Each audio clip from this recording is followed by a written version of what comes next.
not. There's camembert. It's good, but it's a stronger taste. And then this one is final boss. So Yeah. we'll see how cheese educated your. It smells not good. We'll finish with the sweets. So you finish on the sweet taste. You just It's tried very camembert. Yeah. It's very strong. Very strong. Okay. Okay. Very strong. So if you're saying camembert is very strong, you could try.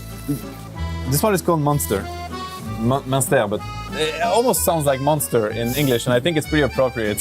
So if you're daring, you could try like a very little slice, I'm just down. for your own Let's try. experience. Okay. I'll cut it for you guys. Small piece. Very small piece. Just so that you know, out of curiosity, you can say I tried it. I mean, it's good, Yeah. but it's very strong. It is very strong. So I yeah. wouldn't have more than like one No, piece. I know. I imagine you with this camembert with another thing. Yeah, probably. Oh, okay, you're going for the bigger one. Okay. Jesus, the smell is already I kind of think sus. the camembert smell is worse, honestly. Okay. This one is more convidative. Yeah.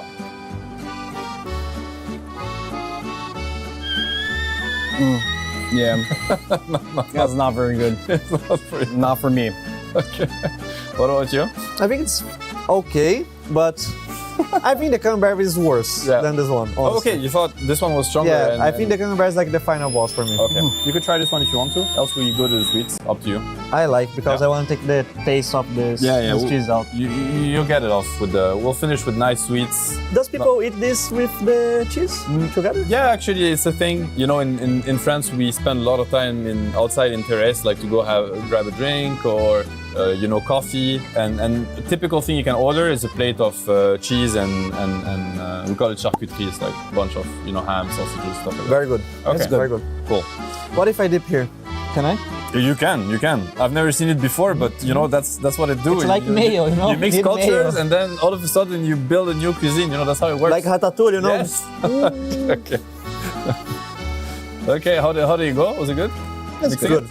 Okay. I've never seen this before, like a sausage with kiri cheese, but it's a good start. All right, and then the other ones, nothing can go wrong. Basically, you have macaron. You have this is called petits écoliers in French. It means little students, I guess. Like because you see, you have on the it's there's a figure. Yeah, because it's like it's very old school. So there's like the logo is very known. So go with the bucket chocolate.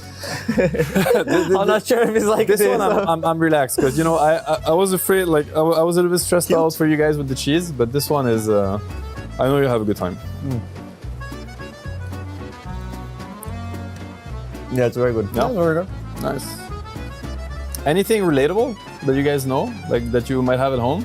I mean, in Brazil we have like, it's basically the same thing. Yeah. It's like chocolate with a little bit of, what's the name? A biscuit. It's like a biscuit. I guess? Yeah, it's like a biscuit. Yeah. I mean, I won't go too far to say it's the same thing, but it's the same idea. The biscuit, like underneath, is like it's a typical, boys and girls at school, like when they're very good. when we're kids. Yeah. There's a funny thing about the French cuisine in Brazil is we have a lot of influence from French cuisine, Yeah. and then In we your own copy food? and then make it like Brazilian. Brazilian. Yeah, okay. And then, for example, we have croissant, but then I'm we afraid take of the words. croissant, open it, and put cheese inside, the Okay. ham, a bit of salad, and eat. Salad in the okay. Yeah, and then you thought we it's can bread? also do the sweet, and then like, it's too salty, right? Then you open another croissant, put Nutella, nuts, and croissant. You thought it's bread or what? So make it, I'll not say, we make it better, okay? No, you should. No, you need to think of the baker. He wakes up at 4 a.m. It's ancestral technique, the croissant. Like he's learned it from his father, from his grandfather, his great-grandfather, and then he comes up with everything is about balance, like all the ingredients, it has to be perfectly balanced, and then the masterpiece is out. It's the croissant, and then you go in and you put some salad and some Nutella, and the guy just wants to die. He wants to retire. Yeah, we just ruin the cuisine of every place. It's kind of like you take Mona Lisa and then you're gonna draw on it something on top of it. Just let it as it be. It's a masterpiece. Just let it like it is. I feel like the majority of the desserts are like, they take a carbohydrate, Yeah. put a lot of Generous. put a lot of sugar, Philadelphia Butter. butter, Yeah. and yeah, that's it. Masterpiece. Thank you. And it's good. It's good. Don't get me wrong. Oh, yeah, you have a point. You have a point. It's very good. Very fluffy. Yeah. I like this one. In Brazil, we would stuff it with something. Yeah, with salad. Yeah. Yeah, it's missing Nutella. It's missing the salad. We haven't Then you tried. Is this sweet? It is sweet. Wanna have it? It's very sweet. Yeah, I wanna actually. have it. It's probably one of the sweetest we have here on the table. Yeah, I don't think there's a smell to it. It's very hard. Sounds like a piece of sugar. Yeah, You know, like a hard piece of sugar. It's quite sweet. A little bit more plain than this one. Yeah. I like this one better Than this the one? muffin. Yeah. And then you have the very famous Yeah, this one's macaron. famous. Actually, I'll give you a try to the pronunciation, the spelling. Can you say it for me? Macaron. Okay. Macaron. Sounds like you're saying the name of our president, because he kind of sounds like that. Macaron. Macaron. Pretty good. Macaron. Pretty good. But I guess you have chocolate, strawberry, and I don't know the last one. Maybe What do you Vanilla, recommend? probably? maybe vanilla or something. I don't know. What do you it is. recommend? I haven't tried them. I think all of them are good. What's the most classic I'll here? try the vanilla. The most classic? Maybe vanilla. I would Vanilla? say. Yeah. Sure. I'm not actually sure of the answer here. Good question. Macaron is very good. I really like this Yeah. one. It's good. It's You not. should. It's not that sweet, right? It's not that sweet. And the better they are, the better the balance is. You know, if they're really sweet, it probably means it's pretty not the best. Yeah. Very I good. heard that's very hard to make it. It's kind of like a luxury pastry in a way. You know, like they spend a lot of time making them and stuff. That's why they're so expensive. Maybe if we win the tournament, we can afford. You can bring like five or six to your parents when you go back or something. Yeah. I'm really impressed you guys actually went for the cheese, so good of you. So we're gonna take on more macaron. You can take as much as you want. You can take as much as you want. It's good. All right, awesome. Well, thanks for watching. French tasting. Looks like P-Vision is also getting their camera work done. Look at this pose. There's a lot of vision. You can see by where he puts his hands, he's drawing a lot of the eye down to this area. It's very dangerous. We'll see what he wants to do after that, because naturally most... Oh, yeah, get on there, boy. Spread. Oh. We got to get in for this one. Look at the face of the esport player. Yes. Oh, this is sensual. That's very good. Oh.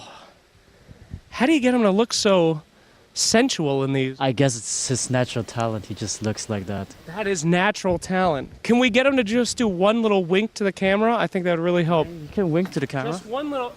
Just wink. Just wink. Just one wink. That's a wave, dude. Ah, damn. He just ain't got the riz. What can you do? What can you do? Look at this. God damn, they high up. I like those pants. That's very intense stuff. What game do you think they're in? Maybe they're in League of Legends looking down on us like they always do. No, it's fine. Don't worry about that, you know? No problems here. What game are they from? We should ask. She looks extremely serious. I'm not going to talk to her, though. She is a master of her craft, and I will not be around over there. You'll have to bleep that out. But that's your master of the craft. I have zero master of any craft. That's why I have this dog job. Thank you so much, puppy. Absolutely. Oh, What? don't undersell yourself. Come on, you're good at this. Thank you so much, puppers. That's my boy. What pose are you going to do? They making you do a pose? I like the crap pose, you know what I mean? Crap. Having like a pain face. Hernia. That's a good one. It'll hype people up. A lot of experts here looking as cool as possible. Look at this. We have Collapse. He's doing the classic come and see me at the bar move. And he's flipping us off. Don't do that on camera. We have to blur that now. That's very nice. And we're getting extremely mean mugged by the camera crew. So let's try to leave Collapse alone here. As now, let's go film these guys. This is Team Spirit, the defending champions of last year. They're all casually talking. Let's see if we can see what's on his phone. I want to leak this to the internet here. Here we go. Casually zoom in on his WhatsApp. Hey, sorry about that. No problem. Don't worry about that. You guys ready for Media Day? Yep. Now, this is the best Media Day man in the world. This is Team Spirit's media manager. I recently saw a video with him putting a pot on his head and smacking it several times. You're the best media guy in all of Dota 2. How's it feel to be among fellow professionals? Yes, yes. Very good. Thank you. Another banger interview. I appreciate you so much. Thank you so much. I don't want to talk to me, Poshka. This guy, an old clack, come here. Hello, my Come here. bald brother. Welcome. You're not bald, is that? You look great. No, not yet. You can't say bald brother. That's part of getting in the brotherhood. How's it feel to be back, big dog? Welcome home. Feel good, Yeah? good. But actually, I see that nothing changed. Okay, Yeah, and I'm like tired already. You said you would never come back unless Team Spirit paid you a babillion gajillion dollars. That's true. Is this what happened? No, it's not. Okay. There was like a different thing. Okay. Different thing. All right. Well, we're happy to have you back, Maposhka. You guys feeling good? Exactly. Hell yeah. That's a picture right there. Cut and print, baby. All right, fam. We are here at Vici Gaming. They're doing what we like to call hero shots. All right. That's where we make them look cool. They take a picture, maybe a cross arm, maybe a look to the side, maybe a look to the right. Let's go check in on how things are going in here. Hi, we're filming you today. You doing all right? I'm good, thanks. How are you? Great. How's the hero shots? Perfect. Yeah? Going great. Does he look heroic? It does. Okay. They're going naturals. Now, what's your favorite shot to do with some of the players? I like doing like just the typical. Oh, the whisper? yeah, I like doing that one. But then like just switching it up a bit, you know? Can we get a whisper? Can you hit us with a whisper? Just one. Oh! Okay, that was hype. You were right. That was good. All right, fantastic. Sir, what is your favorite thing to do on these? Oh, you got a catalog. This one. Look at that, the catalog. The cross. Oh. Oh, the mean mug. Oh, these are good. Okay, so you're going to go with the cross? Yeah. Okay, come on. There's better than that. What if you did... Oh, come. That's it. The power pose? Mm-hmm. Okay, can you show me one of those? The legend pose? Just give me a Oh, God damn, look at those guns, baby. That's the one. Do that one. All right, great. Photos are very fun. Go take them at home. Another killer transition. Now, one of the things I heard we're doing here at EWC this year is giving out some things to the fans. I believe they're getting signed cards. I guess I can't say Pokemon on air, something like small pocket monsters of the players. And look at this. Let's go ahead and watch them signing. Hello. Sorry to interrupt, but we just want to look at your signatures. Incredible.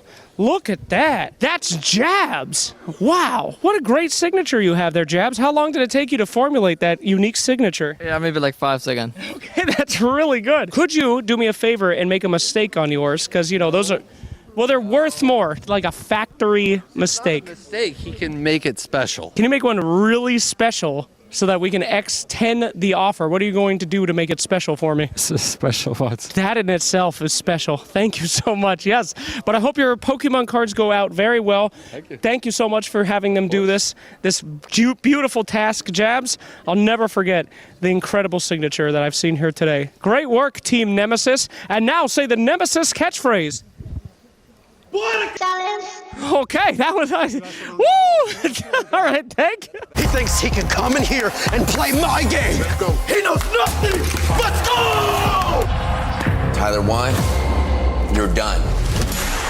Raw energy. Half blow the house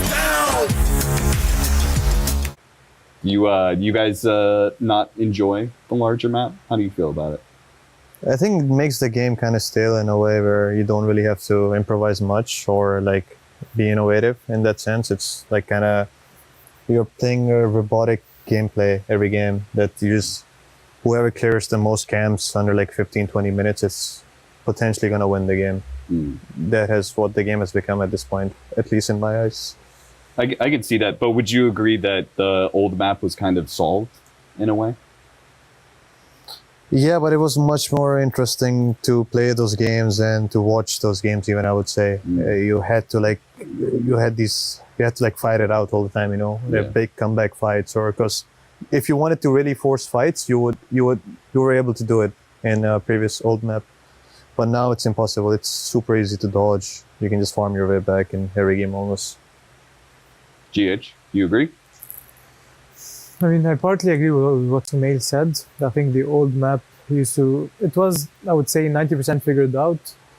So whenever you were kind of stronger, the pressure points were really specific. You could go somewhere and force a fight, force rotations, force the enemies to do something specific. And now it's a bit more lenient when, like, the pressure points, they became a bit more. At the same time, you don't really care much for them. So you're willing to sacrifice some things so you can get your farm up. I believe the change makes it a bit more that you cannot force a team fight whenever you'd like to.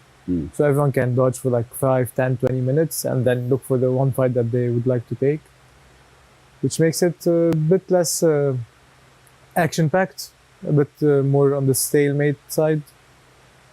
until one team figures out perfectly how to close the map, and then it will go back to more team fights and more action packed. Yeah. Omar, Devi, is there any changes you would want to see in Dota right now? Maybe just, I mean, I guess my issue was figured out by last patch, because I had an issue that actually you enter the game and you just cannot lane on offlane. Actually, you just forfeit it.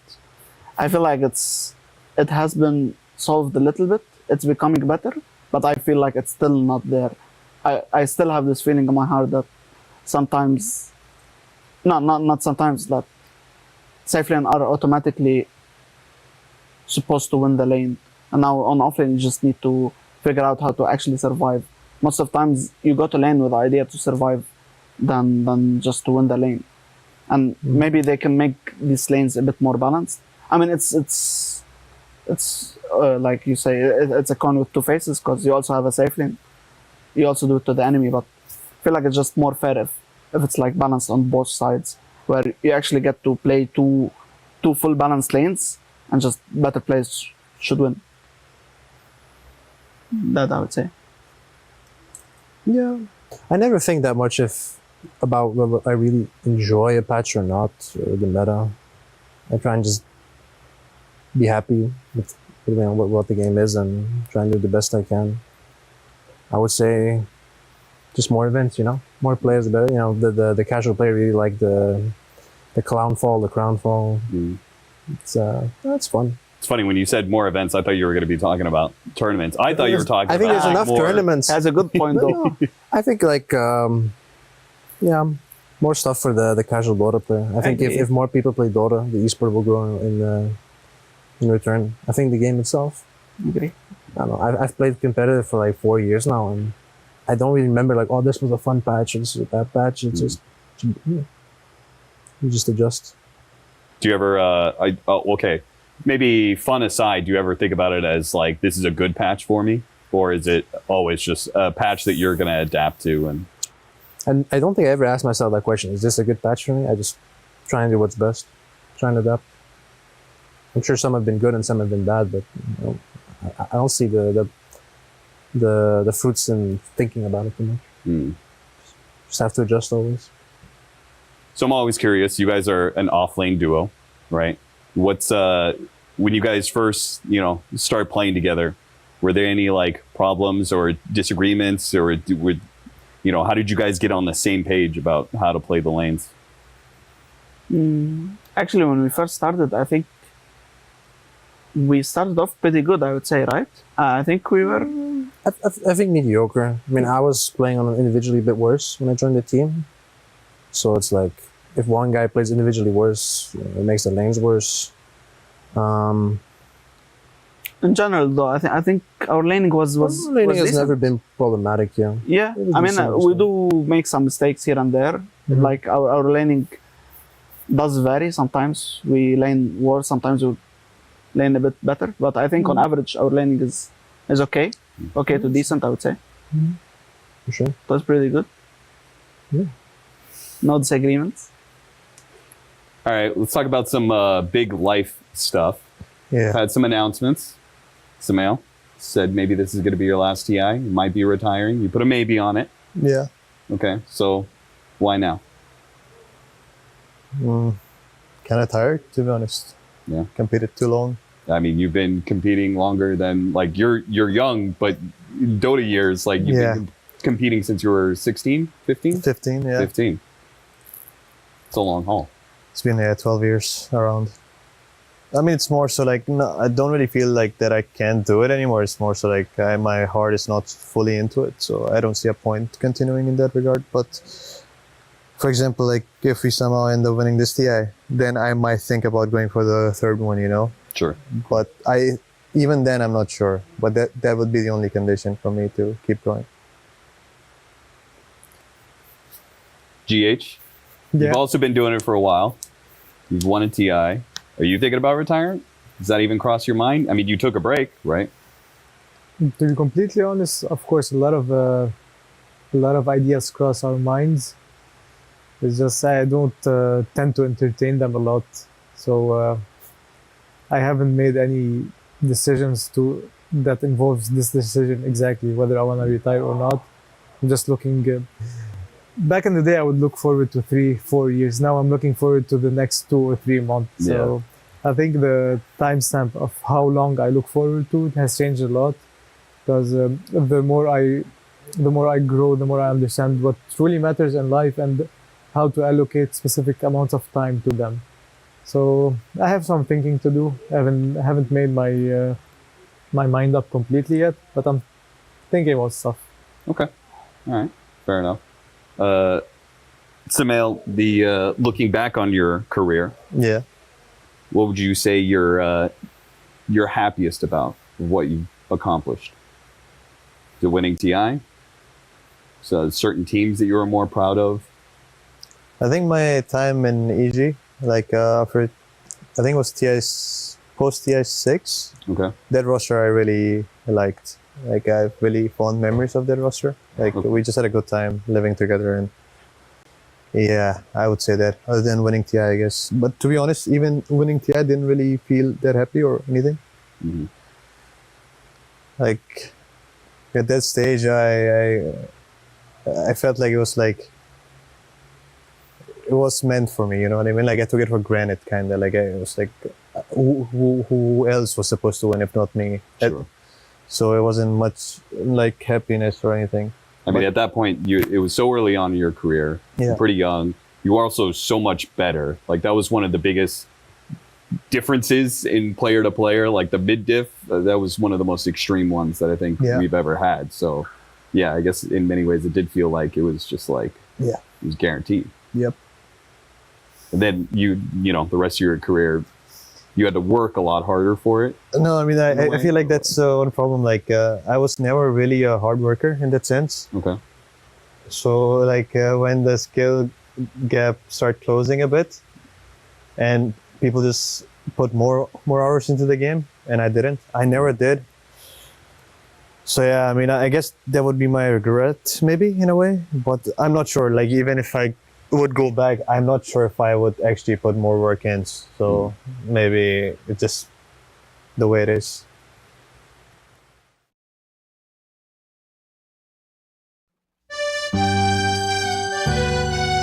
I'm spending the next 2 months in Paris and already deeply regretting sleeping through 4 years of French in high school.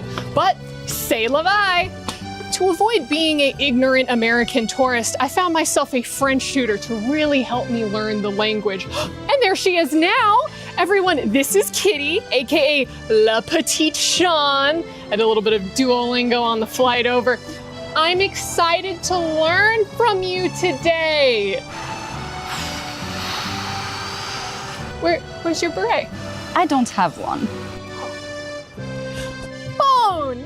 Look, I was told I'd be talking about Rainbow Six and Valorant teams today, but instead they put me with this Emily in Paris knockoff. I think I can make it work, but she called me her little dog? Okay, so we are at a flower shop. We call that in French des fleurs. Des fleurs. Okay, you know what? It's okay. We will try with another word, huh? Okay, perfect. Okay, perfect. Fougère. Forgery. I can't wait to visit all of these cute restaurants all around Paris, or brasiers, as the French call them, right? Yeah, that's the words. Okay, so if I wanted to order a baguette, what would I say? You would say, voulez-vous coucher avec moi? Avec moi. Voulez-vous coucher avec moi? Perfect. I'm gonna go try it out.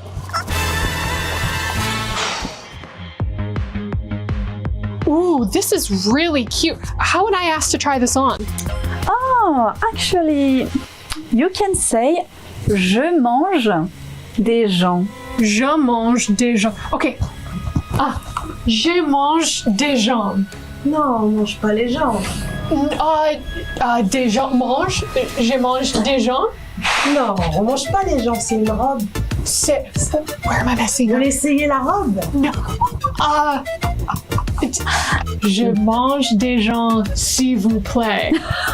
Non, on mange pas les gens chez moi. Kitty has been the best teacher so far. I feel like I'm picking up the language really quickly. I mean, whenever I speak with real French people, they seem so surprised by how good my accent is. I'm doing très bon.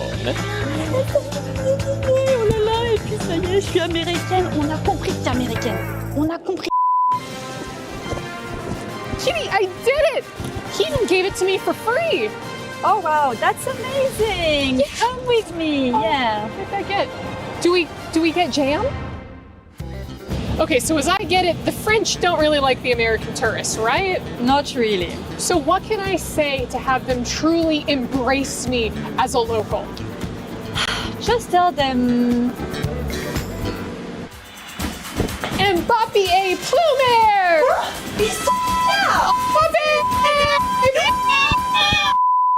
Kitty, it worked! They've accepted me as one of their own! I'm off to see Paris and it's all thanks to you! Bon débat.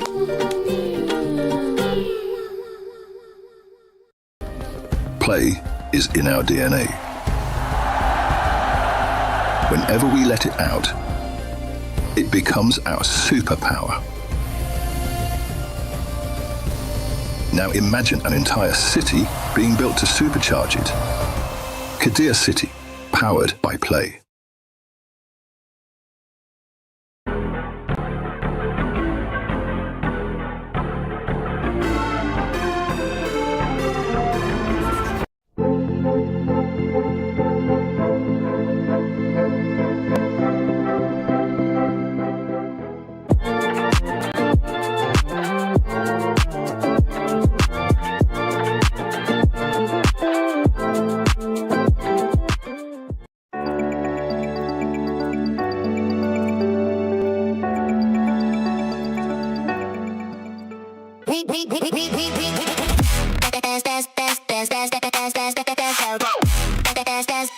We book Esports World Cup up.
A very good morning and welcome to the final day of Dota 2 at the Esports World Cup group stages.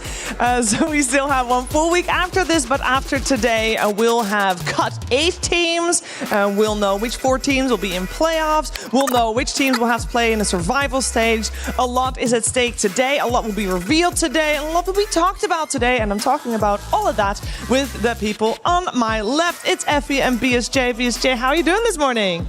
I'm doing great, Cheever. I got my coffee. I'm energized. I'm ready to go. Mira? Same. Brian? No, I'm really excited. It looks like there are a lot of contenders in this tournament in each group, but today we're doing groups C and D, and I truly believe the winner is in one of these groups.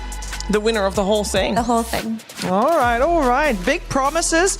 Of course, yesterday we did finish Group A and B, so we can take a look at the SEC Rewind to see how that all played out, because it was exciting, but some of the series, especially in Group A, were just a little bit on the one-sided side of things, and I'm talking in particular about Extreme Gaming taking on Team Falcons, a rematch of the TI Grand Finals, and Game 1 definitely had some flares of it, Brian, but at the end of the day, it still wasn't enough for Extreme.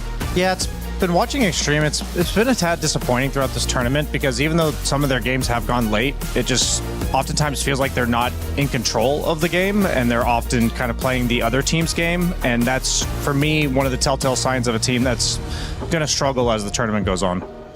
Yeah, and then on the other side, we had for Group B, we had Team Liquid versus Aurora, and we know Aurora's been on fire, and they are consistent in being a very, very strong.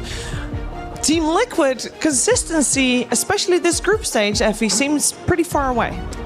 Yeah, consistency and Team Liquid are not two words I would use in the same sentence to use. While Liquid are an incredible team, oftentimes it's very hard to know what version of them that you're going to get and if they're going to show up or not, but they're not known for their performance during group stages, you know? So the true test will be after.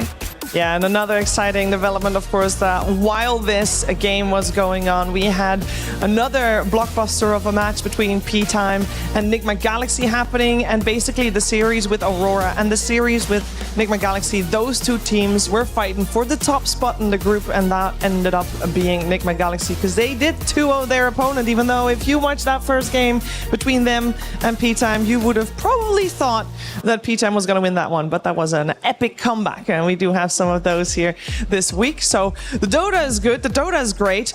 It's not the only game that's going on though, because yesterday is actually the day that our first title finished. Fatal Fury crowned their champion. The first key is locked in. Dark Angel playing for Na'Vi won Fatal Fury, beating out Mitsuhashi, who is playing for Virtus Pro, but the 1,000 points for the club championship go the way of Na'Vi. A fantastic start, and of course keep in mind that if you are rooting for a particular club, you need them to get at least one championship. Otherwise, they don't even have the chance to become one, because you're basically not allowed to be number one if you can't even get number one. You know, we want consistency while being able to be at the top. So Na'Vi off to a great start there with Dark Angel. We'll keep you informed of what else is coming on all the other games, of course. But here we are focusing on the Dota, and we are going to show you guys how the groups have played out thus far. We did solve Group A, no tiebreakers. In this one, Effie, clear favorites there with Team Falcons. Yeah, I mean, Team Falcons, since their formation in Dota, have just been one of the best teams, if not the best, for some of the years that they've played. So this one here is no surprise. They didn't necessarily have the strongest season, but it was still a pretty strong season from them. And this is about the time that you would want Falcons to peak. Yeah, they are peaking at the right time. We said goodbye to Gamer Legion and Poor Rangers there at the bottom of the group. Then we are taking a look at Group B, where there were, in the end of the day, also no tiebreakers, with Nigma Galaxy keeping their fate in their own hands by 2-0ing P-Time yesterday. Yeah, I mean, I think both of these groups had a bit of a surprise. Rune Eaters getting third in Group A, and then Nigma Galaxy taking first place in Group B. I think that, you know, while a lot of these groups have shaped up to be very lopsided, where you see like 9-1, 1-9, 8-2, 2-8, like pretty big discrepancy between the top and bottom, there were a few surprise placements, and I think that's something that's exciting to see this early on in the tournament. Yeah, especially Nigma Galaxy, such a fan favorite. I don't think a lot of people would have on their bingo card that they would become first in their group. Let's take a look at what's happening in Group C, because Group C and D are not yet solved. It is looking pretty solved, though, not gonna lie. Yeah. I mean, there's like a clear, bottom of the pack, middle of the pack, and the top between P-Vision and Team Spirit, which coincidentally we're going to watch play today. It's going to be a banger, but between these two teams, I really do think there could be a winner here. They're both looking really solid, but P-Vision just look a step above the rest so far this tournament. Yeah, they're the only team that did not drop a single game in this entire group stage, as we can take a look at Group D, which is considered to be the group of death. There is quite a divide here as well, but this is the group where most things are still undecided. Other than Brian, I see Insanity going out. The rest is looking still very stacked and very even. Yeah, 1W is going to be changing their name to 1L as they've been winning pretty much all their games throughout the course of this group stage. But their last game against OG was actually the game that they lost. And, you know, we see that OG is only one game ahead of 4th and 5th place. If you get 5th, you are completely out of this tournament. So I think this is by far the most exciting group because of this third. Like, obviously, the 1st and 2nd place matters. But at the end of the day, both those teams are advancing. We have 3, 4, 5. This is the only group with a really meaningful, like, round robin potential for the tiebreakers. And the fact that OG gave themselves the leg up by taking a game off of 1W, who was previously undefeated, that's pretty awesome. Yeah, and they're also the one responsible for the loss that Yandex had. So definitely OG having some good moments in this group stages. This is what we're going to see today on this stream. And we already said P-Vision versus Team Spirit. Super excited for that one. I want to focus our attention first a little bit on the second series of the day because 1W and Yandex, we saw them just both sitting at 7-1, and that means that these two teams are in contention for first of the group. That means if this series goes 1-1, we want more, Brian. It's not enough. Yeah, it effectively becomes a best of 5. Yeah. At that point. And it's not even the grand finals yet, Shaver. Maybe it's a spoiler, though. Even though I agree with Mira, P-Vision and Team Spirit are definitely up there for. I think P-Vision is my favorite out of all these teams. For if I had to choose a winner today, it'd be them. But I think that the crown will almost certainly be one of these 4. I agree completely. All of these teams are in such good form right now. P-Vision, their drafting just looks absurd to me. Like they've been cooking on every single draft, and I do feel like they've delivered every single day that I've watched it happen. Whereas with Team Spirit, there's been a little bit of draft fumbles here and there. Yeah, I guess so. For our first series of the day, which we are also having as our Sony story of the day, we got on one side the defending champions in Team Spirit, and on the other side, the team that people think will be the future champions. So a very exciting match coming your way there. Before we get to that series, though, let's focus our attention on some of the meta things that have been going on here. In particular, the start of the group stage. You heard Tofu say that this might be the event with the most diverse hero pool yet. And here we see the unpicked heroes. The heroes that you see the slight hue over are not picked, but they have been on the radar. They have been banned. So not entirely forgotten. Any heroes, Brian, that you feel like, wow, I was not expecting this hero to be unpicked? I thought we were going to see Faceless Void. Honestly, out of all the carries, out of all the slow carries, we were seeing him a decent amount in the last month. But I think right now the laning stage is so important in this meta of like range dominating lane carries turning into like summons offlaners. I think the main weakness we're seeing amongst all the carry heroes here is they buy Battle Fury or they're slow tempoed, and they would just get ran over by what we're currently seeing picked. Yeah, but what a cool patch that a lot of the unpicked heroes on the screen, I believe we still will see at some point during this EWC, because heroes just right off the bat, I'm looking at Marcy, I'm looking at Faceless Void, I'm looking at Magnus, I'm looking at Legion Commander, Troll Warlord, and Tinker. I think all of these heroes will have at least one game at this tournament, and Meepo is a pocket pick for a lot of the carry players. Yeah, might even say see it today with Satanic can play. So for me, quite a promising graphic, because only like 3 heroes on the screen. I look at them and think, okay, these are awful. You know? Name and shame. Name them. Slark. Arcorden, Anti-Mage. Chaos Knight. Chaos Knight. I mean, Yeah. Chaos Knight, yeah. Yeah.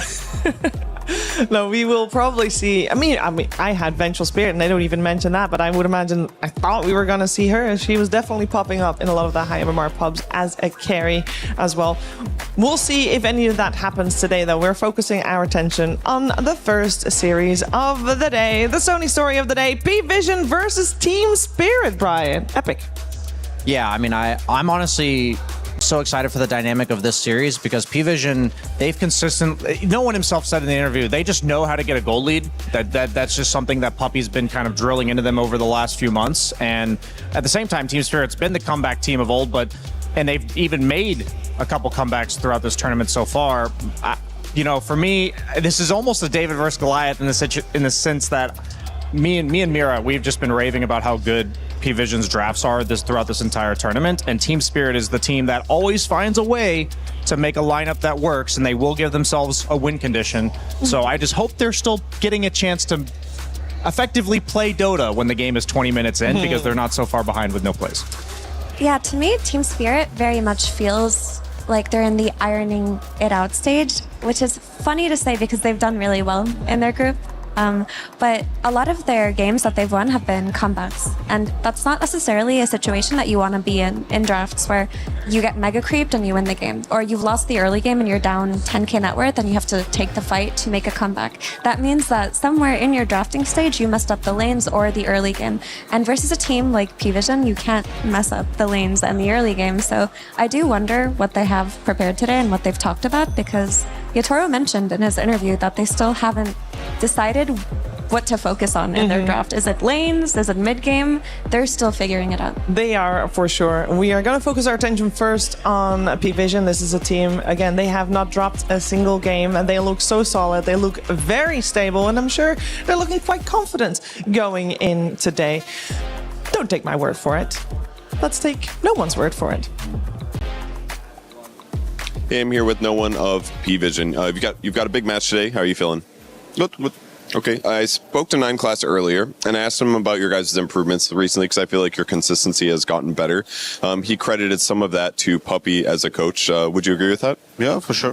What kind of stuff is he fixing? 9 Class described it as teaching us how to play Dota the correct way rather than maybe chaos. Does that sound about right for you? Sound about exactly right. So what was the chaos method like? Were you guys just individually making calls and going with the flow, and sometimes things go wrong? Was it like that? I would say we haven't seen the whole picture probably, and he's shown us this because like probably me and Duka on like previous team were like the captains both, and we were like calling lots of like probably everything on the team. And when Puppy came, we understood why this is good and why exactly we need to do and why we don't do some other stuff. That's really helpful. That sounds like the perfect thing that a coach should do for a team. Yeah, well, awesome. He's playing Dota for 25 years. I mean, you guys have played for a long time, but yeah, Puppy is definitely very good at strategy. That's very helpful for you guys. 9 Class has been playing normal heroes lately. He's in a cage. Are you guys going to let him out ever? Come again? Like, 9 Class is playing normal heroes, boring stuff maybe. Why don't you let him play a little weird stuff, you know? You put him in the cage, you don't let him out. He's a trapped animal, you know?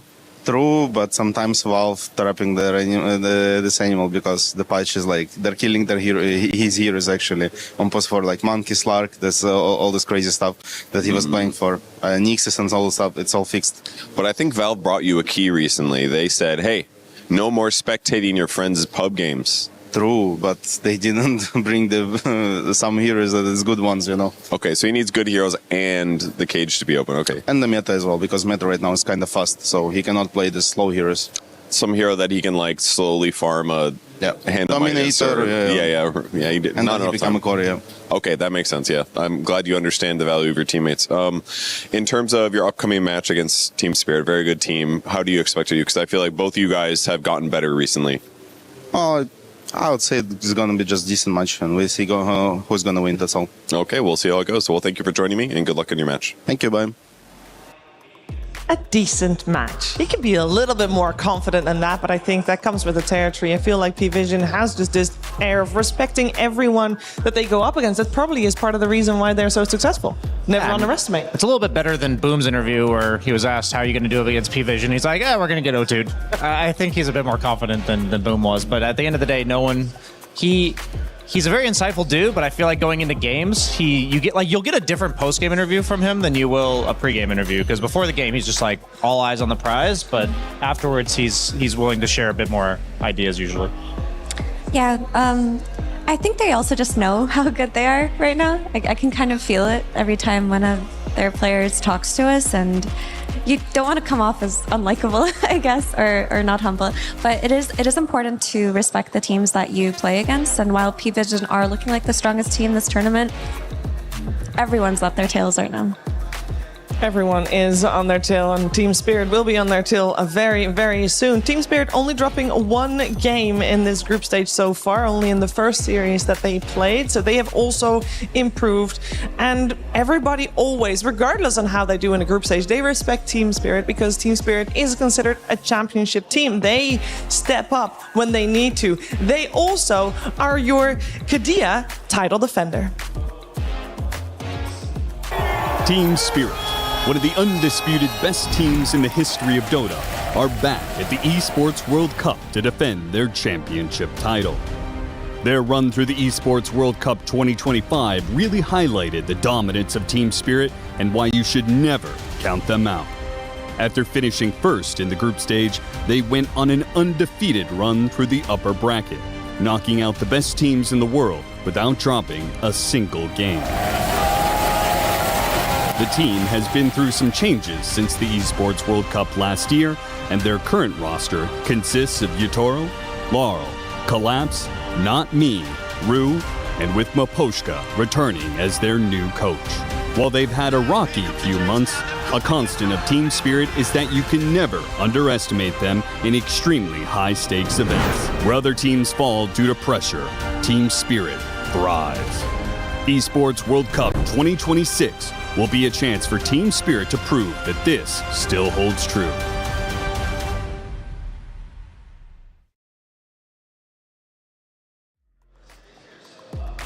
Never count them out, not in a game, not in a series, and not in a tournament, no matter how they perform throughout it. It's literally that respect that has been there. And if you're wondering, like, you know, what is it like for the players? Well, Collapse actually for EWC feels something very particular.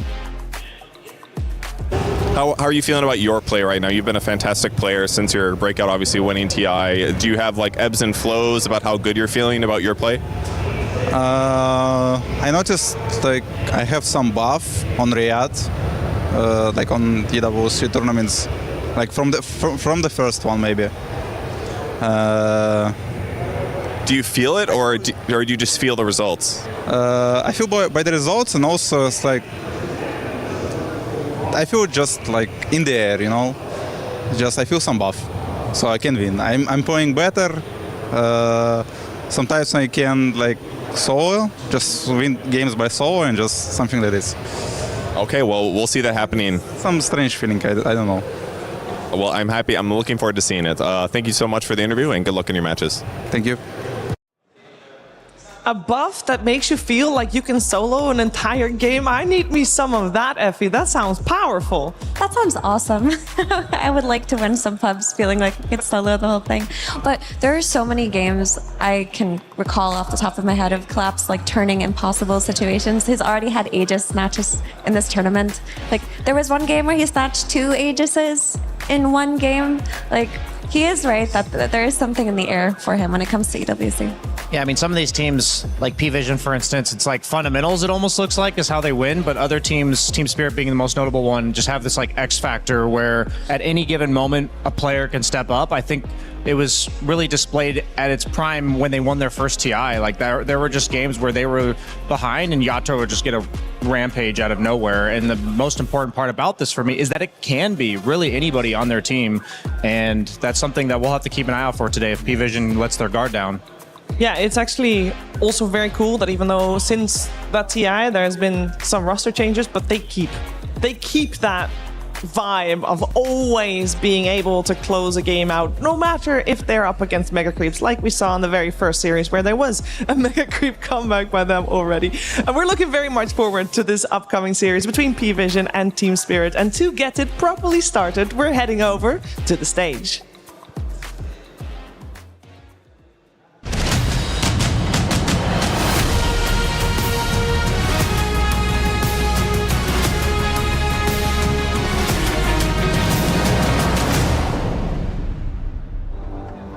And here we are, friends. Welcome back to the Lenovo Legion Gauntlet. We're here with you. It's a hell of a day, and we are at the one that matters here in our groups. The final day of it all. And from this moment on, Slacks, it all gets super complicated in survival. So I wanted to get our emotions out of the way just for the beginning. Yesterday, I'm sorry I wasn't here with you. I'll tell you the story. What happened? I got dressed. I was ready to go. I went to the door, and it was locked. Oh, and no. I heard cackling on the other side of it, like as they're running away in the hallway. I don't know if it was Suns fan or somebody else. Okay. But all I'll say is I just got stuck watching Dota in my room the entire day. I'm so sorry. But I missed you because I'm watching you on the stage. You're doing great as always. Thank you. And I have a warm heart, and I wanted to draw something as a thank you for being a wonderful host.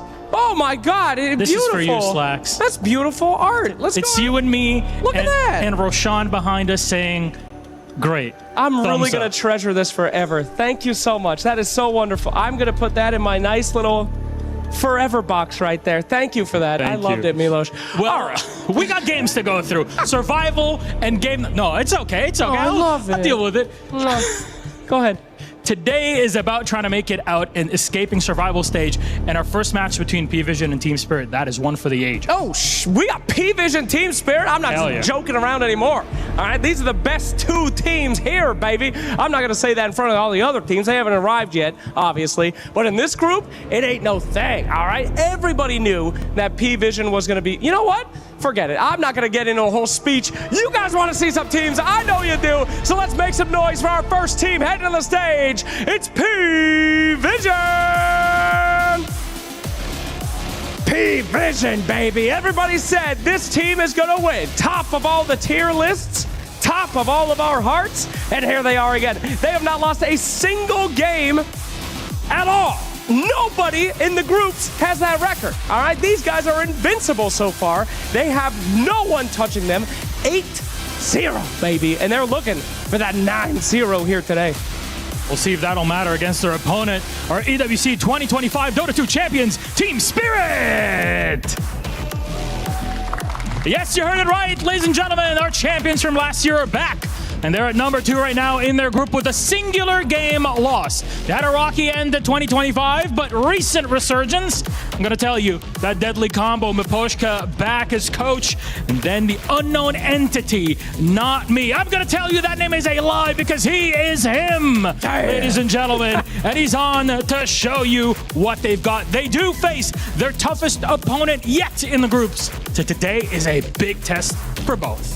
Absolutely. Both these teams know each other so well. Both of them are always on the top of the brackets. And today, there can only be one winner to skip through survival and head to that top slot. So, please, let's get those keys in, if you would, please. Captains, get ready to shake hands. Now, let me tell you a little something about Dota. These two captains hate each other, all right? They're always on Telegram, talking smack. There we go! The handshake is made. Fantastic. You're shook. I got the jibbleys right now. I'm feeling it, baby. All right, guys, let's get ready for one of the hypest games we've had so far as we pass it over to the panel.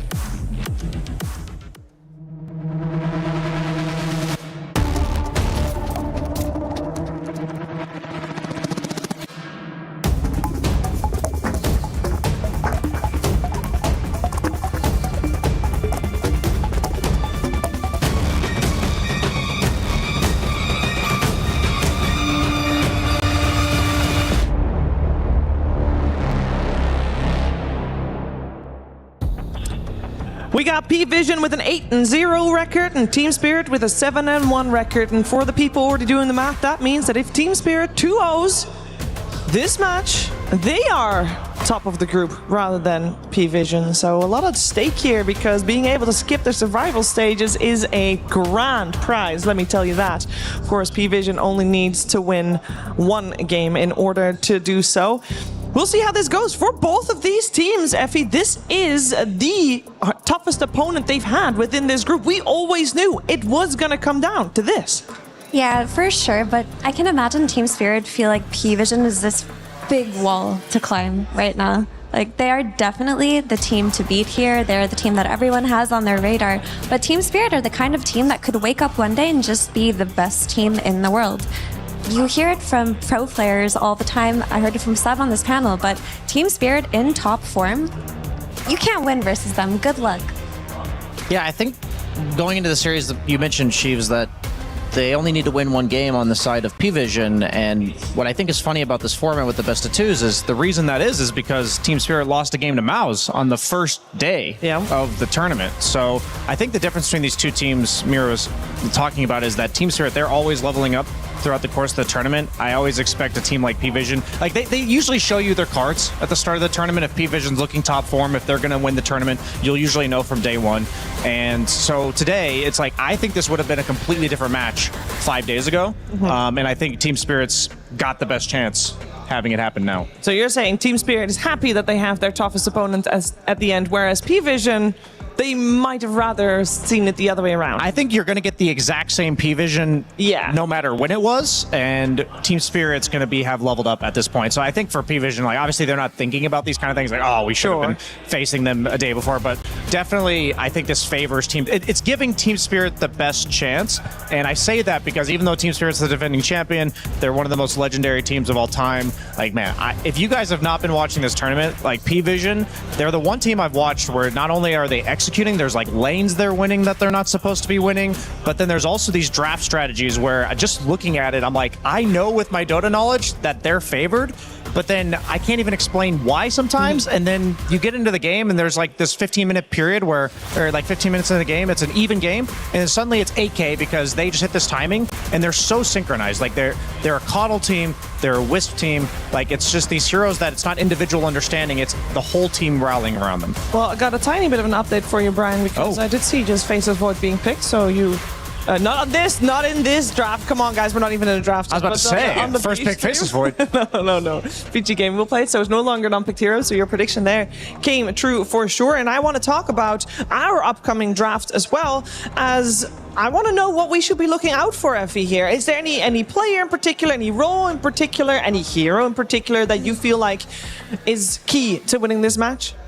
Yeah, so I think for a lot of this tournament, the 2 and 4 flexes have kind of been king in that first phase. Obviously, we have the usual suspects like the ranged carries, the lone druids, the drow rangers. Are you solving them? Are you dressing them within the draft? But for P-Vision in particular, I think about the flexes between No One and 9 class. They have this Earth Spirit that they can play on 4 and 2 that looks fantastic. They have this Coddle that they can play on 4 and 2, and they've only played it on 4 this tournament, but the flex to 2 is always there, and they tend to build their drafts around these. Yeah, I'm actually curious if Team Spirit leaves IO in. Pretty much everybody's been banning it against 9 class. You know, we talked about a story of the tournament has been 9 class not playing the Monkey Kings and the Slarks. He's still his own unique player. He picks heroes that, it's not that nobody else is picking them. We know some teams are also picking IO, like GH for Enigma Galaxy, for instance, but they're heroes that are very particular playstyle that require everyone on the team to kind of like buy into the game plan. IO more about like the global map movements, Coddle about the macro play with the sustain from Illuminate and the team balling around that.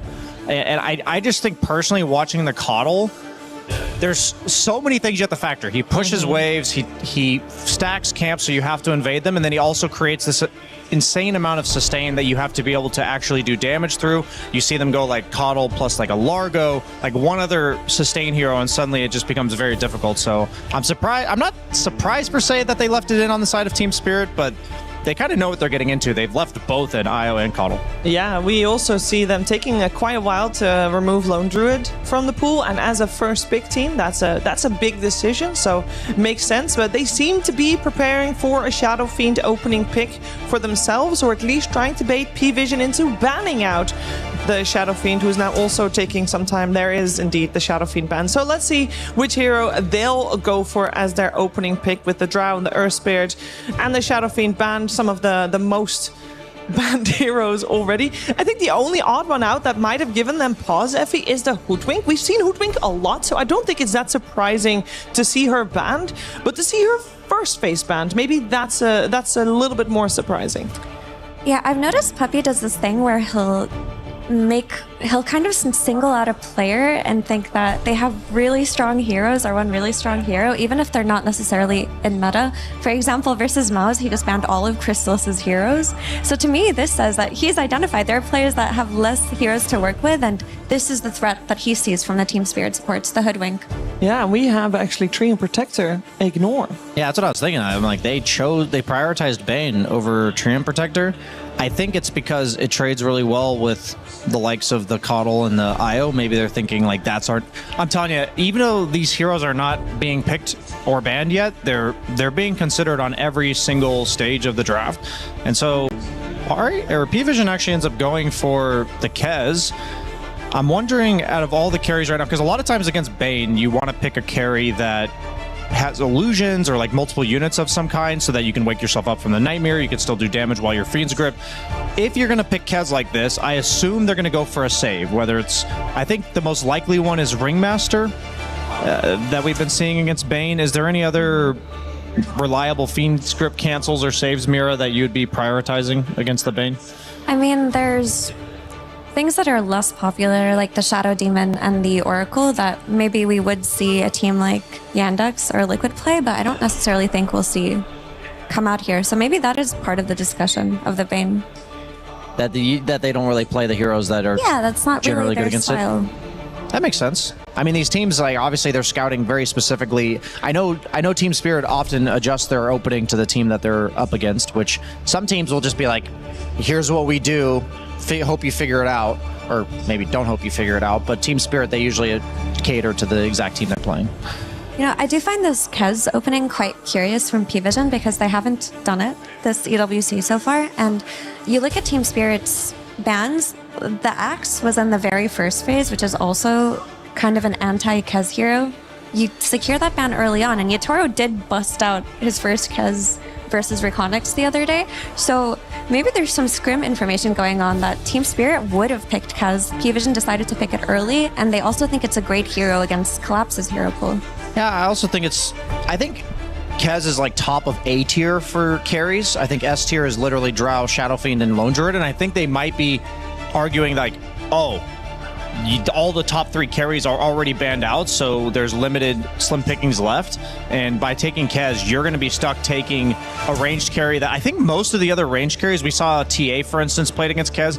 A lot of them struggle against the parry mechanic, the gap closing mechanic, the burst damage, and Kez with any sort of buffs, Kez without any buffs is pretty insane, but if you give him an IO overcharge, I wouldn't even mind if they end up going for something like Invoker. I think Team Spirit could even just take Invoker here because of the Bane Nightmare setup on side lanes. And you know, if they do take the Invoker, that opens up the Faceless Void potential. True. Which is an EWC Yatoro specialty. And Faceless Void's quite good against Kez.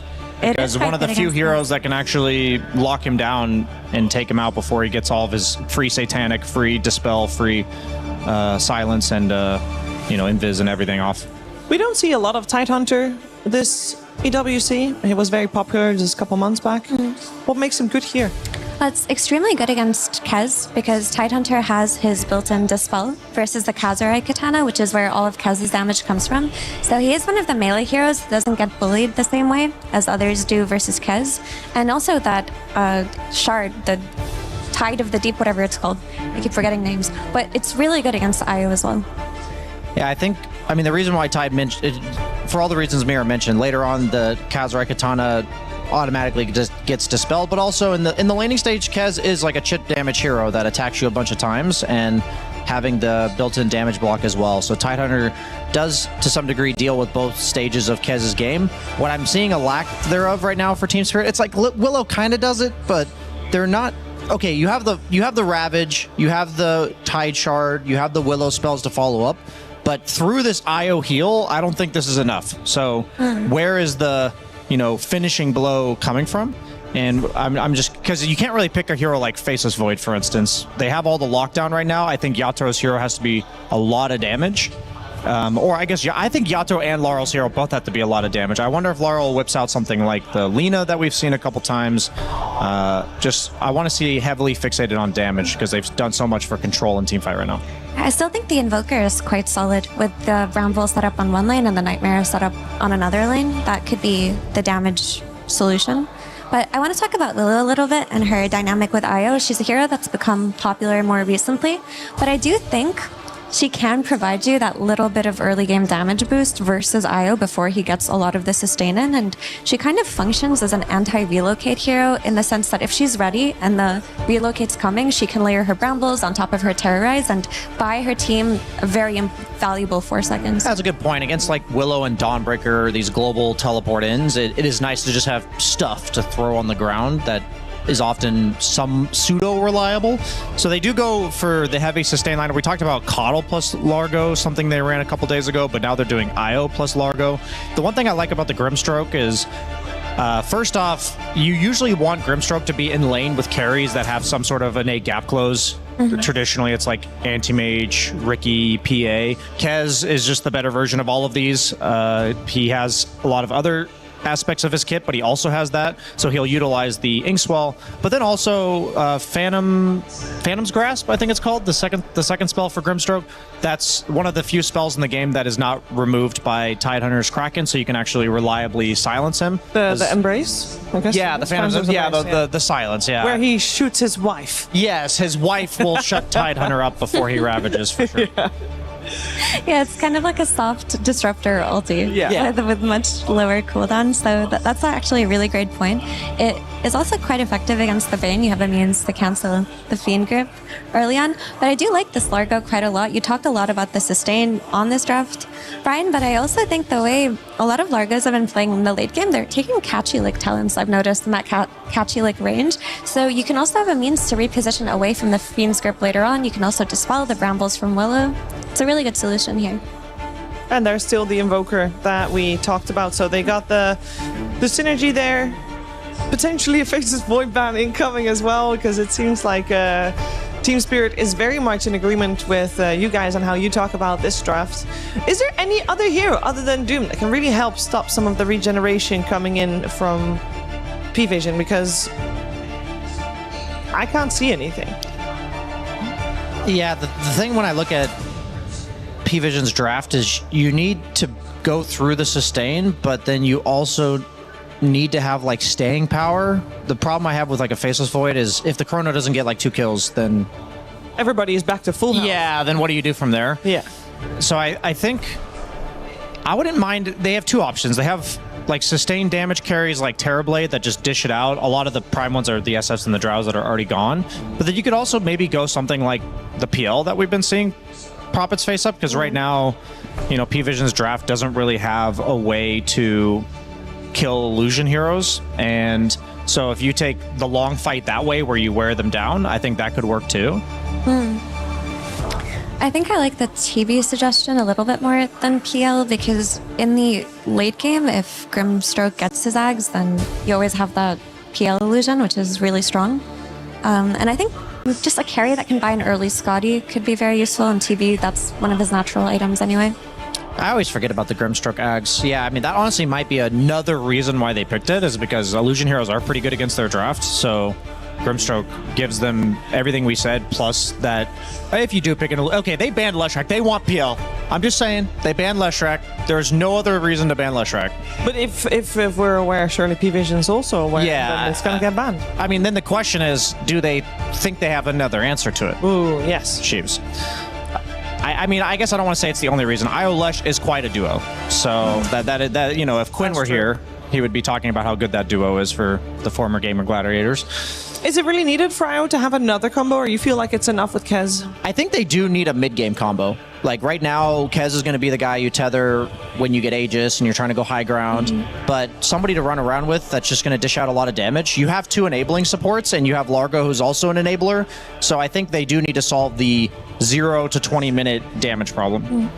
Do you think Faceless Void is off the table here, Brian? Like, I know it would give their draft a lot more greed and a lot more cooldown dependence, but it's so hard to not be tempted when you have that Invoker. Yeah, I mean, if you're... I wouldn't be surprised if they pick it, but I do think it makes the game one mistake away from losing at any given point, which, if there's a team that I would trust to execute and a player to do it, it'd be Yatoro, but I guess I would prefer not to put myself in that position.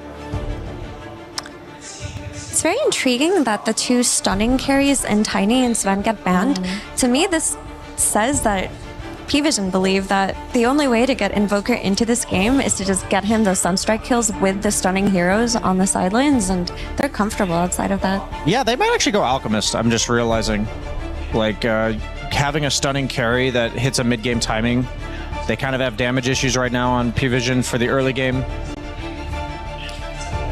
Can you guys tell me why, or if, maybe Ember Spirit would still be good or not good for P-Vision? That's a Morphling, by the way. That's unusual, but I want to talk a tiny bit about the Ember Spirit, because this is one of the most picked and still incredibly successful heroes of this EWC. I love that you asked that question, Shiver, because you know what the best carry in the game against Ember Spirit is? Morphling? Morphling. So I think they actually factored that into their last pick because Ember Spirit has been the premier mid laner, and even if you can dispel his Flame Guard, they don't really have hard lockdown for him for a while until like Tide Shard and once again limited damage. Ember Spirit punishes that as well. I think both teams are relatively low on their early to mid game damage unless they're able to chain a bunch of spells on you. They both have, like, I think combo breaking is going to be a big thing this game, whether it's like Force Staffs, Glimmer Capes, you know, Catchy Lick. I think a lot of times it's going to be, does this team manage to burst the guy with a symphony of spells? When I see Morphling and I'm looking mid, oh, that is super that cool. Largo mid or is that Night Stalker mid? It's a Largo mid. Wow. They're taking a page out of Gamer Legion's book, who did that earlier on. You know what? That was very successful when he did it. It was against Earth Spirit that time, but it did look very good. What do we make of it? Oh, go ahead, Mira. Sorry, I just think that this Night Stalker was a great pick against Team Spirit's heroes. Like, Morphling is also that early Scotty buyer that we mentioned that could give them a lot of the anti-heal, but Night Stalker will always give you a way to play into Morphling with that silence and just try to run at him in the early game. The same applies to this Night Stalker running at the Invoker, so P-Visioner is saying we're not even going to let you reach those item timings and we're just going to win early with this Night Stalker pick. Yeah, I literally laned against IO Night Stalker recently, and it's a surprisingly strong lane. You think of Night Stalker as kind of a creep for the first 5 minutes of the game, but IO tends to get him past that stage. I don't think Bane Morph is going to punish it too hard, and then once it hits 5 minutes, I think Night Stalker is one of the few heroes that can threaten to boot Morphling out of lane. You're not going to kill him, most likely, but you are going to force him to be low and potentially pressure his tower with any sort of extra rotation. I guess they don't really have that rotation. Like, I don't think a Largo is going to, like, walk to your lane. I guess all I can say is this. Team Spirit, like, they have really amazing team fight, but, man, this map is terrifying to play. You're against a Kez who's going to be playing off map. IO Relocate's going to bring 2 extra heroes in. You have Night Stalker vision at all times, so P-Vision is going to get the fights that they want. It's just a matter of is Team Spirit going to be able to brace themselves for it. And to answer your question, Sheaves, it was just such a strong Night Stalker pick that I think they wanted to pick it regardless, and that's why they flexed the Largo. And now you just have to play through your offlane. You have to play through Noticed on his Night Stalker, and no one's going to take more of a, I'm going to farm my items and I'll join in and I'll give you the auras, but Noticed is the playmaker for P-Vision in this game. So what do we expect coming out of Spirit? Because if there's all this stuff happening on P-Vision's side of the map, and they will try to encroach, obviously, on Team Spirit's side of the map, like, how are they going to try to make sure that this Morphling will get the time that he needs, and the Invoker will get the time that he needs? Go ahead, Mira. It's just a very classic Team Spirit game where they're going to have to weather the storm. This Night Stalker did create a lot of problems for them. The one thing I can think of is if you can get this Invoker some Sunstrike kills early, maybe he can rotate, but otherwise they're going to run into this really difficult mid-game timing against P-Vision. This is not a fancy answer, but in the spirit of Maposhka, the coach for Team Spirit, I think Rue is going to need to tank some ganks as Bane, because at the end of the day, you lack map mobility compared to P-Vision. Like, if we had a map mobility score, it's like 10-2 in this game. So I think that there's gonna be times where somebody on Team Spirit just has to let the Night Stalker ulti kill them, and I actually think it just has to be Bane, and that's how they're gonna get past the early game. But if they manage to stall this game out, I think they scale better on the side of Team Spirit, and their team fight, there will be a point where you can't fight into them. Let's find out if Team Spirit can manage to stall the game out, or if P-Vision will run right over them. It's time for game number 1 of this 2-game series with Sunsfan and Kezu. Welcome! Game 1 indeed, P-Vision versus Team Spirit, and this is going to be a doozy and a half. Oh, hell yeah. I've been waiting. This time I fully believe you. Like, this is some of the best games I think that we will see, and it is towards the end of the group stage. Very important matchup here for both the teams, because you want to go straight to the playoffs here, Shannon. You don't want to do some, other stuff, or suddenly you have to play some other teams, single limb, none of those shenanigans. Play clean and move on. And for P-Vision, that means a single game victory in this series is enough to do just that. Spirit have to 2-0, but in the meantime, they are pretty comfortable in that second position as well, and they've played extremely well in this tournament so far, despite the single game loss that they have suffered thus far. Yeah, we have some interesting picks. Kind of a last-minute switch-up as Noticed Night Stalker last pick in the off lane, which moves Largo, played by no one, to the mid lane. Honestly, a lot of very cool things here. Like, first of all, you pick the Morph into the Largo because, you know, Largo in the offlane, he doesn't pressure very much. It's one of his weaknesses. So you get a very nice Morphling pick because you think he's going to do well in the lane, but then they swap it up in the end. So it's like, you know, one-upping each other. And yeah, IO Night Stalker together. The whole P-Vision early game draft, my god, if you're Spirit, you need to play incredibly well to not get dumpstered on your map early on. There's no one with a lick on the range creep to make the Sunstrike miss. I like. Nice little cheeky play. Does have some thick cheeks on that Largo as well. Oh, he does. So. But yeah, they have a lot of healing. I mean, IO, Largo on the same team, especially when it's a mid lane Largo. Like, what do we expect to see? What we're expecting to see is early game aggression. Look at all of their lanes. Largo does very well mid against the Invoker. Night Stalker, IO as well. I guess, like, Morphling doesn't pressure much. He just wants to farm on his own. And then your safe lane is Grim Kez. Sure, it is up against a Tidehunter, but I play Tide against very good Kezes, and they can maneuver around the Anchor Smasher. Like, even though Tide is a good answer to Kez, Kez still free farms in this lane. Yeah. So you were very excited to see the Morphling pick. I was not, of course. Of course not, because you hate like half the Dota heroes. No, it's just Morphling and Terrorblade. There was just a period of time for like 2 years straight that they were just picked every single game. So it's just, I need a break. No, that's true. But you've had a break from Morph for a while. This hero's been not dead. enough. Give it another year. No. Because what I like now is that they changed like his base stats, which means you don't have to skill like attribute shift early on. It means you can go adapt the strike, you can go waveform, you can actually play pretty aggressive. They also buffed the innate more, where the more agi you have, the more attack range you have. I don't think it's like crazy changes overall, but the thing is also, this is a Yatoro special. You know, in these big tournaments, you're gonna get the Yatoro Drow, Yatoro Faceless Void, Yatoro Morphling. So I'm all for it. You know, it's funny. I was excited in part to see the Morphling only because of the new set, which he did equip initially and then changed last second to this. I mean, maybe he hasn't like played it in pubs. Like sometimes you have a lot of this feeling where, you know, you remind yourself, when I've played this skin, I've won all these amazing games. I don't know if it's that, or if you just, actually, this skin is garbage. Mostly placebo, as the Sunstrike coming for nobody, but 9 class will be taken out eventually by Yatoro if he can find one more right click, make it 2. Yep. First blood to Yatoro. I mean, they got the level advantage and just immediately get to play off it. I think here, if you're P-Vision, this was certainly not a kill that you wanted to give up, because Night Stalker IO, you know, early on, sure, it's not that you're going to beat up the Morphling, but you want to damage control through this lane. Don't give up anything and then play aggressive in the nighttime. And speaking of nighttime, let's talk about the Night Stalker. To me, this hero is a hit or a miss. And based on your reaction thus far, Satanic, a lot of damage. Will dodge the Sunstrike. Shadow Realm. Fairy Fire. In the air. He's going to be able to survive as a result, but look at the pressure being made. We'll have to be gifted some tangos. Yeah, Night Stalker feels like it's either incredible or terrible, and there's not much in between.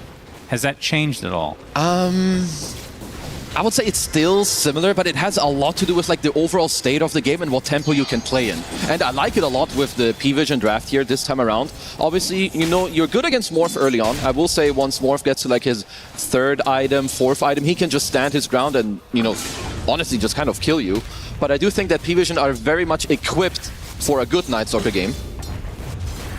No one in the mid lane, 21-3 versus Laurel's 14-2, so great start for P-Vision there. Also, so, like, from Spirit's perspective, if you're giving the early game to P-Vision, what's their game plan? Well, their game plan, I don't know if they can stop it as Satanic. He's just dead. So Anchor Smash takes him out via collapse. This is one thing that I need to talk about, because usually when you pick Tide in this matchup, it's because, you know, you get Kraken Shell, level 1, you get level 3, you have level 2 Kraken Shell, and you just kind of withstand the pressure. But they're going a completely different route. They can just play aggressive with the Stark Willow +4. Notice taking some pressure.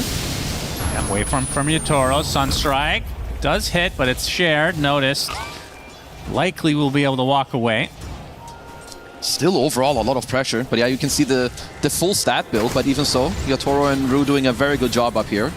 But like, talking about the early game, I don't know if Spirit can really push back all that much. I mean, they are doing a good job in the laning, as not me. We'll take a death to his name. And Collapse won't be too sad about that. Get some nice solo XP. As you can see, his CS is top 2 already in the game, so he's having himself a great lane overall.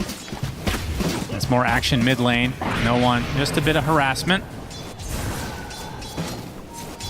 And in terms of the 6-minute rotations for the power runes, which team do you think has the advantage? It should be P-Vision. I think just simply the fact that, so you have no one mid who's winning the lane. I also like what he has queued up currently. You know, phase boots into an urn, probably a vessel. As 9 Class is here with a play. Yeah, Laurel, good timing from 9 Class. Gets all the spirits right on top of his face with the frog stomp to help out. Good kill from P-Vision. Yeah, very, very nice moves. You can see in the meantime also notice that he has perfect lane control. This was right before the nighttime. So if you're P-Vision and 9 Class, you kind of have free real estate. You want to keep playing with the frog at mid, you want to rotate to Noticed up top later again. You absolutely can do either. Well, Nightmare. This is going to be a pretty difficult hero to take out, especially with the IO nearby. No one. Icewall not going to be there, really, but they get the Brambles as Not Me making the rotation. That was needed. And 9 Class. That's right. Strike does destroy him, so 2 kills from Laurel. So despite that death, he's right back in the driver's seat. Cannot stress enough how much these early kills actually matter, because P-Vision, they have a super aggressive early draft, and if they're in a good position, they can definitely run you over. So very, very big counterplay here on their respawn. And talk to me about this Grim. I mean, normally we think of 2 things, which is the Inkswell targets. Yep. And, well, we don't really think of Soulblind targets as often because I feel like that's kind of an icing on the cake. It's more the Aghanim Scepter later in the game, the Dark Portrait. Yeah, it's definitely a big bonus. I think, first of all, I like Grim a lot more than, you know, what the hero used to be. I think with the innate, where if you click people or if you have any spells on them, you see them in the fog, it makes it super nice and easy to trade. Satanic. Oh boy. Yeah, he's gone. You don't even need the Sunstrike. This lane is going swimmingly. All right, Spirit are getting some outplays on the lanes currently, as hold Top that. lane, yep, Silence right on top of Laurel, so his double kill will be thwarted, nullified as the tier 1 tower now being pressured from P-Vision. This is a very, very heads-up move from Noticed. I love that. Like, Morphling in the top lane, sure, if you go up against him, it's like a 1v1 farm fest in terms of the CS, but if you go mid, what is Morphling's answer? And what is Tidehunter's answer? They don't want to move from their lanes. Yeah. Satanic left alone for the time being. Gonna get stunned under his tier 1, but happy to farm away at the moment. I think also, so what's nice with Grimstroke is we've seen a lot more people go for like the silence, which is quite nice against the Tidehunter. But like on all of this, losing your tier 1 mid tower minute 7 in a greedy draft that's a big deal. Yeah, for sure.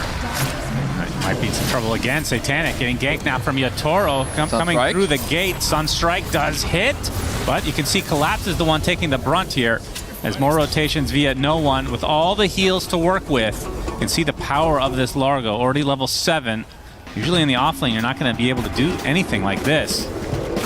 Probably wouldn't have the ultimate by now. Absolutely not. He'd be lower level than this, but Rue did a very good job. He stole the enemy Wisdom Shrine, then TP's bottom and takes his own. And I do think that when you're the team that needs time, stealing a Wisdom Shrine is so damn strong. Like, because it is the supports, they need to back up the course to make the moves in the early game. So both 9 Class and Tukalis definitely will be slowed down here. And what is the theory behind the IO pick, other than the fact that you have this double heal core? Well, not core, but... First of all, I think the hero is very good. It's also a hero that is nearly permabanned against P-Vision, and it works so well in this draft and with how you also want to play at the moment. Satanic, he's going to take the Ravage, Sunstrike as well, so another death for the Chicken Man. That's 3 for Satanic already. And Collapse continuing to dominate this lane, despite that little death he had earlier, is going to be very happy with how things are progressing so far for Spirit. Ducalis trying to find his way in the tree line, but Collapse and company, they will surround and take him out. Okay, yeah, a lot of these early moves. I do think that Spirit are getting more out of this early game than honestly they deserve. Getting multiple kills in this bottom lane, trading the top for the bottom pressure at the moment, and taking P-Vision safe lane tower. I'm not gonna lie, they should be very happy with how the game is going at the moment. But we've had P-Vision games where even behind, it doesn't feel like they're rushed at all. And if they get to that mid to late game, especially with the likes of Kez, I mean, how good is their late game? Because just looking at the heroes, it doesn't seem... No, Jinx will not going to be there in time. Nice timing on the TP. Their late game is still honestly quite good. Like, you've got Grim against Morph. It's a good illusion. Obviously, it depends a lot also on like the itemization. Can you force your Toro to like buy a butterfly MKB where then the illusion kind of owns himself, or is it going to be something different? But a lot of Night Stalker drafts is also about the mid game, the post laning stage, because if you're PVG and you run somewhere, let's hold that 9 class in the Bramble. Full bedlam, 9 class actually dead. Straight up. It's going to be a trade. Will be a 1-for-1. But yeah, Night Stalker owns the minute to 20 mark. He's usually like the king of the map, just using your ult against these heroes like Bane, Willow, Invoker. None of these heroes can really stand their ground early on, so even if P-Vision are slightly behind early on, I would absolutely expect them to take over the map within the next couple of minutes. Notice working on a Blink Dagger as his first main item after the drums. So just looking to be ultra aggressive. We'll see how that works out for him. I mean, it kind of aligns with what their lineup wants to do. This does seem very early-centric overall. Yeah. With a little bit of Kez in the late game. Because they definitely, like, eventually what they want to reach is like the IO Largo together as, let's see, we have got a sleeve set up, but I think this is more pressure than really anything else. Because they don't have the easiest playmake, right, on P-Vision. If you're Spirit, you're happy keeping a very stale map where not much is happening, Tide bottom, Yatoro stays top. Most of the plays kind of have to be initiated through the Night Stalker. And him having to go drums Blink, it's not a bad build by any means, but it is very early game centric. And does the build change at all for any of these heroes based on the positions? Like Largo, for example, has a Soul Ring going for Spirit Vessel. We don't see that in an offlane very often. Typically. Okay, Terrorize onto 3 with the Sunstrike. It is going to hit the IO. And that's the death of 9 class. Very nice job. You're just protecting their own area. As not quite done yet, there's Laurel throwing out a random tornado into the Meteor. Yep, looks like Not Me will be the eventual trade of supports. We have revenge tonight. Okay, still, we're seeing some really good things. Like, this is just players understanding kind of the limit that they can play on. You know, Not Me in the jungle gets a Terrorize into the Bedlam just with a Sunstrike combo. And while it is a 1-for-1 trade, it gives a lot of space to Team Spirit. Collapse can take a nice juicy stack here, though, with the help of the Meteor Hammer from Laurel. Also gonna have the Consecrated Wrap soon. And while they do have good heroes to like deal with what Spirit have, need to say it again, I do think that this current state of the game is beneficial for Spirit. Yep, first grip of the game. Adaptive Strike with the Sunstrike as well. Lots of strikes, in fact. Wait for him to finish the job. Ducalis, a little bit too late to the party. Won't suffer the consequences, though. Yeah, nice play. I do think that Rue is, like I said before, he's getting off a lot of good plays. First, the double Wisdom Shrine steal. You get a lot of sacks going for your Tide. Now finding this play on notice close to his tier 1 tower.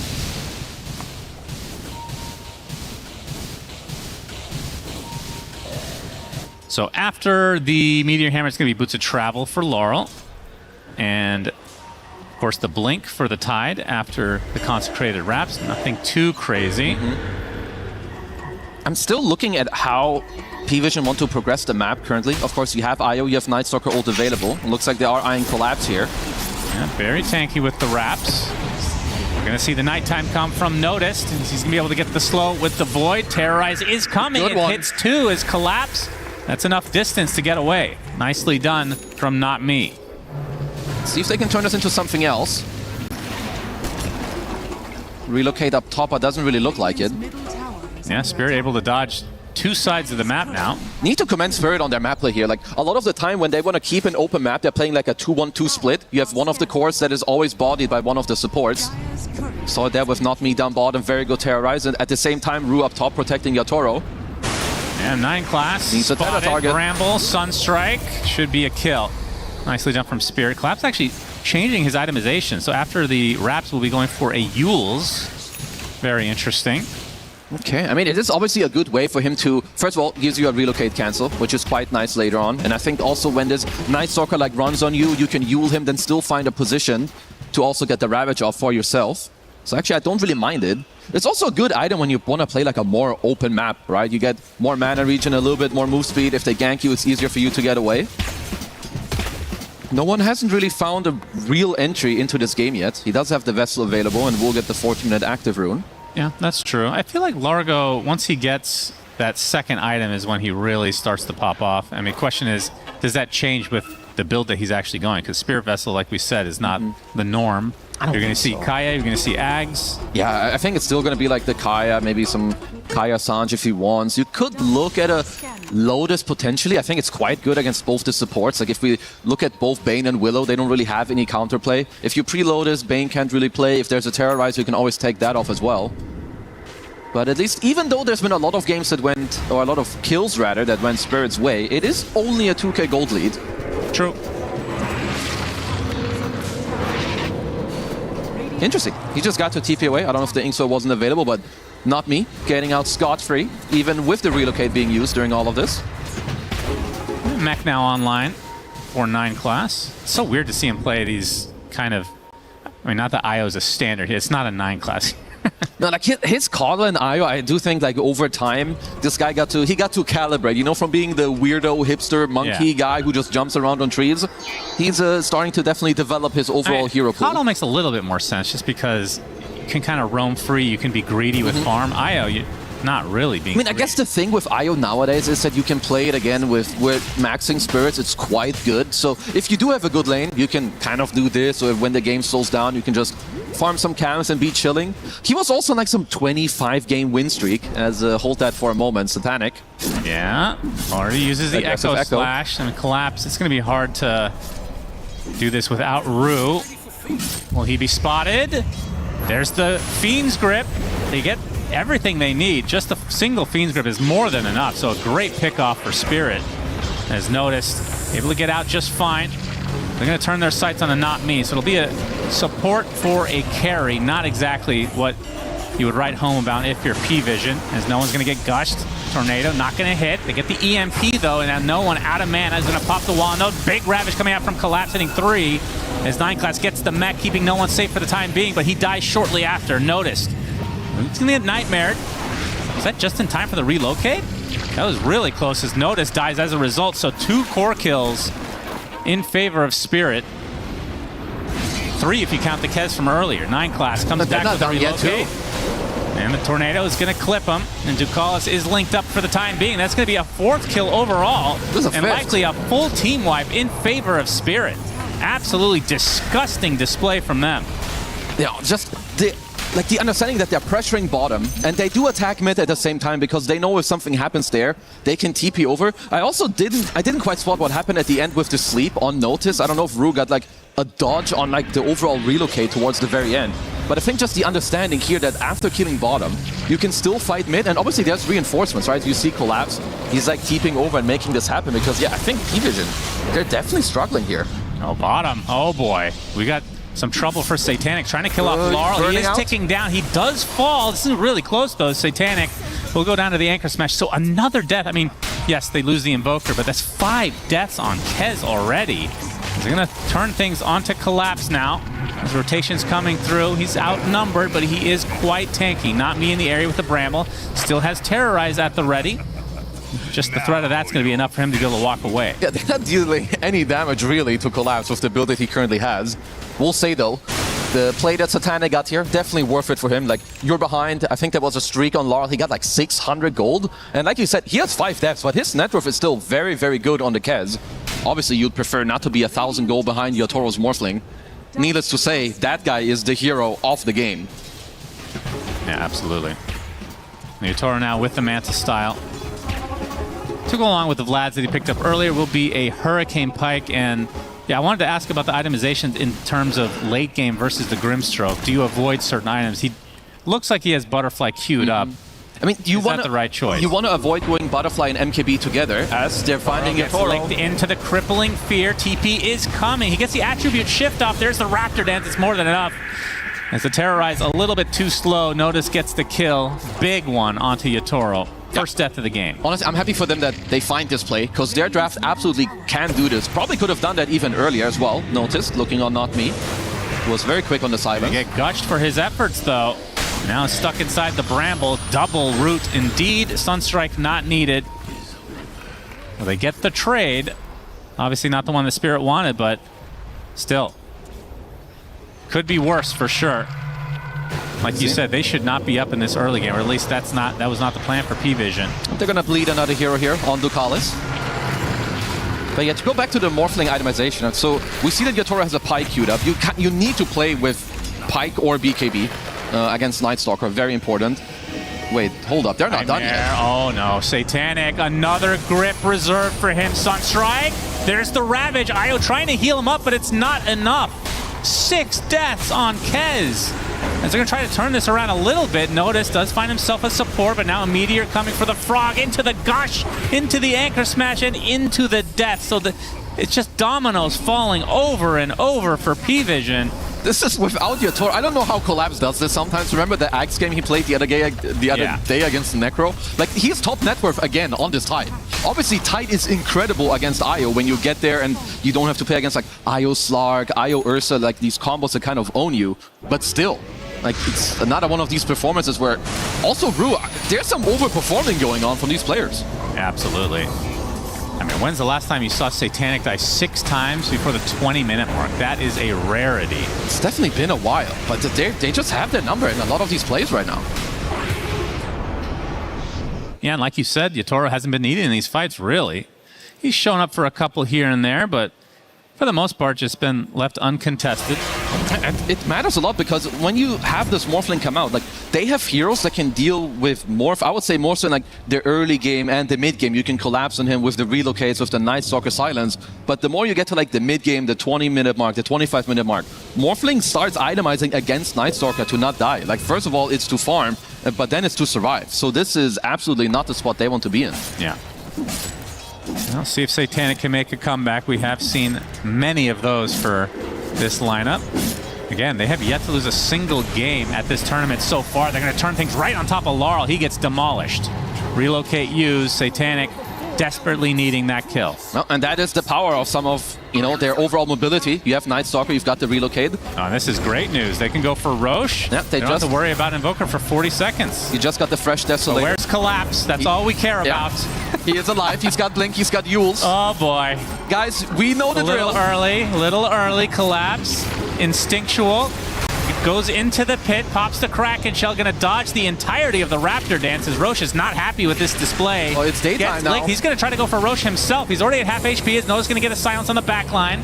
Grimstroke ult connecting a bit as Satanic. He's pretty low, gets connected by 9 class, and Collapse still working on this Roche, and he's getting quite low himself. Away from him. Yatoro gets the Aegis. They get the kill as well. And now 9 class will suffer the consequences along with Satanic with his 7th death as Spirit. The Roche defenders, so good at it. Ducalis will be another one to fall for P-Vision. Technically wasn't Collapse stealing it, but he did start the trend here. He's always the reason why this team gets Roche one way or the other.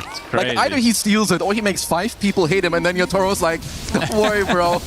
I got the security. A single casual waveform just taking that for himself.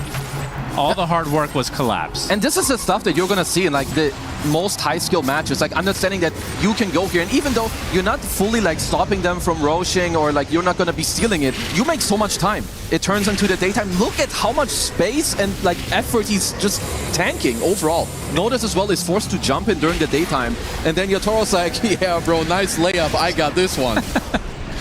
Well, they do get him, which is probably therapeutic if nothing else, but Yatoro basically had nothing to do other than waveform, and then he could just clean up. Oh man. The table was set by Collapse, and Yatoro went ham. He devoured that buffet. Now it's a 10k lead with the Aegis on hand. Want to see what type of like plan even that P-Vision are looking for here. Definitely not an easy game to execute from this point onward. They do still have a lot of power spikes that are coming. Obviously their scale is like, you know, nothing bad at all. You have Largo, you have Night Stalker, you have Kez. If you can get a couple of BKBs going your way, I think that would be one kind of timing that they'll be looking for. And of course, the Dookie Duke Aghanim Scepter on the Grimstroke, always very good against the Morphling. Is Satanic going to have double-digit deaths this game? He very likely could. He's at 7. He's not far off. He's going to need to turn this around if P-Vision are going to hold on at all. And remember, they only need a single game in this series to secure top of the groups here. Yeah, Spirit ain't having any of that. They like to place very high and well at EWC. I want to get the 2-0 here. A Spirit with the Aegis. for another 2.5 minutes. Jules as well on how much do they want to get out of this? Obviously, just taking the Roche in general was a great deny. Yeah. No, I believe that they should be getting, instead of 2.5 minutes, there's a very high chance you're getting all the tier 2s and outpost control, which then just gives you the overall map. There's no need to really push for a Rax. You could hit the high ground to force people back, but I think closing out all the tier 2s would be the main objective. Yeah. As Collapse found himself stuck in a tree line. It happens. Not as bad as one of the PGLs where he got stuck on a cliff for 6 minutes. I feel like that was maybe also Tidehunter. I think he just ended up using a Ravage because nothing happened. I vaguely remember that. Usually it's Arteezy, but... No, Collapse doing his best effort to take the record of the Cliff Man. Still tier 2s up and running for P-Vision. Cute little animation on the Froggy Frog. Want to see later, you know, because you can turn into the Largo, maybe steal the Croak, give it to Laurel if you want. I don't know if that's like his main target. I think turning into the Kez is also pretty chill if you want. Of course, Night Stalker, you can steal the Silence. I mean, surely he doesn't want to turn into Largo in a fight. Can't be that good. You can steal the spell and like Croak I'm and not just turn saying it's around. bad, it's just that surely there's better options. Like even the Night Stalker would be better, I would think. Honestly, I don't really know. I think if you want to make Laurel pop off, which I don't know if you need to help him do that because you're already owning anyway. He ain't no support. That's a Morphling carry right there, tell you what. Let's see Toro though, bro. He's big picture type of player. It's true. But honestly, at this point too, I think his ult is kind of a bonus. He might just go rampant even without it. As 50 seconds left on the Aegis, did clear every single tier 2 tower, and they picked up a gem. What's the Aghanim Scepter timing here? Oh my god, I was actually memeing, but he has a greedy enchantment on Grimstroke, so he's only 1,000 away from Dark Portrait already. That's kind of crazy. I mean, Grim farms fast. You can clear waves with Inkswell. Still. Now they find themselves a little Night Stalker meal. Yeah. Delicious treat. And this is what I'm talking about with Night Stalker. If the game doesn't go extremely well early, this hero feels like... It feels bad to have on your team. Like, you might as well have just picked any other offlaner. They definitely expected this game to go better because Night Stalker, even with not the best early game, if you find ways to go on the enemy draft, like collapse on a guy, you have the relocate. I do think that maybe it has a bit to do that no one is playing Largo. Usually he's, I think, a lot more of a playmaker for the team. Set up the tempo, set up the place overall, like get all the relocates going. But this maybe time a little around, bit too cute from P-Vision. I mean, maybe. Like, you did last pick this Night Stalker to make a lot of things, you know, happen in this early to mid game, and I don't really think that happened. There's Toro with the end of the Aegis going for a lot of pressure. Yeah, we'll get the tower. Well, it is fortified, so maybe not. They're going to play it safe. 13k lead has truly ballooned after that Roche fight. Yeah, and now Shiva's online for Laurel. You have full map control. As P-Vision, they still have two pretty good wards out. You can see the one here on no one and one on the bottom side of the map, but Collapse walking around with a 13k gold lead and a gem. You will soon say goodbye to most of your map. Laurel finds himself a frog now.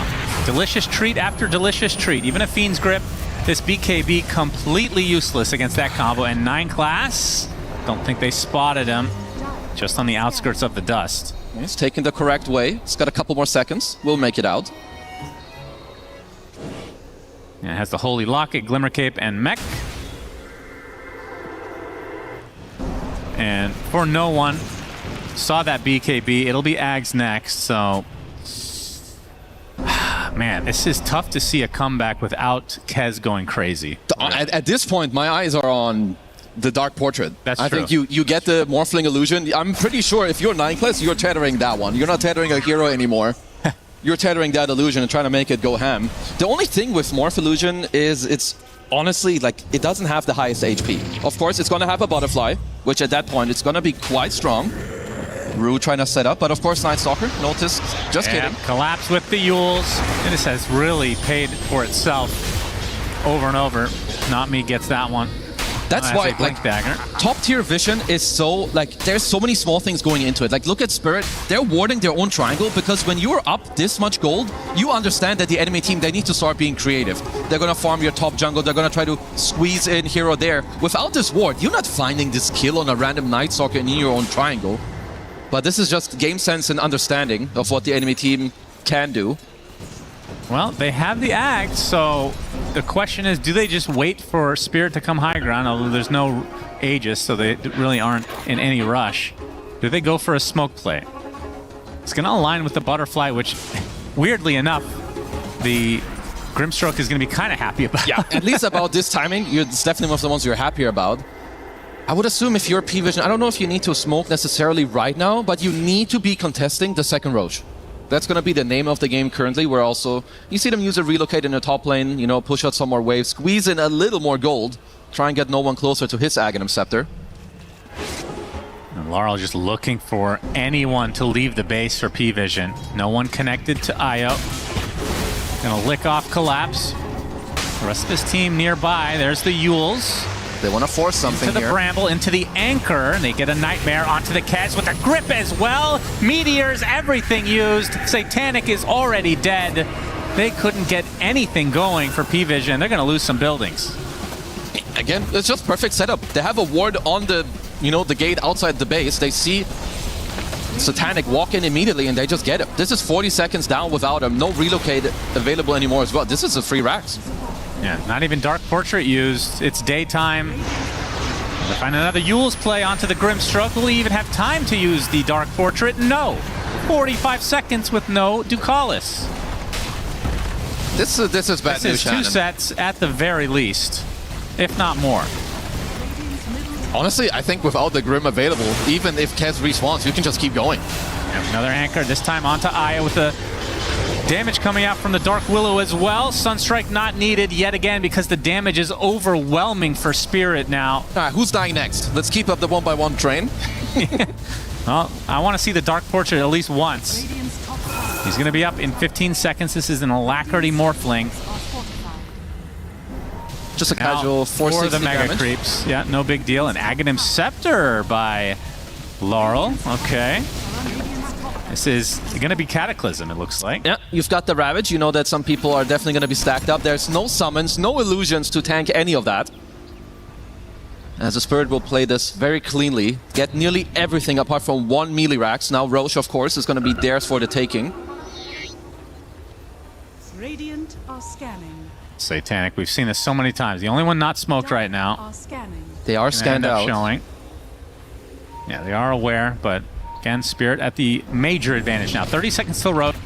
Obviously, just wait for that. Dire's top tower is under Man, it's just a tough one to also contest here. Like, how do you do it? You know, Spirit, they have outpost control. Of course, there aren't any buybacks available yet for them, but even so, like, you have incredibly fat heroes. Yatoro as well, getting very close to Ascadi. You have Rue, who's getting close to an Aghanim Scepter. Also, I love that Collapse. In my opinion, this is an underbought item, the Krelos Crozier. Like, just the passive, where you reduce enemies' like health restoration by 30%. Yeah. We see a lot of Kados, we see a lot of Necros, there's Ios in the game.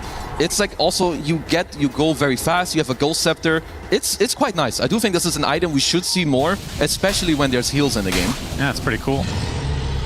There's the Roshan Belch, one of your favorites. That's right, P-Vision, they're going to try to go for this, but see Spirit are already ready. They're going to try to go onto the Dark Willow to start things out. Looking for the Ravage is Collapse, going to reset a little bit, pops a Crozier.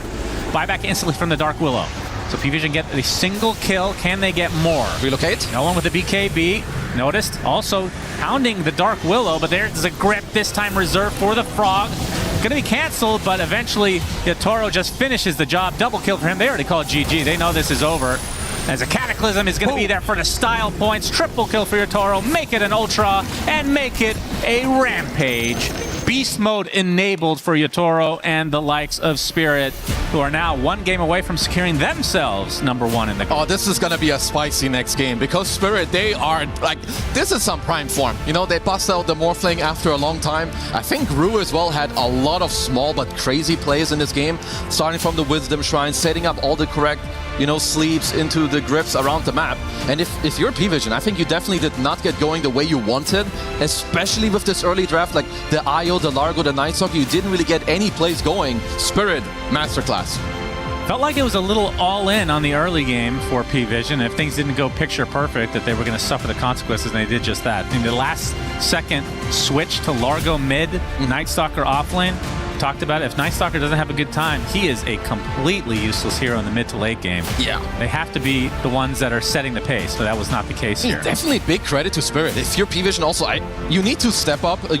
like the gameplay. It has to go up. Like what Spirit did in these lanes, I think is not normal. Like 3 or 4 deaths on Satanic's Kez in the safe lane by like minute 10. Yatoro having a full free game. He has 1 death to his name. You picked offlane Nightstalker to at least pressure this Morphling a bit or play with more relocates. They did not get those plays going.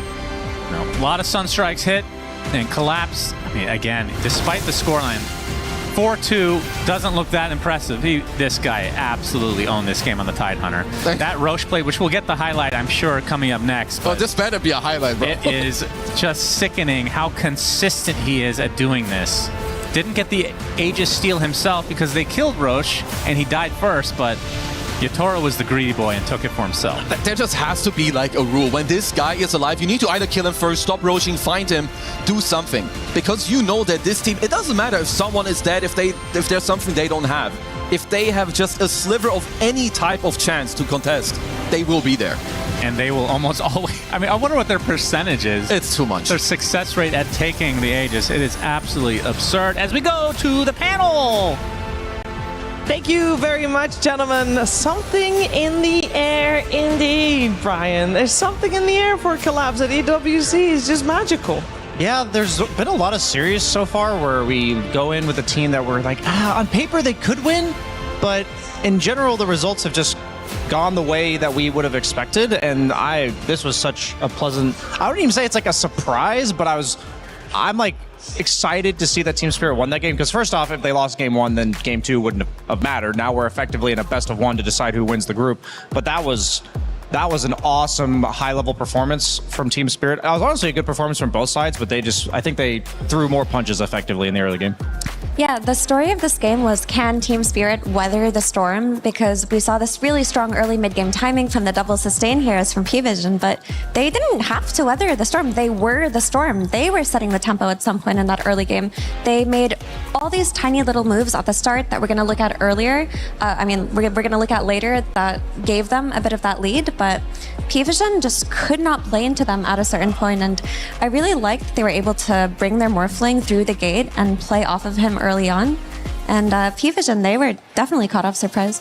Yeah, I know we're gonna look at how Spirit will be able to set the pace, but I wonder why P-Vision was not. Because is it the Largo? We haven't seen them do Largo mid before, Brian. Did you feel like it played out the way you wanted it to? Obviously, it lost, but did you feel like it still had the impact that P-Vision wanted from it? I mean, I thought what was really cool about the Largo mid was that, we were talking about pregame, is Largo going to rotate to Morphling's lane, or like how are they going to do this? But they actually brought the Nightstalker IO to Largo's lane, so they almost treated him like he was an offlaner in the sense of how they rotated the early game. I don't think the Largo was meant to have, it wasn't the pick that was meant to win them the draft. Like, the Largo was rotated to mid, I think, in order to enable this Nightstalker, but at the end of the day, it did not have the impact you wanted because you bought this Vessel, and you did get one crucial kill on Yatoro's Morphling before his Manta came out. But, you mentioned that, why weren't they aggressive? I honestly feel like there were so many small plays from Team Spirit, whether it's Yatoro going through the gate, whether it's Rue going towards the mid lane. There were just so many cool rotations, and this was by far the most enjoyable early game for me to watch. I know Team Spirit came out on top, but it was literally like watching a fight where they're just throwing punches back and forth nonstop. Yeah, and I do think they just showed up very heavily on lanes today on Team Spirit. For P-Vision's draft to work, and we could have seen an entirely different game if the lanes hadn't gone so well, they needed to get a couple of the early game kills, group up early, and take advantage of Team Spirit's heroes needing more scaling and more time. But that lane on top with Bane and Morphling actually ended up doing really well against the Nightstalker, which maybe they didn't factor in, and that Tidehunter also had a fantastic lane. So you had 2 side lanes that won, and sure, you got a kill on Invoker in the early game, but because the side lanes were able to move their supports around, Invoker also had a good start. Yeah, so let's take a look at those moves that supports were making, because those were instrumental to having Team Spirit be in this position. Yeah, I just want to shout out Rue in specific because he was everywhere on this Bane, but this is him setting up for the kill on No One's Largo after Laurel had died in that early game. And we see Not Me also joining from the side, but this was essential for Laurel to get back into the game after him getting killed earlier on.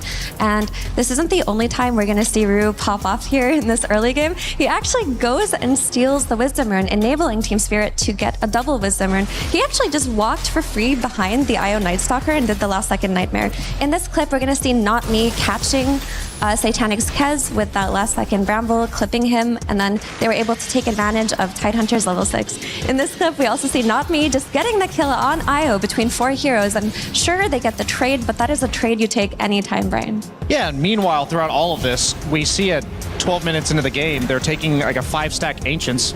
I'm just looking at all these early game rotations, and I'm like, when did he find the time on Rue to stack these camps 5 times amongst all of these ganks?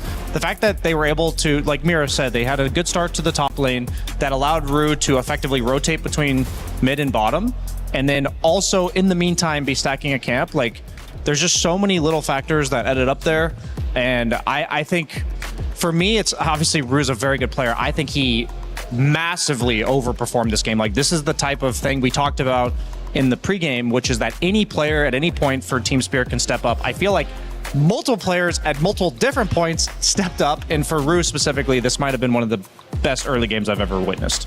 So where do we want P-Vision to take this? Because this was an outplay, right? Because we looked at the draft, we're like, okay, on paper, this should be P-Vision early and then Spirit late. That's kind of like their plan, and it turned out to be Spirit all the way, basically. So with the plan of P-Vision, there wasn't much wrong with it, per se. How are you going to adjust from it? This is also their first loss, Effie, so we don't know how they do with adjustments. It very much was.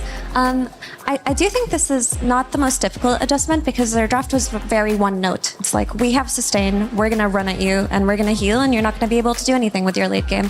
It's just a matter of making sure that you can fight at all stages of the game, and they could just change up their mid hero, not have a Largo, have something like an Ember Spirit that can play tempo, and it would make it easier. I mean, based on what Team Spirit's done this event, which is like good performances, but nothing mind-blowing, if I was P-Vision after that game, I'd be like, okay, you got us. Like, I was not ready for you. Came ready to play today, guys. I'll just say that I always appreciate the little item choices that players make. This was a really cool Yules pickup from Collapse on Tide. It's so amazing defensively against the Silence of Grimstroke as well as Nightstalker, but also Willow as a support. Like, if you don't have Bane there and you don't have this Yules, there's no setup for kills on the map, but because you have this Yules, that's what item Willow usually goes for, and it sets up all of her spells, so it kind of gave them this extra kill combo on the map. And I think P-Vision, they just weren't ready for this. I think that's why Satanic died. There were multiple times where if I'm looking at on paper at Team Spirit's draft, I'm like, they don't really have the setup necessary in order to kill me. They have a bunch of soft disables. I'm like a mobile guy with a dispel and everything. But yeah, just well played all around. I have a Morphling question for you, or rather a question about Morphling. Okay. This was the second game we saw Morphling, the first win for Morphling. Could it have been any other carry, or was the fact that Yatoro was Morphling a big deciding factor here? I would say it was a big deciding factor, and I really liked the confidence to pick it there because I don't think many heroes could have been able to out-CS a Nightstalker like that. And also, the self-sustain and durability of a Morphling is what enables Bane to move around. Like, if it's a typical carry hero that gets bullied out of lane and needs the babysitting, you don't move around like that on Rue. So definitely a really cool pick. It was the second Morphling game at this EWC, the first win. So there's something there, Brian. Yeah, there's a group of 5 carries. There's like Life Stealer, Morphling, Weaver, Tiny. They don't really jungle very fast, but they're also really good at staying in their lane.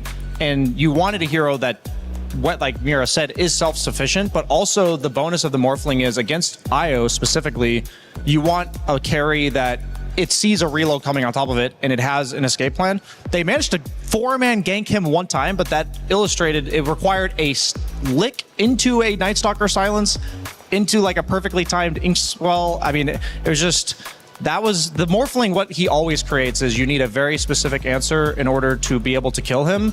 And Yatoro, I think better than anyone else, will recognize your draft is kind of awkward when it comes to killing Morphling. And the Night Stalker pick was amazing for P-Vision's draft, but it did not solve that individual problem unless they got momentum, which the Morphling also stopped. So I do think it was a very pivotal pick.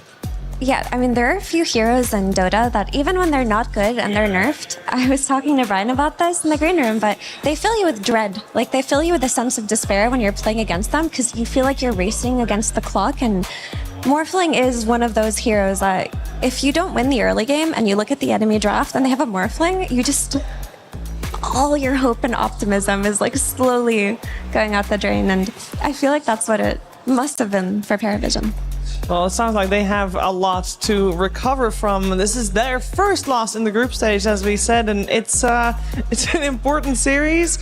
There's only one more game left between these two teams in this group, and this game will decide, because there's no chance for tiebreakers in this group. So this one game will decide which one of these two teams gets to skip the survival stage and is instantly locked in to top 8 here at this EWC. A lot of pressure on this upcoming game. Let's find out how our commentary team of Sunsfan and Kezu feel about this series in particular.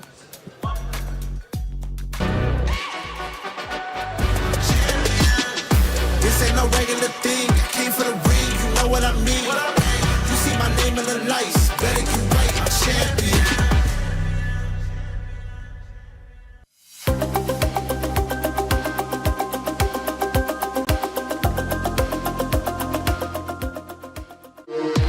We were there for every click, every clutch, every respawn.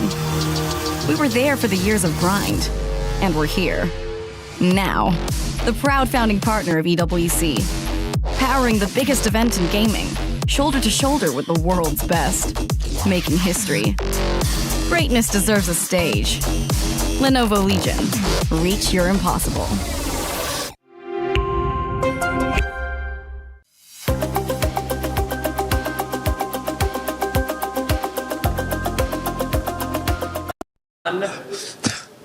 Hi there, Sunsfan here with... That's me, Kezu. Well, it's just Kezu, but yes, welcome to another series of great dotes. We have P-Vision versus Team Spirit. Yep. I mean, one of these teams is undefeated. That's P-Vision, Spirit. That's correct, right? Yes. Just double checking. You don't never want to be wrong here. What do you think about this series? I mean, these are two top dogs of the group. True. I mean, like you said, P-Vision, they're still undefeated. To me, they look a little bit better than Spirit, but at the same time, without throwing some shade at the other teams, I don't think these two teams were tested that much yet. So it's a good test for both of them to actually play against an S-tier team. That's right. Now, has Yatoro shaved his head or changed his hair color today? Is that a question to me? Yes. No, he is not. How do you know? Have you seen him? No, but I can tell. He waits for the final day. That's when he comes with like Super Saiyan hair, or like blue hair, or a bald head. Okay, nobody cares anymore. This has gone for too long, so we'll see you guys for the next series. Thanks. This year, the EWC Dota 2 format is more cutthroat than ever. This is how it's going to go down. The tournament starts with the group stage. The teams will be split into 4 groups of 6, where they'll play in a round-robin format. The top teams of each group qualify straight to the playoffs, and the bottom 2 are eliminated. The remaining teams move on to the survival stage, which is a single elimination best-of-3 gauntlet-style bracket, the team's final chance of survival. The first round of the gauntlet bracket starts with the 3rd and 4th placing teams from the group stage. The winner will meet the 2nd place team from group stage in round 2. Only 4 teams will move on from the survival stage to the playoffs. The playoffs are a best-of-3 single elimination bracket, where a single mistake can be the difference between moving on and being eliminated from the tournament. A 3rd place decider will be played for a bigger chunk of the prize pool, as well as valuable club championship points. The grand finals match is a best-of-5 for the 2 teams that have fought their way through each stage of the tournament. Only one of them will remain undefeated and claim the EWC 2026 Dota 2 trophy.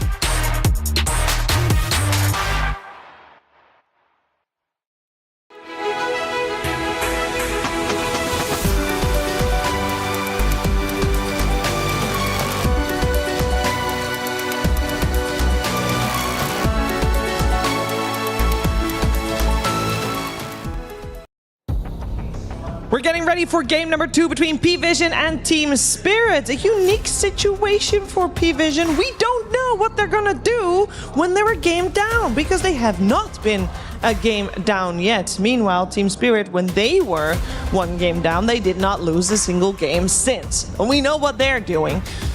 What's coming our way in the draft that remains to be seen as we're narrowing in on that one, Effie. I want to know what they should be doing, what they should be addressing. Is there anything in the opening that you would like to see changed? Because we did see Team Spirit prioritizing that overall first pick Bane in this game in particular, and we saw Rue on Bane, and you highlighted him specifically because he made it look S tier. Yeah, he did a fantastic job, and conceptually it's a great hero versus P-Vision with a lot of the strategies that they want to run. The IO being an example, the Kez opener that they played didn't necessarily work out. So if Team Spirit run back this starting Bane, I don't think we're going to see that Kez into IO follow-up.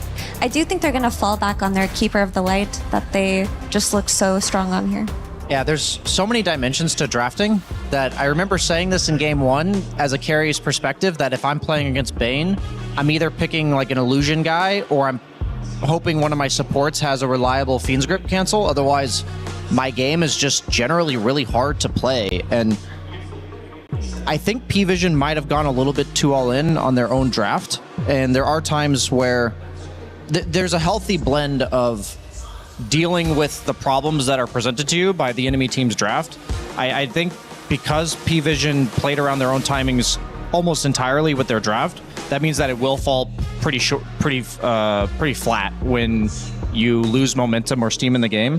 Like even just as simple as they open Bane, you have a reliable save from Fiend's Grip. Like that's the kind of simplicity that I would like to see inserted back into P-Vision's draft. And so I'm just going to be keeping an eye on this game because, you know, Kezu mentioned neither of these teams have really been tested yet. Mm-hmm. And I think it's like in theory, it's like, okay, yeah, you're not going to underestimate your opponents, but at the same time, these are things they're probably have been getting away with, where they're allowed to play for their own draft, and you have to step it up and think about what Team Spirit's ready to bring it today. So what problems is Maposhka going to present with Puppey in game 2? Well, we have a slight change in bans, only very slight. So of course the teams changed sides with now first pick going the way of P-Vision. The only change in bans is that the team that has first pick, instead of banning Axe, they banned Doom. We did see a Doom ban in the second phase, of course. And of course the change with the Willow position for most likely getting picked up first. That's really interesting to me because I thought the support that P-Vision would try to steal was actually the Bane, but they go for the Willow instead and they double down on the Hoodwink first phase ban. To me, this says that they think that the offlane is the problem actually, and that if they ban Hoodwink and take Dark Willow, then there is not a strong enabling support for Collapse. But I still think there are some that exist, like the Techies, for example. Yeah, I do think there are potentially other options. I think what's really fascinating for me right now is... Or the Rubik, sorry. Yeah, Rubik's a decent answer. I'm just thinking maybe Treant's power is purely in the two carries that are banned every first round, the Drow and the SF, because there's a high chance of that. We've been seeing it more and more that teams are banning the carries first round, and then they're just skipping Treant Protector, a hero that's been picked or banned pretty much every game thus far. And I guess, there's times as you go on later in the tournament, if you ban a combo piece that you're effectively banning two heroes, I think people think they're getting 2 for 1 by banning these, and that's why they're doing, or effectively 3 for 2, I guess, by banning SF and Drow together. Yeah, and Rubik, go ahead. Do you also think that's, if you would pick Treant first phase, you kind of lock yourself in a little bit in terms of what type of laning partner you'll give with the Treant and maybe what type of offlaner your enemy team can play into it. Whereas with these two picks, world's your oyster. You can go anywhere. Absolutely, with it. yeah. If you have Treant Protector, you are like, okay, what ranged carry are we going to pick? But like you said, we virtually know nothing about what the guys are going to do. I think it's funny because sometimes you get the, okay, let's just pick Drow. You know exactly what our strategy is, but can you beat it? And then sometimes it favors teams to just say, okay, we're revealing absolutely no information. Because Rubik and Willow, they're kind of just standalone strong laners. Like, it doesn't particularly say anything about their lane duo or their counter matchups in the game. I don't really factor this in too much. It's like both of them offer unique things, a little bit of damage, a little bit of team fight. What do you think so far, Mir?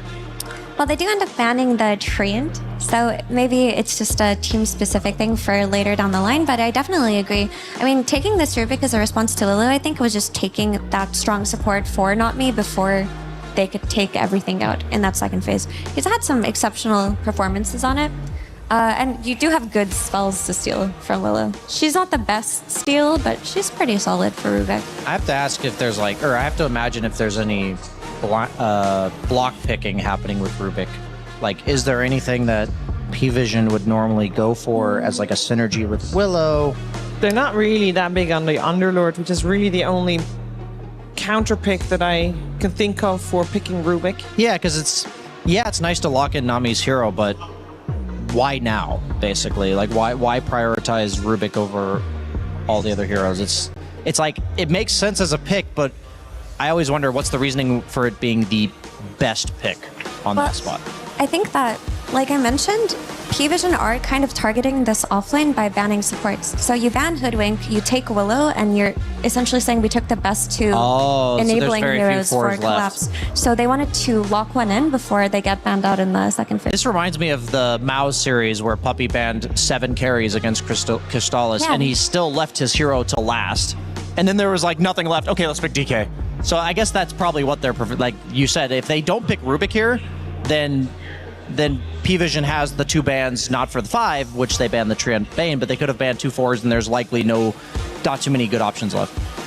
Yeah, I think for sure that's what it is, and we see a Winter Wyvern come out, and this hero typically is a response pick to heroes like Lone Druid, but I think it's also a very effective response versus lanes like Axe, where they want to just chip away at you. They want to press Battle Hunger, they want to make sure you're never at full HP. Winter Wyvern, now that you go level 2 heal, you can counteract a lot of this style of lane. Okay, I also hats off to Puppy for this one, because if I'm a carry and I'm against Bane, I need a Fiend Script cancel. If I'm a carry and I'm against Axe, I need something that prevents me from dying to Blade Mail Call. Like, yes, I can play around it. I can buy SNY, I can buy BKB, I can position myself, but it makes it so the heroes that traditionally would just die to that no matter what, I can pick them in the draft. I can itemize not purely for the Axe. There are 4 other enemy heroes in this game, so the Wyvern Cold Embrace prevents that combo. It's like, I think the laning stage is a big part of it. You have the sustain to go through the Battle Hunger, but for me, it's much more about that mid to late game. If we have Wyvern standing behind the carry, it just makes Axe's job a lot more difficult. You often don't want to pick Kez into Axe. Am I saying it's great? Not necessarily, but I would say this matchup's way worse for Kez without the Wyvern than it is with it. Yeah, I think this Wyvern kind of makes Kez's life easy, not just on lane, but for those Blade Mail calls that you talk about. And now this Wyvern is actually looking like the most important hero so far on P-Vision's draft. So now if you're Team Spirit, you have to think to yourself, we gotta jump this guy. Like, we gotta pick some Laurel Ember, some Puck, something that can just run at this backline nonstop. I thought they were going to go Storm because I think it's a little bit harder to counter. I think Puck is quite susceptible to maybe like a Viper. This is a sick Viper mid game. I actually think no one's going to whip out the Viper response because 2 ways to deal with Puck or 3 ways to deal with Puck. One is to have so much sustain and beefiness that Puck never does meaningful damage. Another one is to have insta stuns, and the third one is to just dumpster it in lane. I don't think we'll see the no one sniper. That's like another option for really slaughtering the Puck. I think against these specific heroes, Viper's the best, but then maybe giving away Viper ult is bad against Rubik. I wouldn't personally factor in the Rubik with my pick here. Yeah, I think Ember can be solid enough. Even we've seen no one have some great games on him, especially versus Puck. But I just do want to say they had to take the Puck here because if you don't Puck, you're getting pucked on 18. That's how Puck or be pucked, I think is the saying. You gotta puck them before they puck you. Exactly. Only one meaning to this. Only one. But the Phoenix does come out for Team Spirit. It gives them that little layer of coverage, you know, some long range damage to follow up on the call, some team fight control versus the Winter Wyvern. Yeah, taking their time. This is a tough pick, I think. Like, there's just there's a lot of different approaches you can take here. You can take the lane dominance, you can take the map movement gameplay like the Ember Spirit. Like, Ember, the thing about Ember is I think he's Yeah, okay. I didn't love the Ember because I wanted a hero that wanted to like play around his team. I think on the map right now, if you're by yourself, you're probably going to die no matter what hero you are. So I would rather having a hero that leads the charge and has follow-up from his team. Slardar makes a bit more sense there. We've seen teams go for like Slardar, sometimes like Earthshaker as a response to this puck mid. You think for sure it's mid Slardar?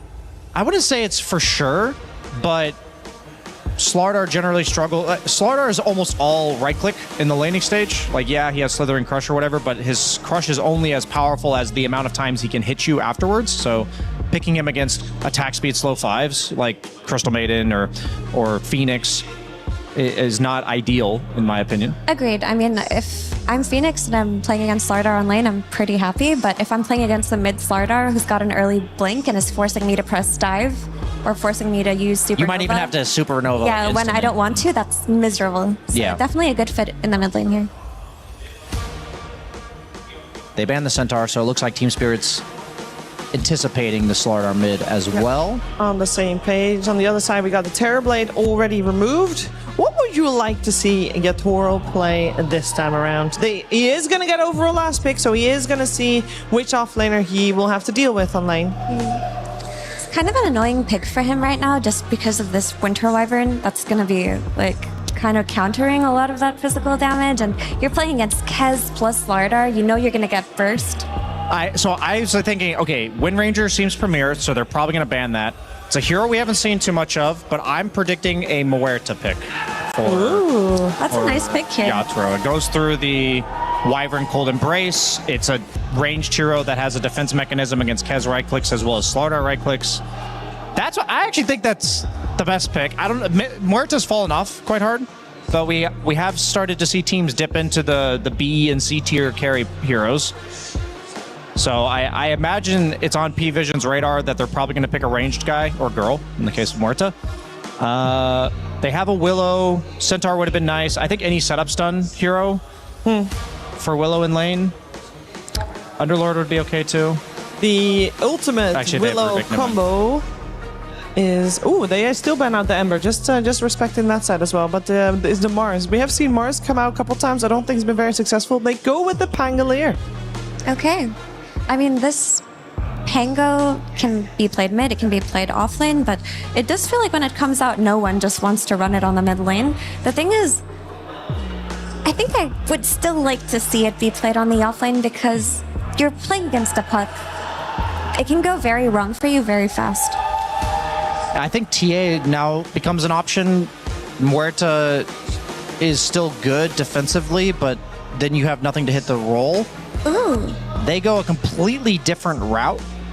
That was one of the unpicked heroes today. It was. In the graphic as well, and she showed up. I mean, on paper, it's fantastic. Not even for the hero dynamics or interactions that you'll probably mention, Brian, but just for the map play. Like, there's actually not that much wave clear coming out from the Slardar and Kez draft early on. Like, sure, it's going to exist later, but Naga could create a lot of wave issues in this game. If Naga gets... It's a weird timing to say, but if Naga gets to Treads level 5, then that's the point where the illusion time is about 100%. You're actually getting meaningful Riptide procs when it comes to pushing the lane. Like, it's very difficult to Slithering Crush and kill the illusions in time. A lot of this lane against Willow Slardar, what Naga does best out of all the carries is she just shoves the lane and leaves. And there's no tower pressure from these heroes on the side of P-Vision. If Yatoro gets to that point where he can just send 2 illusions at the wave, he's jungling camps, Rue can just leave him alone, they can play through Collapse. I actually think those first 4 levels on Naga are going to decide this game, quite frankly, because I think if he gets there, then they don't have any answers. And it's quite the good carry matchup against Kez, right? Kez isn't really known for clearing AoE damage early on. He's kind of big single target burst into disengage, which you can't comfortably do against a Naga. Yeah, Naga also, the build historically, and I think he will go this game, is Manta into Orchid, and that just destroys Kez on the map. Like, the big thing for Kez is there's very few heroes that can represent meaningful kill threat on him from the carry role, and that, especially when you're playing the map. Like, yeah, you have like the Ursas and stuff that'll burst him in team fights, but there's very few that will set up the kill on the Kez. And so Basically, I'm looking at bottom lane. If Yatoro has the start that Naga can get, they actually nerfed Naga's early game because in 7.41 she got some meaningful buffs and she was getting picked a lot in pubs and had a really high win rate. They nerfed like her base attack speed and stuff like this. So that's the only question mark I have. If he gets to that Manta Orchid Butterfly Heart, I think Naga's unstoppable this game. Let's find out if this Naga is going to get unstoppable and if Team Spirit can punch their ticket to the playoffs or if it will be P-Vision instead. Before we head into the game, we're heading to our casters, Sunspan and Kezu.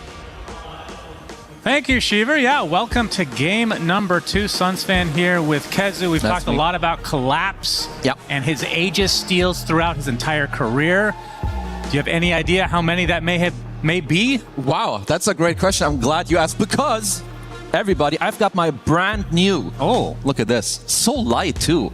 My Lenovo Legion. So you want to know Collapse's Aegis steals? Yes. Okay, when did Collapse steal Aegis last? Says here, yesterday, his 47th Aegis. It's a record. Damn. This guy is pretty good. It's definitely a record. Nobody steals as many Aegis as... You want to hold this? It's very light. Oh, wow. You're right. Okay. Not bad. Are you giving it back to me? If you want. I mean, you can cast the game at some point. You're the caster. I'm just the analyst. I gave you the stat. I appreciate the stat as we get into game number 2 between Spirit and P-Vision. We have some interesting picks. You let out an audible gasp when Naga Siren was selected.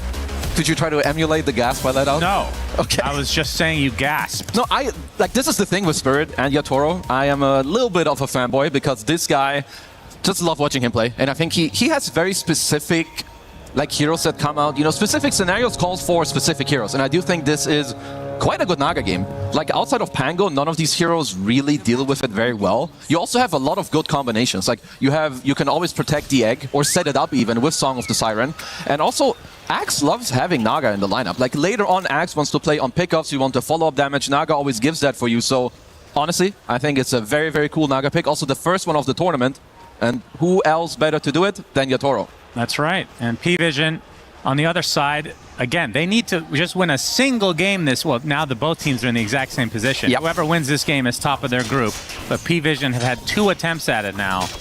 Is this going to be enough for them? They have a lot of physical damage going on here. You got the physical damage of no one on the Pangolier, Slaughter, of course, and Kez on top of that. So I'm sure itemization coming out from Spirit will be a lot of armor-heavy things such as assault, and I mean, is this even a blade mail game? A lot of times we don't see Axe even pick that up. Lotus is very good. I do think it is a good blade mail game. It depends a little bit. Like, you want to go either Helm of the Dominator or blade mail. I don't necessarily think he needs to go Dominator. It's more something you do in lanes where you want to split up. So I could see more the Faye, Stick, Bracer, go blade mail, blink, and just play on that. But yeah, armor is definitely something you need to get against this dire draft. You're playing against Pango and Slaughter, and a Kez who will dish out all this physical damage. So, you know, Lotuses, you talked about the AC, whether it's any other items you can get out, like Vlad's, or, you know, on the neutrals, if you get some medallion, all of this is definitely what you want. Yep. Ducal is playing the Winter Wyvern. We're used to seeing that coupled with a Drow-type hero, but it's going to be the Kez instead. Do you think there's any different interactions between the two as we get into the later stages of the game? Honestly, it's just very, very strong. And to go back to the blade mail part, like, Winter Wyvern makes blade mail a lot worse of an item, because obviously if you jump the Kez, like later, if Ducal just drops the Cold Embrace, you know, Satanic isn't going to be hitting into the Axe, so we'll see what he's going to do, as Collapse is going to take the wave and farm the wolves. Yeah, last game we saw Collapse on this hero. It was... something to behold. Oh yeah, I mean, he just destroyed the entire game, and that was against a last pick Necrophos. Like, that is not normal. And look what he's doing right now. Because he's farming the side camp, he can actually steal the water rune, and you can tell that you just throw the tip up because who does that? No one does that. Yeah, that's true. Well, not literally him. Yeah. Nobody does that. Okay. As he all chats Mimo Hodom. You know what that is? Yeah, that's definitely English. For sure. Oh yeah, definitely. That's usually that comes out when the cat's on your keyboard. I think that might mean suck it. Oh, I see. Is Collapse going to get gone on a bit by Satanic? The Battle Hunger applies to him, though. Collapse will be able to walk it off. Not me playing the Rubik this time around. How good are his steals? They're pretty good. Oh, let's see. They are decent. I think you're definitely looking more so at the support. Collapsers. I didn't think he was in trouble here, but Satanic getting him onto very low HP. He's going to get Cold Embrace now. back to respectable amount of HP, but the Battle Hunger and the right clicks kind of nullify a lot of that heal. Well, it's still quite good for P-Vision. Lotus is up as Collapse. He's just dead. Oh, he overplayed for sure there. Okay, Satanic gets first blood. Meanwhile, a couple more kills happen in the bot side of the map. Just supports biting the dust is now Notice versus Yatoro. It's definitely the type of lane where Yatoro is happy the longer this lane goes, but Slaughter Willow can definitely pressure early on, and they can win. Like, you can max out the stun, which is kind of what you want to do on the Slaughter anyway. I think Willow is quite good at trading. Obviously, Phoenix is a pretty strong +5, but there's some downtime you can play around when there's no illusions, when there's no fire spirits, you'll be quite happy. But yeah, I definitely do like the Winter Wyvern Kez combo. We've talked about it a few times. Not me now getting gone on. This top lane very aggressive for P-Vision. Looks like he's just going to die. It will be to Satanic's right click. A much better start, let's say, than last time around. Satanic, how many did he end with? It was 7 last count I saw. I can't remember. At least 7, maybe 8. He did lose like more than half his treads on the courier that Collapse did get to kill, so that does matter. But I do want to see what Not Me is going to be able to cook up on the Rubik. You talked about the spell steals. It's definitely more so the Terrorize, the Winter's Curse, Cold Embrace, I think as well, especially against these heroes. Like the triple physical is what you want to be doing, because Rubik, to me, has looked quite atrocious in this tournament. He's not as good as other 4s, so you gotta have the correct steals and you need to play very well. And what kind of build can we come to expect from Yatoro? It's still very, very similar. Like when you play Naga, you have to go Manta style. Yeah. There's still a lot of people that go for the Orchid after. And I think it's just when you think of itemization or in general or how the mid game is played. So Naga opens up the map. With Manta, you do it even more. Then people need to split. Then you get the Orchid for your own mana region, but also to actually pressure on the map, which is very, very good. And I think after that, you can look for some different itemizations. I think Butterflies is always very good. Same with Heart, Skadi. Later on, you want a Bloodthorn to just completely decimate people with your illusions. And Collapse after that death is back into the jungle, and it will be a first item Blade Mail. Love to see it. As Collapse now found by Ducalis. Ducalis is the one taking a lot of damage. I mean, Mud Golems are excellent for this. He's going to get a Courier as well and be able to walk away, although TP, Root. Bramble does hit with the Shadow Realm to follow as 9 Class able to bring Collapse down for the second time this game. Well played by 9 Class there. Good read, and also with the pre-Shadow Realm just to buff up all this damage initially. As we see, Satanic did get his Courier, so he's got the Treads unlocked, he's got the Urn as well. This is what we saw Pure do as well the other day. It's just great early stats. You nearly always go for plays with this hero as well. And 9 Class back towards the mid side.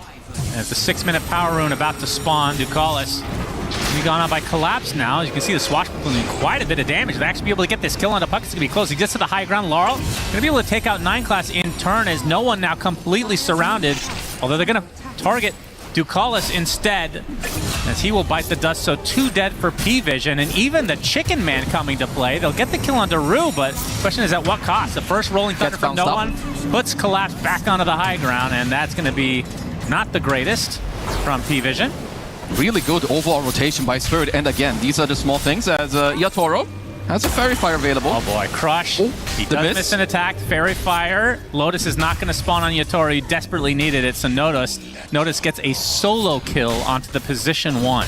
That's a big one. I also think that's the type of play they needed, because earlier, you saw Collapse, you know, he's respawning. He just TPs to the mid lane. This is why it's important that you look around, like what is actually happening. You don't need to, you know, brain that TP into the top lane just because you're the off laner. Looks around, but in the meantime, P-Vision, double Wisdom Shrine by the looks of it. Yeah, this is much better start to their game as Collapse still only level 4. He's going to take a full Raptor Dance from Satanic under the tier 2. He will dodge one of the Echo Slashes and the Blood Grenade, it seems. Ducalis a little bit worse for wear, but here comes 9 Class out of nowhere.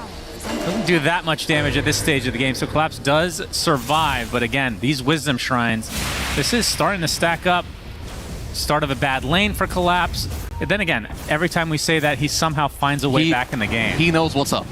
But it's still a very nice move from them. You know, you get to invade into the Wisdom Shrine, you steal half of a stack, you make him go low HP, and Collapse definitely suffering when it comes to the level department. Not even level 5 yet, where Satanic is starting to push on to level 7, being already level 6.5. Haven't talked about Rue. I mean, Phoenix Haven't seen Phoenix that much this tournament. It's very good against the two supports and also against the Slardar. Yep, Ducalis going to get bursted by Laurel. We can see the first coil of the game. As the aim rune spawning, Not Me looks to be the sacrifice coming out from Team Spirit, but the illusory orb is enough to outclass 9 class, and Laurel gets that haste rune, so now he can play around with Satanic a bit. We'll get back to lane. Laurel's just getting all the active runes. First the Amplify, now the Haste. Absolutely the 2 best runes we can kind of ask for at minute 6 and 8 here, with still continued pressure onto no one. This is half a tower down at minute 8. Like, this matters. Like, these early little chip downs on the tower can definitely swing some of these matchups, because in the start, you're obviously not going to commit on a full HP tower, but 10-minute rune, if you bring a couple heroes, you win a fight, this half HP tower might just be gone. Every time we pan over to Collapse, he's either getting pressured out or in the jungle. Yep. A rough start for him. Bottom net worth of the cores, but I mean, looking at just the net worth alone, though, you can see no one is pretty far down there as well.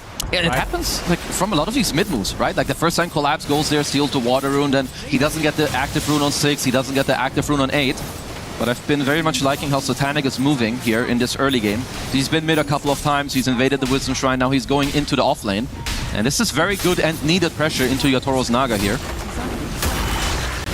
So now some pressure to this tier 1 bot. Satanic and the rest of P-Vision should be able to clean this up relatively easily, as Kez will be going for the Mage Slayer, so I assume Pango will not. It'll be the Diffusal first. Yeah, definitely just Diffusal, allow Pango to play around other things later, as they see Not Me, who's very deep here.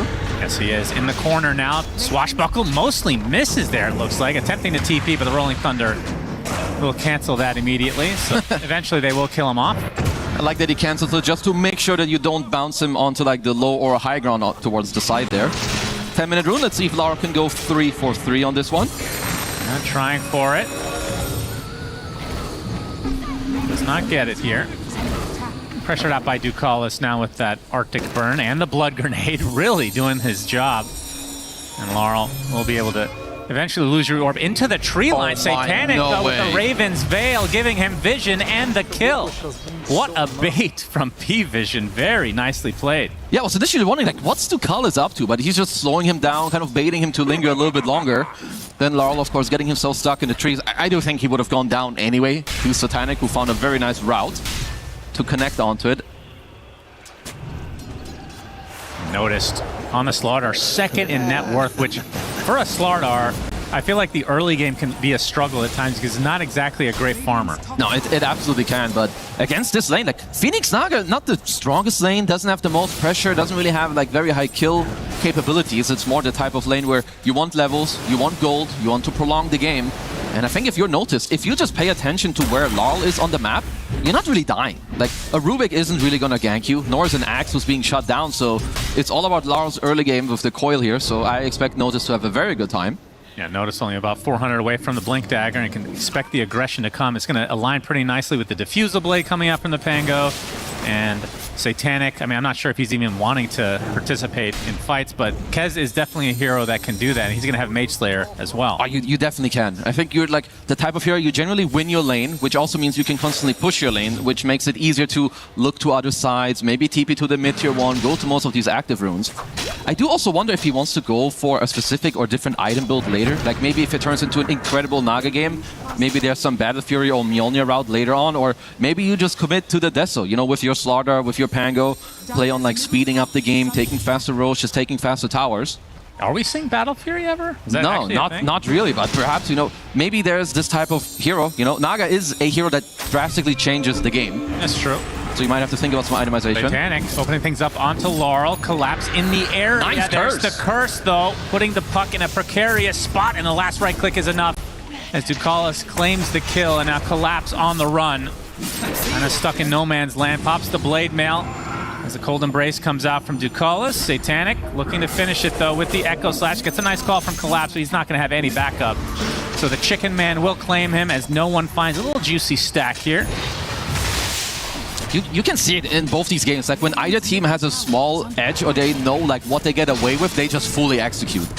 Satanic being one of the best Kezes. I am very impressed with his early game here. Look at that keyboard. It's got some nice keycaps on there.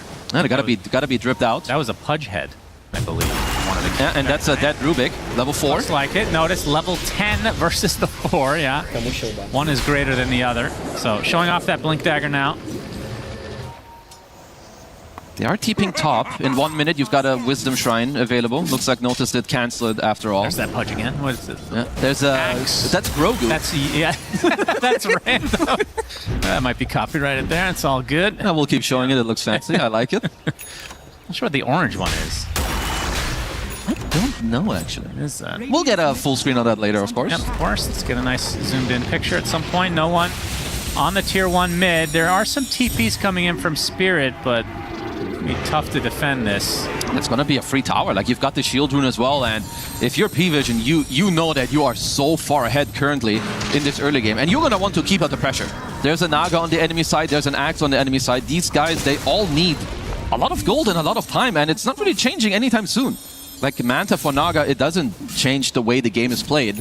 It's only going to be Collapse's Blink and then maybe later the Orchid. So for P-Vision. Good lord, I looked at Collapse. The Blink is so far away. Yeah, shouldn't have looked. Holy jeez, 1,500 away from that. So that's going to put them on the... Okay, the Curse, it's a solo. Actually, no, it does connect with the Wyvern.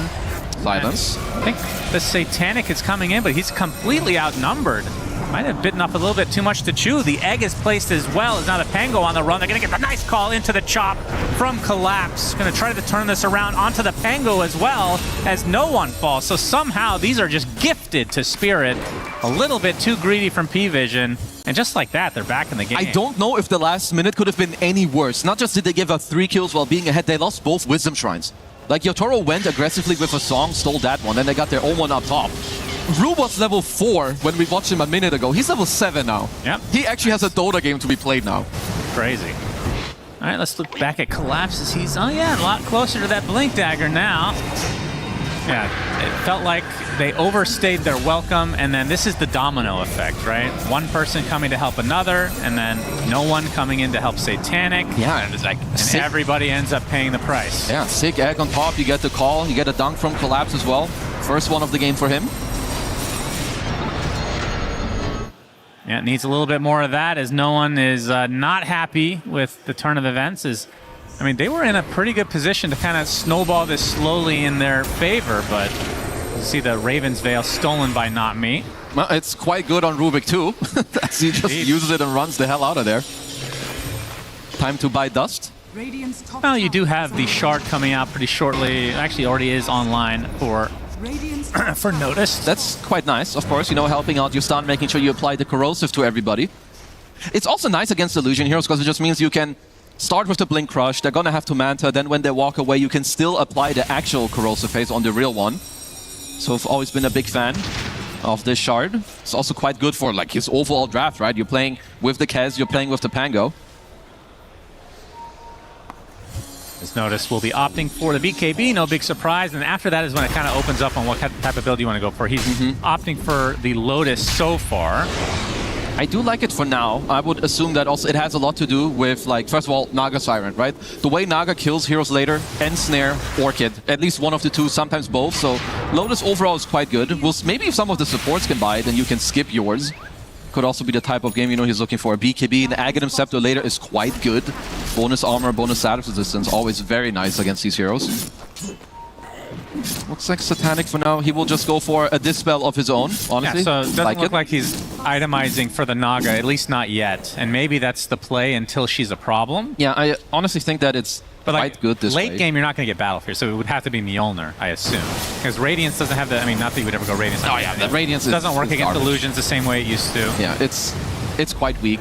So they're just more playing around the fact that you just kill the rest, and you can kind of ignore Naga, I think, for a long time. It's more about, can you survive her map play? And I think that's where the Manta comes in, that's where the Lotus Orb will come in later, so definitely don't mind this type of idea from P-Vision here. Alright, Collapse, Blink Dagger online. He is a hero all of a sudden. 1 and 3 start for him. And it's Not Me. Will be picked off quite easily from P-Vision. And again, they're really invading this triangle over and over and over. They are, but I'm looking, I do feel at the moment, they are happy, of course, they're ahead, like 1k gold, right? Also soon active room coming out on 18.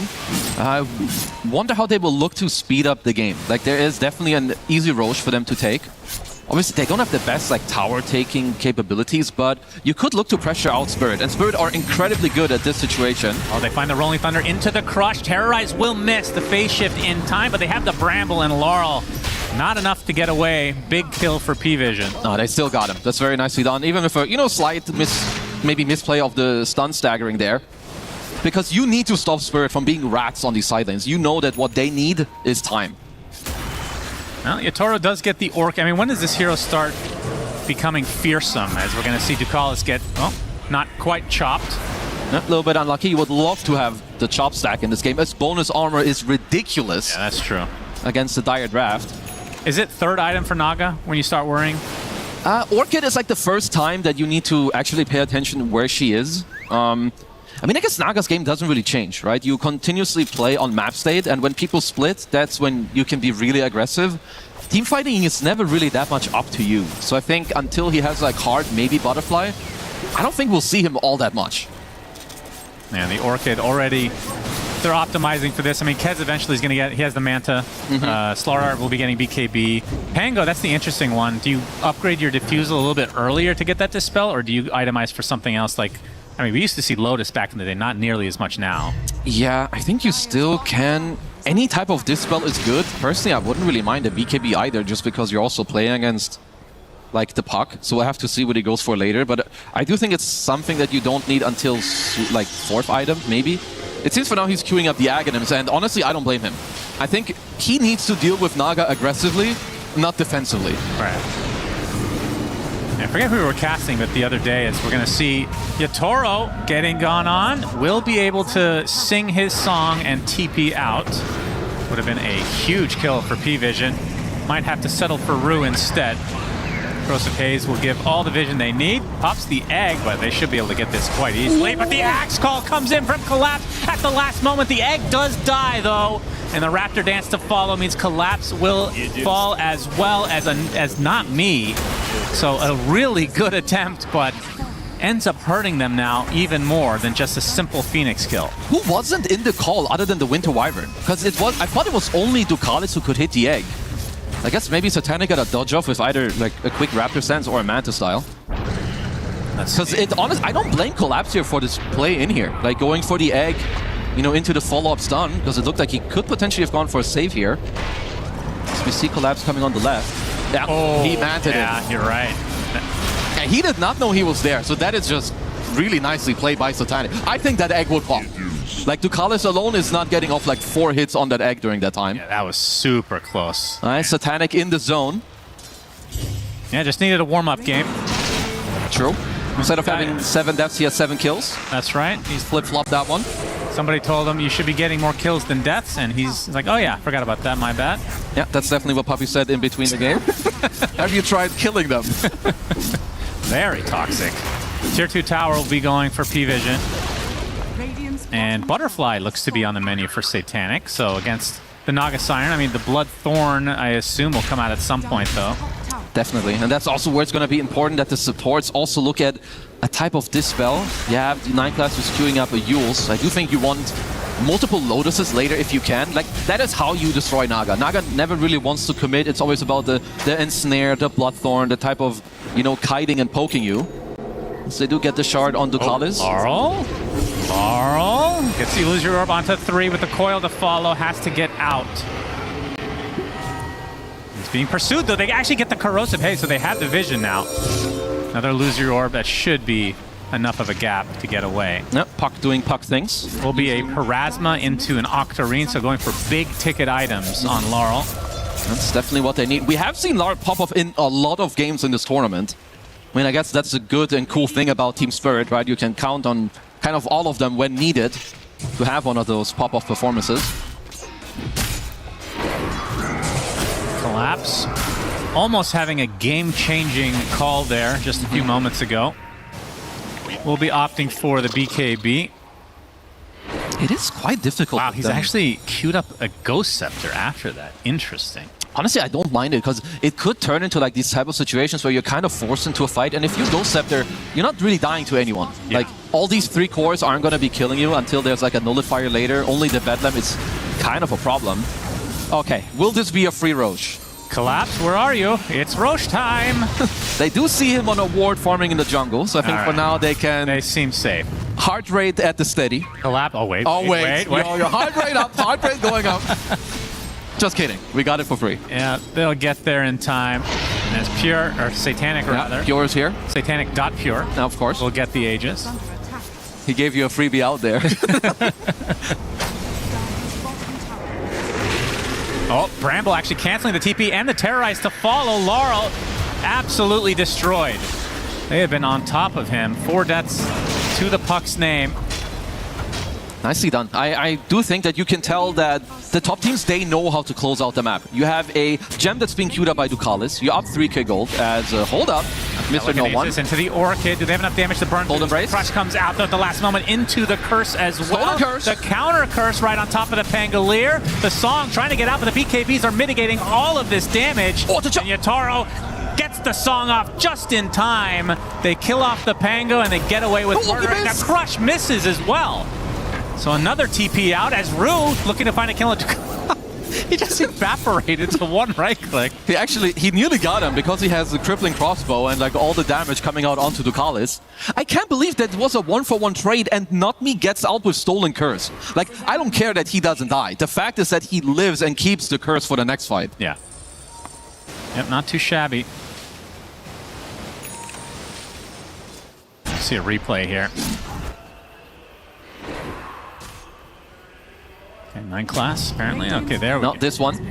Placing a nice ward to end up catching no one here. And you can see the power of the Orchid. Like, if Notice isn't this close, and they don't get this counterplay with a very good curse that was stolen here, and he barely got that Song off also.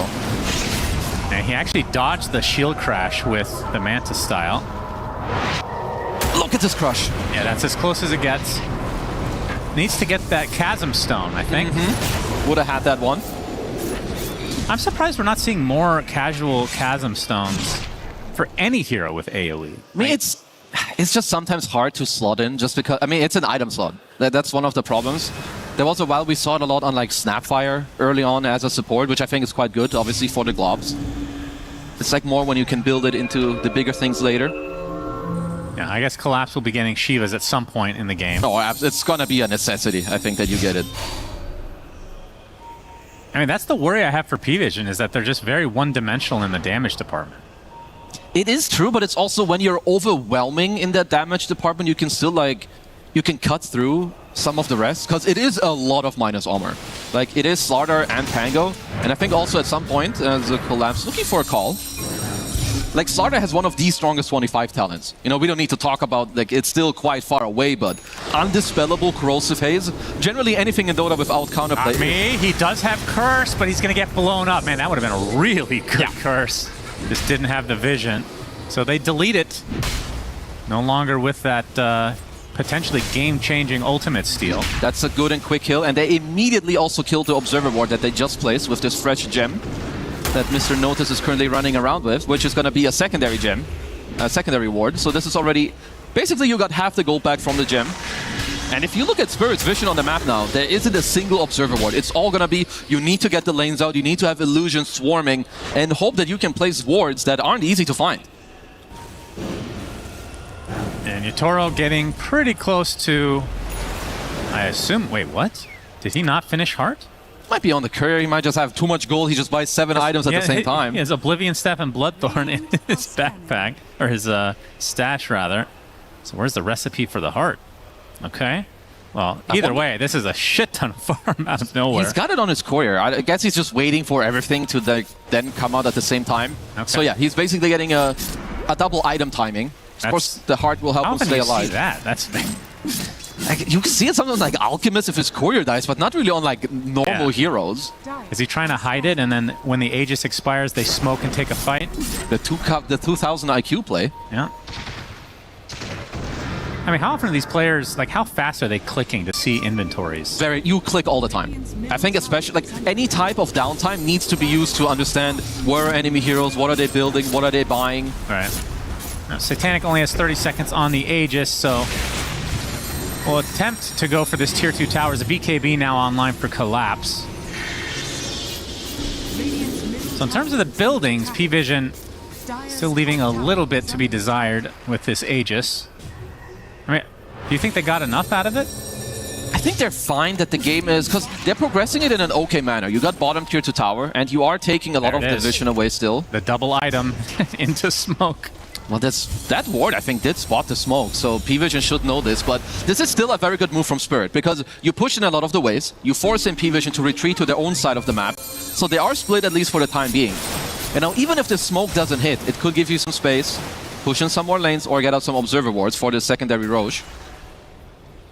As Not Me, of course, will be the one to throw out the observers. And he's working on a Ghost Scepter as well, so we might be seeing multiples on the Spirit side. Now counter smoke from P-Vision. No one leading the charge, noticed, ready to pounce on the first target. You can see Yatoro and the rest of Spirit kind of dodging this unknowingly. I'm sure they're aware that something is happening. A little bit too quiet on the map right now. Rue, he's gonna pop the smoke. As the egg red, he's gonna get crushed and destroyed. He's out of the fight already. Now they get the counter initiation Collapse, already taking a ton of damage with Satanic. With that BKB, needs another right click to finish it, but he's burning out. He does burn out eventually to the damage over time from Satanic as Notice gets the double kill, and that's 3 dead for Spirit. P-Vision, big fight for them. That opens things up a little bit more. Honestly, this Ducalis Winter Wyvern is a big problem. Even with a good call, like, I don't even think Ducalis' spells made that big of a difference, but it's just a threat. Like, where is the damage coming out from Spirit? If there's one Cold Embrace, like, Collapse nor Yatoro are really dishing out any damage unless there's a Bloodthorn, and even that you can dispel with a Lotus Orb. There's Yule Scepters available. Like, Ducalis just blinks out. It's just immediately find Ruin. Like, just look at the call. It's honestly not that much damage. There's too much teamfight coming out from P-Vision right now. Yeah, he wasn't ready for that much damage coming out from the Phoenix. I mean, if he could replay it, I'm sure he would egg right away. Yeah. And then the call to follow protects it, and potentially they can turn the fight, but it's just over from the start for Spirit. Even so, like, you're playing this into a double BKB, at least currently, and on it, like, Kez is not bad at killing the egg at all. He has really high attack speed, especially with the Butterfly, the BKB to boot. You have even more attack speed from the Alert and Champion. He's also going to go for MKB. Like, Satanic is going to start shredding people. Oh, he already is. Yep, and it's going to be a lot worse. As Nullifier's next on the list for Noticed, he's 2k into it, so the Ghost Scepters are going to be countered completely when that comes through.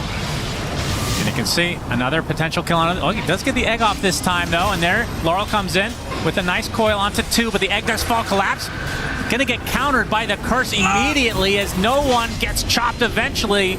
So they find the 2 kills, another chop for Collapse, and somehow they turn this around.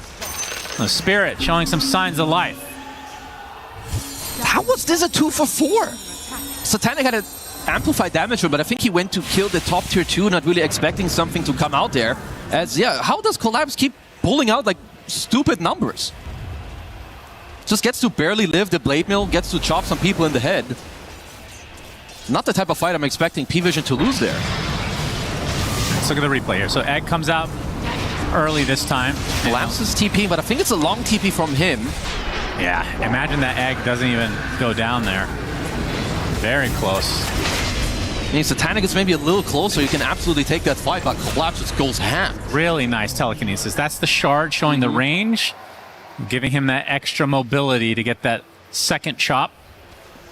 When you go on people this close outside their base, you gotta be sure that that is a quick kill or that you can disengage.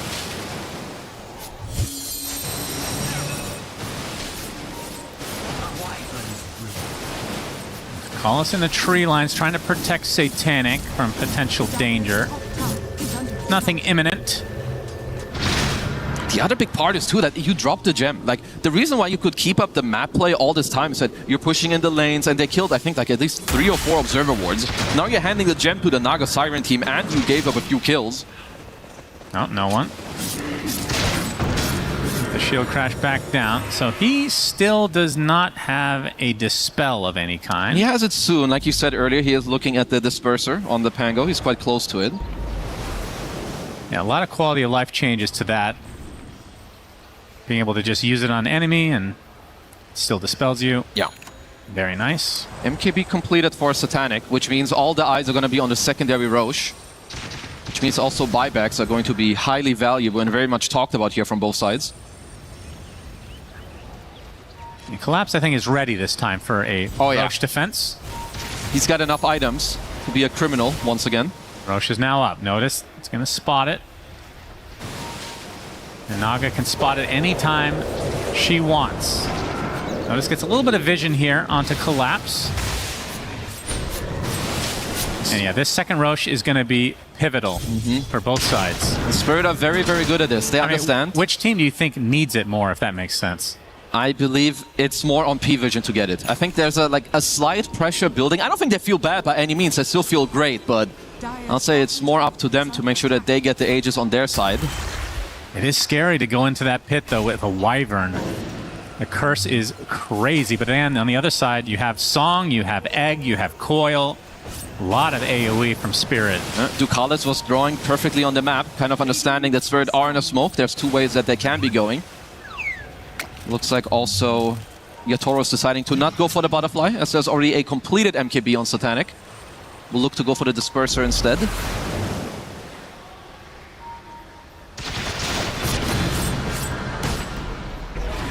Who's the first team to get a pick off, or do they just straight up try to go for Roche? I wonder if P-Vision will just wait for Roche to move to the bottom side. Then if there's a team fight there, you kind of have some of the buyback advantage and you can set up the area first. Which they're going to get on the aggressive with the smoke now. Yeah, they are doing that, scanning the Roche just to make sure that Spirit aren't sneaking it in the same time. Spirit now with a counter smoke as they do the old clockwork roundabout. Look at Laurel. Yeah, they do spot Laurel. Just getting the smoke off of a couple of heroes. As the crush comes in from Notice, they find a connection onto the puck. Look at the damage, just dead. Just like that, Laurel, 80 seconds, but in the pit, Collapse. He wants Roche. 6 seconds. Rolling Thunder coming in from Notice. The BKB pop from Notice. They're able to get to the pit, and now the Song comes out. He's going to be outside the pit, but Satanic kills off Yatoro right away, and now Collapse with the call. Can he steal another Aegis? He gets it again. How does he do it? Unbelievable. He gets the battle hunger. He's trying to finish the job. The buyback came out from Laurel. Is now Notice on the run. P-Vision trying to run away here as Keds gets stunned up. It's going to be able to use his ult now to get some HP back, but the counter Raptor Dance coming in from Not Me, doing massive damage, and now the Coil as well. The chop #1 from Collapse brings Satanic to his knees as no one called up. Notice is still there. Collapse is completely surrounded here, obviously having that Aegis. Is he going to be able to get that? Rue actually just dies on the sidelines to a random shield crash, and just like that, it's a full team wipe of Spirit. So they lost the Aegis in the end. The buyback comes out from Laurel.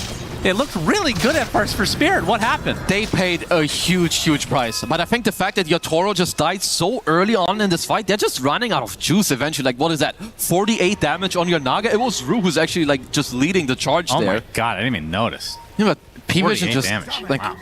They just got a very nice, good initial go, even with Collapse getting the Aegis again. They just keep the fight going way too nicely. And I think this initial go on Laurel is very good. When you have this Roche standoff, it's a lot about this mid-wave, how can you control it? And even with the Song and the Sunray, look how fast Yatoro just melted. Yeah. How does Collapse do this? I mean, it wasn't a snatch, so it's not going to add to his stats, but this was effectively one. Could have been maybe slightly faster on the curse there by Ducalis. But even so, it was a great fight for them with Not Me. Sealing the curse, pushes himself out, very good telekinesis, and then also sealing the Raptor Dance. But still didn't really change the outcome all that much. And yeah, it was a very costly fight for Spirit. Sure, you got the Aegis, but you paid with 6 lives for this one and a buyback? Yeah. And the Aegis, technically. Yeah. I mean, that's what happens, I suppose, when your position 1 is not able to get anything off, really. I mean, he pops the Song, but the BKBs were still up and running, so not having any effect. Yeah, a little bit unlucky. I thought he was going to get pushed outside the pit as Collapse. Well, he's going to get cursed now. It's Not Me trying to steal something, but it gets nullified and destroyed by Noticed. As Collapse now being pursued by Satanic with that Raven's Veil. Yatoro gonna get help with that coil on the other side. Collapse is dying. Just gets bursted by Satanic. That Chicken Man is out of control at this point. The BKBs are down and out. As Laurel in no man's land again does find a kill, but now he's gonna pay the price. That's effectively a dieback for Laurel. 90 seconds on the deck. P-Vision, they don't lose a single core. No, they're finding all the right moves at the moment and all the right connections in this game. Sure, you lose your 2 supports, but this is Laurel out again. And it's not just a normal death. It's a death where you know he doesn't have any buyback available. This is an 11k lead, and I mean, from the earlier play, you know, this is what Spirit does. They take risky plays. This time it did absolutely not pay off on the Roche. Yatoro trying to cut some waves, but honestly, not really gonna do all that much. Top lane is pushing in. Satanic has a Satanic to his name as well. This Kez is a major problem. Yes, indeed. And that's the hero I fear more than anything. Naga is just, I find to be very annoying in these games and can kind of pressure quite a bit as Yatoro. And very soon face the wrath of the Chicken Man. A Rolling Thunder coming in from no one as well. Unable to find a connection. What? Satanic gets the tower, will exit for the time being. Of course, remember, they don't have the Aegis. As Song. Don't look for an egg to call. Egg as well. They're going to try to time this correctly with the stun ray to follow as Collapses here as well. They get the stun from the egg. Where is the call exactly? They'd be able to burst down Ducalis in the meantime. Yatoro out of mana, though, has to exit. If that's it, then Spirit not going to be too happy.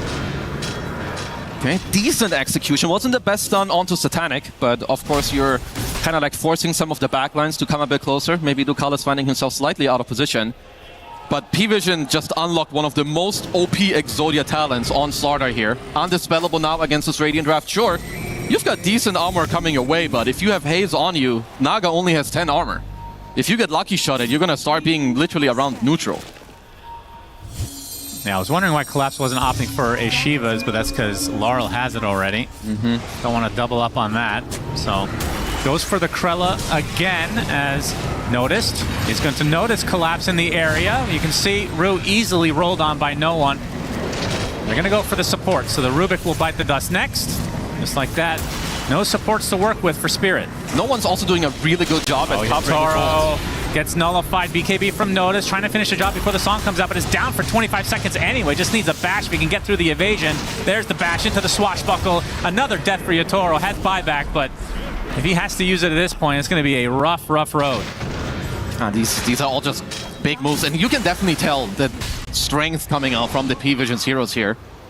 It's very hard to deal with them. There's just a lack of damage overall from Spirit.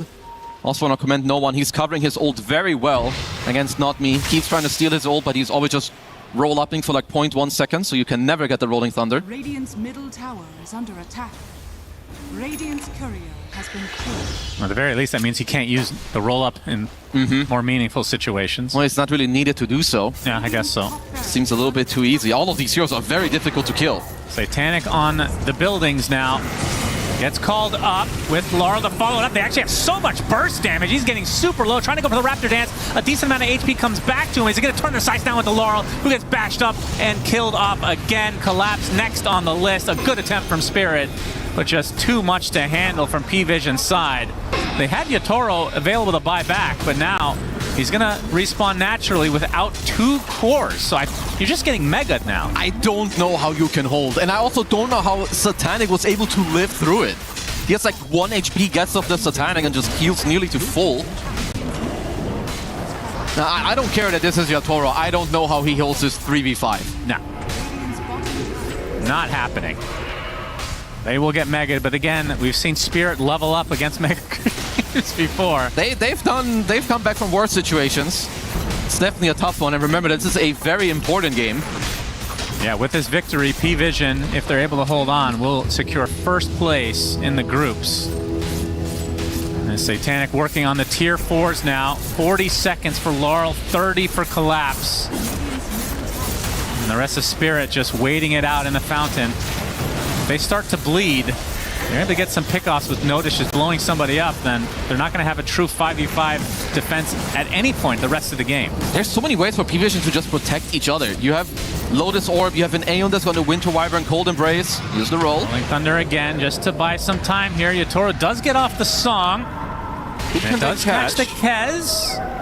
Rolling Thunder again, no one. Gets to the other side. They find the Yules onto Collapse. As 9 class will be isolated, at the very least for Spirit, they get something, but not nearly enough.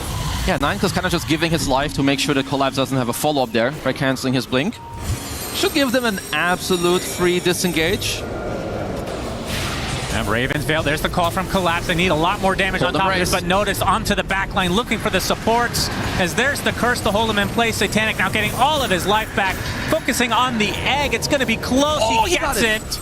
Delicious egg to be consumed for Kez. Satanic now on the outskirts of the fight as the rest just focus on Collapse. And Laurel is there, though, doing a ton of damage. And Yatoro, that's the issue, as he just cannot stay alive. They call GG despite the buybacks coming out. And P-Vision, #1 in the groups. Yeah, on it, these guys, they definitely leveled up in the second game. I think from the laning at the start with how they're moving around, early gem, you keep taking over like all this map. And yeah, I think Spirit, looking for this last pick Naga, it was annoying, but I don't think it really did what they envisioned it to do. And yeah, I think you just have P-Vision. They stepped it up in this one. And they looked extremely, I mean, it was very close to start the game, and I mean, Collapse had a rough start, but then, as usual, yeah, he finds a way. Some plays to get back into the game. They take 2 Roches that they shouldn't have really had, or was it 1? I'm losing track. I guess they got dead double ages, right? I think so. I feel like they did, but either way, it just wasn't enough. P-Vision had been on another level of everybody throughout this entire tournament thus far. Game 1 was the exception, but not the rule, apparently. No, definitely. I think it's just like this time around, again, you had no one on a more playmaking type hero. I think the Largo and the Night Stalker combo in Game 1 just didn't really work out, but you can tell when this team has an early game aggression that is easy to play through, I think P-Vision are the scariest team in the tournament. Yeah, absolutely. I mean, if Satanic doesn't have a start like he did in Game 1 where he ends the game with 7+ deaths. I say plus because we just genuinely don't remember anymore. Yeah. And there's no way for us to look it up. Maybe we can get out that Lenovo laptop I'll and check out my Lenovo Legion. And Satanic, he ends this game though 16-2, just completely opens up with the Chicken Man. I really like the itemization. I think, you know, like the early Lotus Orb, I think noticed as well, like 6-1 and 24. I think he had perfect itemization. Same with Satanic. I mean, probably the same can be said, I think, for most of them, which is just when you're in the zone and you understand like what needs to be happening, I think that's definitely what they're displaying here. They did have 1 or 2 overplays, you know, classic team spirit, finding the type of ways where they pressure you to maybe overstep a little bit. But apart from that, honestly, quite clean display here. I have to say, though, even though Not Me ends the game with 13 deaths, he had some great steals in this game that gave Spirit a shot. But P-Vision were just more crisp, I feel like, as they've been throughout the tournament thus far. This Winter Wyvern is a problem. I think this hero needs to be respected a bit more, especially with the Chicken Man, like comboed up together. Like this Cold Embrace and all the curses, it just, even when they're not being used, they're constantly a threat. You need to play around it, you need to think about it, you need to try and smoke on this hero and make it happen. So yeah, I think Winter Wyvern, hero we're gonna see quite a bit more. Yeah, I would think so, as we see the end stages of this game where P-Vision were just winning every single fight without putting out much of a sweat. But yeah, they end the game with pretty good performance from everybody, I would say, and they end the groups as the #1. Yeah, and I think at the same time too, if you're Spirit, obviously you phased up P-Vision. You did pretty well, like 1-1. Honestly, it's fine. So I think Spirit, we'll still see them in the playoffs. Yeah, let's go to Slacks with an interview. Absolutely, we are here with no one. So good to see you again. Congratulations on that. Man, you guys only lost 1 single game in the entire groups. Are you happy or are you disappointed that Spirit was able to steal 1 game from you? I feel like for now I'm disappointed a bit because I wanted to play Largo, but we just lose 2 lanes so hard, so we cannot play Dota. You had to be kind of serious, huh? Okay, fair enough. You have faced Team Spirit so many times. You must know this team so well by now. Is there a specific strat where you're like, okay, we have to really focus on Collapse, or do you just know them so well you just play your own game? Is it more about countering them or being you? It's all puppet job. Puppet decides what to do. We're just puppets of the puppy. Damn, all right. Very on brand for Dota right now, very well. So this is a pretty rare thing. Most teams don't come into a big competition like EWC. Everybody knows they're the team to beat. Everyone knows they're so good, yet they do so good in groups. What the hell is going on with the other teams? Did you feel pressured in this groups, or are you just that far above everybody else? No, to be honest, I think maybe we have the weakest group of all as well, and this was the first opponent that we met in the groups. That's how I felt, at least in the games. Yeah, so the main series will be in playoff right now. Okay, so you're expecting things to get a little tougher now that you're out of this group, maybe face off against some people. Who do you think is the best team besides you guys right now at this event? I think all 8 top teams can win this tournament, to be honest, who will go to the playoffs. So there is no only one. It depends on the day, on the draft, on the feelings of the players. I think Yandex can do it, Falicons, we, Spirit, because I'm sure these guys will get through as well. One win as well is super strong. I like what you did there. There's no only one. I like that. Very good, very good. All right, well, thank you for an incredible series. It was a pleasure watching you guys play. Last, please give it up for P-Vision one more time. Сейчас потом. Right, I don't know what that meant, but thank you very much. All right, let's go ahead and check out how that game was for the panel as we get ready for our next. Thank you very much, Lax. A lot to break down here with this game 2. We ended the draft talking a lot about what Naga Siren should be doing, or rather what she was working towards to be able to become that unstoppable force that we sometimes see Naga Sirens get to. We did not see her become that unstoppable force, Brian. Yeah, the thing about Naga that's different than most of these map playing carries like Terrorblade or Phantom Lancer is that she doesn't really carry the game later on. The way that Naga wins is through the map control aspect of things. And I mentioned when the draft came out, like, I'm looking at level 5 Power Treads Naga because that's when she starts the snowball. Because the snowball for Naga is that you always have the lanes pushed into you. You're always playing with less information. You're scared of the Manta Orchid timing. You don't have your dispels yet. But instead, Notice actually gets a solo kill on him, on Yatoro at level 5 at that point, and suddenly you're losing your tower. Kez hits his Manta before that, and the game just looks completely different. I feel like Naga's formula does require her to get off to a good start. Yeah, you mentioned that Naga does feel like a weaker laning hero and that she's been nerfed in the laning stage, Brian, but typically you look at Naga plus Phoenix versus Slardar and you don't think that's the lane they would struggle in, but they did, and Naga losing that side lane, whereas we saw how the offlane was targeted within the draft stage from P-Vision, that one was expected to lose. Suddenly you're playing a lane down on a last pick that you thought would give you a lane up. Yeah, I think this also speaks to why they picked Kez where they did, because I think Team Spirit purposely picked Axe early in the draft saying, we're kind of block picking your Kez. It does feel like there's just these carries right now in the meta, the Drowsy SFs that are getting banned, the Lone Druids, but a lot of carries right now, the reason why we haven't seen Naga Siren is because every hero has like a win condition, a situation that they thrive.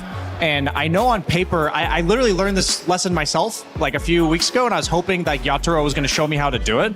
Like, Naga just feels like a really weak laner right now, and they have targeted that with her nerfs. And when a hero's formula is like I think this is about as good of a lane as Naga can ask for. You have a solid heal support that will help you trade. You're against no tower push, no illusion clear, and yet you're still losing. So for me, I really think this should be a lesson, or it can be a signal to everybody that I think Naga might be one of the few heroes that it's hard to say in Dota, but unpickable right now. Yeah, definitely didn't look great in this scenario, and maybe we'll see it in action another time, but it definitely did not work out. I want to also point out that the 18th pick that we talked about for P-Vision was the Slardar. That's their most important pick, and we noticed on this Slardar pop off, Effie. Yeah, he always delivers from his item builds to his gameplay. I mean, there was one small moment that, I don't even know if it was intentional, but Team Spirit were gearing up for a smoke and he was standing on the high ground and he just breaks the smoke as an offlane Slardar and then goes back to farming. It's little things like that that really add up, and this Slardar winning the lane just made the game so different for them. I do feel like a different game could exist. And P-Vision, fantastic job in this game too. They've shown us that when their drafts aren't one note, that they just look like such a monstrous team. And I do want to shout out how well they played around Laurel's puck too. There were a couple of times where they just chased that puck down and killed him in that early game. There were also moments where Laurel was trying to play the map and he would get clipped by a bramble into having his TP terrorized. It's things like that that really add up, and all of a sudden your puck, you needed him for the map play, can't provide. Yeah, I think Puck still at a sub 30% win rate. Why can't people make Puck work? I'm a firm disbeliever in this. It's like the third, fourth pick of the draft on your side, and then the enemy team has a response pick. I just feel like Puck is... We're learning... It's like easy to say in hindsight, right? But we're learning that Puck seems punishable, whether that's because you shut down the puck specifically, or you just pick these kind of greedier mid laners. It's not like Pango's a horrible laner or anything, but I feel like every laner that plays against Puck is just getting off to a really good start, and teams are realizing, let's not try to beat the Puck, let's just play for our own tempo. And then we're seeing, like, I don't even think of Willow as a hero to catch Puck, but 9 class, he had a couple sick TP moves that game Mira was mentioning, where he cancels a Puck TP, he like kills Collapse when Collapse is level 5. These type of plays just blow the map wide open, and then it feels like Puck's playing this annoying split push game, and you kind of, to what end is the question. Yeah, and it kind of needed to be Naga on the side of Team Spirit that needed to play the annoying split push game, but he needed to do so successfully. It didn't really work out that way. I believe, Brian, you're going to showcase exactly why and how important it is to have those fights go well. Yeah, so I had a couple clips. They actually show the dynamic of this sort of draft. So if we look at this first one and we zoom in on the map, we see that Slardar is showing himself in the bottom lane there, and that means that when Team Spirit sees their triangles getting invaded, they're going to protect their ward, and they're going to play around whatever, you know, fight they can take where they have the numbers advantage. So they go on Ducalis here on the Wyvern, and then even though he ends up getting cursed on the Puck, there's just not that extra follow-up from that early blink Slardar, and Team Spirit's one of those teams that every time you give them this opening, they're going to take it. Really nice egg placement, Collapse doing the, you know, poor man's axe, walk into call there, and this goes their way of Team Spirit. Now, if you take the next clip, where if we look at the map this time, we see that Team Spirit is the ones that are completely separated on the map. We have Rubik here, we have Puck up top. So now P-Vision is the one that feels very confident to simply run at Team Spirit in the lanes that they are showing. They force the song first, they're going to continue pursuing, and Team Spirit gets a little bit of save your buddy syndrome here. But it just feels like when you're playing, like, they even the game on Team Spirit, you notice how they're actually slightly down on P-Vision right now. Sick Manta dodge by Satanic, by the way. But when you have all your numbers, it goes well. And when we see these type of drafts, like, this is what Team Spirit's going to force you to do over and over again. Because we go to the next clip, it's the same story. We see that Kez is actually going to be top without, like, he's not with his team on Satanic. And even though you don't have a Naga Siren, it just shows that even when you're down AK, even when, like, your carry is literally dead, if they don't have the numbers and you manage to get the combos, like, you can win fight at any given moment. And this, for me, just kind of tips my hat to P-Vision with, there are so many ways to mess up this game. I feel like a lot of teams would end up letting Team Spirit back into the game with these crazy wonky map movements. And you just see, like, you're bound to have these 1 or 2 slip-ups. You're even going to get the Team Spirit Aegis steal that seems to happen every single game for some reason. Oh, yeah, but yeah, P-Vision's on top for a reason. Yeah, they are on top, and the man that we had the interview with earlier is maybe even a step above the rest. It is no one with the MVP for this series, Effie. Well-deserved on his Pangolier here in Game 2. Of course, also playing an okay Largo in Game 1. Yeah, I mean, he said it in the interview. It's like, I really wanted to play Largo and I wanted to make it work. And I hope that they don't bench it forever, that maybe they'll change a thing or two so that we can see it again, because it is a very cool flex and other teams have shown us that it works. But no one on his Pango, like, what more is there to say about this guy? He was in a situation where he could have gone for the Slardar mid, which is more comfortable against the Puck even, but he goes for his Pango anyway. And we saw the difference being night and day when he can set the tempo for his team, be the one controlling the backline, the one going in. Man, this looked like a miserable Axe game. I think for no one, he was the catalyst for pretty much all these plays that we're watching. That's just what Pangolier does. He's so disruptive as a hero, and they didn't really have damage answers for him in this game, so he had pretty much free reign. driving the wheel, one might say. And even outside of his ulti, he's got the disperser. I really like the atomization from all of P-Vision here.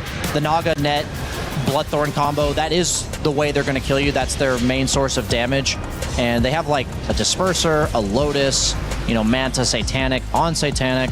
And then they even have the Wyvern's Cold Embrace. So all these fights, it's, yes, they're pushing their buttons amazingly, but it's just so important to note that all these little items add up so fast.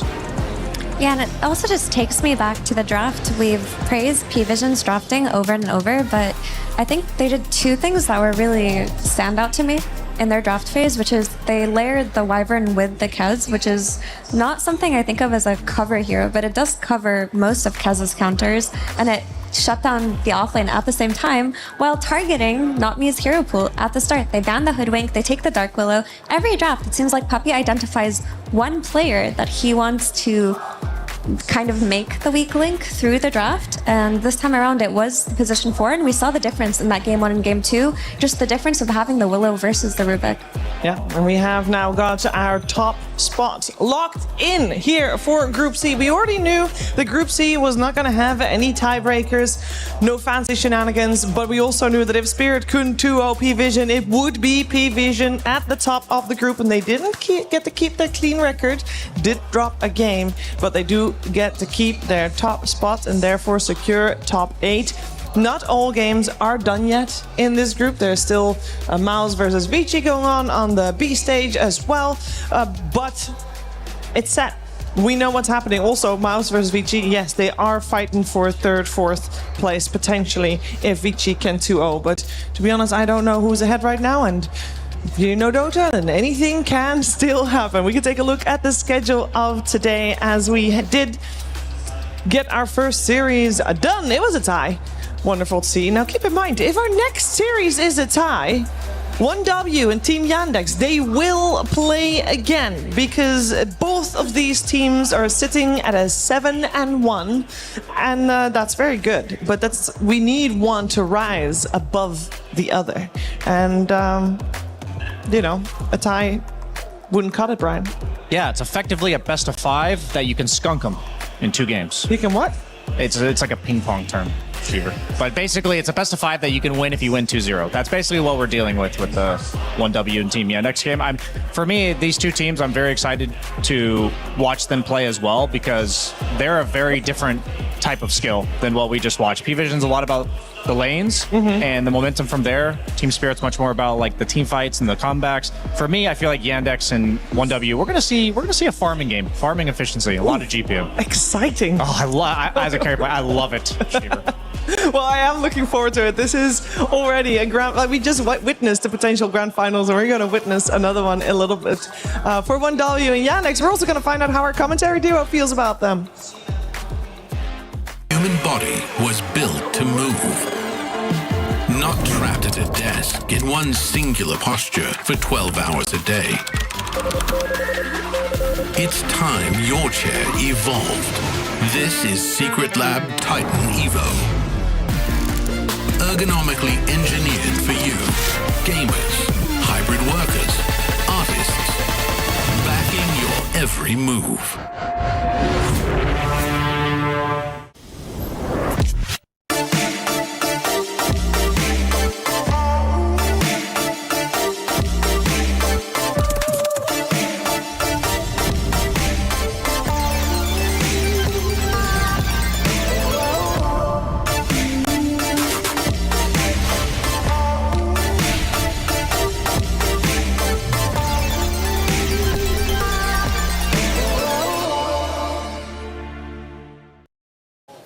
Hi there, Sunsfan here with Kezu. We have 1W versus Yandex. The lights are bright for us here and also for the game. You're probably seeing this in between game number 1 and 2, and there's been a lot of pauses. Yep. I would just assume because 33 is in this series, and if the lights are even on a little bit, it will be paused. It will be paused Many for times. his very sensitive constitution of his eyeballs. So back to the series, what do you think? That's a great intro. 40 seconds of lights and one player. I'll bring it back to sleep. So 1W and Yandex. Honestly, I don't even know who's favored. Yandex are really good, as are 1W. And this, like in the other one, I would have favored like P-Vision overall. But in this one, Honestly, I have no idea. All right, all depends on the lights. See you guys. All right, time for more trivia. I've got Mouse, I've got Panto, as well as Chrysalis joining me. 1W team, got to get used to that. We've got Ari and BZM, and we have both Collapse and Rue here to talk about some of the past. Do you guys remember last year's EWC? Yeah. Yeah, I mean, I feel like it should be pretty for memorable sure. since you guys won it and everything. First question is, what was the most picked hero of the Esports World Cup 2025? Do you remember anything? Maybe Chin? Was it Hoodwink? Tree bounce trick shot? Or was it too old? Bane? Lion? No, no. TA maybe? No, might be more in Rue's category because it's a support hero. Shadow Shaman. That's right, Shadow Shaman. He remembers. Shadow Shaman. Shadow Shaman, 39 picks. That was with the broken. The NA insta-killing Roche version. first, yeah. I remember. This next question, we're going to ask in all the players, and they might get it right, they might get it wrong. I expect you guys to get it right because the question is, how many total matches did Team Spirit lose in EWC 2025? 1. The groups, I have no idea, so I'm gonna say 2. 1. That is correct.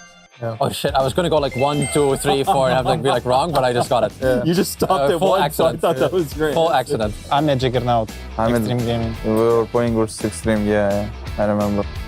I thought they lost to Gaming, but no. No, they almost lost to Game. Yeah, exactly. Yeah, they should have lost. Yeah, that they game. should have lost. To And then it yeah. went to 69 minutes. Game ended up choking. That's the one I remember. Yeah, and then they got 2-0. That's a harsh way to put it. What was the Shopify Rebellion roster of EWC 2025? Hellscream. Yep. Timada. Yep. Scam? That's right. It was Scam. Oh, wait. This roster. Scam. Why? Wait. Scam, Hellscream. Yep. Yopash? Was it Yopash, David? maybe. Oh, I'm remembering now. Yeah, Yopash. Yopash. It was Yopash. Was it David Lama? Yes. Yes, it was. The right one? Can you? Saberlight. Of Collapse. Amar. No, Saberlight. Go through all the offlaners Shopify Rebellion had. He is now on Nigma Galaxy. Lama. Vailama. The Vailama? Yeah. Really? Vailama. Yep. Tomato, Yopaj, Vailama, Hellscream, and Scam. What a roster. You said it, not me. I didn't say that. All right. What player? This question always makes me laugh. What player had the best KDA ratio at EWC 2025? Yotaro. It was not Yotaro. Amar. No. My fault. That's a good guess, but not quite. It's probably, Lara or Yopara. no. Maybe Collapse. No. Not us? No. Not from our team, right? Not from your team. You're correct. Bro, I think it's GPK. Yeah, it's GPK. It always has to be GPK. Of course. Even though he's like losing tournament, he's gonna be like top 1. Of course. That's what he does. GPK. Really? Yep. He had a KDA of 10.43. GPK? That's right. It's always GPK. It's always GPK. It's always GPK. Did you watch EWC 2024 by any chance? Not sure. Okay. All right. So you have to carry this question. Yeah, fuck. What was the most banned hero in EWC 2024? Sand King. No, wasn't. I remember we banned Sand King like all games. Yep. And one game we didn't ban. We got smashed and kicked out of tournament. I guess other teams felt differently about it. So 2 years ago. 24. Okay, we played that together. 2024? We played that one together. The most banned hero? Aquarden? Ooh, that's close. Not quite. Idiot. Chrysalis? Monkey King. Monkey King. He gets it right. Yeah. Well done. Because of course, he played the character. Monkey. Yeah. Monkey King. Yeah. Do you remember that? Why though? It's because of the GQ? His playstyle? I don't know. I'm not sure. It had 174 bans. We're done. Thanks for watching, I guess. I don't know how they're going to close this out.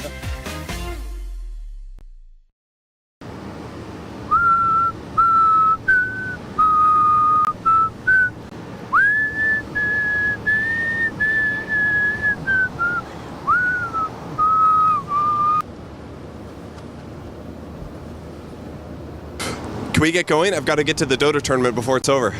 Dude, it's only the end of week 1. Oh, okay. Either way, I will need paid for this. I don't work for free. I don't have regular money, but I do have this. Okay, let's go.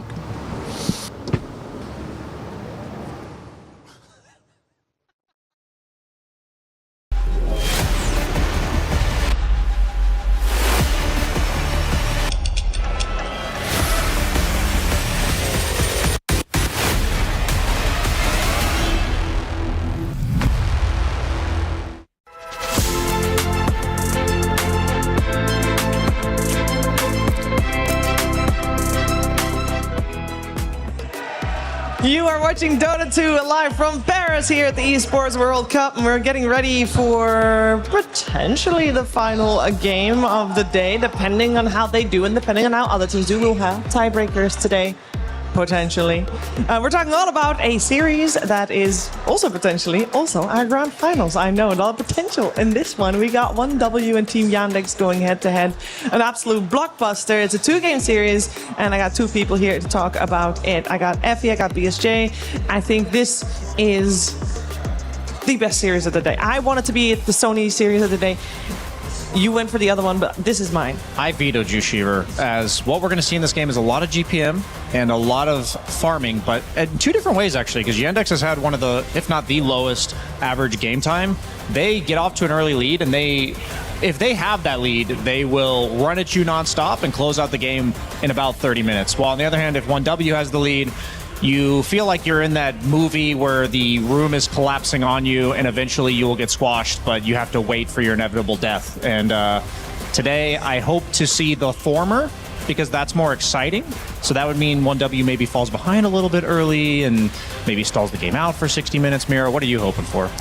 I would agree with that notion. I mean, I feel like it would be doing a disservice to Team Yandex to call them a GPM team. They're very much a fun team to watch. Like, they do like to run at enemies. They do have interesting picks. And while they do a lot of map efficiency plays, they tend to group up more and hit earlier timings. So as a spectator, I would obviously like the former, as you mentioned, but 1W are a rough team to go up against and do that.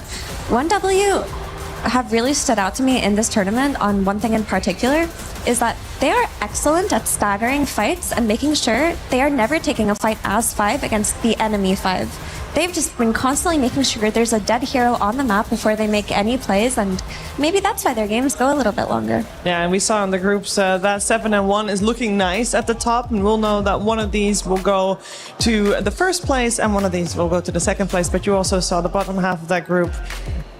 We don't know yet who is going to get eliminated in that bottom there. So that is going to be a very spooky. We're focusing our attention on 1W first, and that's with us taking a look at how they got here to begin with. His current version of 1W team was created when they picked up the former Tundra roster of Pure, BZM, 33, Ari, and Whitemon. The roster is one that should be familiar to any Dota fan out there, and they are definitely no strangers to winning. Their road to EWC was done under the name of Tundra. Regardless, it was as expected, very smooth and painless. With first place finishes at Dream League Season 28, as well as ESL 1 Birmingham 2026, 1W team earned their first place at the EPT leaderboard and a direct invite to the Esports World Cup 2026. With all this being said, you might think 1W is by far the best team in the world. That kills the Shadow Demon, kills Triple S. That's a dieback for him, leaving no one for last. All Pari Vision will fall. They certainly were one of the best teams in the world, and perhaps they still are. But the last few months has been a bit of a reality check for the team, with several disappointing results. Time will tell if 1W team will be able to step back up to their former glory here at the Esports World Cup 2026. I feel like time has told already by now that 1W is back to where they were. At least they're making a strong case for themselves. They've got 4 titles in this season, 4 number 1 finishes. That's amazing. Yandex has got 3. They're right in their heels. They won the most recent tournament. They're doing super well for themselves as well. And I do want to focus a little bit on maybe take a little rivalry here. Effie, we got 33 versus Saxa. Yeah, this was a former offlane duo that crushed everybody, being split into 2. probably due to maybe difference in ideas. That's usually why offlane duos tend to break. And while Saksa did bring a lot of that former Tundra energy to his team, I would associate him with more active play than 33. So Saksa plays the map macro-wise as well, but I'll never get this out of my head. There was one game that they were winning, and he was Nature's Prophet support, and he TP'd on an Alchemist who was farming a camp next to his own tier 3 tower at 12 minutes into the game, and then denied creeps in front of his face. Like, it wasn't a TP gank, it was just TP and deny his creeps. And for me, that was one of the most signature plays that a team like this makes, because they are super aggressive, whether it is by killing you or whether it is by invading your farm. And when it comes to this matchup between the two teams, I'm actually looking a lot at Pure, because I think he is going to allow 1W to get out on the map, and I think that he's up against a very scary lane duo between DM and Saksa. And for me, when Pure is having a rough game, that is the most for me, Pure's performance is the most telltale of how 1W is doing. For sure, I agree with that entirely. Not just from the team dynamic being that way even before the patch, but in this patch, it is the safe lane bully patch, and you need your safe lane to come out on top. If at any point they aren't, it feels very, very difficult to play the game. And there are a couple of moments this tournament that come to mind. Like, there was a moment where 1W drafted a mid Nature's Prophet for BZM, and they had Pure on his Kez, and Pure was playing more like the 2. He was going in first, tanking a lot of spells, dying in some of these fights, but BZM just carried the game all the way to the late game, and I think that dynamic can be replicated also for 33. If 33 has a more difficult game, Pure can be the one making space for him to make a comeback. Yeah, I want to focus a little bit on the most veteran player of the 10 players we'll have on stage. I am talking about Saksa, and also Purge is talking to Saksa. Hey, I'm here with Saksa from Team Yandex. You guys have been playing great so far this tournament. How are you feeling as a whole, skill-wise? I think skill-wise we feel great. We feel in good shape. Just I think some of our players have been sick, so that's kind of like the only part that's kind of holding us back a bit, but overall we feel pretty good about our gameplay. That's great. I'm curious how much your guys' strategy has changed from the start of the tournament till now. I know there's not that many games being played, but do you feel like you came into this tournament knowing what the meta is, or has it changed based on games so far? I think it hasn't really changed that much. I think the heroes we still valued are still kind of the same. The only difference is, I guess, we try to break some of the Imba heroes, like Londroid, for example, we played in the last series, 2 games, so I think just our priorities in what heroes you want to play against has changed a bit. So I feel like in some past tournaments, you've been a part of some teams that did break metas in terms of like itemization, like Wraith Pact is an obvious one, or there was that one tournament you bought Solar Crest a ton in your pubs right before they happened. Yeah. Is that kind of development still happening often in Dota 2 tournaments, or is it very like patch dependent? I think, yeah, it happens, definitely. I think maybe. Are there any outliers right now that you can think of? Maybe Essence Distiller is a big one. I think this item is should be bought almost every game because just the division it gives. Other than that, I'm not really sure. Yeah, I can't really think of it. I struggle with that item personally because I don't necessarily know when I need to use it. I mean, there's obvious reasons. This guy's invisible or whatever, but do you use it a lot to like this? They might be here. I need to make sure they're not here before I go up a cliff type thing, or is it more like team fight initiating? Like, what's the best way to use it in your opinion? I think, just to catch somebody is the best one usually. I think also if you're doing, like, let's say you're doing an objective like Roche, and you're doing Roche, and you can just put this thing on the stairs, and they have to pass through it and it's gonna give so much vision. I think there's many different ways to use it, and I think it's almost always gonna be useful. If somebody's smoked and you hit them with Essence Distiller, do you just get vision of them, or do you get spot their team? I think you get vision of the area and you get like vision of the hero, like a little bit. It's like he's still smoked. You don't actually see him. It's like charging an invisible hero, kind of. Yeah. Yeah. Okay. Gotcha. How do you expect to do in this upcoming match? 1W is who you're playing against. It's the best other team in your group. Do you think you're going to beat them? I think they're a tough opponent. I don't know. Maybe 1-1 and we play a tiebreaker again after. Okay. Well, we'll see how that goes. Good luck in your match, though, and thanks for joining me. Thank you. That wouldn't be the worst scenario in my case. I love Saksa and hearing him talk about how he intends to, or how he tries to break the game and find the little ways that you can abuse items or find items that should be used more. Effie, anything in particular that you've seen from him this tournament that Saksa has been on top of? I think for me, when I think about Saksa, I think about like how he's enabling his team for success in the first 10 minutes. I know we were talking about items, but for me, I think more about heroes and what heroes he's going to get his hands on. Because if he gets that Keeper of the Light, it feels like such a wall for the enemy team to climb, Brian, because he's stacking that triangle, he's moving at the correct times, and he just opens up for so many combinations with his mid laner. I mean, I like Soxa so much because I mentioned that Nature's Prophet game where he TP'd in and denied creeps. He also went like earned Silver Edge. Like that was his build as support Nature's Prophet. So he's one of the few players I've seen from the support role that's really experimenting with the items that he's buying. Yeah, he says go for the Essence Distiller every single game or whatever, but I don't think I've ever seen Silver Edge rush on a support in my recent memory. He's the only Shadow Demon, I think, of EWC so far that still sees something in the hero. Maybe we'll see it come out here. I want to talk about their Kryptonite, because both of these teams only dropped the one game.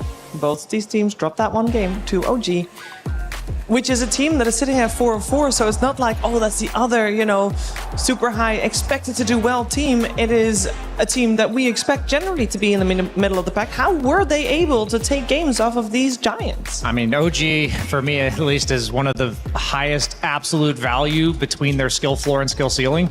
Like, on their best days, we've seen them make it far in tournaments, and then on their worst days, they drop out in the bottom 4. So I think largely for OG, it's just they have that skill factor, and sometimes it's that consistency with their drafts. But I think there's a reason that they took games off these teams, because they've often gone 2-1 or 1-2 in best of 3s in these tournaments, because they're a team that's hard to beat twice in a row.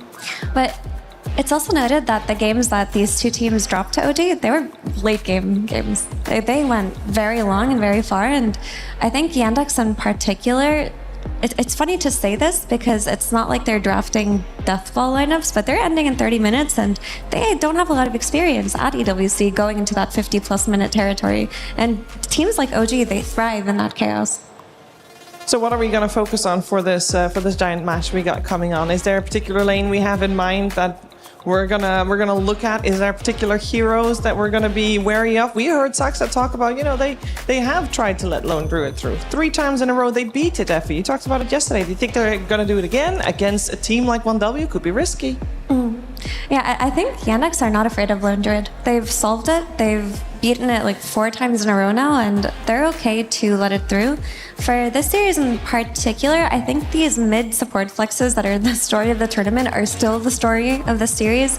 We have to look at that Earth Spirit, we have to look at the Keeper of the Light, and Snapfire in particular.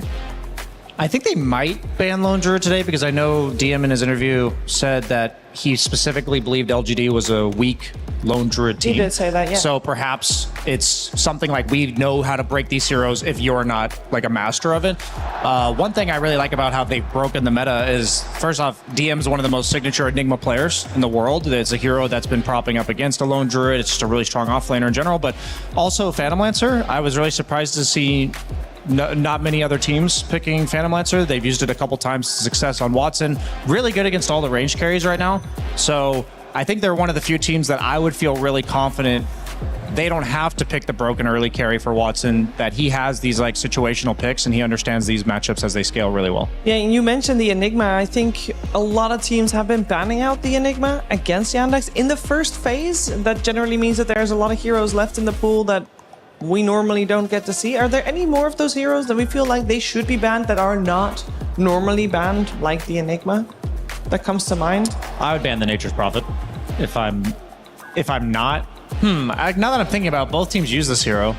So sometimes, a lot of times you ban the hero that you feel that the other team utilizes better than you do. So I guess my eyes are on Nature's Prophet this series. We're going to find out what's going to happen. Both of these two teams very familiar with facing each other, even facing each other in a best-of-5 grand finals at ES1 Birmingham. It has mostly been 1W that comes out ahead. Will today be the same? We are going to find out. But to find out, we need to head over to the stage to get the players on. Welcome back, my friends, to the Lenovo Legion Gauntlet. We're back in, and game number 1 was already great to set the stage for today, where each one of our two teams, in the game that they won, absolutely smashed it. Absolutely, man. That was what we came here to see. 2 talented teams that have faced each other a babillion times, absolutely dominating in the game they won. It's like the one that you didn't see. Maybe you thought that other team was bad, but every game is different in Dota, Milos.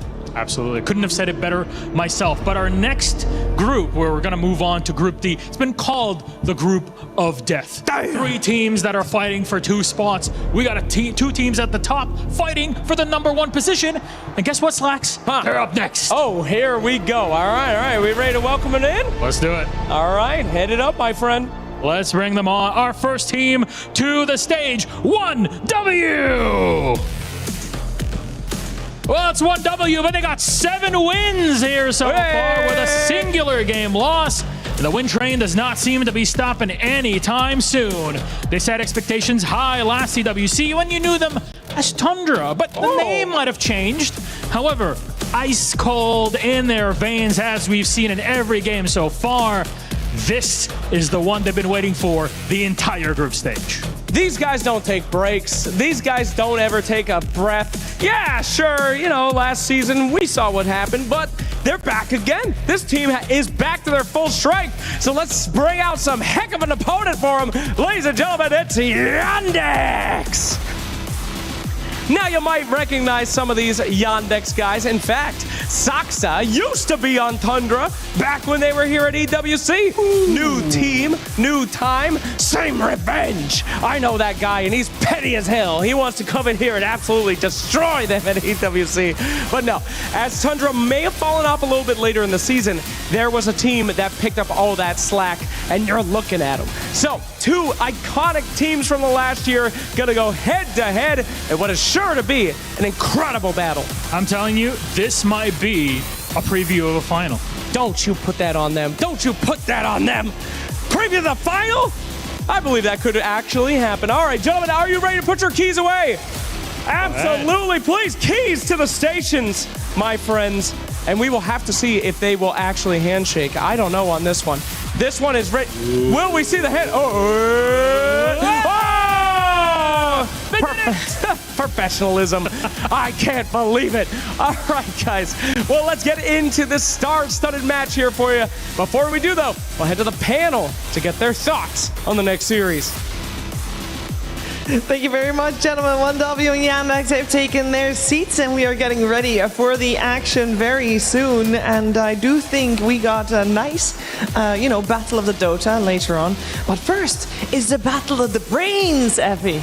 It really is, and I'm so excited to see where this goes because I was thinking about it this morning, and I don't really know what direction these teams will take. They're gonna fight for a lot of the same heroes, but they might go in different directions entirely. We might see the witch doctors come out on one side, whereas the other side just stays true to the coddle, the IO. It's curious. Yeah, we are at the stage of the tournament where it's the pick your poison mode. We know full well, like Saksa said, coming into it, and it's been solidified what heroes are the highest priority. But yeah, my favorite part of this tournament, and Saksa also said this, is you get to pick the heroes you think you can beat, and you can break the meta that way. And for these 2 teams, it's like, yeah, you've been breaking the meta so far against teams that are not quite your caliber, I would argue. So at this point, have their strategies against the best heroes really been tested? I don't think so. So I would love to see the Enigmas, the PLs, specifically for Yandex, because I'm wondering, is it only because you are better than the teams that you were playing against before? Yeah, they're definitely a little bit of their head and shoulders above the rest in this group, and it is interesting, especially since we've been calling this the group of death. And yes, there will be death. Of course, there's 2 teams that will be eliminated, and it is not yet clear who the second team will be for that. But these 2 teams, have they truly been tested? It makes you wonder, because indeed, I agree with you, Brian. Maybe they just haven't yet. I mean, we were praising LGD yesterday because they broke the record for the longest loss against Team Yandex, which was 32-55, and then in game 2 they beat it with a 33-43. Wow. We are not exaggerating with how fast this team is winning games. And this was, in my opinion, the hardest group in the tournament. So the fact that they've looked so unchallenged up until this point is even more impressive. I want to talk a little bit about support picks, actually. You did mention a lot of the cores that you would like to see, but I think there are some support picks that if they're let through, you can build your entire draft around. In the last series, we saw Train Protector basically ignored completely. You cannot give this away to Yandex at all. It just opens up way too many of Watson's heroes, and Malady just pops off on it. completely. And heroes like Snapfire, which are like the 20th most contested, other teams don't think about her that often. She cannot go unignored in this series when you have two really good mid Snapfire players and two really good support Snapfire players. Yeah, I think Treant, last series I think we saw one ban on him in game 2, but I think Mira, you hit the nail on the head that Treant's all about his lane pairings, and the fact that Watson has so many options from the range carries. I think he might be the best TA that I know of. Agreed. And having those extra 3 or 4, and Terrorblade also, these are great pairings with Treant. And so a lot of teams, it's like, okay, no Drow, no SF, we feel confident not playing against this, but I would not give that away either. There's also the Bane that Whitemon has looked monstrous on. That Bane has put 1W through so many pick-off, late-game macro situations, and I do think that is something that Yandex can look to steal. And of course, there's the Keeper of the Light. Ari himself said he thinks they're probably the best Coddle team. They understand the hero better than everybody, but come on, you're playing against Saksa. He's also That's an excellent true. Keeper of the Light. Yeah, and Nature's Prophet and the Enigma that you guys both mentioned, there's already removed from the pool. So is the Bane that you talked about, and I did want to talk about potential first picks, because a lot of heroes that you just mentioned, all first pick material. So a lot of that is going to be considered by both of these squads, as we have got first pick on the side of 1W. So they are going to be going for that. Overall last pick for Yandex, who has so far banned out the Invoker and the Bane. We're still waiting for one ban coming out from 1W before we see those final bans, but it's already quite clear that it's going to be very different from our previous series that we've had, because both Invoker and Bane were not in those first phase bans last time.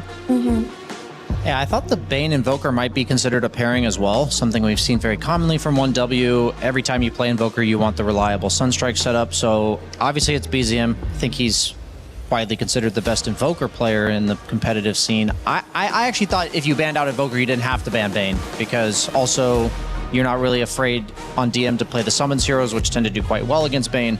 But yeah, they're giving a lot of respect to Whitemon, saying it's not just about that combo, it's about all the other things you're doing too. Your Lone Druid still untouched in the banning phase. Yep, just like covered by the Darkseer, Enigma. Shadow Fiend, Drow Ranger. Yeah, Keeper taken out in the first phase too. Lots of respect on these support heroes. Yeah, you were talking about the pivotal support heroes. It's one of those where I couldn't have predicted exactly what they would ban, but none of these are surprises. I think the Axe might actually be the most surprising ban out of all of these. Maybe they're planning on going for Drow right now, or Kez, and they want to get rid of the Axe. I can't think of any other reason, really. Yeah, I mean, it has to be a Kez to start with, because I feel between Axe and Centaur, and you're playing against 1W, you're playing against 33 in particular, that Centaur has been much more problematic than the Axe for a lot of the teams. Or you could just go for Lone Druid, because it wasn't bad. Now, we've seen Yandex beat the Lone Druid time and time again, but as we said, that was against a different caliber of team. Can they beat the pure Lone Druid? And I actually thought they were going to go Underlord, because DM was saying, like, they did do it yesterday or 2 days ago, and it is Lone Druid's worst matchup, according to the stats. Yeah. But Centaur has been an absolute premier offlaner this event, and I think for good reason. Anytime you have a hero like Centaur is innately a very greedy hero. I think a lot of casual Dota players will think of him as a blink initiator that can maybe save with the late game cart, but this hero wants to play on his island and use his ulti to help occasionally, and the fact that people are often able to go for this Helm of the Dominator into a Heart of Tarask second item, this allows him to just spam double edge in order to farm, and that's I think he's just a premier pick right now, and that's why he's getting picked here. Yeah, I also think that they probably would have liked to go for the Underlord, but you only have one ban left, and we talked about the Centaur as like 33's #1 hero this patch. So if you're not stealing it, you're giving it away, or you're wasting your only ban left in the second phase. Actually, that's a really good point, because I think if they would have almost certainly taken it on 1W if you don't take it there. But also, because you pick Centaur has been the best offlane pick against all of the ranged people. Because the retaliate in lane, the gap close that you offer your entire team with Stampede. So now I think they effectively forced out the Drow SF bans, and then you have the Wind Ranger access available as well. And Centaur is absolutely unplayable. Was it Nightfall we saw yesterday? Full to zero himself on Retaliate Aura. I mean, I can't remember properly, but it does check out. It was pretty funny to watch. The Retaliate Aura talent is pretty wild at level 25, but it is an unplayable matchup, so I think they're actually doing it to simultaneously deny pick, like Mira said, and enable Watson's hero pool. There's still the Templar Assassin and the Terrorblade that you could play in response to Centaur, but those are definitely harder to make work, and they go for the Hoodwink, who was ignored in the ban phase. It would have been her or Dark Willow to play with the Centaur, but this lane is basically unbeatable. There's not really much you can pick against it. Yeah, I'm actually interested because I would agree that's an incredibly strong lane, and Lone Druid's also widely considered the strongest safe laner just purely off of laning prowess. So I think even with Lone Druid, you need to invest fully into lane strength here for Whitemon. All the premiers are taken out. Maybe Clockwork? We haven't, like, the fact that he's just in there. They'll select the Willow first. But that's your 4, right? So you still need to find a 5 hero that can play into Centaur plus Hoodwink. It was kind of tough. I mean, I guess Wyvern is an option. Stocks have been going up. Yeah, I think the main concern always, because we saw, I think LGD have this problem, is you need to be able to kill Centaur at 20 minutes into the game, because this guy will have 3,000 plus health. And so I think Willow makes sense a lot. You mentioned like her and Hoodwink being the best 2/4s right now, but she also offers a lot of damage. So they go for Earth Spirit. I was wondering how the mid game or the mid lane matchup dynamic was going to go here. That's likely a mid Earth Spirit because Willow, I guess Willow could be 5, but I think that'd be a bit of a weird flex. But my idea was like if they don't pick their mid here, then Yandex will probably pick their safe lane duo, and then they'll leave the overall last pick for Chira. But now that you see this Earth Spirit, is there anything they think they can pick to punish it? I mean, there's all the melee punishers, like the Huskar, the Necrophos. It's really good against Lone Druid as well. We've seen Lina punish it. We've also seen actually Largo punish it, but that was just the one time and still lost the game even if he won the lane. You could also mid Slardar versus Earth Spirit and do pretty I'd be solid. down for that, yeah. There are options here for sure. Ember Spirit is also the best Spirit brother against Earth. True, and still with an exceptionally high win rate at the CWC. Taking a lot of time to think about it. It's not just this one they're selecting, there's also the next one. They take 2 picks here, and they also have to consider what 1W wants to do with their 4th pick, which is their most important pick in the draft that they can protect with 2 bans afterwards. Yeah, I mean, it would be really cool if Yandex stole one of the really strong laning 5s like Lich or Winter Wyvern, but that would take them away from their specialties like Witch Doctor that other teams don't play. And we said Wyvern was good against Lone Druid himself as well, right? But they'll go for the Undying nonetheless. And the Lina does come out to counter the Earth Spirit. Yeah, they're telegraphing so hard that they're going to be picking Watson a ranged carry, but like so they're going to see 2 bans obviously on top of the Drow and SF, but the Lina, yeah, I like that a lot because you just need the bear kill to be convenient. You need to have a hero that either can teleport like Underlord, you can pick a mid bots builder like Lina. I'm anticipating the magic build for Lina, the like Kaya into bots Ags. I have a very important question. Yes. Because we have seen Lina against Earth Spirit a couple times and she does well. However, wasn't it Watson that like reinvented/invented Lina carry to begin with? Is that even anywhere on the radar right now, or is that dead? I think it's like, in theory, it's possible, but I also feel like the ranged carries right now are not like Maelstrom buyers for the most part. They're usually the stat builders, but like I don't see why not. It's definitely an incredibly scary lane with Undying Lina, but I think with the way the map gets played right now, you generally want your carry to... Lina's not really a lane dominator. She's strong in lane, but she isn't oppressive the way that like a Drow and SF are. Well, still a Largo, but this one is for 33. Yeah, I mean, from his usual suspects, it would have been the Largo or the Darkseer, and it's really hard to pick Darkseer blind. With the Largo, you know you can play for the sustain in the mid-game. You're going to have this Earth Spirit going in. You're going to be able to back him up with the damage amplification on his Bull Belly Blitzsong, which is a pretty cool combo. But there's no usual, I'm gonna make Largo's life easier hero. Usually it's the Keeper of the Light, you know, with the stacks, with the bonus mana. It spanned out this time, so this last pick really should try to combo with him a little.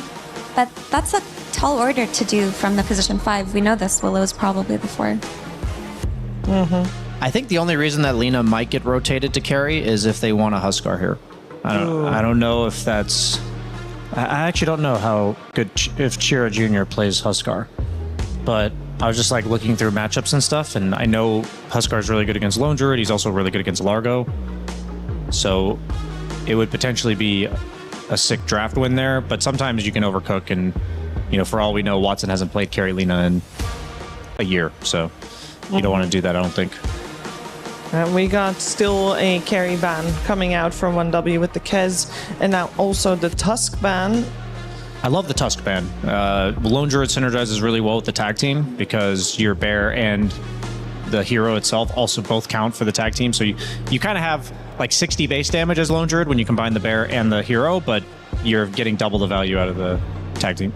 It's probably just gonna be a Lich or Wyvern with the Tusk taken out. I mean, you need something that can right-click the Centaur, and Wyvern does allow that, and the Lich would just be a nice combo with the Largo plus Earth Spirit. We no longer like the clock that we mentioned earlier. I think the Tusk was better, but I think I think Clock is still a viable option. It might even be their ban here. Okay. The Terrorblade was the other carry ban, so only carry bans for a 1W. And there's still the TA for sure. Watson. Can't forget about that. I don't think he's busted it out this tournament yet, but that was his most played hero during qualifiers. Okay, I was just looking around. He hasn't played Huskar on Chira Jr. in the last 8 months in a competitive match. Okay. We do have that clock ban coming out as predicted, and we got a hero needing for 1W, a support, a hero for Whitemon. A hero that they don't need to think about too long because they only got like 20 seconds left. Yeah. And a Lich, as you said, Effie. Hey, you just put the armor on your green boys. You got a couple of them that really like that frost armor, but mostly you just need something to help you on lane, and there wasn't much left. I like Clinks a lot. For... Been a little while since we saw him. Yeah, we've seen a couple of them this tournament, but they were, I think, the first couple days. Yeah, exactly. Not like yesterday and today. He seemed to be absent, even though he was so dominant in the first few days. Yeah, I think the problem with Clinks is he's easier to collapse on than a lot of other carries right now, but I think it's going to be difficult to do that given the pressure from Hoodwig Centaur and the Undying in lane. You have a lot of like meat shields for you, so I was just thinking maximum damage. They might just go the TA route.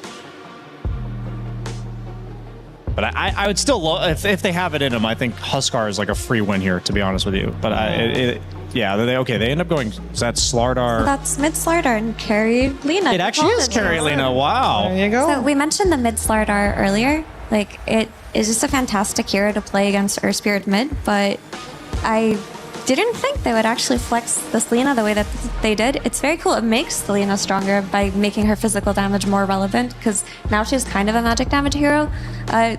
It's going to be able to do a lot for them with that early Blink Dagger, and it's obviously their anti-Lone Druid, anti-Bear hero, but it is a bit riskier because Lina is still untested as a carry this patch. Yeah. And the question is if it's gonna work out. We did see some Maelstrom buyers here and there, but that was against the PL.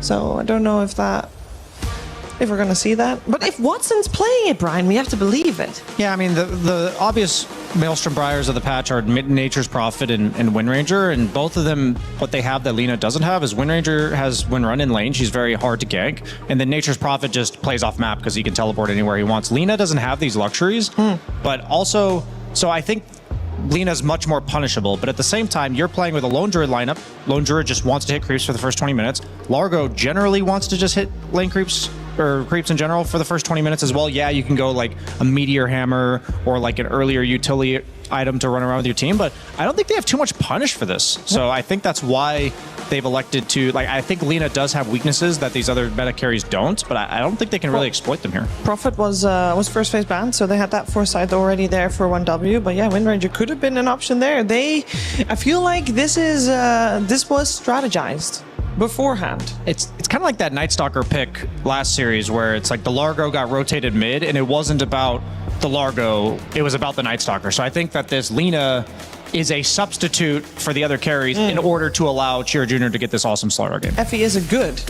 I think it's good. I mean, I think Largo's going to have a really rough lane and a really rough time entering this mid game, but the window for failure is kind of high for a carry Lina, but I think Watson can pull it up.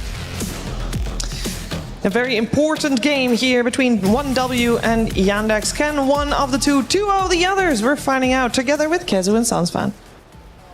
Thank you so much. Indeed, this is a really hype match. Yandex versus 1W. Some would call it a doozy, absolutely, as we are in a pause because 33 is in the house, everybody. We got the lights on, right on his face, which means the pause needs to come. It's just tradition at this point.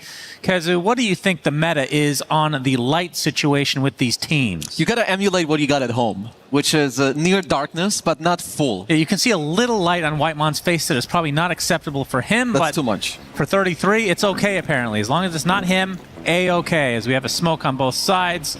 Yeah, what do you think of these lineups? Lina carry. Very cool. I'm a big fan. I'm a bit intrigued to see what he will build. I haven't seen it yet, but I would assume that you could tap into a specialist array on Lina. We heard lots of talk about the Maelstrom, which I think if you want split damage, then pumping out a bit more magic could be good. But I think you want stats on heroes, so I think specialist array could be kind of cool. Of course, Watson, like they talked about, he was one of the OG Lina carry guys, so I trust him to know what he's doing. Okay. DM will be able to get the bounty, but he's going to take some damage in response. We see a Lich picked. I'm very excited about a lot of these heroes. The one hero we won't mention is Pure on Lone Druid. Nobody gives a shit. But what I can tell you is that Yandex have been destroying this hero like 3 or 4 times. That's true. In this tournament, so they know what's up. And you know actually what's funny? You know both teams have 1 loss each to their name. Do you know which team beat both of them? No. OG. Oh. Gee. So it takes, you gotta, maybe you need something crazy to beat, the teams out. But of course here, these are the 2 best teams in the group currently. That's an interesting stat. You're welcome. What's their record overall? They're both 7-1. No, OG. I think 4-4. Wow. So half the wins from the best teams. I mean, that's the thing with OG that I've noted, not to talk about OG all of a sudden, but, We are. You brought it up. Keep it up. I feel like they overperform against teams that are just tier 1, and then when they're with teams that are supposed to be worse than them, they actually underperform, which is weird. They're inconsistent. Very inconsistent. Now back to our game. I'm sorry, I want to talk about OG a little bit more. What do you think it stands for? Original gangsters. Was there something original ganjas or something? All right, now we're back to the game. Good. You, of course, went over the line. You needed as one always. laugh. 33 is playing the Froggo this time around. And been a very strong... We saw it mid, obviously, in the last series with no one. Did not go well at all, but that was more of a... They were kind of all their eggs in one basket kind of deal. Whereas this time around, you have the very traditional, at this point, off-lane Largo, very stable. You have BZM on the Earth Spirit, which is kind of that pop-off, ganking type of hero. I like the mix that they have overall. I think both drafts are very, very strong. Overall, though, I would say, this is an incredible Lina game, not just against 1W's heroes, because if you think about it, against Lone Druid, you want to be on high range, or you want the melee guy that can man up. Lina fits, the high range. Same with Largo. None of these heroes gap close very well. It's only the Earthward, and even if they gap close, it's into a Tombstone. You have a Corrosive Phase for more damage. You have Stampede and a potential card later on in the game. So I do think you have a lot of weight on BZM's shoulders and the 2 supports to offset a bit of the early game and get those team fights going. I hope they get the horse cart out of the Centaur eventually this game. I mean, the Tombstone save, if they want to go down that route, I feel like that was nerfed so long ago and we barely see it now. But I mean, if they take Tormentor, which they do have Slardar, so there's a good chance that they're the ones to get it first. They could see some valuable shards coming out. Because Boomerang as well, very, very good for Yandex's side. Yeah, especially, they have a lot of damage, especially within their, 2 supports, but can't really ever count off 33 on any lineup or any hero that he's playing. I think he's looked very good on the Frog, and also, croaking up an Earthbird is definitely very good. But CJ, we've seen him on the Slaughter before. Yeah. Not just in this tournament, also before. He is a menace on this hero. He is against the melee, so it's going to be a little bit easier. As Pure taking a lot of damage to the Acorn shot, bouncing several times. We'll get back to his tier 1, Whitemon. will do so as well. So DM and Sox are doing a good job of keeping this aggression on. Bushwhack canceling the healing salve with the blood grenade to follow. As Pure, he will survive. No, he will not. That was actually enough. I'm pretty sure. Do not see that very often. That was perfect damage, I'm pretty sure. Wow. Like if the tower would give any more HP regen than 1, he would have lived there. But Soxa sneaking in. Crazy. That's an incredible kill. Soxa, my boy. What a beast. And they lose some resources with the healing salve as well. Just a very good start in that bottom lane then. And like you said, this mid lane definitely going the way of Chira Jr. at the moment. I mean, what can he even do as BZM here? You kind of just got to take it. I mean, you're definitely outmatched in this matchup, but there are other lanes where we've seen Earthspirits buy bottles, as he's in a lot of trouble. Level 3 stun. TP is coming. BZM, one more right click would have done it. Ahri gets off the Bramble. Not going to get any of the water runes, though. I think he's going to get both here. Actually could turn the sights onto Ahri instead. The crush is there, and Ahri, very low level. In that Shadow Realm will save him for a bit. Gets through the tree line. Will live. Yeah, water rune control on Chira Jr.'s side. The Earth Spirit having to walk all the way back to base as well. So already great advantage. It's good respect there by CJ too. Like he doesn't die for the kill. Maybe you could have, but then you know if the Bramble connects, you're gonna give up the kill. Yeah. Because now 33, he's alone up in the top lane as DM. Taking some pressure, but he is building towards the hell. Bushwhack. Do they try to turn this around now? DM will have to hoof stomp there and get out, but DM does kill off Whitemon with a return, I guess. What in the world? It's just a Blightstone, level 2 Acorn shot. He got at least 2 bounces as here comes the Undying. Yeah, and Pure now gets Bushwhacked to a tree. A double kill for DM when it looked like he was about to be killed off. Instead, he gets 2 kills thanks to the rotation of Soxa, who has been all over the place to start this game. Yeah, he's been everywhere. And you know, just from the thing earlier, there's pressure mid. So that's where Ahri TP'd as they're trying to return the favor onto Watson in the top lane. Yeah, Watson gonna get licked in. Ahri in the area with the Shadow Realm. Should be able to finish it here. And they will do so. So at the very least for 1W, they get somebody. Oh, now mid lane, crush onto BZM. You can see the Corrosive Haze is already there. Level 6 versus level 4. And BZM dead to right. So crushing defeat in this mid lane and bottom. And really the only saving grace is that top lane. But you can see Lina, despite the death, still doing very well in the farm department. Yeah, thank God they were able to squeeze in that kill on Watson in the top lane, because you're down 3k gold now. 6-minute rune should also go CJ's way. And honestly, this bottom pressure, I mean, let's see onto DM, because I don't really see him dying in this lane, but, you know, pressuring him. Well, Ahri is here, so good maybe blocks coming out. Does get up the hoof stomp, but another Bramble coming in. Soxa with a beautiful Bushwhack onto 3 heroes, but it's not going to save the Centaur. Overhype. Very much some so. Would say. They are finding good connections, though.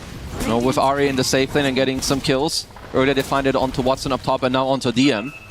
Remember, 33 and Soxa used to be teammates. Soxa goes to another level when he had to face off against former teammates. He's kind of showing it here in this early game. All his spells kind of on point, very good on the rotations as well. CJ's really trying to work something here into this lane as he steals all the creeps apart from a little Johnny Cobalt. And I assume Blink Dagger will be the main item coming out of him from the mid lane. See if he wants to rush it. I mean, is there any other build from a starter mid? Not really. As Malady, I like his positioning here. Just like, this guy does this in so many games. Puts down the tombstone. There ain't no way you're killing that. Although several members now of 1W have joined the party. So Malady eventually will tick away. They're making it really annoying, though. So they're not going to get the fast one. They get the Sinister Gaze. Watson comes in as well. He's going to get the Laguna Blade, and 33 is dead. And he's going to get the Shrine. What the hell just happened? Honestly, what a beast. This is probably the best early game Undying play I've seen all year. Disgusting. He wasted so much time. Yeah, and he's instantly back up. You know, you got a free Aegis on Undying. You make use of that. They make the work for like 20 seconds. So then Watson again. We've seen a lot of these layups, you know, from the supports. They make space for 20 seconds, 25 seconds, and the carry's like, yep, thank you. Man, what a masterful early game from Yandex so far. Really, only the death on Lina has been the smallest thing going the way of 1W. Gotta see too. Trying to get some stacks off. They're gonna need some levels on the heroes. I think the ultimates on your supports, of course, is very, very important, because Lone Druid, as we know, doesn't really interact. I like that 33 is looking, though. Yeah, they're going to roll in with the help of the Bramble. Soxa in the area. How many bushwhacks are you going to get this time? Only the one. You get the lick back in as well, but Malady joining the party. They're going to lose a Slarda. No, it gets off the sprint just in time, and Malady puts down the tombstone as BZM, with all the vision in the world, Malady takes him out. As the tombstone now being pursued, but he pops his ult, and now he's a complete beast of burden. Double kill for Malady. They're trying to go on top of 33 as well. They get that kill as well. This is ridiculous. He does fall in the end, but my goodness, Yandex getting basically every trade to go their way. I mean, Malady is cooking. I kind of love this guy. You know, he pops off in interviews. He's popping off in this game. I think great play up top, goes mid, gets the flash goal in mid-fight. He's the same level as Pure right now. Yeah, and Pure's, he's been AFK farming the whole game, as you should on a carry, but like looking at all of this, it takes him so much to like try and kill CJ. No, even the Stampede comes out, and again, perfect timing on the tombstone. This kill gives him 6. Well, not quite. I guess a creep died as well. That extra HP allows him to stick around a little bit longer, help secure a couple more kills. Yeah, thank God for 33 that he gets the Frog Stomp off there at the end to ultimately squeeze in the kill. Gonna kill the Dominator creep, so at least, you know, for one dub, you've got your safe lane going. Well, that smoke was definitely spotted if any one of the Yandex players have their eyes open. I was really looking forward to the Specialist Array. It's gonna be Maelstrom though. Okay, I'm lucky. Maybe one of the next times. Still think this is something that Lina could potentially go for, but I think for Watson it applies. You don't judge his item build. Yeah, we've been through this before. Sometimes you can. Sometimes you can. You just gotta wait. It's gotta look garbage first. Gonna take a chain for us. We'll put down the tombstone. Die shortly after. So this is gonna be just free gold for 1W. I mean, good riddance. Screw this guy. Like, if you're 1W, you just want to get this guy out of the game as quickly as possible. Watson is pinging the top tier 1 tower. I don't think they want to just give it up too easily here. Yep, he's got the Laguna Blade. Of course, the very classic Lina carry build. You max out your passive. You have very good talents for carry Lina. You have damage, you have magic resistance on 15 if you want. You get more percentages on your Fiery Soul at level 20. Dire's top tower is under attack. Watson spotted by 1W. Gonna be far enough away that they can't really connect. No Chain Frost anyway. Malady comes back to lane, immediately gone on. I don't know if this one is good. Let's see. Yeah, he does not quite have his ultimate. Gonna try to go through the gate. The roll in, not quite there, but they have the damage.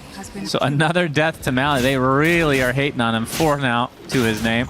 I mean, okay, let's see, because the top tier 1 will still die. Like, this type of delay, I don't really think it did much. If they get to hold it tier 1, it's great, but we'll need to see if Yandex can pose a defense here. And they're going to do just that, or at least attempt it. 2 supports on the high ground. Bramble going to prevent them from going any further, although now Blink Dagger being shown from Chira. Gets slowed up a bit, but they're going to find at least one here, surely.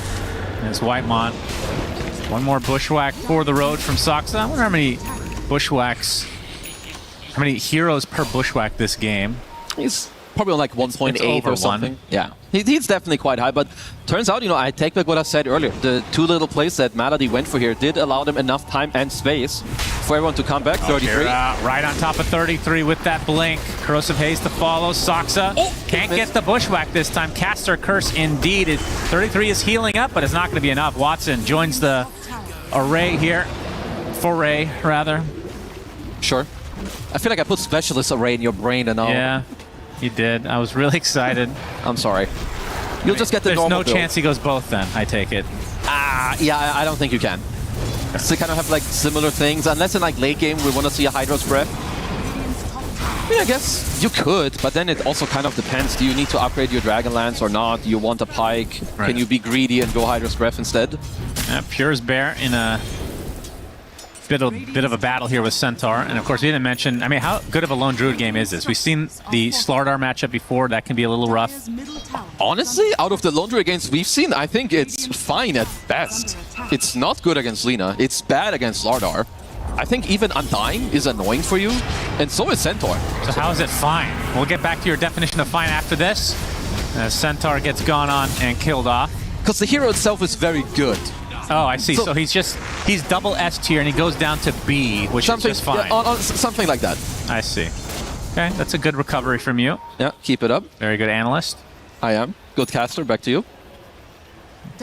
They're smoked. Have a smoke. Yep, I was about to say that. Sure you were. 6K lead for Yandex. I'm going to try to find a connection here. And Chira going to try to backstab. That's stay Centaur's time. up in 3 seconds. Nice. Big crush comes out with Laguna Blade. Lone Druid dead right off the bat. 3 dead, in fact, for 1W with no recovery in sight. 33 attempting to run, but the zombies are catching up. Not really, actually. The Frog is faster than them. Holy What is that camera view? We need that again they get later. the bash, and the kill goes their way. 4 dead for 1W. Yandex with the backstab, masterfully done. Yeah, nicely done. You get a 3-man crush into at least 2 or 3-man LSA. Immediate combo onto the Lone Druid. Definitely caught 1W slip in there. Not something you see too often in the early game that you're that stacked up. Like, they were smoking for a while too. Oh my goodness, disgusting. Just immediately dropping like 2 heroes. I mean, this fight is cooked before it even started. Yeah. I mean, a single Laguna Blade and Crush puts Pure to about 10% HP. Yeah. He is a squishy boy without that ult. I mean, just find the perfect 33 like, oh, oopsie. There's a little light on his forehead. Maybe that's a bit of a misplay from him not to pause again to take care of that. We'll get that fixed for game 2. Well, let's see. Pure working on the only build that Lone Druid has, of course. Mjolnir rush into the Aghanim Scepter. There he is. Close up of 33. Yep. You see the reflection there? It's just a bit, just a bit. Yeah, this is out of control for Yandex now. 9K lead. They have a great Roche lineup as well. In terms of push, how would you put this? I mean, Lina, obviously long range. But quite good. Yeah, I think it's decent because like Centaur, you're very tanky later, you have Return, Lina is high range, and you have like Tombstone and good team fighting. Yeah, Meteor Hammer is completed, so 33's farm will be pretty good. He's gonna get ganked though. Hoof Stomp finds him, Malady there. As a Flesh Golem puts down the Tombstone, but a Terrorize comes out onto 2 with the Bedlam to follow. Chain Frost as well. They do separate successfully as Malady might live through the day along with the Centaur. Going to turn this around to 33 instead. And now the Laguna Blade reserved for Whitemon. They do take out the Lina though, but it's at the cost of 3 members of 1W and maybe even more if BZM gets caught. Bushwhack finds him into the Crush. And the bash had another one procced up, so Chira with a triple kill on this slaughter. He is completely dominating this game. Man, all these plays are so expensive for 1W. Like, even though Watson dies, and I like his itemization, you know, he has the Maelstrom into the boost of travel. You can always just TP in on the Dominator creep. But even so, you lose 3 to 4 heroes in return. I mean, this fight was before BZM finish up the Vessel. You really need that one. And also, he doesn't have Magnetize yet. We've seen it many times where Magnetize doesn't get skilled early, but level 10 and level 11, I feel like they need it in these fights. Like, imagine a Magnetize rolling here. Yeah, for sure. They were so close to getting several kills, but I mean, they do get an important one. As the case has been this game, the cost is too high for 1W. It's also Malady from all these plays. He has double Bracer, Treads, Magic Wand. Uh-oh, BZM. This is still a replay? Oh, sorry. I was testing some other stuff. I wasn't pulling a U. Uh-oh, BZM. Uh-oh, Pure. Okay, there we go. So imagine it's kind of a team wipe. Imagine if in the replay I had talked about unknowingly what is actually happening. That would have been good. Next time. Next time. We will not see the Hydra's Breath. The only thing we can predict are the early game pauses for lights. Of course, but those are very easy. They're like a given. Yeah, true. But yeah, I believe we will not be seeing a Specialist Array or a Hydra's Breath, as he will be turning his Dragonlance into a Hurricane Pike on the Lina. Yeah, very nice. As DM's body is just forcing 3 heroes to run away from him. Not a good sign. Yeah, that's true. 4 members of 1W on the retreat now. They've seen this blurst set that is Centaur in the Courier outfit. You just can't handle it. I mean, also now, actually, you've got a Lotus Orb completed on DM. So I was talking about the Magnetize, but if you're quick, you can just immediately dispel it and even, you know, kind of own all of it, or at least take it away from one guy later.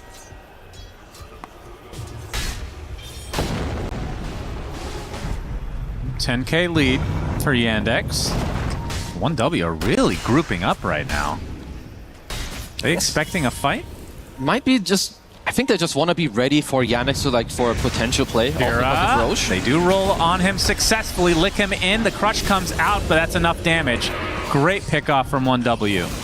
That's an insanely good one. I think especially also, if you look at their wards, like they have a lot of decent control, like a mid-river ward that spotted CJ walk over to the top area. Mid-river in nighttime is the most dangerous area on the map. It's definitely something that CJ needs to respect. Now, next time, that won't be so easy. Chira about 1,000 away from BKB. And for Watson, you talked about the Hurricane Pike. I mean, does he need a BKB this game? Honestly, he could also play on like I think Satanic even later. I mean, BKB is great. It just depends on how greedy he wants to be. I think if they can get him like a Solar Crest and like a timed card, I don't really think you need a BKB. You can just play around like positioning maybe a Shadow Blade, a Silver Edge into Daedalus Satanic and play on that. I would probably like it a little bit more. The lead has kind of been stuck in place as they're going to find Centaur now to terrorize. Not going to be there in time. DM gets the Stampede off. The rest of Yandex now catching up. The Whitemon sacrifice for 1W. And they got owned by the neutral creep. Like, Ari was going to connect the terrorize and they just got congregated. Not done yet. BZM trying to get the roll in, but a nice positioning there from Chira Jr. Malady turns into a disgusting golem, and they'll find another kill off the back of that. Turning around onto Pure now, already at half HP. Is the Laguna Blade available still? They find a support on the back line as Pure trying to get to the other side of the wall. He'll do so. So just like that, 3 dead in favor of Yandex. Another bushwhack, Saksa. Okay, Watson stuck. Okay. Will TP over the gate.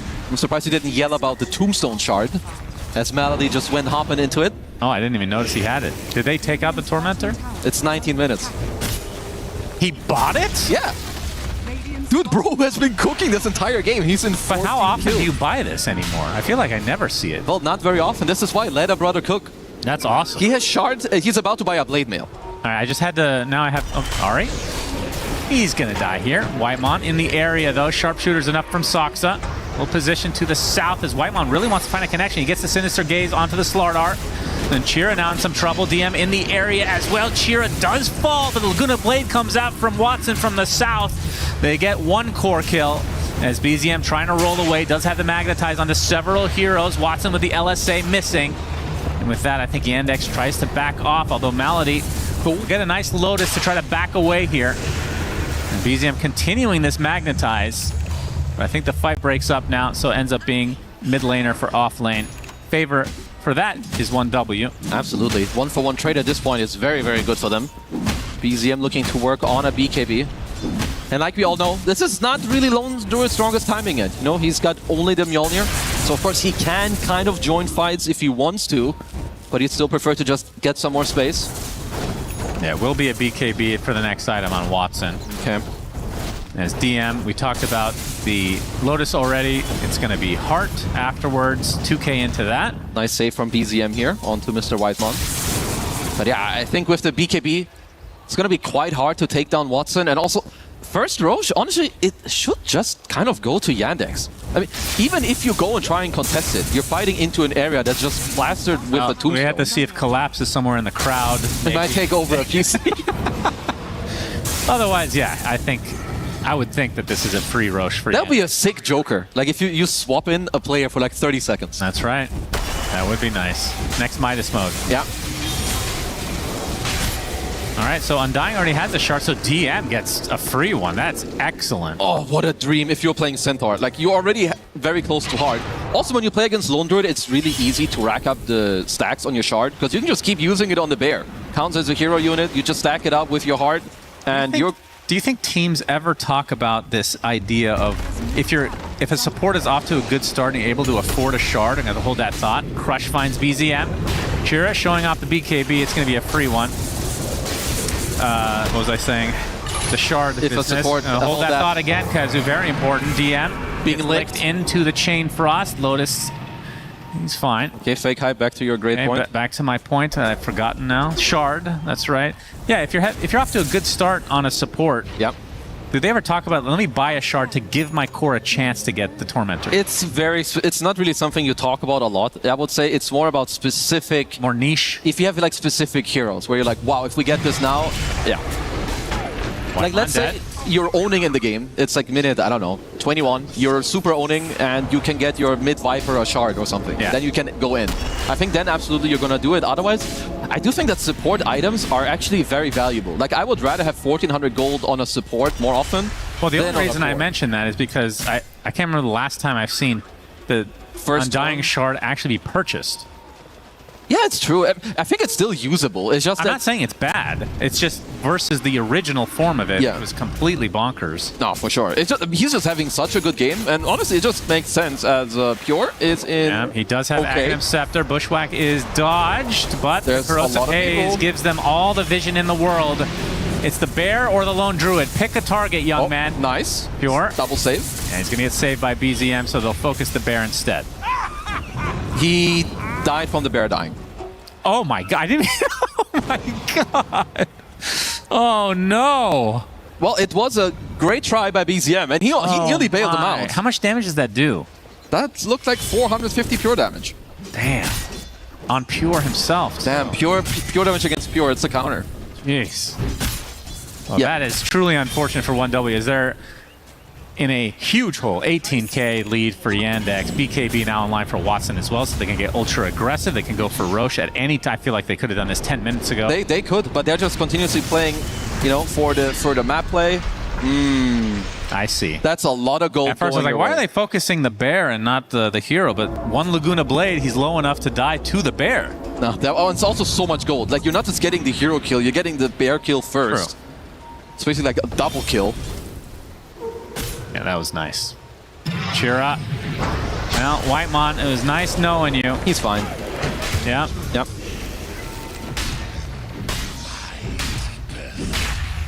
The lead continues to grow now. I mean, surely they go for Roche now. Or do they want to get some tier 2 towers first because they don't really need the Aegis to get those? I mean, they definitely can do that first. I think the way that you go about it here, when you're up this much, is that Roche is yours at any point. You want to keep like a foothold on the map. You don't want 1W to like walk out on the map. Once you know you have them locked in with good vision, then you can do that. As Pure and BZM are farming on top of an Observer Ward. Luckily, Yes, they are. Bushwhack finds BZM, DM in the area as well. Looking for the hoof stomp, will not get it. Good roll. But if people want to gain MMR, if you're ahead in a Dota game, you should ward exactly like Yandex are doing. You want to put wards on the outskirts of the map. You want to see these rats on 1W run out. You want to know where they are and go run at them and just keep forcing them back into their base. As there is your Chasm Stone. Of course, it's not casual because it's being built into the Shiva's Guard. It's casual for now. Okay. Give it not anymore. Damn it. I thought we'd see a lot more of that when that originally came out. Bring it up Here's again the next free game. Roche, Chasm Stone. Who got first blood this game? Actually, I don't know. Saksa, how could we forget? We kept talking about how big he is. That's right. He's a tall boy. So first Aegis of the game goes to Watson. Having a terrific game on the Lina carry, which we don't get to see all too often. Has a Hurricane Pike BKB Maelstrom along with the Boots of Travel. So Daedalus is next for him. Shira. Going to be not going in here, it seems. No, CJ is just dodging them for now, closing in on his own Aghanims. I feel like Essence Distiller has changed gameplay quite a bit, actually. It is such a cool item. Very good item. Great addition. The roll in from BZM onto several heroes. They're going to go for the bear first. Laguna Blade applied to BZM. Tombstone place, and I think 1W going to try to back away to get out of the radius of that.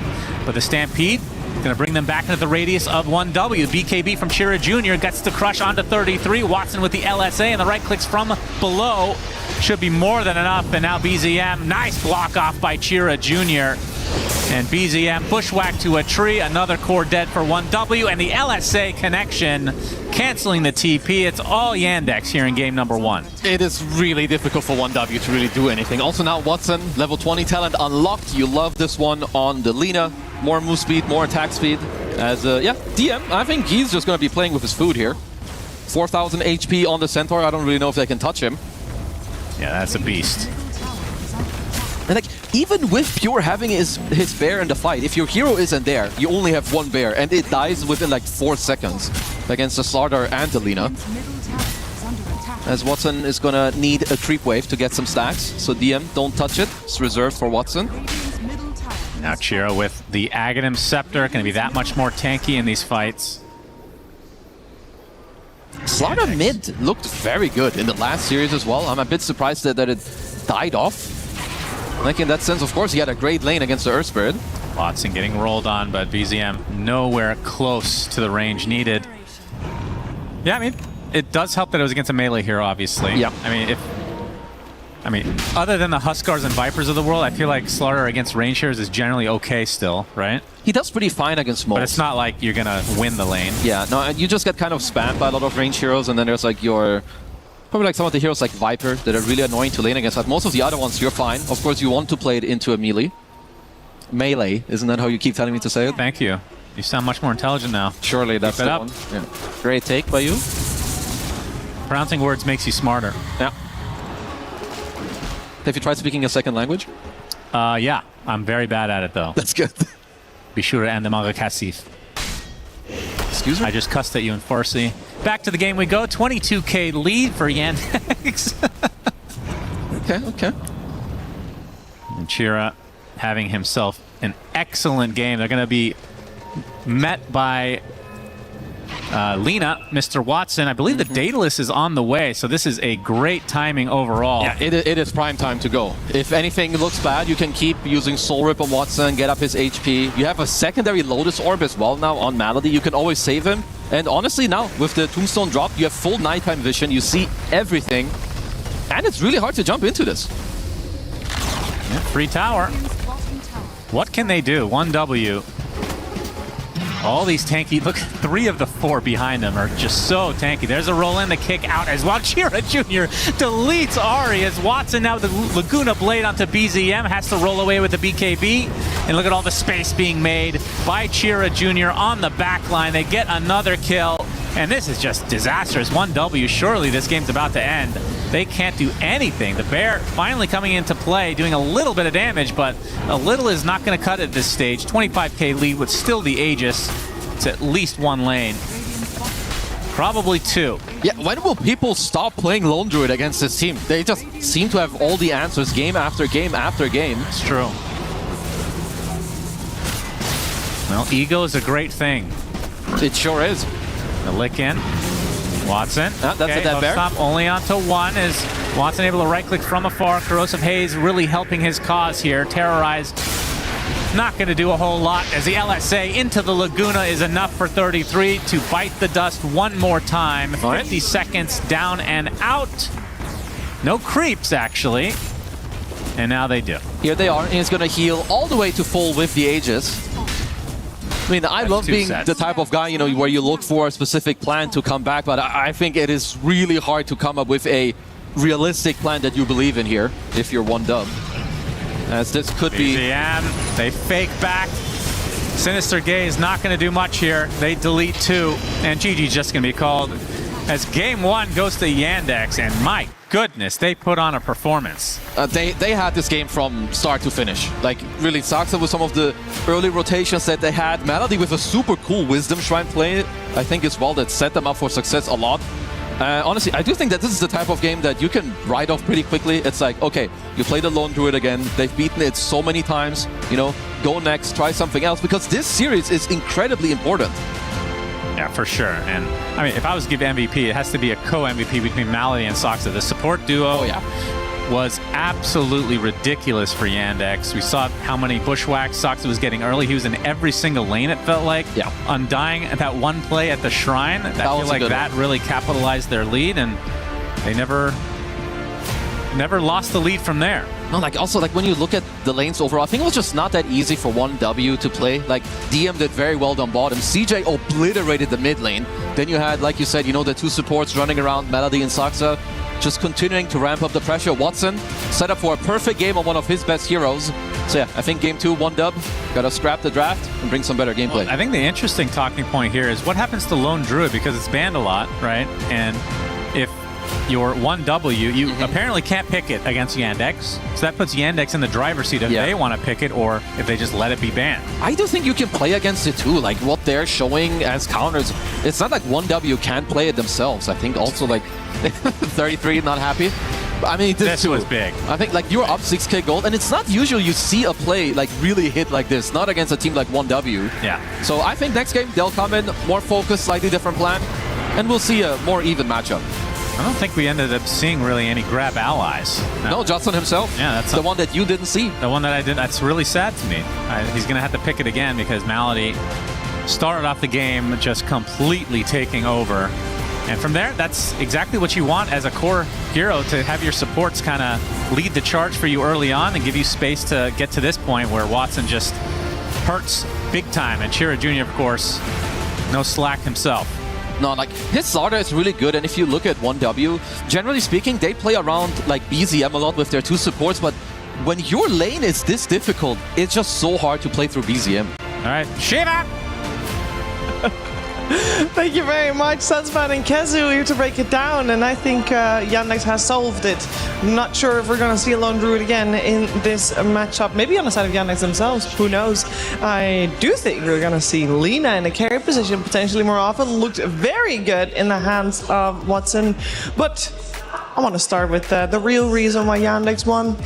Effie, the support duo. You already knew that there was going to be a lot of focus on the supports in this series, in this game, and it definitely delivered. They really did. I want to glaze Saksa a little bit because he's one of those players where it feels like you can't ban all of his heroes, but when he gets the most contested meta hero in Hoodwink on 4, he can single-handedly win lanes for DM. I mean, that felt so easy for him. He was getting like last-tick kills with the blood grenades. He was making sure that Lone Druid could not get off to a good start. Then he was going mid and owning there. And we can talk about Melody as well and his Undying, but I know you had a couple of things to show us later, Brian. Yeah, I mean, everyone on the side of Yandex executed so well. And I also want to say strategically going into this game that it felt like we were playing 6 days ago when it looked at 1W's draft. Like, they were just picking all the meta heroes that started out this tournament.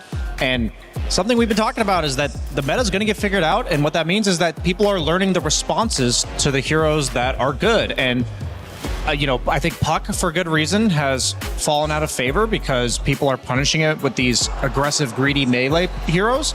And we just saw the same story for Earthspear. We've seen it a couple times now.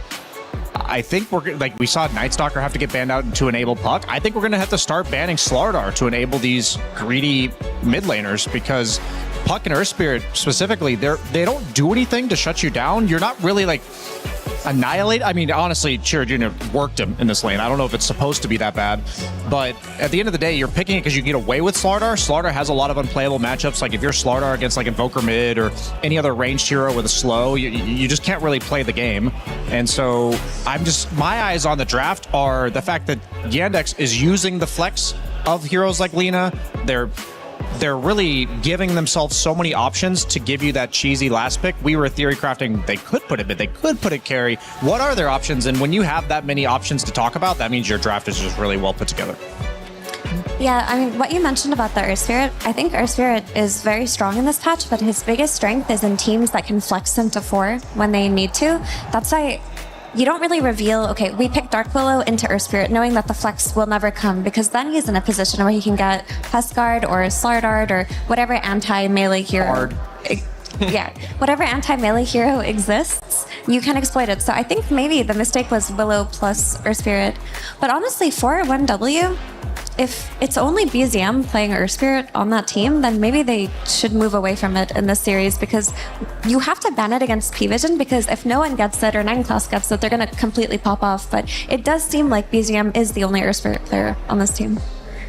It does. And I do agree with you, Brian, that it did feel a little bit like beginning of the group stage versus adapting to what has been happening a little bit on the drafting side. And I'm sure we're going to see in game number 2 a little bit of a shift on both sides, of course. But we are first going to focus on the Undying, I believe, a little bit more on Malady. Yeah, as a core player myself, I'm going to appreciate when I get absolutely carried for the first 7 minutes of the game, as we are looking at the bottom lane right now, and he's going to be getting gone on here on DM, but just pay attention to the minimap as you're going to see the Undying going through the Twin Gate at the start of this, the Foresight coming out from Malady. As we like fast forward a little bit through this, it's like, oh, they're gonna, this is wrapping itself up. Here's like, I have a retreat path. No, there's a Tombstone, casual Undying rotation through the Twin Gate. That's rotation number 1.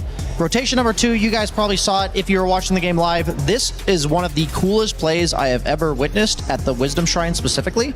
So there's going to be some bramble mazes on the ground. I want you to see how Malady is going to walk in and out of the area of the Wisdom Shrine around the brambles. He's like doing a little like U formation such that he's not taking that extra damage, buys just enough time for Watson to connect, and ends up netting his team the Wisdom Shrine when there are 3 heroes from 1W there. And then last but not least, the Giga Chat Undying, with the start that he's had, he's going to be very high level. You just always right place, right time. Undying's real only impact in the early game is to walk into the middle of people and lay down a tombstone behind them, and that's what he's going to do. He's going to get level 6 from this first kill on BZM, and then he's going to, you know, you're like, oh, you're going to be able to bring him down, but that bonus strength coming out from popping that Undying ulti, and these little threshold things, one play leading into the next, and yeah, that's about the most you can take over. We saw Rue have a standout performance in Game 1 for Team Spirit last series, and now we're seeing a step up from the 5 position for Team Yandex there.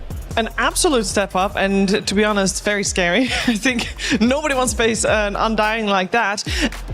It gives me the question, Effie, was this outstanding performance from Sports on one side? Or was Lone Druid just figured out? Or, because is Lone Druid gonna be a factor? Because it could have been any carry that got shut down that hard, right? Yeah, I mean, I think I would look at this as, let's just not pick Lone Druid against Yandex. I mean, they've beat it 4 times in a row, 5 now. Like, they're a team that are clearly very comfortable against playing against Lone Druid. And again, they have not been playing against weak teams. They are in the strongest group in this tournament, and they're still consistently beating Lone Druid. So I think maybe 1W is just trying to assess whether or not their Lone Druid could withstand it, or if maybe they fraud-checked other teams potentially. But that doesn't seem to be the case. I don't think Lone Druid will be picked in that next game if he's not banned. And do you think that in the previous series we saw the Hoodwink getting first phase banned? Do you think that's where we're heading? I mean, you either take it for yourself or you don't give that to Soxa. I mean, he did way too much with that hero.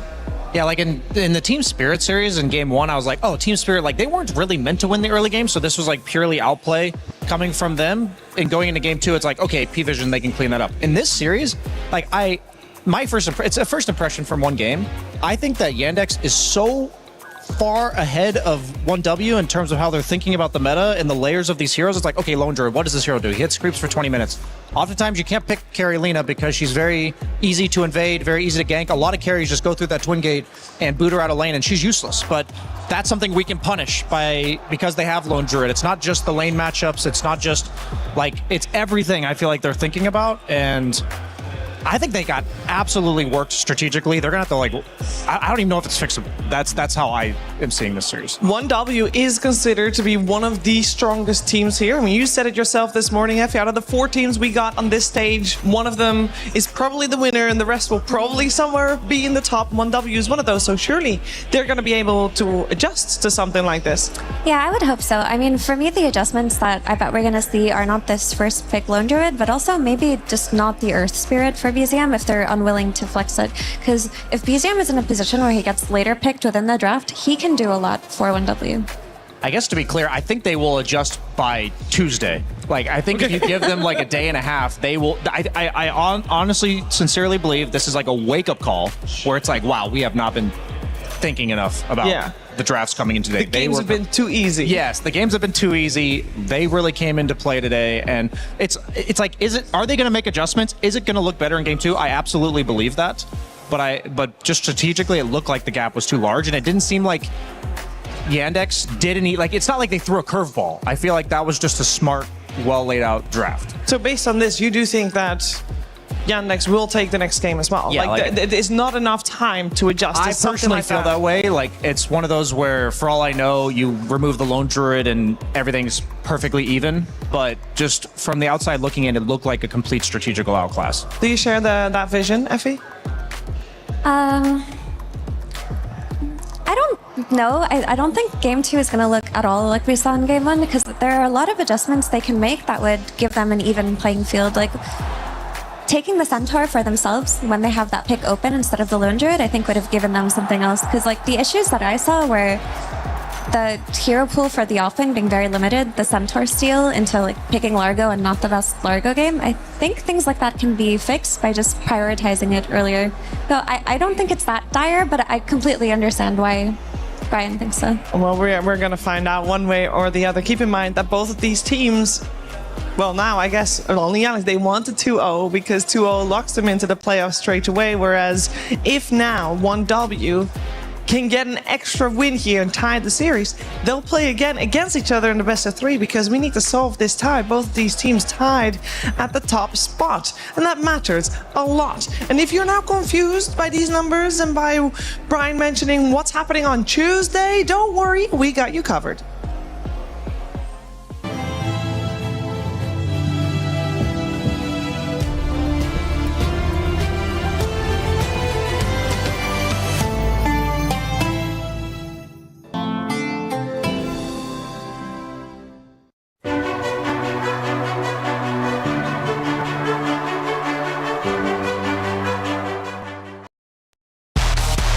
This year, the EWC Dota 2 format is more cutthroat than ever. This is how it's going to go down. The tournament starts with the group stage. The teams will be split into 4 groups of 6, where they'll play in a round-robin format. The top teams of each group qualify straight to the playoffs, and the bottom 2 are eliminated. The remaining teams move on to the survival stage, which is a single elimination best-of-3 gauntlet-style bracket, the team's final chance of survival. The first round of the gauntlet bracket starts with the 3rd and 4th placing teams from the group stage. The winner will meet the 2nd place team from group stage in round 2. Only 4 teams will move on from the survival stage to the playoffs. The playoffs are a best-of-3 single elimination bracket, where a single mistake can be the difference between moving on and being eliminated from the tournament. A 3rd place decider will be played for a bigger chunk of the prize pool, as well as valuable club championship points. The grand finals match is a best of 5 for the 2 teams that have fought their way through each stage of the tournament. Only one of them will remain undefeated and claim the EWC 2026 Dota 2 trophy.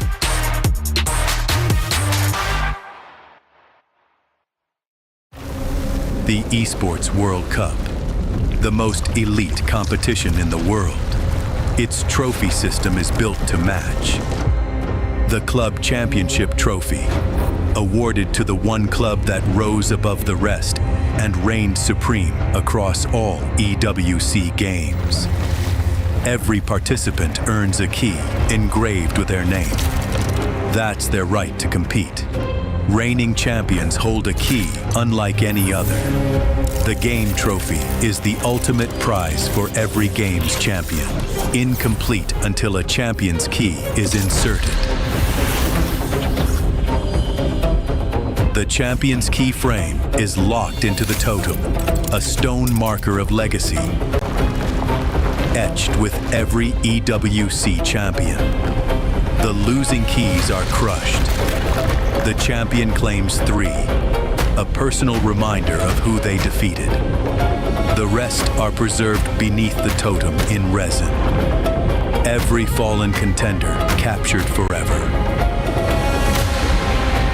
Will you be remembered or forgotten beneath the totem? At EWC, nothing is granted. Everything is earned.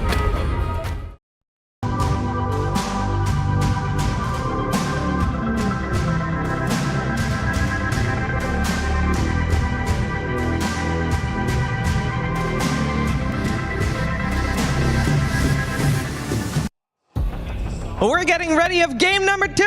It is 1W and Yandex on the stage, and that game 2 is coming your way. It is draft time very soon, and I want to know what to expect. Now, we already talked a little bit about this because game 1 was strategically all Yandex. It was all theirs. They were on top of things, whereas 1W left behind in the dust a little bit, left scrambling, trying to find a way back into a game that against a team that is not going to be making mistakes big enough to make a comeback off of. Maybe this time around, though, they have had 15 minutes to think about what to do next. Surely, Effie, surely they'll come up with a better plan. I think so. I mean, I would just look at the lanes if I were 1W. How can I draft the most ideal lanes for us so that we can play Dota later on? Because Team Yandex right now are the fastest team in the tournament. They draft winning lanes and then they go for the early game group up. They don't let teams like 1W who like to play them up actually play them up. Maybe there are other teams that have hesitancy going high ground, but this is not one of them. So when you face a team that wants to end around that 30-minute mark, you have to make sure you don't let them be strong around that time. I had to tip my hat to Watson specifically. I think as we're going, I know we praised the supports in their play last game, but I think having a carry in this current meta that can just whip out PL, just whip out Lina, just kind of I think he's making their drafts much more dimensional than a lot of other teams from their carry role. Like we saw Yatoro whip out the Morphling last series, and that netted them a win on Team Spirit. I'm kind of making the maybe not so bold prediction that the versatility of carry players is going to be a pretty huge factor moving forward in the tournament. Especially with a lot of them banned out. That's what I'm saying. It seems like the bans are gravitating towards carries in the first round. Yeah, apart from maybe right now, we'll see probably still a Drow Shadow Fiend banned. So far, this is exactly the same, other than who goes first. So we have got Yandex on the Radiant side this time around, 1W on the Dire side, and it is Yandex with first pick. That means they get 4 bats. The 3 bats, then those are the 3. And those are very similar to previous game, apart from the Earth Spirit. Lone Druid does get banned out by 1W. They still do remove the Enigma and the Nature's Prophet, leaving in actually the 2 carries like Drow and Shadow Fiend, as just mentioned, and the Tree and Protector still in as well. Yeah, I think if you're 1W, you have to ban Lone Druid. You don't want to play against it. You're not like Yandex that are constantly letting it through and beating it. And the Earth Spirit ban is a bit of a surprising one for me, but I kind of understand it with first pick on Yandex because in that last game, they didn't have it and they were able to counterpick it on 18 or 24 even. So they counterpicked Earth Spirit with Lina and then they flexed at the very end with Slardar.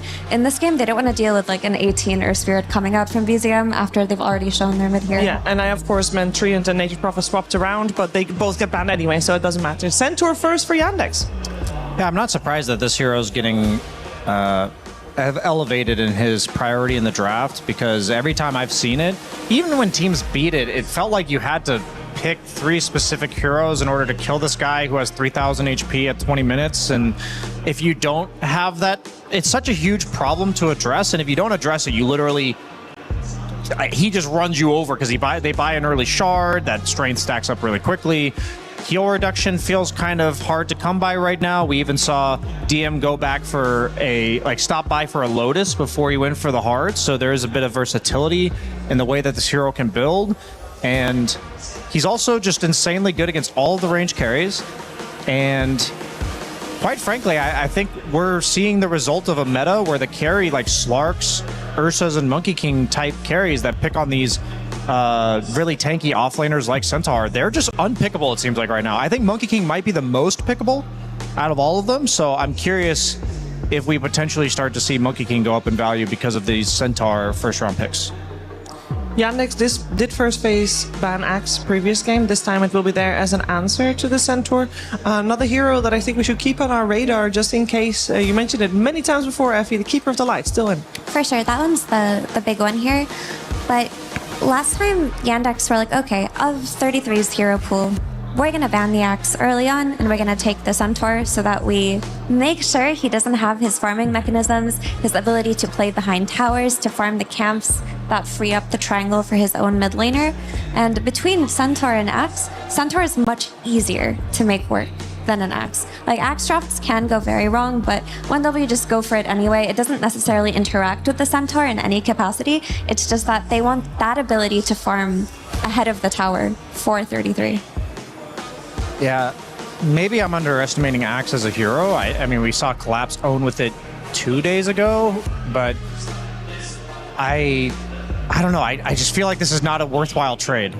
From what I've seen so far this tournament, it's like a very much a vibe check for me right now. Like, the Axes have looked situationally impactful, while every single Centaur I've watched, win or lose, has had such immense impact in the game. So I think this is an uneven trade. I'm not sure why Axe is necessarily a response to Centaur either. I mean, I know both of them are very good against the range carry meta, and like Mira said, they do offer similar things in the laning stage and stuff, but I do think Centaur is more reliable.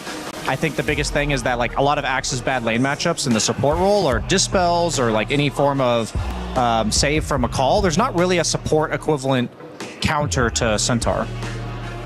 And they're just picking it before it gets banned. That's why. It's not a specific response. I wasn't thinking it. I'm saying the trade. Like, why are you willing to give them Centaur for the sake of Axe? That's the part I don't really understand. I think giving the trade protector would be a mistake, and giving Lone Druid for 1W, they're not one of the teams that have been giving it away to beat it, like Yandex. So maybe they're not as comfortable playing against it. I guess in that case, you would make the argument for let's give away Enigma instead of the Centaur, and just pick something to counter Enigma on lane. Yeah, it might be another situation where the heroes that traditionally count Enigma, like Bristleback and Gyro, they're not really getting picked either. So these could all just be, you know, there's so many layers to this of why they think, oh, this hero is harder to deal with than this one. Wyvern being picked against Axe once again. Are they in a Wyvern Kez just like we just saw? I think that Watson would not do that. Okay. Because I think he's so versatile. It's not that he wouldn't do it, but I think it would serve them to like pick their 4 position here and hold off on Watson's pick. But I think he can be given more information. The Willow is still in. If they wanted to go that same route.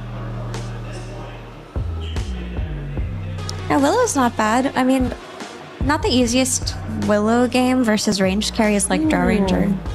We've seen Mirana a few times. I'll be honest, mostly on the morning games, and both Seb and Lacoste are not a fan.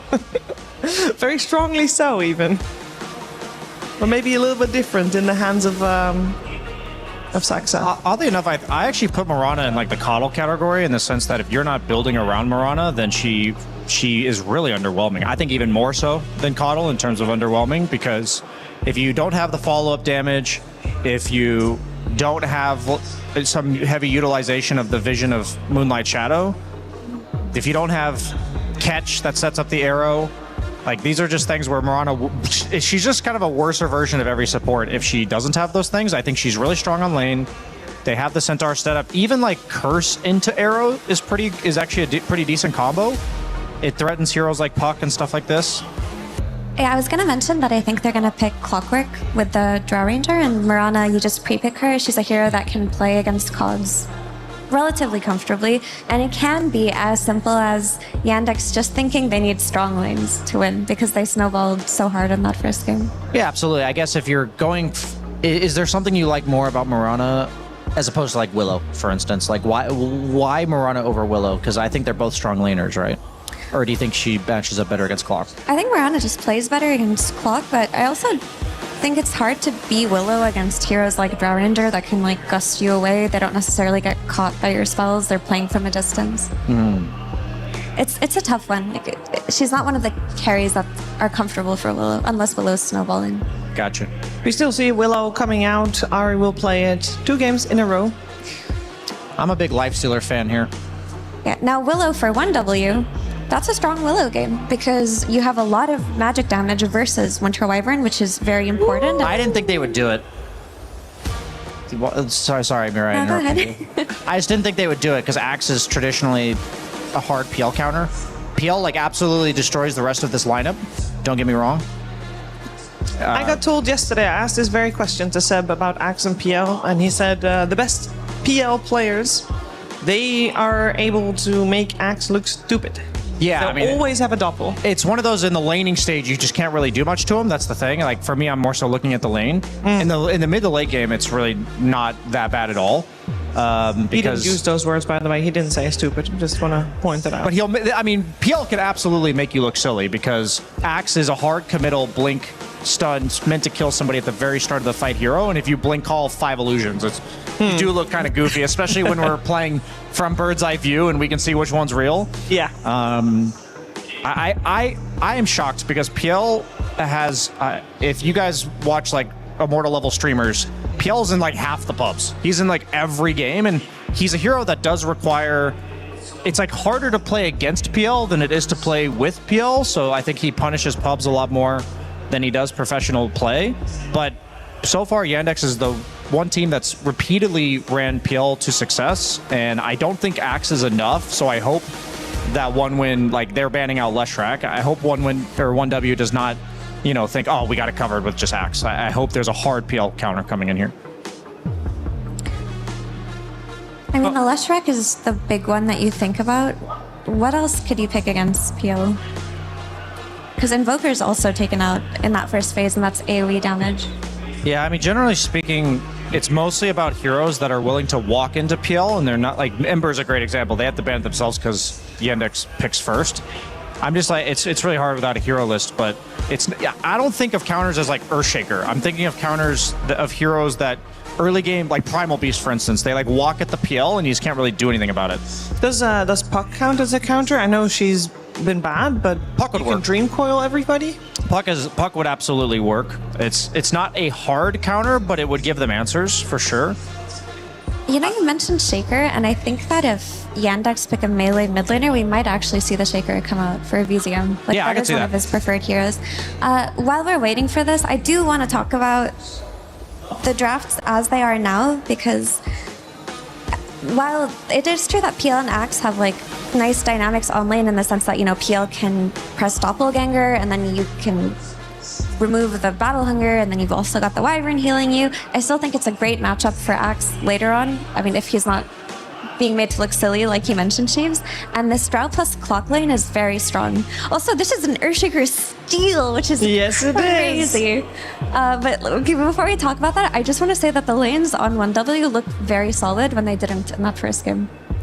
We'll see how the mid lane is gonna look, because with the Slardar ban after the Ember, that Shaker definitely feels like a steal. What's Brian? Tell it. Necrophos, dude. It just go for it. I actually think Necrophos is disgusting here. Like I was just thinking about, I'm like, ranged heroes that punish Shaker and buy like Radiance or punish PL. I think it's a sick I think this is like a really 5-head play to like ban out the ranged lane dominators and pick Shaker, but I think you missed one. What about Huskar?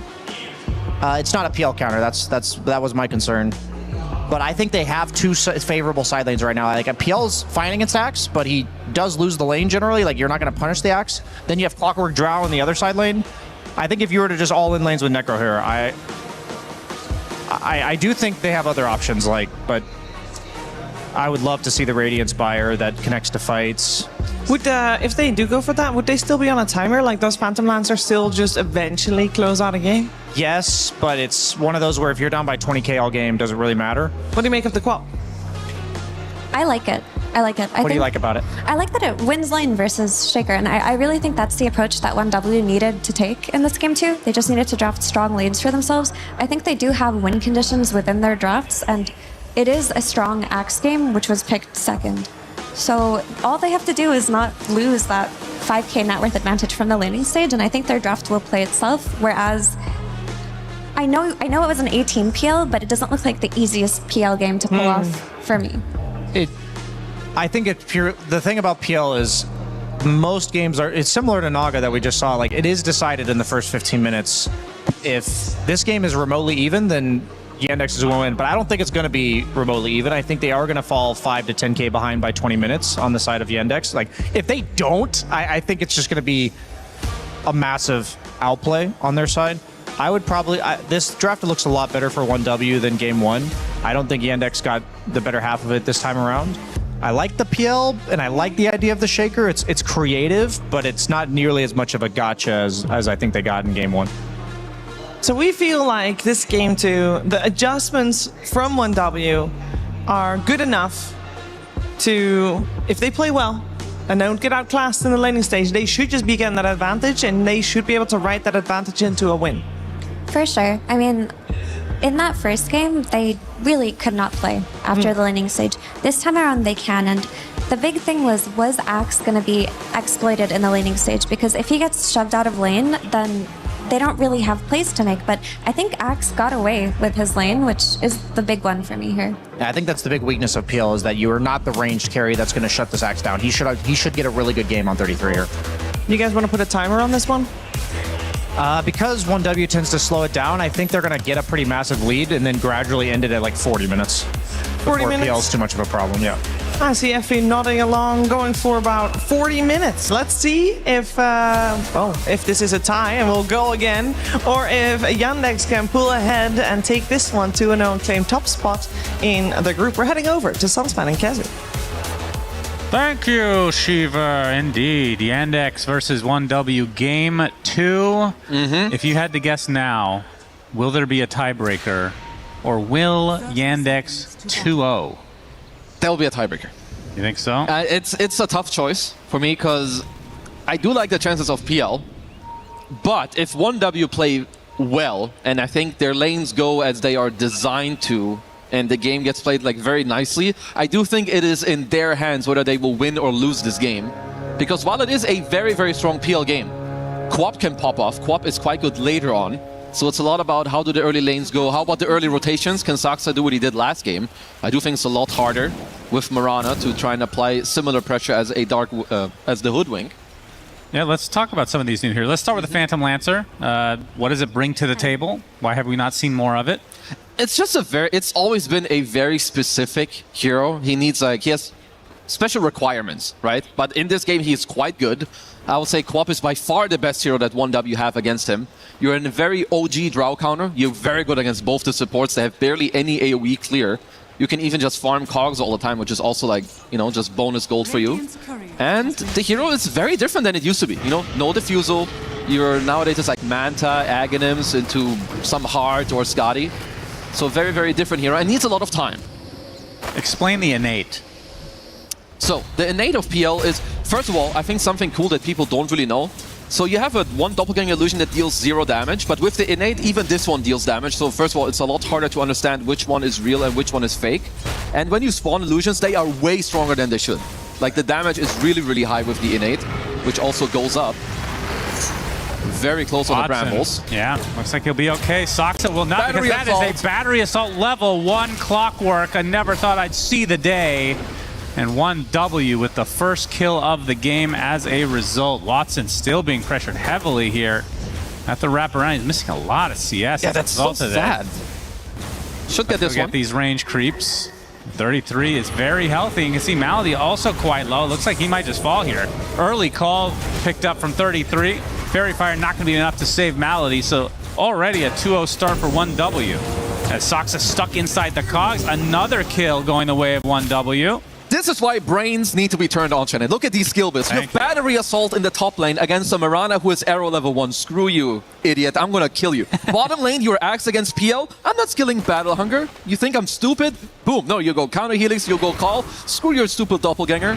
And he's going Ring of Health into probably Vanguard on Axe. This is why autopiloting in Dota is so punishable. And if you actually think about what your heroes can do and what you're up against, it can look like this. This is beautiful. I feel like not even with the pro players, they still go for the cookie cutter builds. But seeing this on two different heroes, yeah, I mean, not white gold. I mean, 33 is obviously a huge exception to this in general, but yeah, that's awesome to see. It just shows like full understanding of what is happening, because this top lane, this is gonna be a problem if you're the Centaur and Marana. First, I mean, Marana's already, I'm not gonna call it a grief hero, but if you're arrow level 1, you're not really adding much right now. Yeah. Trust me, I played with Yapsor back in the day. He would steal all my creeps with arrow. Yeah, just go into the jungle, get some neutral creeps, no big deal. Yep. As Malady will have to cold embrace himself. That's now a full wave. Puts him in a very precarious spot as 33 gets off the call. Should be a free kill. And on the other side, Shadow Realm keeping the Dark Willow alive and not really threatened that much by Watson anyway. Yeah. Nah, they are going sicko mode in their lanes. Saksa still level 1. My goodness. Into the free line. No, Cogs not quite there, but the right clicks will suffice. So still stuck on level 1 Marana. Bro, Pure is more than nice than the most last hits on Radiant. Yeah, that is insane. Yeah, they are 15 and 14. Wow. 2K lead at minute 3. This is a speed run of like records. That's for sure. Jeez. I mean, maybe they didn't know that they had to read what Battery Assault even did, because this hasn't been a spell in so long. Wow, I have this. Yeah, I wouldn't even be surprised if it's like 33 telling him, yo, like this you spell. should get this in exactly. This lane. Yeah. This is Saksa. He's gonna go arrow level 1. I know him. That's true. There's some inside knowledge there for sure. Oh yeah, easy. 33 gets a courier that had the gloves of haste on it. Man, everything going wrong for Yandex. This is I would say a big arrow coming out from Soxa. That's why you go arrow early. Although he is level 2 now either way. But Chira Jr. getting that kill on the BZM. A saving grace perhaps for Yandex? You need that one. I'm surprised he found an angle on that one. Very, very nicely played by Soxa. Somehow he does it again. Steal the rune. Yeah, 33 getting everything out of this lane still. Body blocks. Queer. Nice job. Malady slowed to a crawl, but he should be okay. Oh, this is gonna be in the mid lane. It is quite even on the CS despite that kill. Now, this is gonna be an incredibly big Axe. You are not stopping this guy in this lane. Sure, Axe is very annoyed by PL like later in the game, but early and in the mid game, PL doesn't do anything to you either. So you're gonna, which is very nice for the Axe. Should mention, first pick Axe. True. After the Centaur into first Axe. pick for 1W. Exactly. It's 33. It's gonna be fine here. I mean, I don't do the numbers like the pro players. Like, hey, it's pick 15. It's like 29. It's 9th pick Axe. Whatever. And 8th pick Centaur. That's so stupid. The other cool thing, no, this is just pro. Fucking nerds. What are you talking about? Yeah, whatever. That's why you're the caster. Anyway, Ash Legion Shield, super nice. Like, if you have a free game on Axe early, you're gonna immediately get a neutral item, more HP regen, as White Goat with the Battery Assault, running down the Centaur. Yeah, even BZM blinking in, gets the Shadow Strike, so now DM is going to be slowed up. And Whitemon, not able to get him inside the car. I'm not sure if that's what he wanted to do. He definitely wanted him inside. Yeah. So DM outrunning him for now. Well, the problem for DM is, sure, you don't die, but 33 has 6.5 times your CS. Yeah, that's quite a bit. That's pretty minute good. 5. Yeah, and he can creep skip all he wants, which means, I mean, at the very least, Watson is able to get a lot of CS as a result of this, because he can definitely last it under the tower. Yeah, he's at least getting like a little bit of space, as 33, of course, is ultra maximizing himself. Active rune, BZM will take that one. Just feels like Ari will fall. It does feel like when you have this much momentum, the runes just seem to go on your side every time. So you get the free rune there for 1W. Tell me about this Earthshaker, what the purpose behind it is supposed to be. I do think it had to do with the fact that they were toying with the idea, and they also mentioned on the panel, it was a little bit of a steal pick for 1W. That, you know, definitely could have been the case. And I think also when you look at how PL has hold that... Yeah, this is a huge kill. Nice doppelganger right into... Okay, Echo Slam comes out. Did Very deal nice. damage. They do. Like, when you think about how the mid-game is played, or like later when these heroes have some items, Earthshaker PL teamfighting is ultra toxic. It's just illusions running at you. Shaker with his shard is just gonna Fissure Totem on the ground. Yeah. Now they're gonna find DM in the cogs this time, and that's gonna be an easy pick-off for 1W. 2K lead, 7-minute Wisdom Shrine should be theirs as well. Well, Malady's trying to be a sneaky guy again. Yeah, I don't think he's gonna get away with it though, with BZM there to force him out eventually, surely. Yeah, we'll be able to grab it. So, 1W, both shrines their way. Radiant's top tower is under attack. As call from 33, but it was just on the creeps, and yeah, his CS is still insanely good. We can see the top net worth in the game right now is Pure, who we haven't even talked about, the Drow Ranger. Feels like this hero getting off to a good start, just it's so hard to fight back against it. Nearly a given. You need like a very good like lane performance, or you need some like Darkseer +1, or you need your mid to pop off and go over to that lane, because yeah, Drow is an incredible hero and an insane laner. And they took the safe lane tier 1 tower. DM's net worth is the same as Whitemon. Been a while since I've seen that. Yeah, that's not good. For those out there that don't know, not good at all. DOTA 101. Yeah. Time to turn that Centaur into a chopping the illusion. hero, feels like. Yeah, he gets the move speed, 33. I mean, he's not scared of dying at all right now. Has the Ring of Health, has the whatever that chainmail is called now, Splint Mail, of course. The worst icon in the game. Still doesn't look like it's from Dota. And it's Chira. What does it look like? World of Warcraft? It's just a different game entirely, yeah. It's Chira Jr. found in the jungle, inside the cogs now. With the battery assault, they don't have that much damage. But I think he gets out, although BZM joining things up. Gets the Shadow Strike, and now that... Oh, the miss at the last moment! And the TP should be successful here. Yeah, there's the building. Well, he TP'd from his tier 3 to the fountain. I don't think he needed to do that, but either way, you know, living, forcing heroes away. 4K lead for the 1Ws here. I was not expecting a series quite like this, I have to say. You mean like Ultra Stomp one way and the other? Yeah, I thought this would be like some 60-minute... I mean, it still could be, of course. It's not over by any means, but I feel like one thing for 1W that I appreciate is when they get off to a lead, they almost never give it. It feels like they're very, very consistent at keeping this lead and growing it, because, I mean, 33 is the biggest min-maxer in Dota. That's kind of his specialty. No, that and turning off the lights. Oh, of course. No, they're definitely very good, I think, at understanding like what to do with your lead, how to grow your lead, and like to not really hand it off. And I think here too, they've been doing this a lot in this tournament. When you get this tier 1 pressure going, when you win your safe lane this hard, it's so easy to bring your carry into this move. Okay. Gonna get Echo slammed and will be killed off. It'll feel good for Chira Jr. It is just a support at the end of the day. Now, the question is, are they making stacks for this Earthshaker to try to get back in this game? I don't think they could, because Whitemon was in the triangle earlier. Yeah, it's blocked right now. Yeah, he's blocking some stuff out. They have a lane ward top, they have a lane ward mid, at least for Yandex. They understood their assignment, you know, placing some defensive wards, which earlier spotted Whitemon walking in. It's a 5k gold lead. I mean, when you look at this game as a whole, like, forget how the lanes have gone. Okay. Does this look like a good Axe game, just on paper? You do have Wyvern to counter it. You have decent follow-up damage, so it's an okay Axe game. It's an okay. But now that he's 5k gold up, it's a Giga Axe game. Well, yeah, now it's a different story, of course. Yeah. But do you think it's more the fact that they first picked it on 1W? Do you think they responded well enough from the Yandex side? I mean, Winter Wyvern is a good response. PL is... honestly, I think their responses are okay. The problem is that the gameplay has not added up at all. Right. BZM going for Watson. Shadow Strike onto the correct one. Into the Sonic Wave, and the Rocket Flare to follow. Watson, I believe, had a Lotus to stay alive, so should be okay here. Soxa forcing the rest out. So no kill there. Yes, getting him quite low, but it does mean that BZM is now kind of off the map for a while, right? Like going down bottom, using all your mana, does have to TP back to base.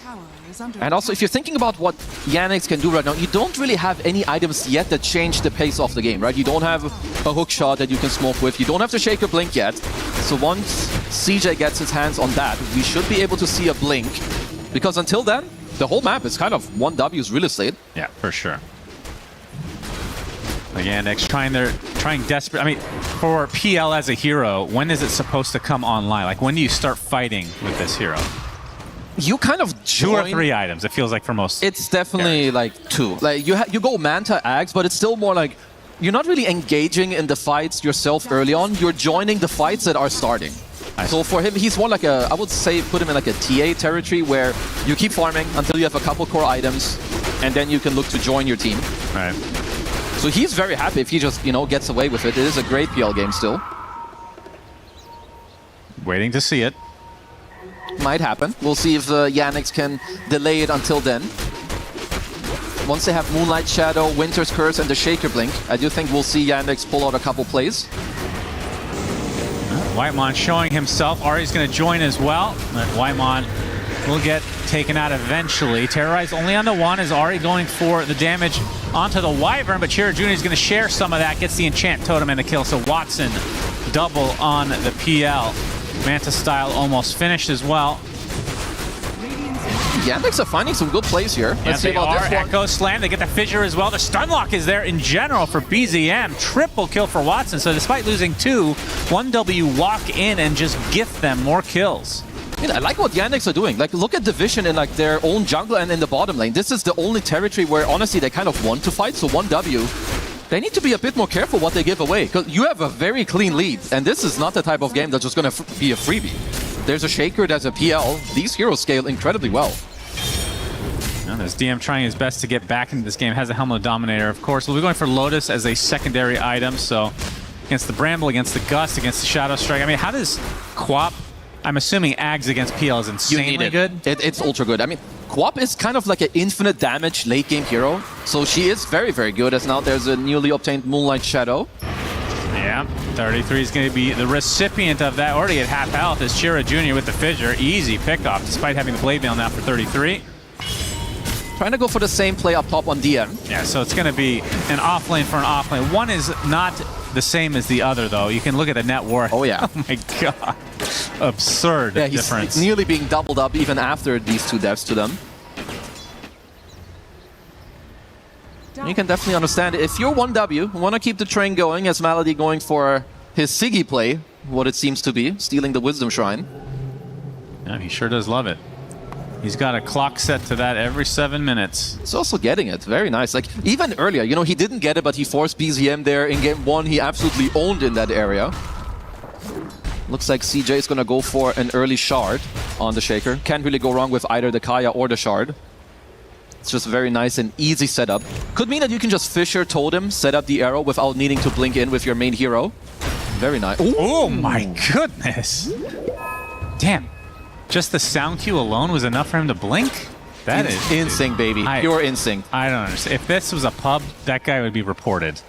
100%. He's hacking. That is insane. Yeah, check him PC on that one. How is that even humanly possible? And Saksa, nice arrow. Does hit onto the Shadow Realm Dark Willow, so it will be a kill eventually.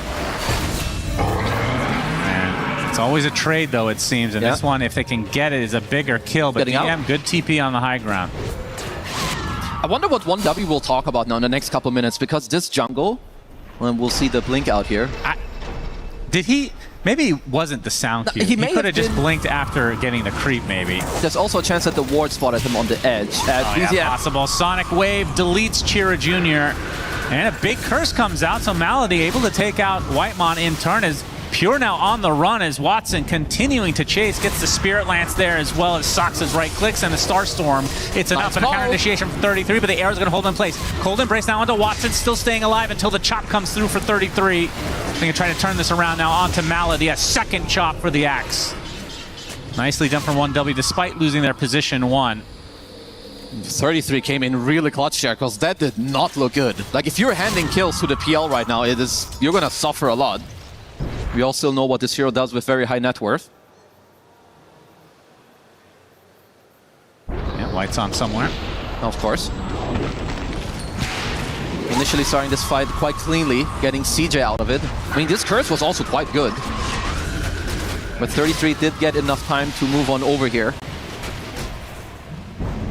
Because Pure would definitely just die so cleanly to Watson. Yeah. I mean, a 33 counter initiation here. Perhaps a half second earlier and Pure survives. There is a possibility of that, but still, they won't be too bothered by it. Other than the lights, of course, which is why we were paused. Yeah. Sure. Giving the sign to DM, the gang sign. It's time for you to pause, brother. 5K lead now for 1W. The game at least did stabilize for Yandex overall.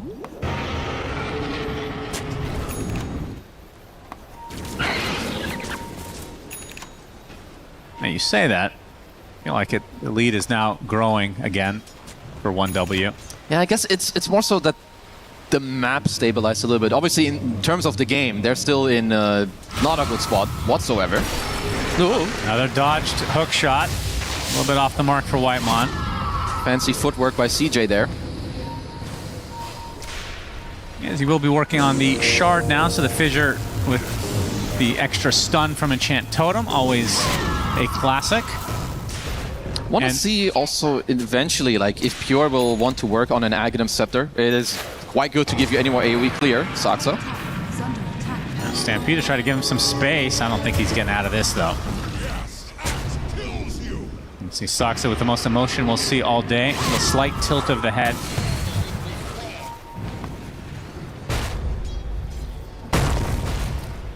And when it comes to the Roshan eventual talk, which team has it better? I mean, in terms of taking Rosh, surely it's 1W, but it's definitely 1W. They fighting in the pit, though, I mean, Yandex have some crazy spells. You got you have Echo and Curse. Yeah, and also like 1W. It should be easier for them. First of all, you're ahead. Means you have more items, more gold to inject into more damage. But probably more so the 20 to 25 minute mark. I don't think you want to be going there yet. You have no one really to tank. And you would give up a lot of your map control. Yeah, hookshot this time hits Whitemon. Malady gonna try to walk it off. And Moonlight Shadow will help quite a bit. Might actually just get out of it as a result. Unless they connect. Gust not gonna be there. The dust, I believe, clipped him. Shadow Strike applied now. And in the tree line, attempting to TP. A good attempt, but not enough. As we're approaching the 20-minute mark, where I assume 1W will have the advantage in taking that first Tormentor. Terrorize into, okay, Sonic Wave. Just a freebie. And the Bedlam. Well, just take them out, because why not? In the meantime, they also made sure to defend their top tier 1 tower. Cannot stress enough. If you have this type of a grip on the game, you want to hold all your tier 1 towers. Because the top tier 1 is slowly getting chipped by DM, being very annoying with his Dominator creep throughout this entire game. Of course, needless to say, we're getting all the greedy enchantments on all of the players. Axe has it, Centaur has it, Winter Wyvern has it, Mirana has it. I don't think we're going to get a big patch before TI at this point, but surely that gets nerfed, though. That would be nice to see. Post, probably. Or you have like a little bit more of a setback, like we talked about. You know, it could... Maybe it should also like lower your spell damage output or something, like give you some type of drawback. Very true. Because you do have if it lowered attack damage and spell damage, how popular would it be? I think people would still take it on specific heroes, and I would also say that that's like as long as it's a choice. Yeah, like I would say that just if you can nerf things, but people would still take it, it's a warranted nerf. Yeah, because people would absolutely still take greedy enchantment. It's a very like unique type of thing that you don't really get anywhere else. I mean, Dota is all about gold. Yep, true. As most of these players will tell you.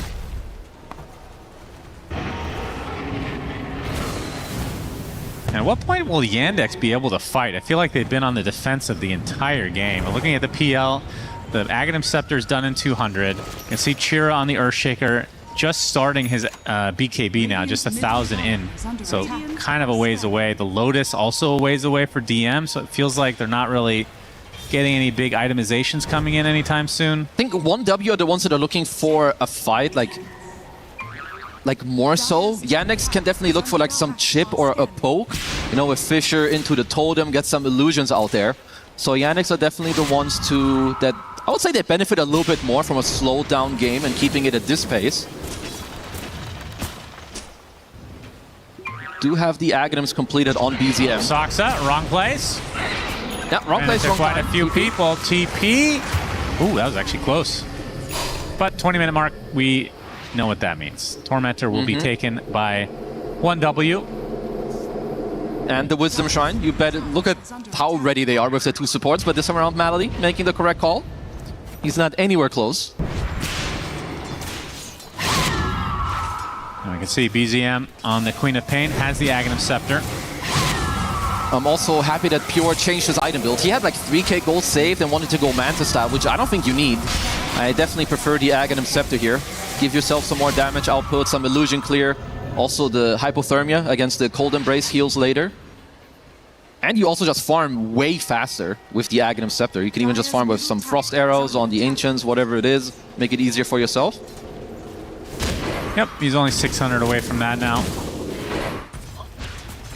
And 33, the last remaining core we haven't mentioned, BKB, still a bit away.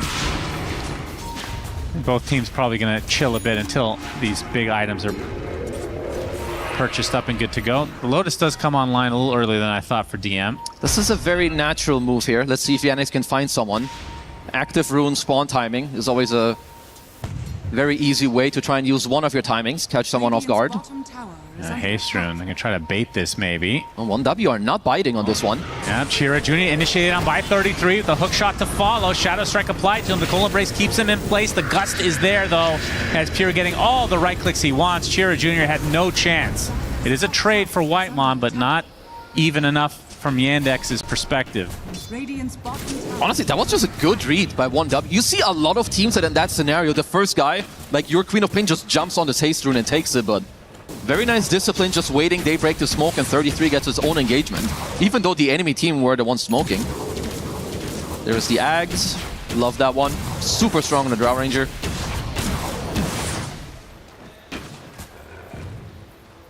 Lead not growing that much though for 1W, so kind of been stagnant at the 5k mark. The good thing for them is that their important heroes, I think, are getting the farm, and Quap is a good answer to PL.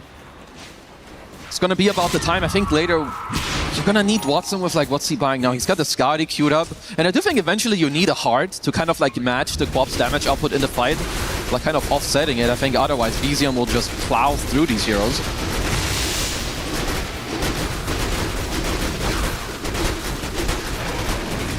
I mean, the thing I don't have a sense for right now is how good PL is late game. Like, let's say 45 minutes and beyond. Because back when it was more popular, let's say 2-3 years ago, it would start falling off at a certain point. I think he's still very, very strong. Because now what's happening is that they're getting like some items, you know, like you have the Ags on Drow, you have the couple items on the Quap, so you deal with them quite well. Chira. He gets pushed to the other side.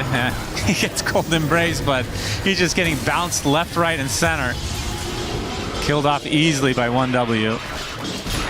And they're going to get Malady as well, and all likely gets off the curse at the last moment, but doesn't buy him that much time. And that should be a Roche now for 1W, one would think. It's just that the Yandex are finding the perfect start to the fight. CJ is the most important hero, like, for the Radiant draft. If there's no Shaker, there's no team fighting. You need this guy to stay alive to keep the fight going for the PL. So honestly, most of the team fighting for Yandex will be around Watson and CJ.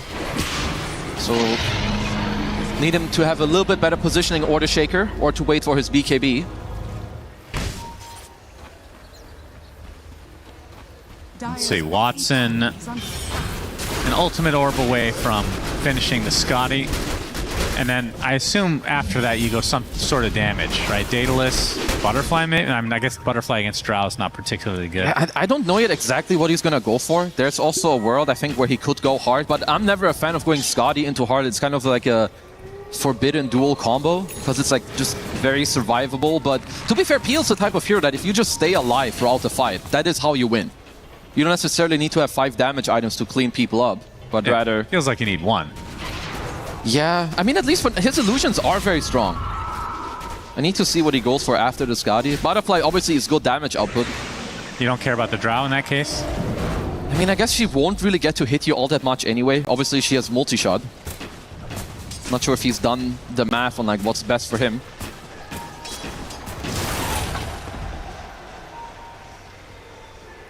Let's see how much real estate 1W can get with this first Aegis of the game. I think also that Orchid Bloodthorn could be something quite good on the PL. Obviously, if you can squeeze it in against a lineup that doesn't have that many Dispels or Lotus Orbs.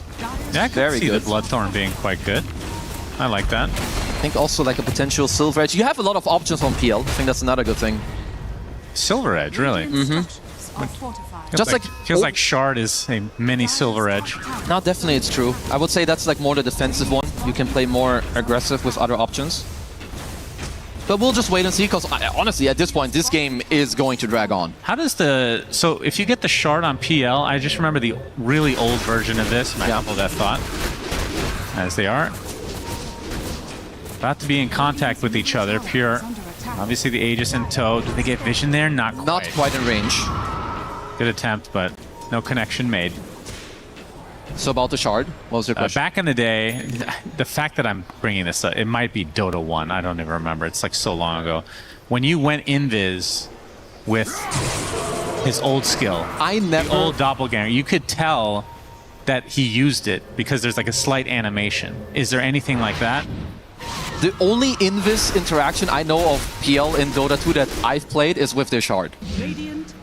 The only doppelganger I know is this one. You create one illusion that deals no damage, but takes the same damage as yourself. And that's it. Yeah, but the Shard is with Juxtapose. The ult. So you now create, activating it. yeah, you create one illusion, you go invis. I don't know if there is like a cast animation or anything. No, it just happens pretty much instantly. Okay. Illusion starts walking, you go invis. You also have some movement speed, which is quite nice. Obviously, you want to like start disengaging. As it looks like for now, he is queuing up the Orchid. Yeah, I like that. I feel like he is survivable enough. It's also, it fits PL's kit like very well. You're more like looking for pokes, maybe a BKB, killer support, disengage. Yeah, BZM. Does have a shield rune. Frontlining, cold embrace. Okay, get the Echo Slam on the other side. The hook shots are trying to save him, but 33's already dead. Sonic Wave comes out. It's enough to take out Chira Jr. So it's a 1-for-1, and now BZM taking the brunt of the damage from Watson's going to turn his sights to Whitemon instead. Pure very isolated right now, and look at this. Look at the illusion. That is a big Aghanim Scepter from the PL. Take out the Aegis now.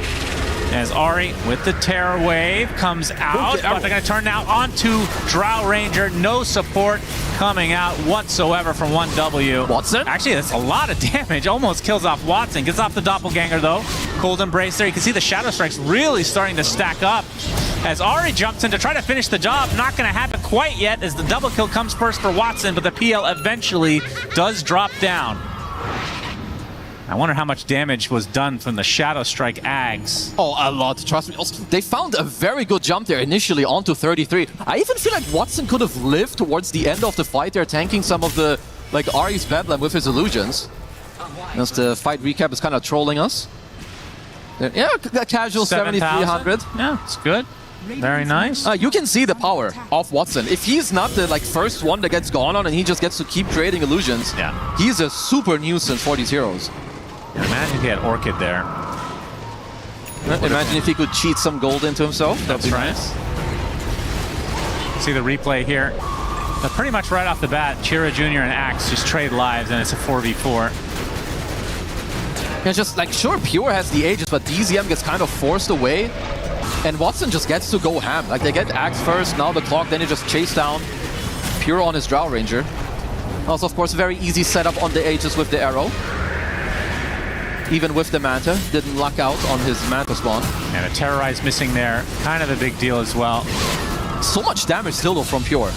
And I want to see the end, like those illusions. I feel like my brother Watson could maybe tanked a bit, but Ari finds himself a very needed kill towards the end. That's the most stressed I've seen him. Quite stoic in nature. As the game is nearly even. Yeah, somehow Yandex have crawled their way back into this game. And the question is, can they continue this momentum? Echo Slam back up. That replay, that fight was so long. Every spell's back up. Yeah, we're back on a new smoke, new team fight. There are little things coming out though, like that starting the fight overall for 1W, it's not that easy. Like if you hook in, I think you're nearly instantly dying on clock. And even so, like if you jump in with Axe, it could be on an illusion, there could be a random Fissure that's like stunning the people that want to help you out. So I don't think that the game is getting much easier at the moment. There's a few good tools coming out for Yandex. BZM working on an Octarine next. I mean, what's close exactly to coming? So Drow, Butterfly, not too far away. 33, it's just going to be an Eon disc, so not a crazy item, but that's almost done. Yeah, I mean, that's also the other thing. Like in the mid and late game, it matters what actual items are coming out. Like what is it changing for the game state? And I think like every single item coming out for PL is changing what he can do. Similar also, I think for DM, he's finally reached a state where he has a heart, he has a Lotus, he's starting to actually be a menace and staying alive. Yeah. I think the biggest thing we have coming out for 1W will be BZM scaling. You know, him getting the Octarine, him getting the Shivas, because it's all about his spell usage and him staying alive. Another Tormentor taken for 1W, and the shard goes to Ari. It is a good shard for the Cursed Crown, but I wonder if they were hoping for... Let's see, who's the top net where that's pure? So BZM would have gotten it otherwise. Yeah, honestly, would have done a little bit more. I think like bonus Brambles against a PL lineup, it's just going to be tanked by illusions. It doesn't really matter. Going for a smoke on smoke here. Oh yeah, they're about to collide. DM going to lead the way with that heart, although Soxa might be the one to block the smoke. There's the blink out from DM. I think going to reinitiate. DM kind of isolated right now as the curse. Oh my god, Pure just destroys his teammate and Whitemon. They get a huge arrow onto the Quap as well, and just like that, 2 dead for 1W. And Yandex takes the lead as a result, and the question is, how fast is this Roche spawn? We'll find out in 5 seconds, because if it's a quick one, they can take that out before that Quap comes back. Yeah, and they honestly will kill Roche pretty fast. It is not at all. It's just going to be another free kill. Yeah, okay, very good. Good slugger there. I think this is the other problem when you play against a hero like PL. Generally, you can only kill him if you need to commit. Right? This is like a 30 to 100 HP hero with a Cold Embrace behind him. Whereas if you look at Yandex, it's a lot more chill. If you see any dot, Blink Curse with one guy next to it, we saw it there, that's a free clean. If you see a Fissure Totem into Arrow, that's how BZM died. It's too simple, and I think it's too stressful and too hard for 1W to get the goal that they want. Finally, this tier 1 tower is going to die. DM with that return. He's got Shard now. If feeling good about himself. And is this an Ags game at some point? Not really. Every game is kind of an Ags game. At worst case, it's a save, but yeah. I mean, usually you want like a range right clicker. Yeah, I mean, just think about how one win kill heroes. I think you need to hook shot and then get some claps on the guy or an axe call. So if eventually you're shutting down like the 1 or 2 ways that they can kill, it will always be good for you. Yeah. Maybe you won't be saving the PL, because I think PL will be saved by a Cold Embrace or a Fissure, and most likely he will stay alive. I guess worst case scenario is just a mini Stampede for yourself, which is fine. Once Watson gets this hard, I know we're talking about the PL a lot and it's only a 2k lead, but they are already having issues, and once this hard is out, he's gonna have like 4k HP with a Winter Wyvern constantly Cold Embracing him in the back. Dire's bottom tower. Yeah, he's not too far away. Next fight, he will certainly have it.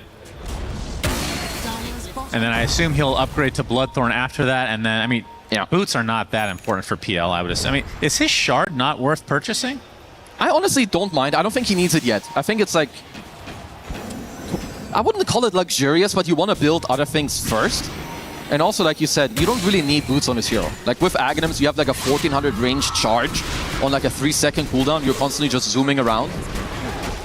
So he's definitely still got some slots to work with. I mean, I guess we can look at Pure. Like, Pure and BZM are going to be the ones, I think, that need to deliver when it comes to the damage. And it's 33 that needs to find a call. A good one. Smoke from Yandex, or early BKB from Chira Jr. Oh boy, he echoed as well? I think he got his blink canceled by the multi-shot right as he was going. Goodness, that is rough. Unfortunate timing for him, and quite fortunate timing for Pure there. that was a free go. Pure luck. Yep. Wow. All right, well, that sets them back a bit. Oh, luck or skill. And now the issue, you don't have Echo Slam for this Roche fight, if it happens. It is a bonus. I do think it, like in other games, you need it more so, which is also why I like the Shaker a lot for their draft. Like, PL, Mirana, and Shaker are all very pokey heroes in nature, like from the mid-game onwards, right? Fissure, Totem, there's illusions running at you, so I think the Echo not being available is okay. I mean, 1W know this, right? They do. Surely. But even, I mean, do they know? I'd have to see the replay. I actually don't know if they had vision. I think they were smoked and moonlighted, so I don't think they saw it. Okay. They probably saw the BKB, right? Like once you saw that he was fissuring and then BKB'd. Right. But the Echo, they may not know.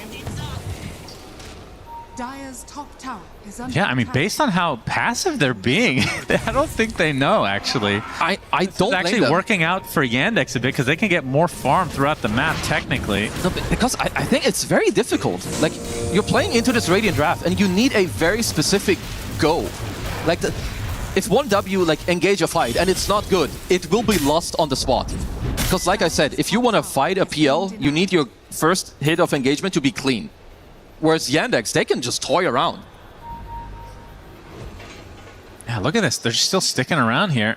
I guess both sides across the river now. It's a quick pause as they are back ready. I mean, Echo's back up in 8, so we can go back to this Roche stalemate. We got a couple of Force Staffs, of course, on 1W, so they can always try to, you know, delay the initial start of the fight. You have double supports, you've got the Pike on Pure as well. It's certainly not easy. It could also be the type of game where it is so hard to get this initial go that you're not really playing for it. You want to, like, just poke, force back, then look for a secondary round of engagements. It's going to line with the BKB on DM now. There's Whitemon. His cogs are seen despite being in smoke. So Yandex very aware of this. That is one W. God, it's so weird to say. Will they get a W in this series is a better question. Indeed. And they do need it to tie it up. Vision of Malady. Did he take that talent for Rocket Flare or not? As DM. Oh, he gets initiated on by 33. The multi-shot to follow. On the other side, BZM already popping the BKB. Not to really any use as a big curse comes out. That is a lot of damage to 33. He's going to die to his own teammate's hand. 33 has to pop the BKB in retreat now. Valley trying to finish the job. DM will do so. And now the BKB TP for the Drow successful. But again, it's costing you a lot of members of your team. Although on the other side, Yandex losing a couple members themselves. Support and mid for Yandex out. Meanwhile, offlane support for 1W. It's really, that's your initiators. Yeah, it is a good hold though from 1W. I think right now if you get any gold and XP injected into BZM, it's kind of what you want. He is your best answer against what you're playing into right now with this ultra fat Watson PL. Because he's getting close to his Shiva. He got his 20 talent earlier with the Scream of Pain damage as well on the Quap. Can maybe squeeze him into the 25 territory as well later. They're going for Roche. Under the noses of 1W. Don't have to worry about 33. Ari. Nice positioning. You always have to terrorize to try and go for a steal here. Whitemon as well coming over. A lot harder to make work unless you have that rocket flare in there, which they do now. And Roche is going to belch as a result. DM taking a lot of damage. The Drow is ripping through him. A nice cold embrace to save him for the time being, but there's still enough magic damage to rip through. On the other side, though, Pure gets destroyed by Watson. And that's the biggest kill of this fight. And Yandex, they still have 2 members up, and Roche is low. Well, Ari, 1W, despite the Drow being dead, they have 4 members at the ready. Yeah, Ari got Malady in the middle of it all. I think without any buybacks, they can't contest these, can Sonic Wave finishes it, so BZM takes the Aegis as Watson applying some pressure. Don't know if he wants to fully commit here. Clockwork inside the pit will be the sacrifice for 1W. Just dying to random spells and illusions. Oh, did they pick up the banner, I guess? I believe they picked up everything in the middle of that. Watson pinged out the... Nope. CJ got it. There we go. Get something out of it. Well, they did get the Aegis, which is the main thing that matters. And you also have a Catalyst on BZM. So, honestly, very many good things going their way to try and kind of punch back here on this one. I'm pretty... Like, Pure died to an arrow, right? I think Saxa set him up fully on, like, the Glacier. It must have been. I don't know how he otherwise dies in a stun lock. Yeah, that arrow right there. Boom. Yeah. Into Watson's right click. Yeah, he just dirty. Gets blown up immediately.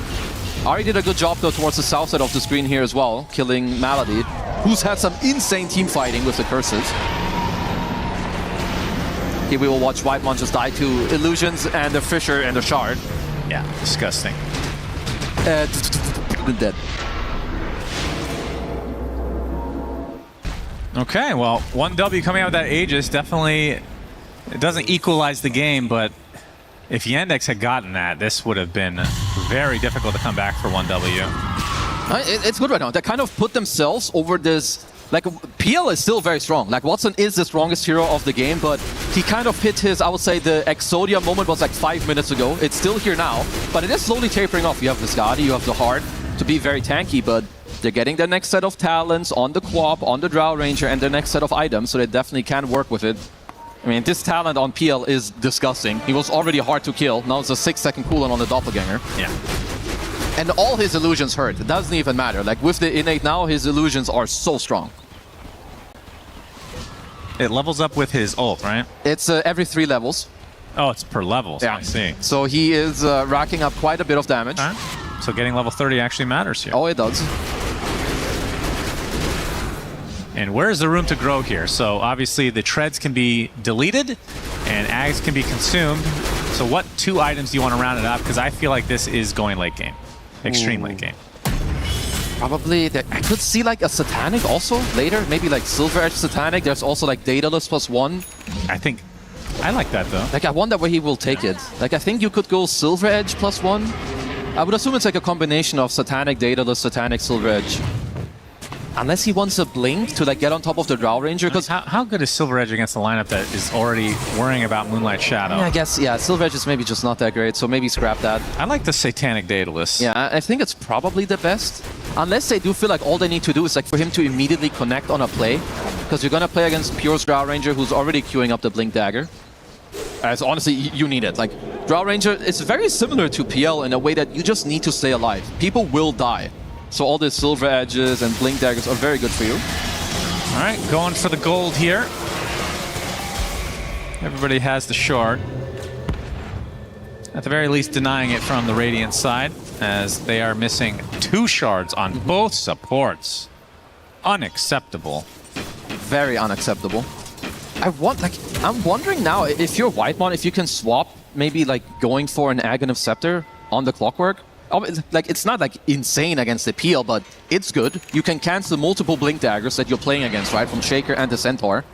Because maybe you can start thinking about bigger pictures. He is obviously going for the Lotus, which is great to take off the Bloodthorn. So absolutely, I don't mind that. Yeah, we're getting into late game territory now. Very, very even game. Yeah. With Aegis right now onto BZM just for another minute. I doubt Yandex are going to want to force a fight here shortly. They are smoked, though, a little bit early for this, considering the Aegis timer. Maybe that's part of the idea, is catching them off guard. Well, they see a have, counter smoked out from 1W. Yeah, they have decent vision. They also have Moonlight Shadow if they do want to end up using it. Yeah. That rocket form. They're going to get the stun right now onto Watson. Able to pop the BKB. Trying to get the Winter Wyvern, but the Aeon Disc is going to save him. Meanwhile, that Fissure onto Drow. Pure is already at half HP. Has to try to get away, but of course, Watson's just going to continue to pursue. They force out his BKB. So it's a Wyvern for Clockwork. As a Starstorm enough from Soxa to kill off 33, and BZM getting silenced with the Orchid, getting brought back into his base, but that's going to be the Aegis. And now Pure still on super low HP, keeping a distance with that multi-shot. The Fissure now, BZM continuing with the... looks like they're not going to go on top of him. Reinitiate, actually, BZM does. The Hoofstomp's not going to be there because he still had the BKB. A big Terrorize comes out into the Sonic Wave. BZM's trying to finish this off, but Watson gets the Lotus applied to him, and now he can turn the sights onto these supports. Here's one of which who bought back here, but the right click's coming out from Pure at the last moment, and that's going to be the death of the PL. And now Centaur, left to his own devices, attempting to TP out, is fine. They finally get the Phantom Lancer. It costs a lot, though. Did cost them two buybacks. Two buybacks. It's very much worth it. You're starting to get like all these level 25s on the heroes. BZM with the Blink talent. You have also Pure with his 25 gets more multi-shot waves. Very good against the PL as well. And now you've got 70 seconds to clean up the map a bit if you want. Looks like Soxa wants to go for a Wind Waker, which honestly makes sense. This was a good fight overall because they did kill Malady nearly instantly, which is, I'm pretty sure this is their best fight. Like, taking this Winter Wyvern out of the fight is incredibly good for them. And the Eon Disc for Malady, keeping him alive a little longer, but does get chopped in the end. The fact that Pure survived this was kind of shocking. And very necessary so as well. And you could see BZM got a ton of damage out in this fight. Of course, did have the BKB to cover him on the respawn. Pure had great positioning, like going to base and then keeping to the outpost to come from the south side here to clean this fight up. Ultra necessary, just clips him barely with the silence. I like that Watson is queuing up the Disperser. Kind of forgot about that one, to be honest. I think it's an ultra good late game item. More mobility for yourself for all the illusions, and another Dispel. Yeah, that's true. Get some close-ups here of the rivals, of course. That's right. Oh, and a Swift Blink coming out for Pure. It makes sense. Good late game item. It's all about the positioning. And honestly, him staying alive is quite good for his team. Like, obviously, Drow getting to hit is great, but also giving Drow aura out there to BZM who's getting to hit. Obviously, it's more about the spells, but just pumping up some armor into your allies with the Willow and the Quap is great.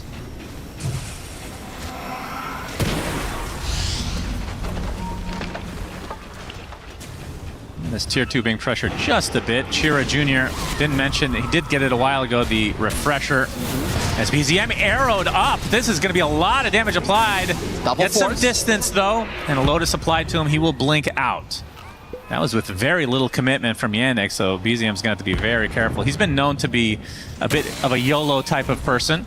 He's definitely been keeping it together, but as we can see, it doesn't take a lot from Yandex to force out quite a reaction.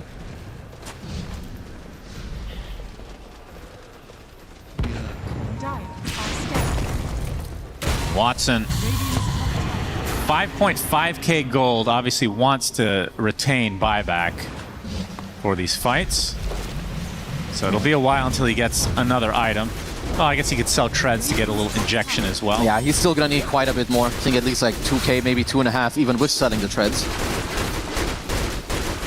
Well, this is one of the more even games we've had lately. Whose shoes would you rather be in at this stage? I think maybe still slightly Radiant. I think like on Yandex. It's definitely getting like, it is getting closer. 71%, really? I mean, I don't even know why we look at this percentage. Honestly, I'm not that surprised. I think at the least it should be 60-40 because it is still by nature just easier, I think, for Radiant. Because like even so, let's say the fight starts, there's a card available. If they find a good goal with a Fisher arrow, like you can just double echo someone out of the game as well if you want to. Like I think if any of the cores die instantly on 1W, the fight is kind of cooked. But to reach that like type of scenario, I think it's just way easier for Yandex to have it as it is for 1W. Definitely eyes on BZM though. His scaling is working out quite well here for them. Nice illusion rune coming out now. A few heroes that absolutely loves to see that. Well, it's a very early Roshan spawn. And Saksa has a Wind Waker, so if they all in Malady, they can still try to save him. Of course, I think when he drops, there's still a lot of shit flying his way. Yeah. Queen of Pain, all his BZM spells, multi-shot. Wait, I thought he had an E on this. We're going to see the arrow come in. Full arrow duration for 33 coming in with the counter initiation with the call as well. BZM staying alive. Gets the Sonic Wave on. It looks like nothing here as Pure getting got on by the Centaur along with Saksa nearby. The Echo Slam was off camera as Pure now on the run. The solo curse. They're going to surround tactics on him. The BKB runs out and the arrow finishes the job. 33 now has to try to run away. Hoof Stomp, not going to hit because of the BKB. Whitemon gets the cogs up. The buyback now comes out from Pure as 33 is going to be seen thanks to the sentry placed by Saksa. At DM. They have to leave Saksa to his own death as he drops to the deck 90 seconds out. And Yandex now on the run. BZM gets Hoof Stomp. No more arrow follow-up though. Into the fissure. Do they have the vision? Doppelganger, that's Chira Jr. with the Echo Slam onto 2. Trying to apply some pressure now to the BZM, but he's going to heal up thanks to the Bloodstone. And this is now attempted TP from the Centaur. DM out. As Watson will leave Malady to his death. Splitting the uprights to try to create a little bit of havoc for BZM. Looks like the PL will live in the end. That looks like we got another BZM show on our hands because he is popping off. Did cost him a buyback, of course. 8,000 damage by Centaur. That's pretty good. Yeah, he's just getting a lot of double edges off with like multiple stacks. Same with the Stampede damage is very, very high. So sure, you did have to use the buyback, but you're just getting an Aegis in return. And BZM now as well. I like the choice of the Bloodstone. He is like, you go full HP instantly if there's some PL illusions out in this fight. Honestly, at these round of items, they are pushing 1W quite high up there when it comes to like their own strength in the team fighting. I believe that was a fight where they killed Malady first. Was queuing up a Shadow Blade at the moment to maybe help him out with some mobility. I thought he had Eon Disc earlier. Did he sell it? Did he not have it before? I don't think he had it. I could have sworn he had an Eon Disc. Maybe it was... I mean, I would be surprised if he had it and sold it to have It's possible it was 33 because it was right on top of him. It's only him. Now, you were talking about the one mid-fight where Wyvern got jumped, right? Yeah. It must have been Axe like right on top and I just... I don't know. Yeah, because now it does sound a little bit familiar. Either way, Aegis now for Pure. They have the Cheese, they have the Roshan's banner, and of course the other Roshan banner from the second Rosh is on Chira still. Very important. And DM 5k health, going for the upgraded Blink, so gonna have a lot more where that came from. And people are starting to get really fully slotted here. Very low cooldown on the multi-shot as well for Pure, of course, with all of his talents. Late game on the Drow, very, very, very strong. You can see all the left side, just full multi-shot.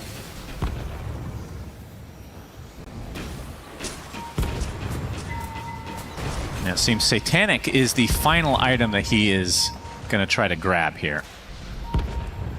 I mean, it will help him. And then you're starting to run out of space. Yeah, it will help him stand his ground, of course.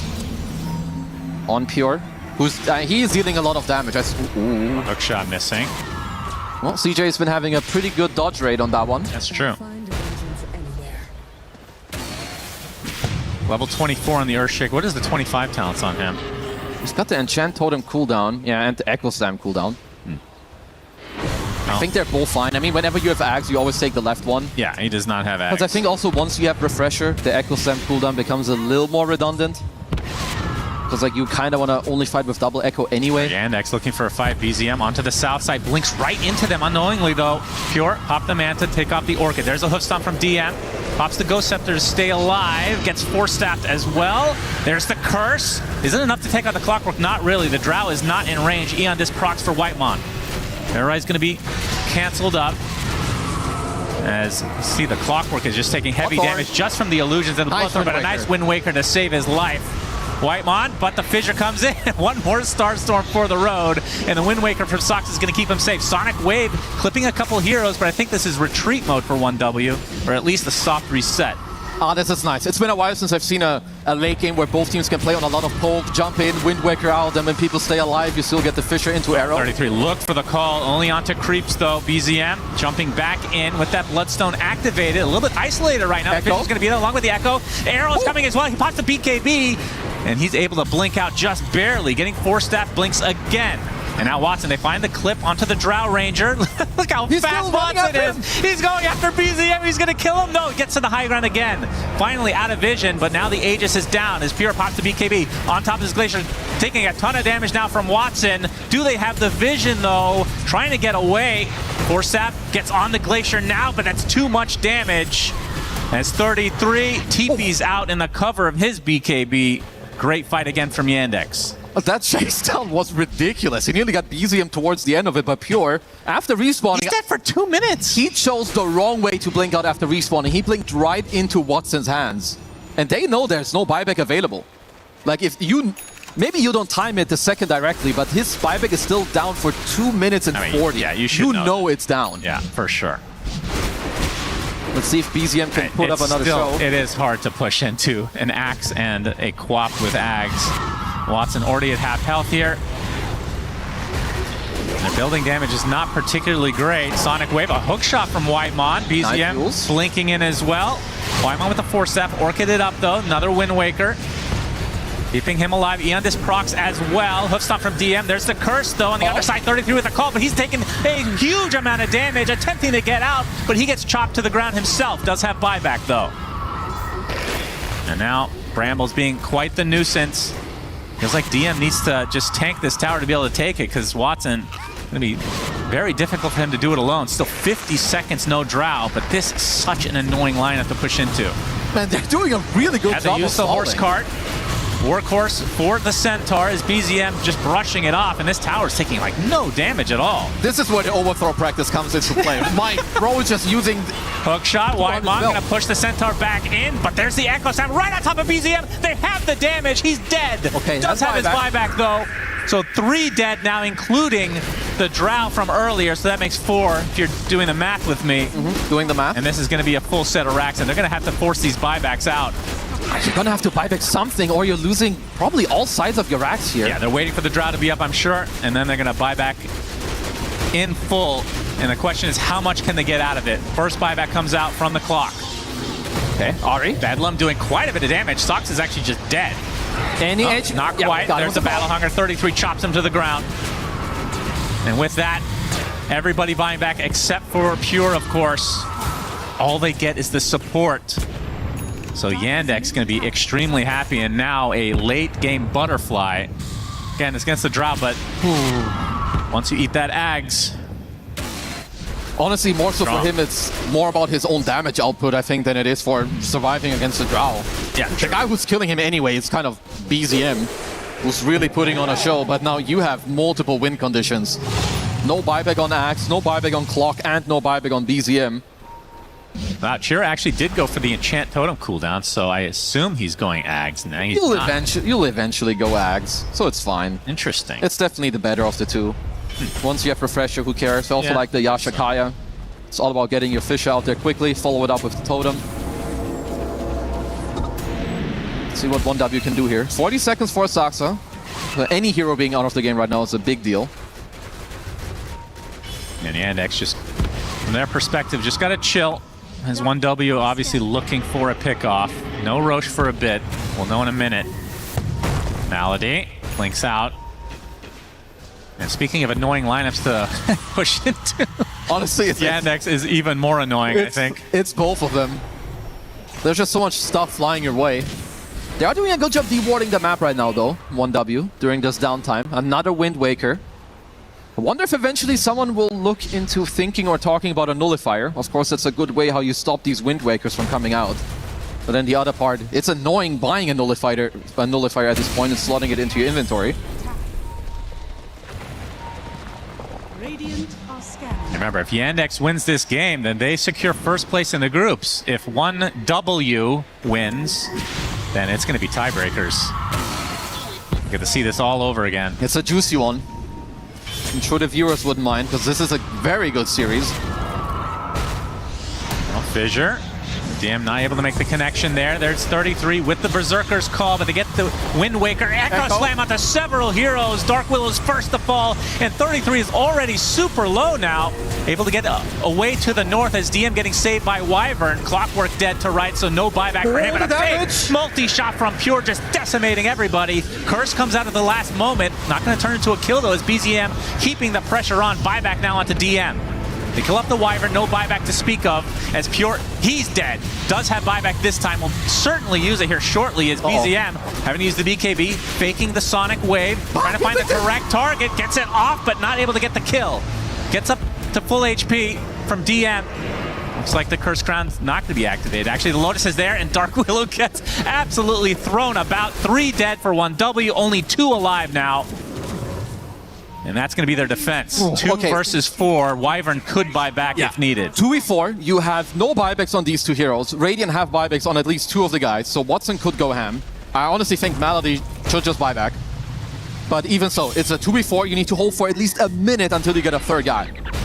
Yeah, this is monumental task for 1W, as DM's just going to tank up these tier 4s. And we'll see what the cores can do. Pure and BZM. He's got a Rapier queued up, but you don't have time, son, to get this one. Yeah, Fortification, likely the final one of the game. Pure, not sure if he was spotted quite yet. What can BZM do here? Needs to get like 5 Sonic Waves right in a row. Multi-shot. BZM has really a good amount of damage to DM, but now the Ancient is exposed. BZM blinking in, gets fissured though, as Pure has to go back to Fountain. You can see the Ancient is already at half HP. There's no way they can defend this shortly. The Hoof Stomp hitting 2 on top of that. And now the turning onto BZM. Gets off a nice Sonic Wave though to try to keep this game defended, but it's not going to happen. He has to blink back to base. Backdoor? That's true. Backdoor? Backdoor protection. They're coming. Save them for a little bit, but the creeps are coming. They actually held for now. Are you serious? 3 alive now for 1W. 15 seconds for the Axe. Do they have anything left in their tank? They can just try to go for the throne completely. As PL completely ignoring everything except the throne. And that's going to be game. Yandex take it 2-0. And that means they are first in the group. Nearly put a hold to that. BZM, gotta commend him even though they're on the losing side. Doing a very good job at holding this one. But yeah, Yandex proving that even in these difficult games, they just know what they need to do to come back. Because their early game was not good. DM had like no game at all. They just found a couple of picks in the mid game, got a little bit of a comeback, and Watson on this PL. Honestly, big delivery performance here by him. Yeah, he ends the game 19-3. Question begs a question, why do we not see more PL right now? This looked like a masterful performance. It's such a specific hero, but this CIS PL, it's always been the best one. You know, even DM himself, he plays a crazy PL. Nightfall, probably the best PL in the world. I think Watson's got something to say about that now as well. And yeah, honestly, banger of a game. 1W still looking very good, but you can see there's a couple of cracks in their armor. Yeah, absolutely. And Soxa, he knows about those cracks in the armor. We talked about the inside information here, Kazoo. Yeah. I mean, he played with them for quite a while, at least most of the members on the team. And comes out on top of this. I'm sure we'll see them face each other. I'd be shocked if they don't later on in the tournament, but so far, at least at this stage, for the group stage, Yandex take number 1. There's definitely some things for 1W, I think, to take away. There's like some stuff here where you're up 5k, 6k gold. I do think they found themselves dying a little too much in this Radiant jungle early on, kind of handing a bit of golden XP into the Radiant draft. And it's usually something 1W is very, very good about. You know, keeping their lead steady, not overplaying. But yeah, Yandex, they found those openings, and they definitely made use of their Malady as well. Some insane Winter's Curses in this game. Yeah, I mean, Malady, I feel like, if I had to pick a single player for MVP in this series, it's him. He was absurdly good in game 1 as well. Soxa as well, but this time around, I mean, Soxa had a a really rough first few minutes. That was really bad. Yeah, that was not the best bottom performance. But this is, again, you know, where some of the individual plays can come out, you know, with like Clockwork, like Whitemon going for the battery assault. Not something you always see. But yeah, Yandex looking clean. Yeah, when you get to this really late game situation, the heroes that they have, very difficult. Oh, 33, a lot of emotion there, actually. Somebody had turned on the light, I guess, and really rage baited him, as some would say. But yeah, Yandex, very, very good right now. Let's go to the stage and get a nice little interview. Thank you, my friends on the commentary desk, and welcome back to the stage. A 2-0 victory here. And look at who we have with us from Team Yandex here, Junior. Thanks so much for being on here with us. I want to ask you a technical question first. The Earthshaker mid. It's only been played 3 times and won in all 3 times. The third one was in this game here. Why the pick? What's the reasoning behind it? Earthshaker 3 раза играли и сегодня выиграли, в том числе тоже. Скажите, в чем ваш секрет? Почему так получилось именно сегодня? Расскажите. I mean, we wanted to steal Shaker from them. I think they really want to pick this hero. We just think what's better, and we decide Shaker. So it's very much a target pick in this case.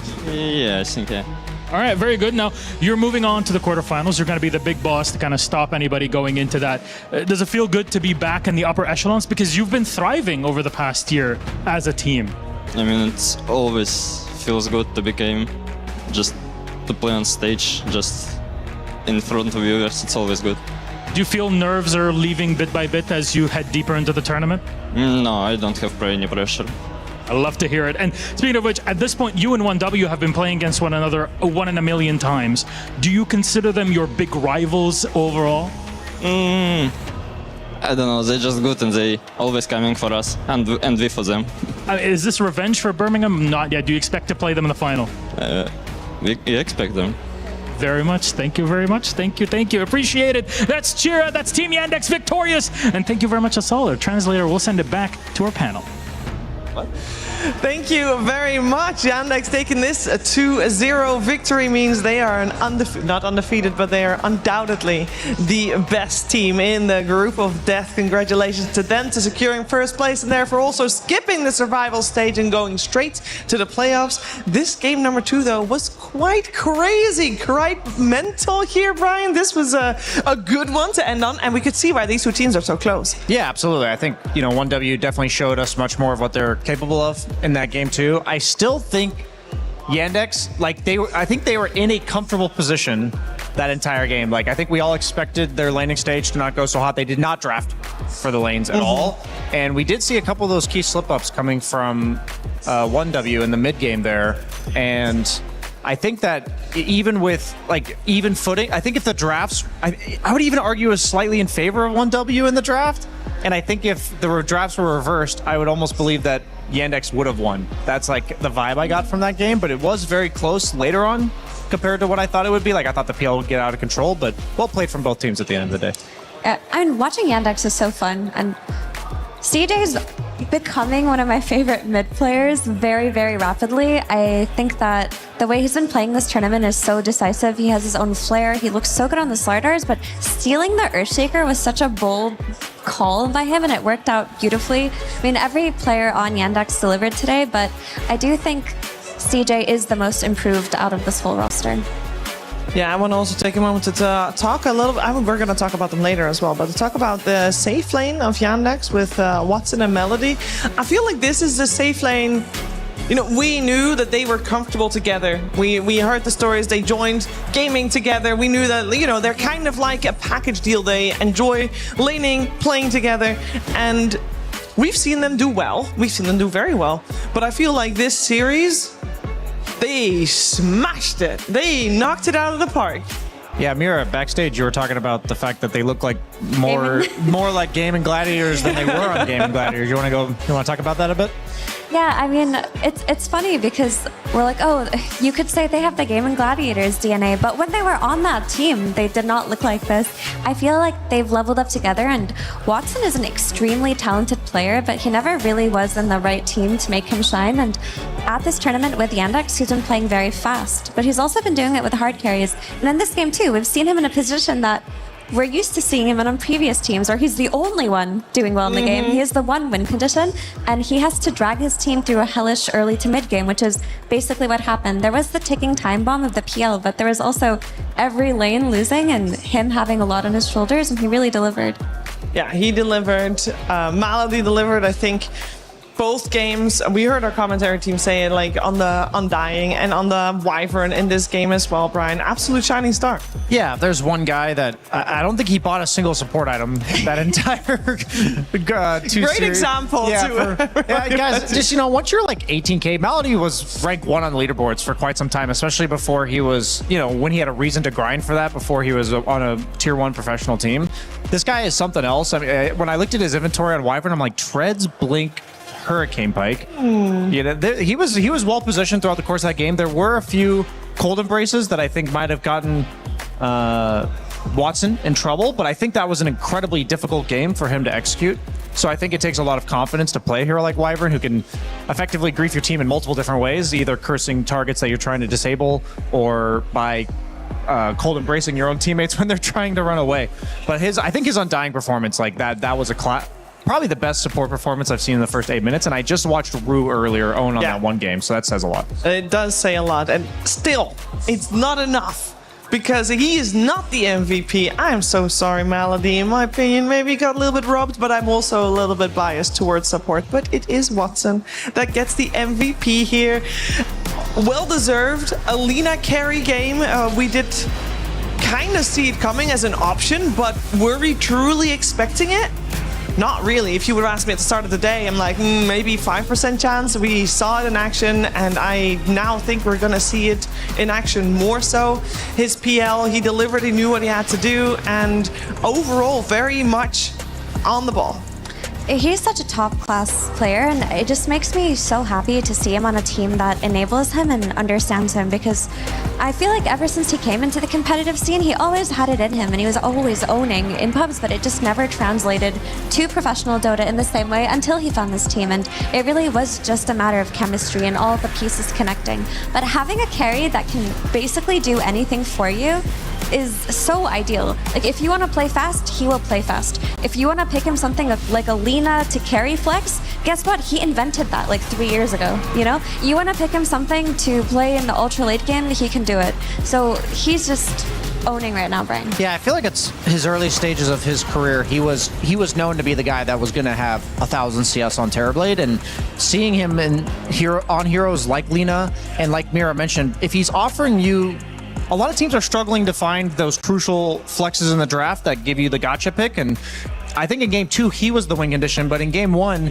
he allowed for the Slardar on Chira Jr. to be the game-winning condition. And there are a lot of teams where in theory there's something you could pick that would absolutely destroy the game, but a lot of times you have some player limitation somewhere that makes that not possible. And yeah, I think he's shown a tremendous growth over the years. Yeah, you also said that you think that 1W needed a little bit more time to adjust. Brian betted on Tuesday. They'll be back in action. Luckily for them, they have one extra day, because I think in the survival stage they get to be seeded into the second day because they get second in the group with this. So they got until Wednesday, but this is a team that we know Effie can adjust and will be very scary. For sure. I mean, they looked a lot better in this game too already. That was an incredibly dominant laning stage, and they just had a very difficult late game scenario to be put in, because when you're playing Drow Ranger against PL in the late game, that's just miserable. I mean, you were talking about it, Brian, how it's impossible. There's no item you can really buy to help you. And with all that being said, the fact that it was that competitive at 50 plus minutes says a lot about them. It does say a lot about them. We can take a look at the group standings here for the Group of Death, Group D. It is not completely over yet. Right now, OG and Virtus Pro are actually playing an incredibly important game, because as you can see, they're tied. And whoever wins this game 2 that they are playing right now on the B stage, whoever wins makes it through. Whoever loses gets their key crushed and gets a ticket home. It's a painful reality for them.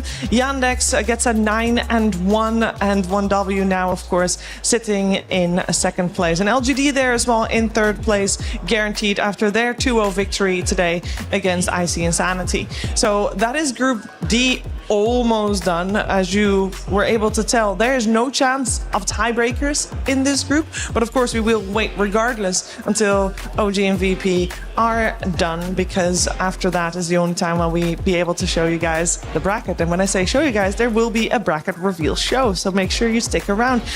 I want to hear some final thoughts on the day we just had, though. I mean, obviously we saw two amazing series. I do think, Brian, that I'm a little bit biased, but if we look at both series, second series delivered a little bit more. Yeah, I think so. I mean, at the end of the day, I think we were saying at the start of the day that these four teams were likely going to be, like, very likely going to be one of the people at the podium at the end of this tournament. And I think that today showed it, especially, I think P-Vision talked about the fact that they experimented a little bit, giving no one Largo in the first game, and he just wanted to try it, but then it fell flat.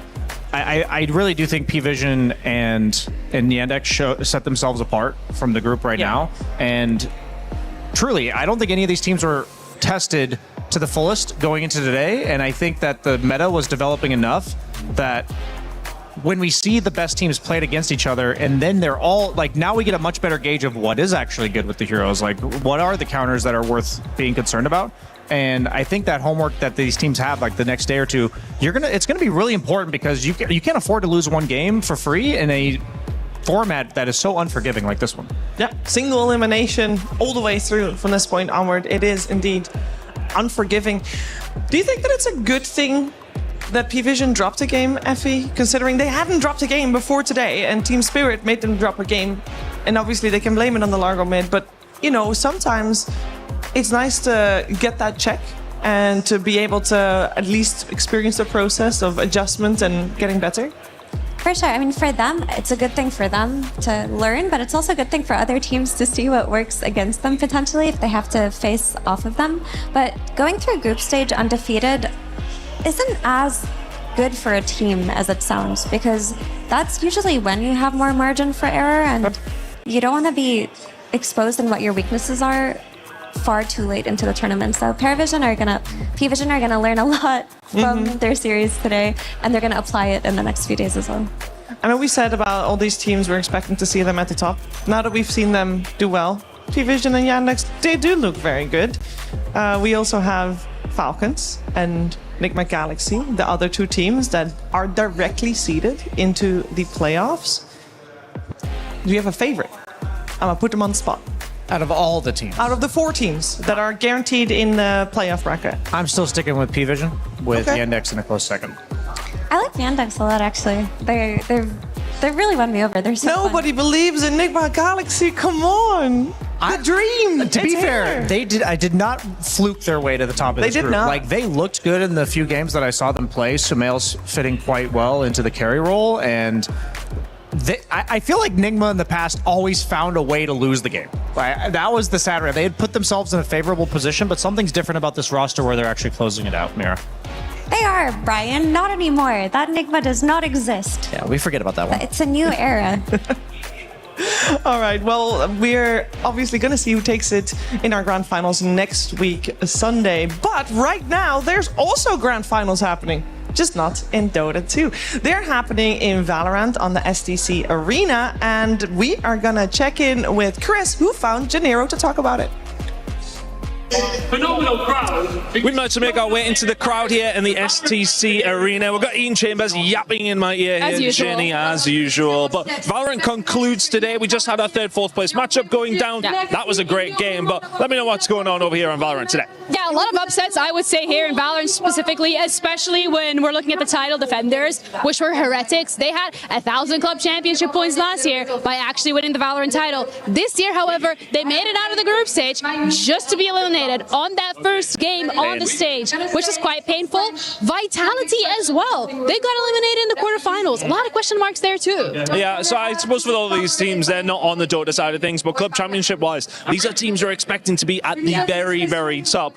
But we have our finals today. We're already good to go on that front. How do you think that's going to go down? Yeah, it's 100 Thieves against NRG. Honestly, the favorites, I would admittedly say, would probably be NRG. They are the champion defenders when it comes to Valorant. They won that last international. So 100 Thieves got their work cut out for them. But when it comes to the grand scheme of things, I do believe that 100 Thieves has more teams competing. So for them to be able to get that first win makes them eligible to be club championship winners, because of course you need that one win, right? That's all you got to do. Of course.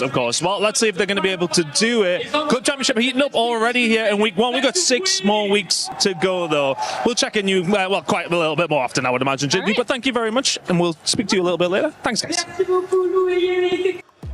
Thank you very much, Chris and Janiro. And we are going to continue on with the Dota because it's not yet done. We will have the bracket reveal show, but we cannot show a bracket without OG and VP finishing their series. Keep in mind that whoever wins this game stays in the competition. Whoever loses is eliminated. So a lot on the line. We're going to have you watch that game right here, so you don't need to move anywhere. And we'll, of course, be back afterwards. So enjoy OG versus VP. Complicate things for Raven and his growers have been a very big part of finding some of these openings here on the side of OG. Tormentor is there, the side of OG actually looking to swing back up top, as the side of VP do back off completely. So what do they want to do with this Aegis right now? I mean, surely they have to look for an opportunity into the high ground. They're drawing lines up top. Maybe just a straightforward push. It would be best to get a pick off. If you could, they are smoked up. I've got the refresher on the Beastmaster as well. Grab himself the Alpha Wolf. That is a lot of damage for the Terrorblade and for himself. Yeah. But we'll see if they can actually find the opening. Mid lane, Ember, they saw the slight.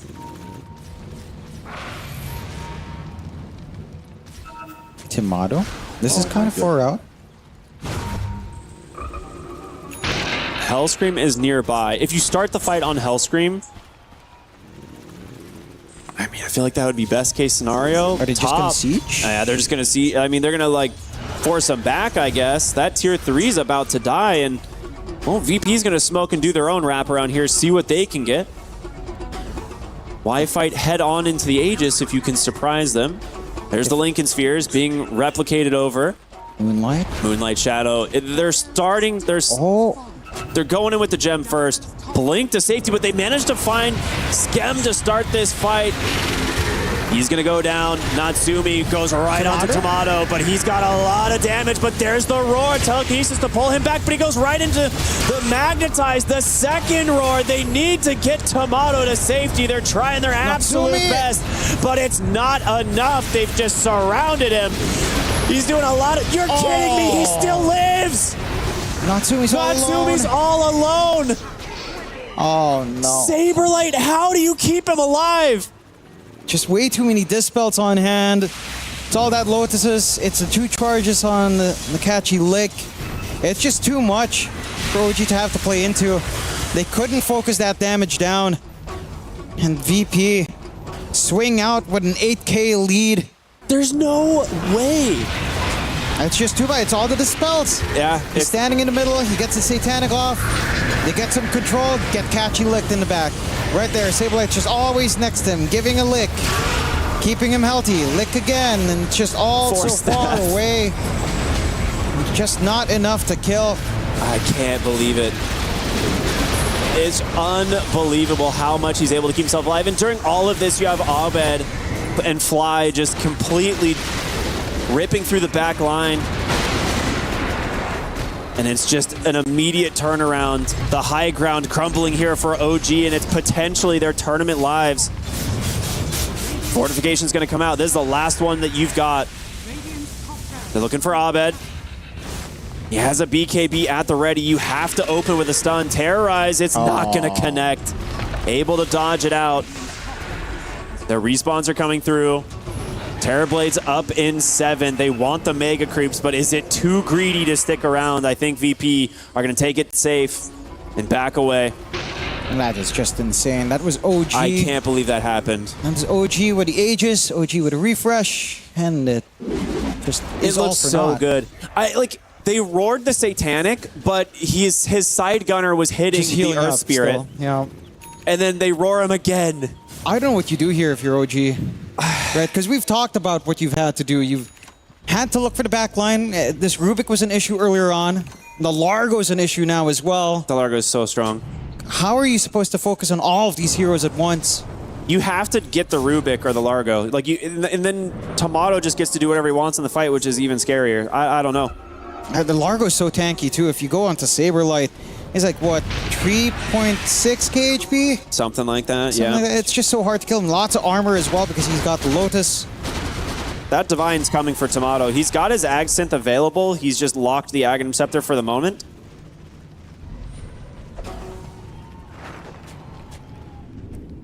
Just holding on to the gold just in case. This high ground defense has to be perfect somehow. They know the buyback probably more important at the moment. Abed gets his level 25, a big pickup for him on the Ember Spirit. With the Croak of Genius, he's going to be doing a lot of work in these fights. Has that refresher completed. They're going to pop another Moonlight Shadow here on OG, see what they can find. Vision onto Abed mid. But the telekinesis, it's going to come out immediately. A great stun comes in from Yopaj, but he still gets the fear off. Can they take down the Ember? They do. Natsumi doing a ton of damage on Yopaj, trying to get Hellscream, trying to get the roll away. He does for now, but they're on to Tomato. The Gyrocopter needs help. He's trying to win, but he can't do it. They get the kill. Natsumi is too damn strong. Taking down Fly will be next. He gets the Sunder onto Tim's. Abed with the exchange, able to get out for now. This is the fight OG was looking for. Arrow? Oh my goodness. I mean, that's what you need to get done, right? Like, they do manage to get the control onto Abed, but that swing from Yopaj into the back, finding Hellscream, forcing him to roll away, and interrupting the backline shenanigans. That's what allows them the isolation onto Tomato. All those saves, all you need to do is somehow break it apart, and this forcing of Hellscream away certainly played a pretty darn big part. Saberlight as well. Just not the comfiest there. Didn't have the licks. He was trying to save Hellscream first with that lick. The damage was there from Natsumi. And again, a nice Sunder at the end just to ensure he wouldn't die, having to sacrifice his good friend Tim's. But OG, back in the picture. They're still 8K behind. It doesn't feel like it, right? No, like it feels like it's so anybody's game. Like there's no difference here. We're just gonna go right back up the other side of the graph. The concern is still these racks. Like you've got 2 lanes of super creep shoving in. You've got some time until next Roshan. Respawns will be back up for it. And I have to say, heads up from Tomato again, holding onto that buyback, not fully assembling up just yet. You know. Dire's bottom tower is under attack.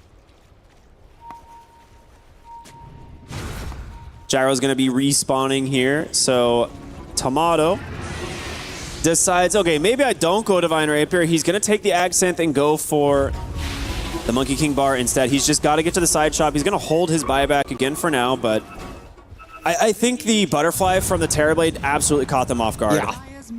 Like, you don't have that evasion pierce. You don't have a way of just going through that EHP of Natsumi. A little bit of a smoke out.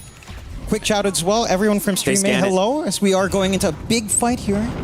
It's a good time to get here. Tomato, under the cover of the smoke, he's got the Lincolns from that Largo on top of him.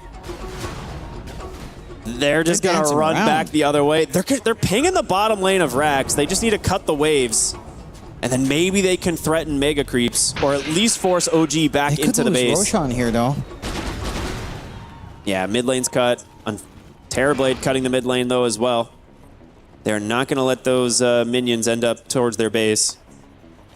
Dire's bottom tower is under attack. For everyone who is just joining us, this is potentially the elimination. One of these teams could be going home here, depending on who wins. As Raven once again continue to threaten these racks, just split pushing on this Beastmaster with the help of the Terrorblade illusions. It's doing a lot of work. He's going to get him sooner rather than later. Abed's actually forced to go back just a tad bit. That's the tier 3 falls. Yeah. And Roshan's up. OG's got the long smoke around, but they're going to have to come in from the low ground. Ooh. Rubik went straight across. He's going to try and take the outpost. It's a smart outpost take because they know Roshan's about to move, but Hellscream's going to get found instead, and he is all alone.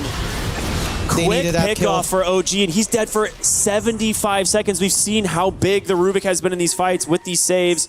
Can they find more? Scam gets the leap away for now. That call down doing some damage. The racks are exposed now, by the way, as well, right? The tier 3 fell, creeps are pushing in. They've done a good job of just shoving the creeps away. Like, they've managed to cut through while the creep wave is running in as well. So you've got a 50-second window. Roshan switching sides. OG should be able to kill Roshan in that time period. They are setting up for that top Rosh. They have to wait another about 10 seconds before Roshan will get into the pit. You do have to be careful because Tomato could push mid in and threaten the mega creeps on the bottom racks. They're going to scan. That is a scary high ground to go into. They've got great ward vision. Tomato with the Lincolns. They'll get him on the Yules. Gets Catchy licked. Safety number 1. Trying to get him out. Force Staff comes out with the Lotus. Yopaj forced the BKB. They don't manage to connect on this. And Rubik's coming up in about 15 seconds. This is so... Not a lot of commitment, though, from OG. They still have plenty in the tank here. Yeah, no BKB and Yopaj is pretty good. Pretty Your big. base. You got to go back and address the base. They'll get the D-wards. Who's going to go back and repair? Maybe they can send an illusion that's pretty far. Natsumi's going to have to do it. It's got to be the TB illusions. They've got to keep an eye on that Roshan, though. The moment that gets picked up here, a full MKB on Tomato, that's going to make the difference. Yeah. You don't quite have that yet on Natsumi. So, Evasion Pierce now up in the gyro. That should give him, again, a slight advantage in prolonging or surviving these fights. Man, it's just so tense. We said in the draft, man, when it comes to the TB gyro matchup, it's a coin toss. Whichever team gives this hero just a little bit more space in the fights is the one that's going to come out ahead.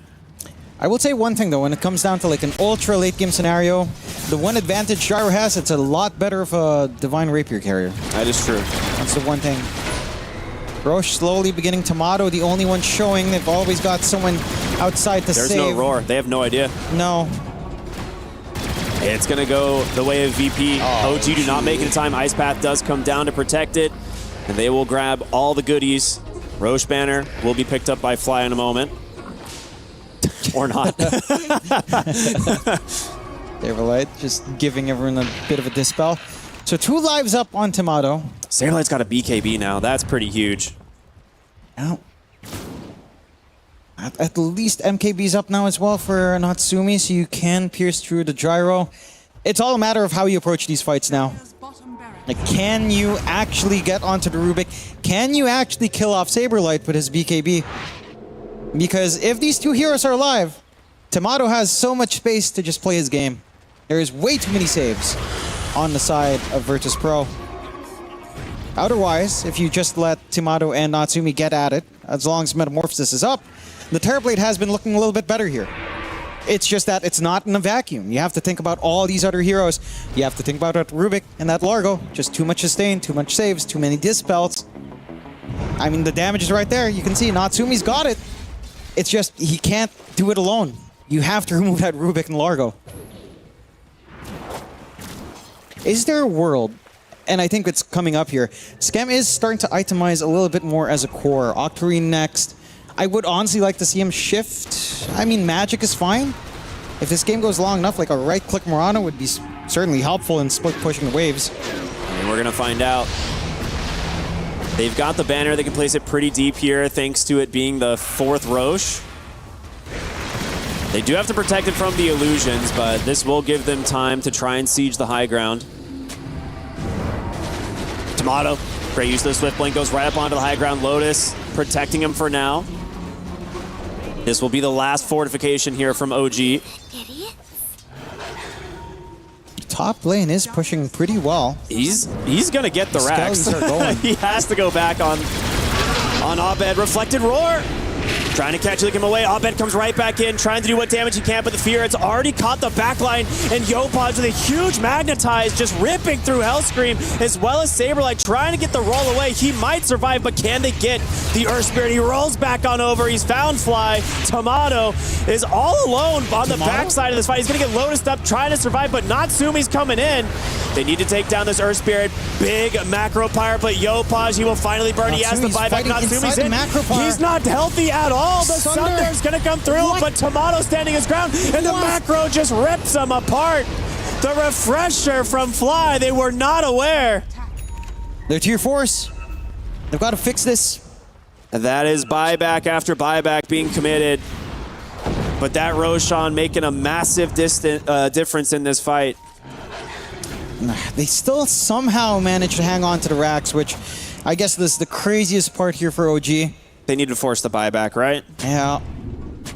It's so risky. Natsumi really wanted that kill on Tomato, but staying right on edge of the Macro Pyre, kind of hesitating to go in and out. It's so much damage. Tomato's just going back in. Yeah, I mean, he quickly cleans up the racks. They know there's no fortification. They're trying to test the waters on the buyback status. But with this, it will be mega creeps, and you'll have a lot less opportunities to continue to rat now on this Beastmaster. Oh, Scam, you need to be very careful. That is a lot of damage coming through, and in comes the Ember, maybe. Catchy look to dispel. Onto the tier 4s they go. VP are very close from securing their ticket to the elimination stage. The kickback, hold on. No BKB for 11, he gets the blink out. Magnetize is going though. Yopaj, he can carry the fight himself. But they're afraid to chase. They don't have their Terrorblade. They force them out of the base. VP can just reset. They smoke up right away, looking for their opening. Raven would be the best choice. It's gonna be close. They don't have vision quite yet. They're gonna back away. If they see that amp damage rune, it's not gonna make the fight any easier for the side of OG. On the wrong side though, so might not be able to snag it before this next fight breaks out. There's no way you're stalling this out for the next Aegis as well on the side of VP. Unless this fight goes really, really bad somehow. Still holding on for the Divine Gold on Tomato. The Ember is checking for the rune right now, so he's going to get that amplify damage. Oh boy. I mean, it's great on Ember, right? It doesn't need to go onto Tomato. No. Abed coming in right now. They get the vision on the Raven, the pullback. Kickback. What a play. Can he get the save to the BKB? Only a few more seconds. The missile's going to connect, but he gets the blink out. That Essence Distiller, very good scouting on the high ground. That was so close. You just have to be so careful. OG so far behind now. VP. Again, they've got the Mega Creeps advantage. They can pick and choose what they want to do. 2 minutes left, 2.5 minutes until we see that Roche timer come in. Doesn't feel necessary, but again, so much on the line that you really want to risk it. I mean, you've still got buybacks anyhow. You don't necessarily have to wait for the safety net of Roche. OG, and they're going to have to work hard to find some mistakes here. It's just so hard to play this game. Yeah. Again, you've got to find Saberlight. You've got to find Hellscream. Easier said than done. All of these lifts, all of these catchy licks. Just giving Tomato so much room to play his own game. Even Fly with like the refresh shard, like that did so... The second Macro Pyre just instantly ruined Natsumi, who was already hesitating in that fight. You can't move out of that. No. It's a nasty amount of pure damage to kind of deal with. 20k lead for Virtus Pro as they've got the map in their control. And they are really just one step away from staying in the survival stage. Very quick response from him. Gets the jump out of there.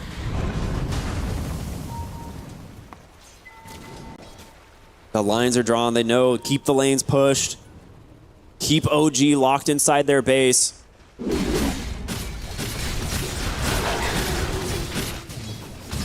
If there's any org that does enjoy these kinds of games, it is OG.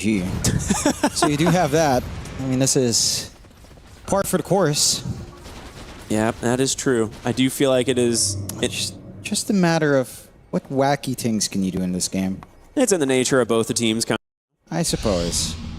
You've got tier 5s coming up in a few minutes, so that optimism with some of the baubles, well, we do hit our first tier 5s. So bauble, you might get some value here and there. You've got the heart being farmed there by Tim's. A heart being farmed There's by the rapier. Yoposh. There's full rapier. It's finally here. Okay. Pull out the butterfly. I mean, it makes sense, right? You've got an MKB. Yeah. Double Lincoln Spheres being picked up as well. This just feels impossible. I mean, Abed has Lincolns and Aeon Disc, plus the Refresher, and Largo at all times, plus Hellscream. It's so hard to find the initiation on the side of OG, but it's not impossible. We've seen them do it before. Yeah, it requires so much patience and like so many things to go right.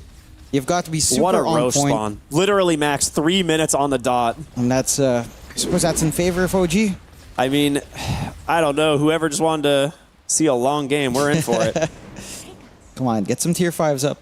Farm some jungle camps. I mean, what are we looking for here in terms of tier 5 items? I mean, Stygian for Gyro, I'd imagine. For Gyro, yes. Same with Terrorblade, most likely. Yeah, I would say. Maybe there's an argument for Minotaur's Horn as well, just to have another Dispel. Yeah. As BKBs are starting to shrink down. So, very dicey call as they're all farming for their tier 5s. Those are the main ones. I don't know if you really have a use for like Witchbane. There's like Harmonizer for the Ember Spirit. That's a really big one. Always good for the Ember. That's true. Even Earth Spirit, but I don't know if the damage is really worthwhile. I suppose it could be. Your Mirana would also enjoy a Stygian, but if you've already got one in the TB, then you're probably looking at probably a Witchbane actually in a Mirana. Just having a Dispel on hand on your support would be pretty nice. See how many people keep bobbling here. Shadow Prism, huh? Probably not many options there for good old Tims, I suppose. Good old Dazoon Blood Rights for Jakiro. Outstanding. That's a good one. Oh, and Hellscream's bobbling. We're ready. We're in for the long haul. Spell Amp, is it? Cooldown reduction. All right. And on Yoposh, what are we getting? And his bobble. I mean, oh, it's not yet. All right. We got pretty much everything you could want on the side of VP in terms of your jungle items. All they have to do is really just march into high ground at some point. They are going to sit out here and wait for Roshan, John. It's going to be another minute of this. Yeah. It's nice. It's good for... Look, when your tournament lives are on the line, you do not want to mess up in any way. You know? Yeah, walking high ground and giving a rapier to TB is a really good way to lose. Yeah. It's like what I like to say. Never underestimate your ability to throw a game. Hey, Terror Wave is online. It's been a while since I've seen that one. Yeah, it's been quite a while. At least getting the secondary metamorphosis is nice. The fear could be useful too. How useful? We'll have to wait and see. And they're just going to be hanging around. Fallen Sky for Raven. So he's got a little bit more mobility on that Beastmaster at the very least. This is some high-end gameplay from Southeast Asia. All right. There's the Stygian for the Terrorblade. Gets fleet-footed as well, so allows him to be quite fast. And the Harmonizer for Yoposh. That's a great one for the Earth Spirit. He's going to be very happy to have that. Yeah. Pity about leaving the bauble, but it is what it is. He wants damage, and he wants it now. Yeah. Roshan respawns. They knew it had to be soon. So quick. It's losing health and quick. They're going to bait the roar, head right up onto the high ground. OG. And see if OG walk headlong into them. Oh, this is so scary. Hellscream is here. They got vision of Tim's. He steals his... Okay, Roshan died so fast. They're going to get everything. Refresh shard and fly again. Double macro pyre. Caught them off guard last time. Don't know if they're really ready for it. They're going to play some wards on the high ground and see what they can do. Tomato ready to go. Second Divine Rapier if he wants it. And here comes the smoke. I mean, you just send Abed onto the high ground to scout, surely, right? Yeah, why not? With the Aeon Desktop, very low risk.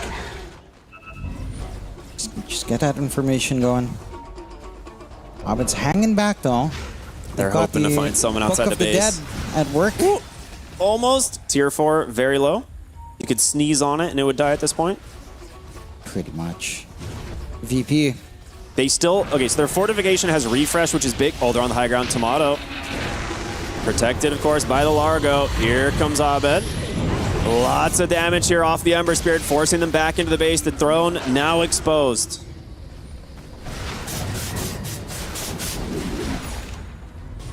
Patient play here from VP. Buybacks for the whole team, but only 3 for the side of OG. A single mistake could cost them everything. BKB comes out. Yopaj, he goes for the kill. He doesn't get it. He has to roll away. The telekinesis save will bail him out. I don't even know what just happened. It looks like he got him on the enchant, but something didn't quite connect, and now Yopaj is all alone. He has no buyback. That's 125 seconds. The tearaway fears them off, but they just get pulled to safety. It's just too much in the backline. It's been the consistent issue for OG. You don't find that Rubik or Largo, you're really not going to find anything. He's on the throne.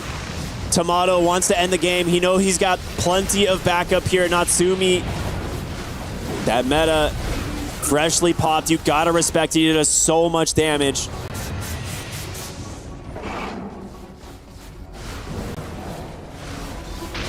They jump in. Tomato with a swift blink tries to pop the BKB, just gets shredded. Natsumi on a different level.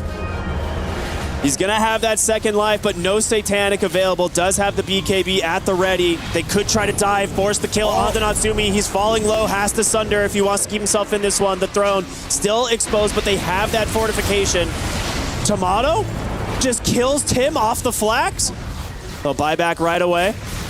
Saberlight caught off to the side. Tomato's gonna pop the BKB. It's gonna end the game. The damage, they get the kill, but the throne is gonna go down. VP maybe ending the life here for OG. We're gonna have to check the brackets, but they are safe now, and we'll move forward to the next stage. Yeah, outstanding play coming out from VP. Unfortunate for OG, who again have had a little bit of a rocky time overall, trying to find their identity. They've managed to get through qualifiers. They managed to get here based on their EPT points, but they don't manage to stay for too long, as VP have proven themselves to be the better team. Look, they execute on these drafts really well. They managed to play around quite nicely. Actually, their execution here was just so on point. And I have to say, Saberlight has just been looking amazing. Like, he's always been a great player, I think, no matter what team he's on. But him making the Largo look good, I mean, that takes a lot of effort. And he certainly made that hero look like an absolutely broken unit in that game. Just all these catchy licks, all these ways of dispelling, all these ways of bailing out your team. It felt impossible for OG. It felt like you had no play because of how much backline save you had along with Hellscream. Yeah, and Hellscream, I mean, Rubik is one of his best heroes, and this is definitely one of those games that kind of highlight it. He was able to just always save Tomato. They had a couple times, right, on OG where they managed to win some fights and start to turn the game around. I think they did a really good job on Raven, constantly split pushing. I don't know what happened in that final initiation. It looked like he got the enchant remnant, but then somehow Tomato didn't get enchanted. Yeah, I don't know what went on there. It looked very odd because it definitely went on cooldown, so I'm not sure. Maybe he used it on a creep or something. It might have just been super unfortunate. I don't really know. I mean, we'll have to look at it another time, but that was, maybe we'll see it in the highlights. But mayhaps. That is one of those things where it's like Yopaj risked everything for that. He went in to try and get the enchant remnant, kick back, and it just, something went wrong. Yeah, didn't quite pay off. And again, at that point of the game though, it just felt like you had to get everything right here in order to find that hope of a win for the side of OG. A really rough go for them. I think, again, if they just, it feels like, you know, if you're OG, you're looking back, maybe game one, should have tried something else with their draft. If they ran a draft like this, if they gave Raven something like the Beastmaster in game one, then you might not be in this situation. You might be, you know, clear-cut sailing through into the survival stage. Not quite the case. Just so much back and forth in the game. It was a very patient game as well, Ricky. Right, like we were, what, at 24 kills at 42 minutes? Like both sides were just very conservative, didn't want to make mistakes, didn't want to allow, you know, any opportunity to lose out on making it through on the survival stage. And they, Virtus Pro, again, they just had way more tools, I have to say. They really made that Largo look busted. I mean, you can see the two fights that OG almost won. It's them getting the initiation. Like in this one, for instance, they get the initiation onto Hellscream, they isolate Fly, they isolate Tomato, and then we're like, okay, OG's back, right? Like this is how they win the game, but when you're just sitting the whole team behind your gyrocopter and Abed can go in, create tons of chaos on the back line, it's so hard to play this game. And I gotta give credit, right? Like OG, they held out as long as they could, but VP was the better team today. And getting this was the series. You said at the very beginning, they have to get a 2-0. Yep. There's no other option if they want to stay in the tournament. They had to get the 2-0, and they showed up today and they managed to get it done. Yeah, and I have to say as well, like, this refresh on Fly, getting the shard every time, like, you look at Natsumi, he's just walking back and forth, figuring out what am I supposed to do? Am I going to try to kill this gyrocopter in a macro power? And then when the second macro power comes in, he's fully committed. Gets a Desun Blood right as well. Like everything you could ask for, the AoE, it's just impossible. You can see just again how pumped up the side of Virtus Pro is as they get to stay alive. It's the survival stage. It's a long journey for the side of VP, but it's looking better here to close out in the EPT and the Esports World Cup for the side of Virtus Pro for sure, Ricky. I mean, it's a long time coming for these guys. They've been putting in the work, and there's been like moments, right, where we saw in this group stage where they looked really good, but we always talk about, you know, can you consistently perform like that through the group stage to make it to the next time? And so, happy to say we've got an interview here with Fly. Oh, how you feeling, man? This has been a stressful couple hours. Yeah, it's been crazy. The series was crazy. We knew what today is going to be like. You know, it's do or die for us. Obviously, we've been shaky, you know, just Virtus Pro, some inconsistency, but I'm really glad we showed up today. I think they also showed up, especially Game 2. They made the game super hard for us. So it was a good series, I think. John, I'm going to let you start this one off because I know you've got a lot to talk about too. I'm so curious, Fly. You know, coming in, you said it's been a rocky year. What were the expectations like for Virtus Pro overall? Because you are a team and you're a captain that knows how to guide a team to excellence. But again, it's been touch and go. What was the expectations this tournament? We honestly came in and we just said there's no expectations. Unfortunately, we lost TI quals, and it was a down moment for us for sure. We were sad for a couple of days, and then we sort of decided to talk all together, like, hey, you know, like, we just want to come here and play our best. Whatever results happen. You know, we know we're not going to beat like these tier 1 teams easily. But if we play without any pressure and just play our A game, we can definitely take games off people. And I think it shows sometimes. Today was thankfully one of them. So no expectations, for sure. Fair enough. I'm curious, what was that journey like for VP in terms of, you know, changing throughout the year? Like, what's different from VP now to, you know, the start of the season? At the start of the season, we had some different players. We had a little change up midway, and I think we've been growing as a team. I do believe we've gotten better, but we've never quite hit where we wanted to as a team. So it's been like a bit of a roller coaster. You know, sometimes like, oh my goodness, we can really like own some of these games and we have a lot of trust. Sometimes like performance is not there, trust is lost, it has to be built up again. Teams are complicated. There's so much ebb and flow that goes on through that and so many different dynamics. It's been a rocky but fun year, and I'm really hoping, you know, we have a good run this tournament, and just passing through this group stage is already a big win for us. I think our group was hella hard, not gonna lie. Really was among the harder ones. Were there any surprises for you? Like any heroes that you think came out that you guys weren't ready for or didn't expect? Any teams that you think did better than you'd expect overall? Besides yourselves, maybe. I think a lot of what you would expect happened. I think one win put on a really good show, because the last couple tournaments they weren't as strong, but now they're like back on form, ready for EWC, ready for TI. So that was a bit of a question mark coming into our group, but I could tell from practice they were already good. Obviously, you know, people don't get to see that, but nothing too crazy, you know. Yandex destroyed us. That was a fun one. I mean, Yandex destroyed everybody. Yeah. I wouldn't take it personally. They absolutely bulldozed this group. So I think their average game, like average win time was like sub 30 minutes. So yeah, it's not on you guys. That just happened to everybody. Yeah. So I would say, like, going into Game 2, you said they made this game super hard for you. You guys seem to have a lot of, I would say, a lot of agency in how you could control the flow of these games. What was it about OG and Game 2 that made this so difficult? So specifically, I would say they had like Beast and TB. So they kept pushing in waves, ghost push, like illusions pushing waves, boars, summons, whatever. And so we were never able to like fully close out the map.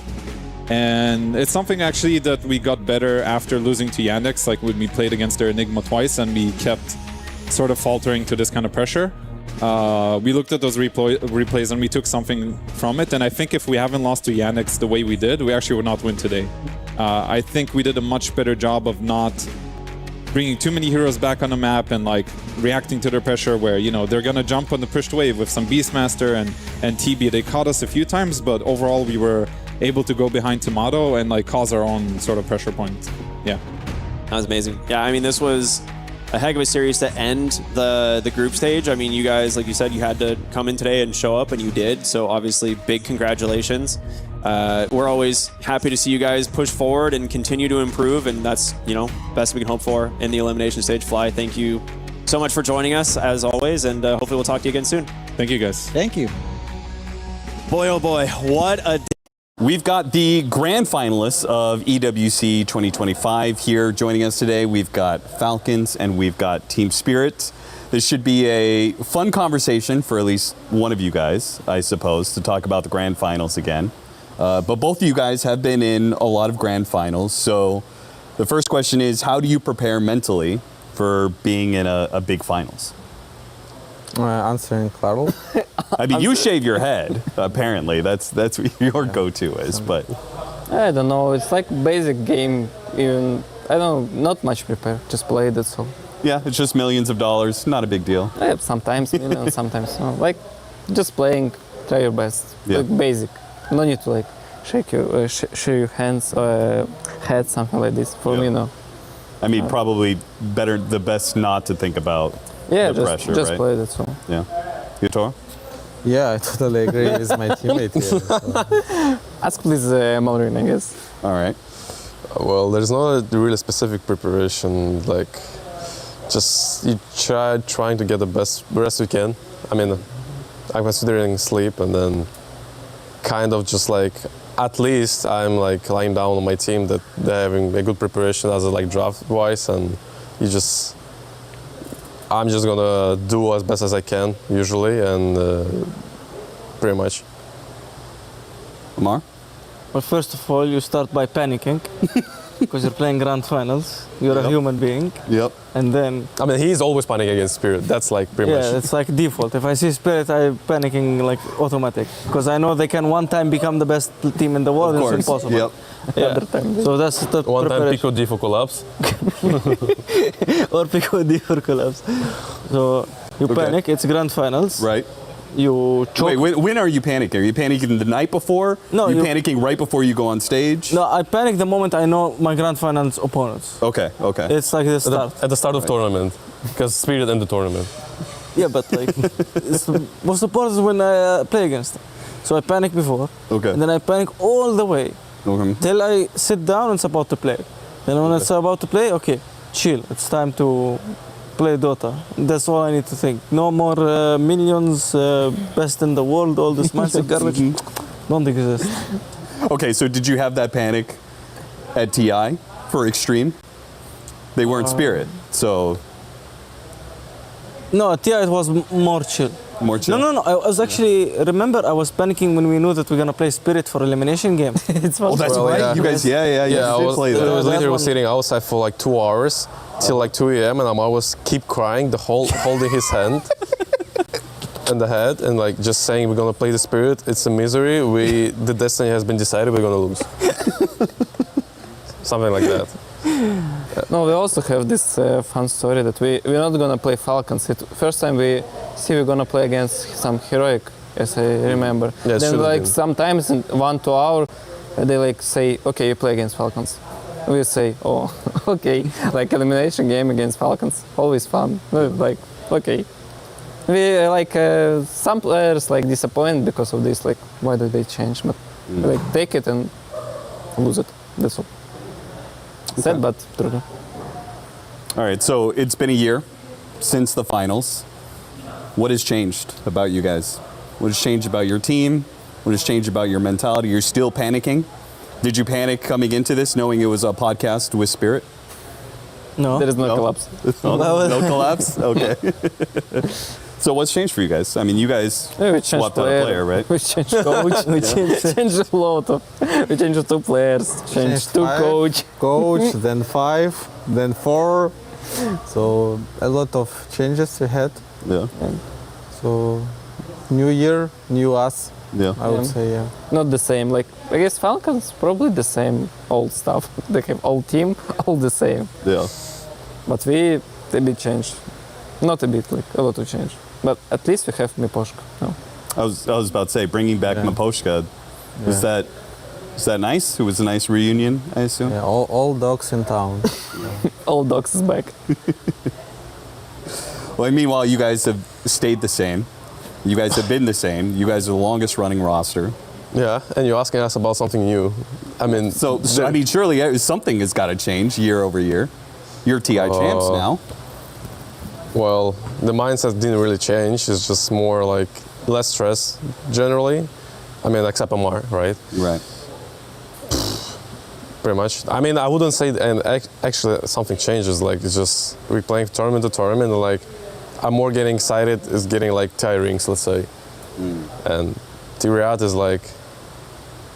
I mean, I still respect Riyadh as a tournament, and I generally like to play it. But it's generally like.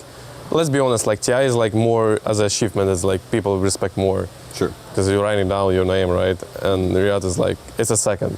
So I'm more gonna be prepared for TI than this. That's fair. Mar? Nothing changed for you? Well, a lot changed. Look, we're not gonna pick Sand King, Primal, and Shaker because for some reason these heroes are garbage. So fair. There's a big problem. My mid laner cannot play his Dota heroes. I cannot pick Razor and Mars because I don't know what Valve decided to not give them facets. So yeah. I think next time just take the photos of Screams and just like leave here. Yeah, I will pick Necrophos. It's fine. They can know. We did talk about your hate for that hero. Hate? Yeah. I love Necrophos. I asked you about, you were playing offlane Ancient Apparition. Oh, yeah, of course. I hate Necrophos. Of course, I hate Necrophos. Necrophos if it's against me. I will pick Ancient Apparition every game. But if you're playing it, it's all good. It's the best hero. It's the best hero. The best shit. I just farm. I win any lane. But nothing really changed inside the team. It's just the same team. 5 NPCs, 1 NPC, 1 coach. We're just gonna come, robots, try hard and play game. And when we lose, we're gonna disband. If we win, we're gonna decrease chance of disband. Okay. Might still disband. Yeah. Maybe pull an EG, just kick one person. No. Disband. Okay, disband entirely. All right. Fair enough. We've got the grand finalists of EWC 2025 here joining us today. We've got Falcons and we've got Team Spirit. We'll start with you guys. How do you deal mentally with getting second place?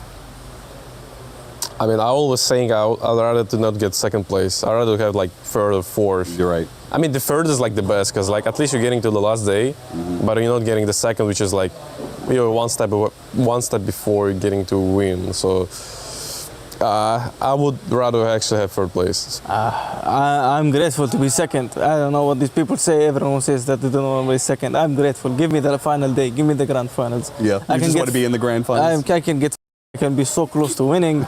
It's all fine. I can win. They're all good things. Now, obviously, if you lose the grand finals and it's your fault, now that's when it hurts the most. Right. But it is your fault, usually. It was only one tournament. It was Blast Slam 4. We lost against Thunder because I griefed on Mars. Twice. I died to level 4 Hoodwink as level 10 Mars, minute 10. So that one, my head. But generally, I'm still grateful and blessed I'm second place. More money. That's true. More money. That's always a good one. You guys have not had many second places. You guys had that one at Arlington, Major? No, we have a lot. Arlington, Wallachia. They literally got 3 times second place. Yeah, Okay. That's true. I forgot. So I more agree with maybe Malorine also. Like maybe third, 4 more fine for me. At second, it's always like a lot of conversation why we lose, like all this stuff. in grand final, and it's always hard for me. So maybe better like to not go to the this grand final and lose. I mean, it's hard anyway, but just maybe better to not go. Like lose 4 plays, 5, 6 is okay. Yeah. If you lose final, it's always depressed. Yeah. Even us as a team, because everyone depressed. Like not a single person like, okay guys, it's fine. We're like, oh, not everyone depressed. Everyone feel it. So that's life. I totally agree with my team. I see a trend here. I see a trend. Okay, final question. Who do you think are going to be the 2 finalist teams this year?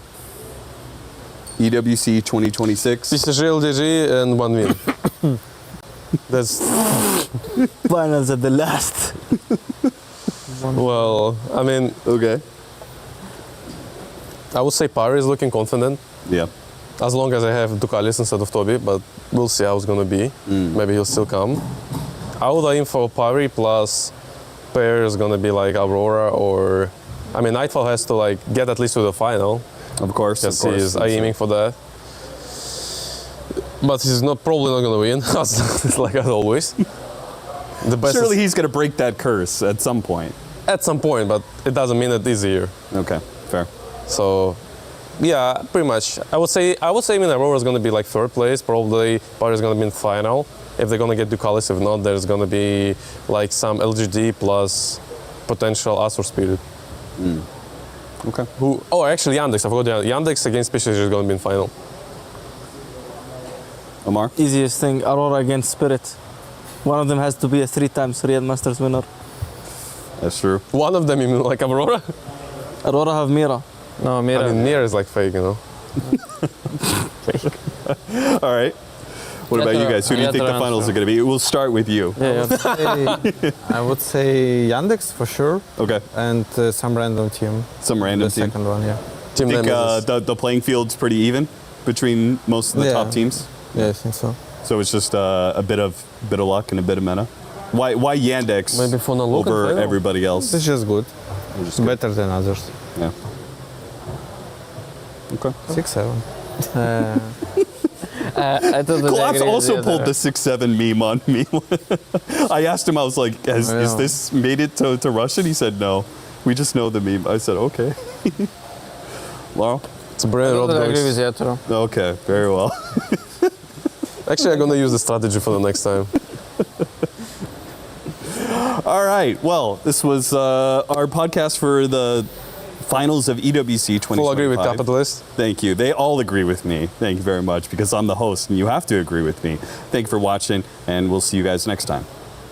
Hello everyone, this is Seb. We're here for the French food tasting with Nisha and Boxy. Hi.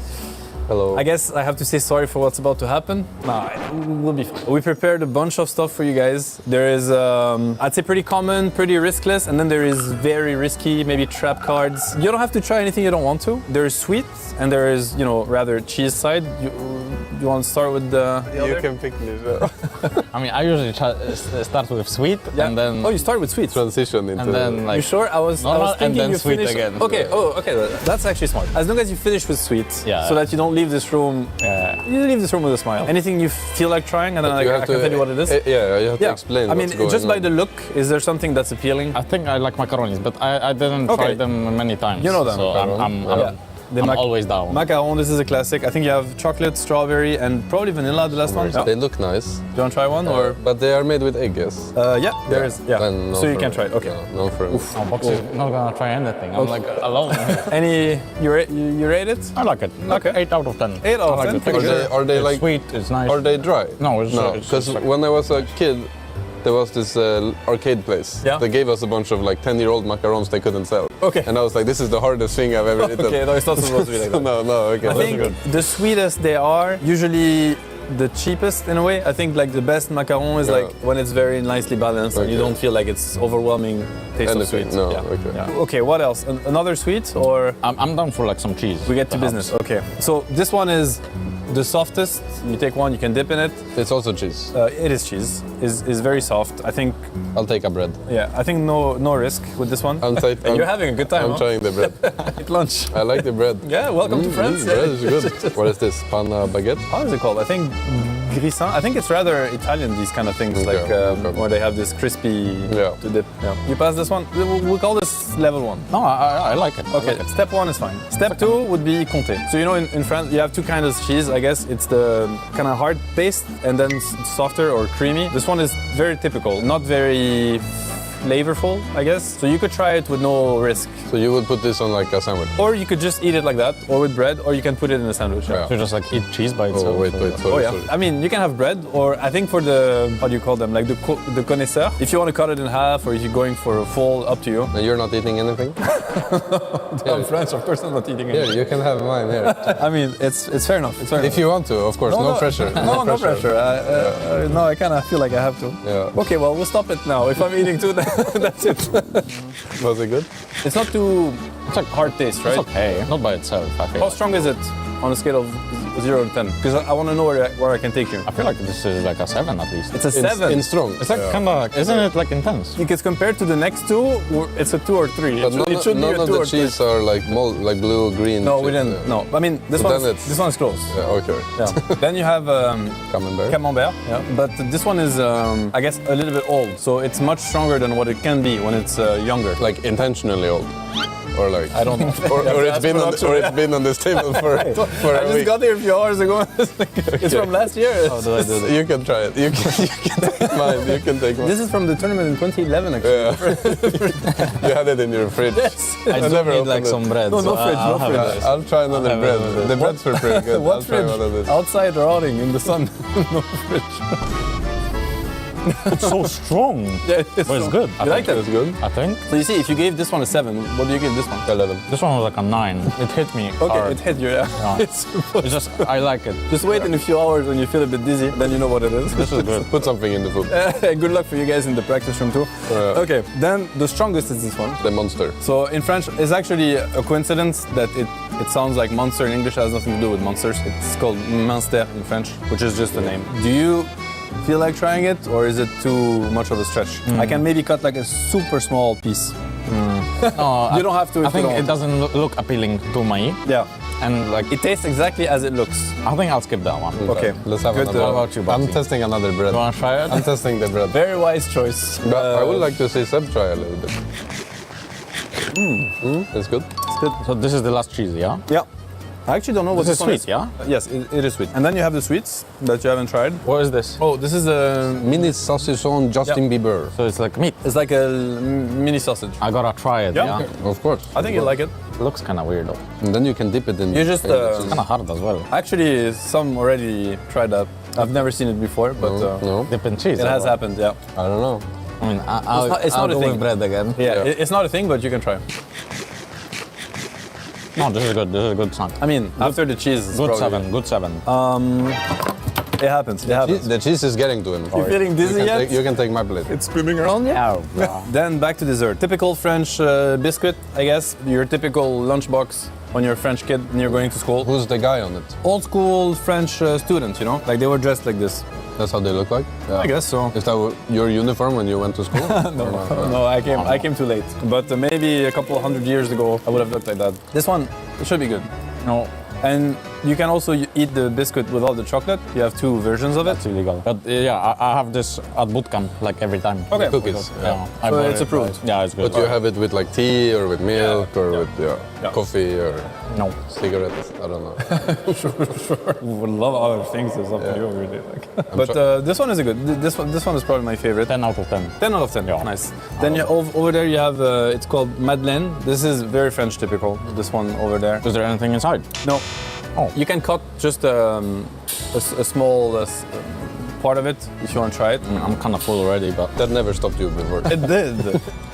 Is it like vanilla cream or something? Or like the, what's it called? I think there's vanilla. Maybe it's just a flavor. Yeah. It's not stuffed with anything No, inside. no.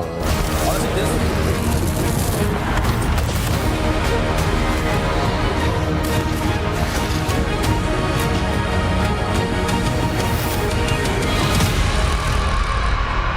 Season 1.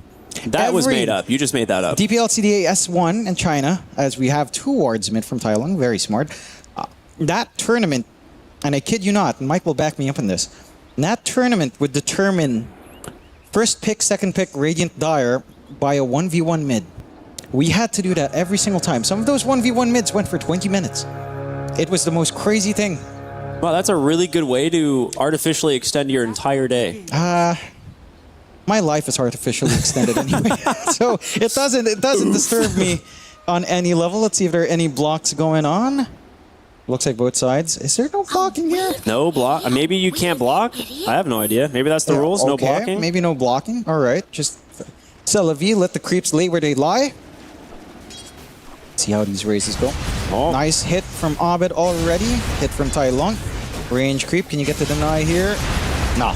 Abed does secure. One mango forced out. Abed copping a little bit more damage here, Ricky. He got the third raise, actually. Oh, also a third raise. Oof. Abed. Throw the double blood grenade. Do it. No deny as well. So Tai Long already copping the better end of the trades here. 3-2. Getting most of the raises to stick.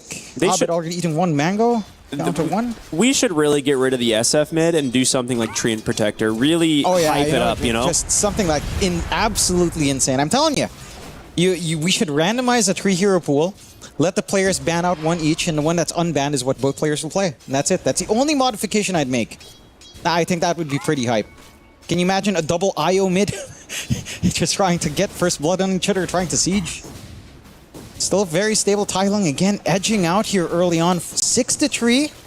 Abed lagging a little bit behind. Down to just the 1. Still on the 1 blood grenade. I don't think you can blame the lag here. Oh, there's no way you blame the lag. I don't think you can blame the lag. There's no excuses. Tai Long doubling down on it. Gonna have that early advantage again. First 2 kills. Oh. Playing it safe still. He's got the... Okay, so he was holding his raises here, waiting for the level 3 timing. He's going to prevent Abed from getting it off the same wave, which is pretty big. All right, yeah, here's the problem. So Abed really has to hold the distance here, cannot afford to come back to the wave. No. Has to wait for that debuff to disappear. The stack damage. Uh-oh. Level 3 now up on Abed as well, but it's starting to get tricky. No chip damage onto the tier 1 at the very least. I mean, I feel like these never go down to towers. I don't think I've ever seen an SF mid come down to a tower kill. No. Even on the longest ones. I think the longest one we've had in one of the Dream Leagues must have gone for like 20 minutes. And I think in the end, it was like Bob dancing around like a maniac. So that was something. You know what's definitely not coming down to a tower kill in 1v1 mid? What? Treant Protector. You know, that is pretty right. I'd take that. You know, what else are the most unhinged 1v1 mids? Techie's 1v1 mid sounds pretty fun.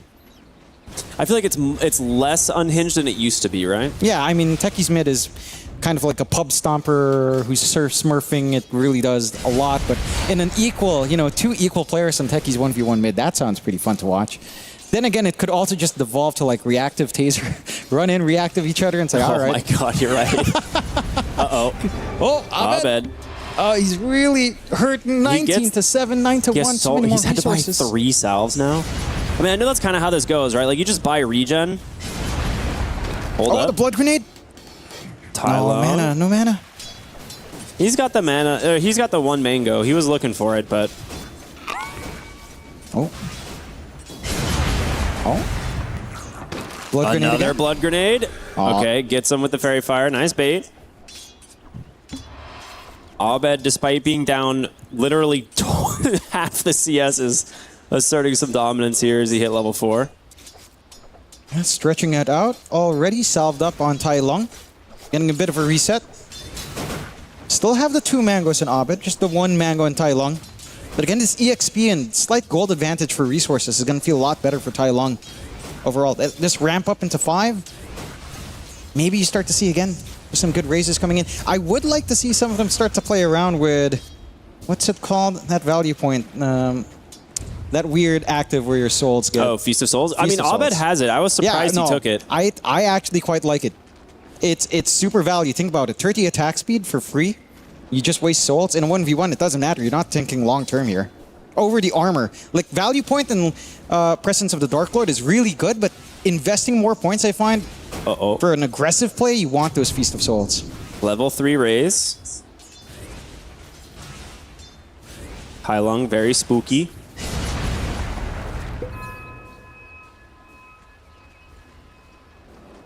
Abed patiently waiting. Oof, blood grenade on Clarity. Whoa, he actually got it. That's pretty good. I mean, Tailung has a lot more stats. He's got the full bracer done, right? Just a difference in the net worth already adding up. I mean, it is a big difference. 33 to 14, 12 to 1. Abed's just not been having too much to play with here. Tailung's aiming for the late game, though. It's 60-minute tier 5 item timing, right? That's what we're aiming for here. No neutrals, because you can't farm neutrals. No. You just a leprechaun comes out of the ground and yes. lets you pick from the bag. You got to kill it first. Yes. It has like 2,000 HP. You'll get there. You know. 6 now on Tailung. As the value point in the Requiem. All right, he's going for the dive. He's got the blood grenade. Forts the tower. He's got him. Tailung gets the kill. All right. It's 1 up. Just 1 more to go for Tailung. Abed does get a reset at the very least. No runes. Don't take the root. Don't no do runes. it. All right. There you go. All good. Not backpacking the bracer. Kind of cringe. No, it's pretty based. He's like, I don't need to be efficient. I just need to be better. That is a valid strategy. Now, I have seen someone actually come back and win. Yes, it has happened. A 1v1 mid, despite being down a kill. It's not the end of the world. Oh my god, the net worth. Okay, that's not good. Yeah, but Abed's been eating his net worth, you know, I guess, at this point. Like level 4 raise. I feel like that's... Okay, well, he whiffed. Hold up. Come on.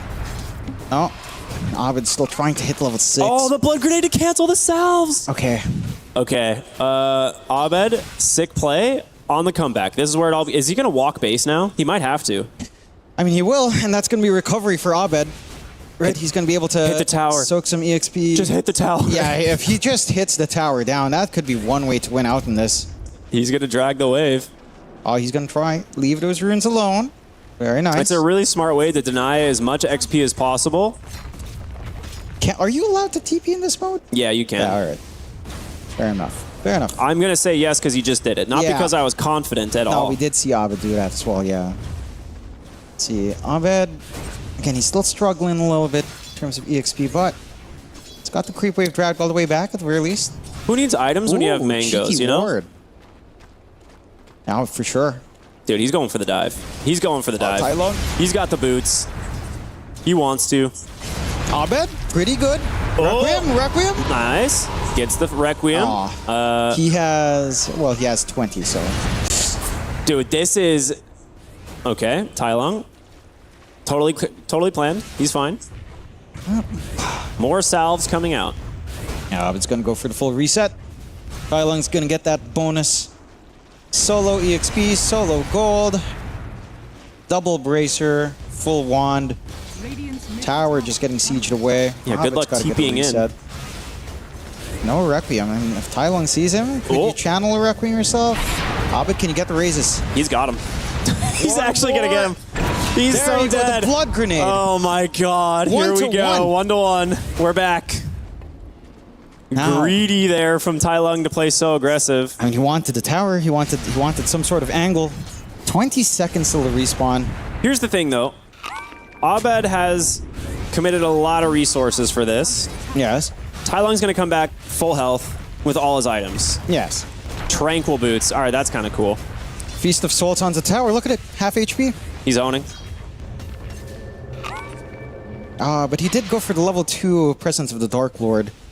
Legitimately, I think in a 1v1 mid, you just need the 1 value point. And they're not going for more armor. You know, once you're close to 0, you kind of lose efficiency on minus armor anyhow. Beyond 0, it's like, it's not the most efficient use of damage buffing. Attack speed starts to play a bigger part, but so far, it's alright. Abed having himself up, his tower now under siege. Drops the Tranquils to hit the tower. Oh, that's very base Tailung. That is, that is so base. Yeah, nice salve. I got Tranquil boots. Oh. Raises. More mana on Tailung. Again, relatively better position for him to start playing around here. Controls a wave. Oh, dude, he dropped the Tranquils mid-auto attack. All right, Tai Lung's cooking. Yeah. He's ready to go. Styling. Always active, always regenning up. Abed's just constantly flying out salves. He's got bracers coming and a clarity. He'll be fine. Double raise. But again, Tranquil boots, all the difference.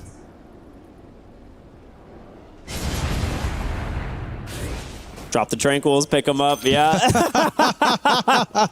Oh, no. Oh, Tai Lung. This is good stuff. It's just never going on cooldown. He just literally never has to buy a salve. He's got them, but like he just doesn't have to like worry about it. No. Nice raise. Connecting. All right, this is the catapult that probably ends the game. He does have a fortification on Abed here, but Tai Lung might be able to just aggressively push this and get the tower with the catapult. Well, maybe not. The creep's dying very fast, yeah. And then there's going to be the fort. So I was lying. I just made all of that up. Yep. Decent damage done to the objective. Kind of matching Abed's damage done to the building now as well. Salving up. Not the best man on Abed at the moment. Raises do miss. Tai Lung baiting out. And again, he's just so good with these Tranquil plays. It's never on cooldown. Feels like. Abed. Bloody Tai Lung, man. Dude, no way he can keep doing this. All right, he missed that one. He missed that one. All right, there you go. Finally on cooldown. Would you call this cringe? Or is it based to play in such a youthful manner of efficiency? I don't know. Tai Lung's the prodigy, man. I let this guy do whatever he wants. Right? Come on, Abed. Showed him that old timer still got it. He does have a lot of wand charges. Thank you, Abed. Thank you for continuing to use my favorite voice line. Is a good line. What do you think the team is saying behind the scenes right now? I mean, they could be yelling stuff for all I know. I don't think they're saying. They're just watching intensely as it's 12 minutes in now. Tower starting to drop low. Tai Lung. His Tranquils are down. He's getting full HP back. No, he got hit. All right, fair. Tai Lung. I mean, we're 1 kill away for both sides. Cool. 1. He's all right. 16 wand charges. Is he going to go Dragonlance? Is that the idea here? Just to hit the building? Looks like it. Wish he had more of those Feast of Souls points, huh? I mean, I'm telling you. In a 1v1? You don't... 3 points? Nah. 3 points in Feast of Souls. Yes. Siege. Right-click, chase, orb walk. I mean, seriously, just... Please, someone, get more points in. You're really doing nothing but right-clicking creeps and towers anyhow. Power treads for Abed.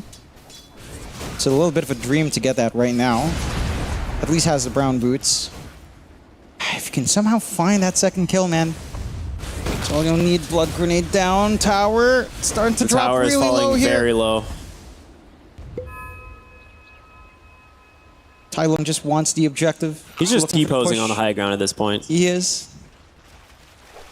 Yep, Dragonlance queued up. He's gonna get it.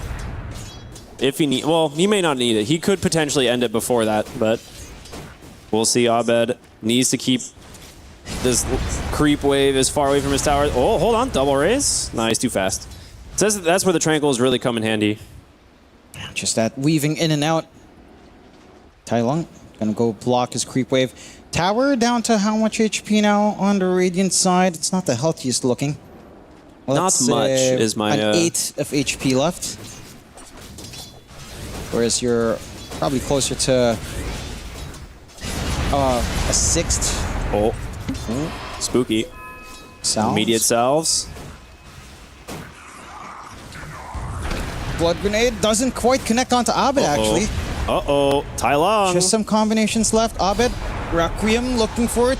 I know that regen is tempting, but you can't take it. This is a 1v1 mid.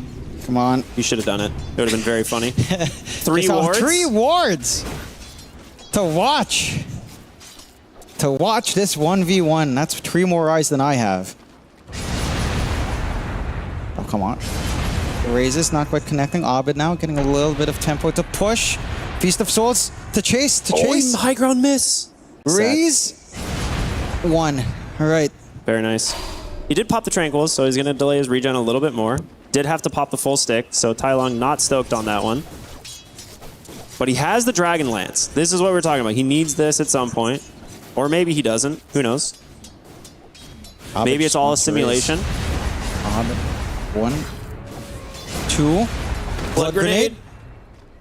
Can you get a turd? Come on, off cooldown. Will you gun for it? No, creep wave doesn't last long enough. Someone should walk into Roche. That would be the way to end it. Someone should walk right in. That would be very based right now. Ward drop. Tai Lung again, his HP regenning up with the Tranquils. Raises. Connects. Can you kill your own wards for souls? Is that allowed? Theoretically, yes. In practice, I don't know the hard rule for that. But theoretically, yes. Because that sounds... It takes you a lot of time to kill a ward nowadays. Oh! 1 more! No mana. Dropping the Tranquils. It's just going to heal up South. again. Tai Lung, the prodigy, with these micro plays. Abed's just so low on mana. Now imagine not having a Kaya right now. Yeah, if only. 16 minutes? Come on, guys. Could you not get a Solar Ring in this game mode? I have no idea. Is that even worth it? Probably not, considering the HP trade-off. It is strength, though. It's not the worst thing in the world. Clarity up, trying to regen just a little bit in Abed. Tai Lung, fully reset. So he's got the full advantage. He's going to look for the raise. Sell. I mean, the tower's set to fall. Tai Lung's just a couple of right clicks away. He's going to pop the feast and go for it. He has the fort, of course, but Abed kind of out of resources, goes for the double raise, forced to pop the Requiem to get Tai Lung out. But I mean, Tai, you just go up and hit it, right? You got the Dragonlance. You just end the game here. I think he's done it. There's not much Abed can really do.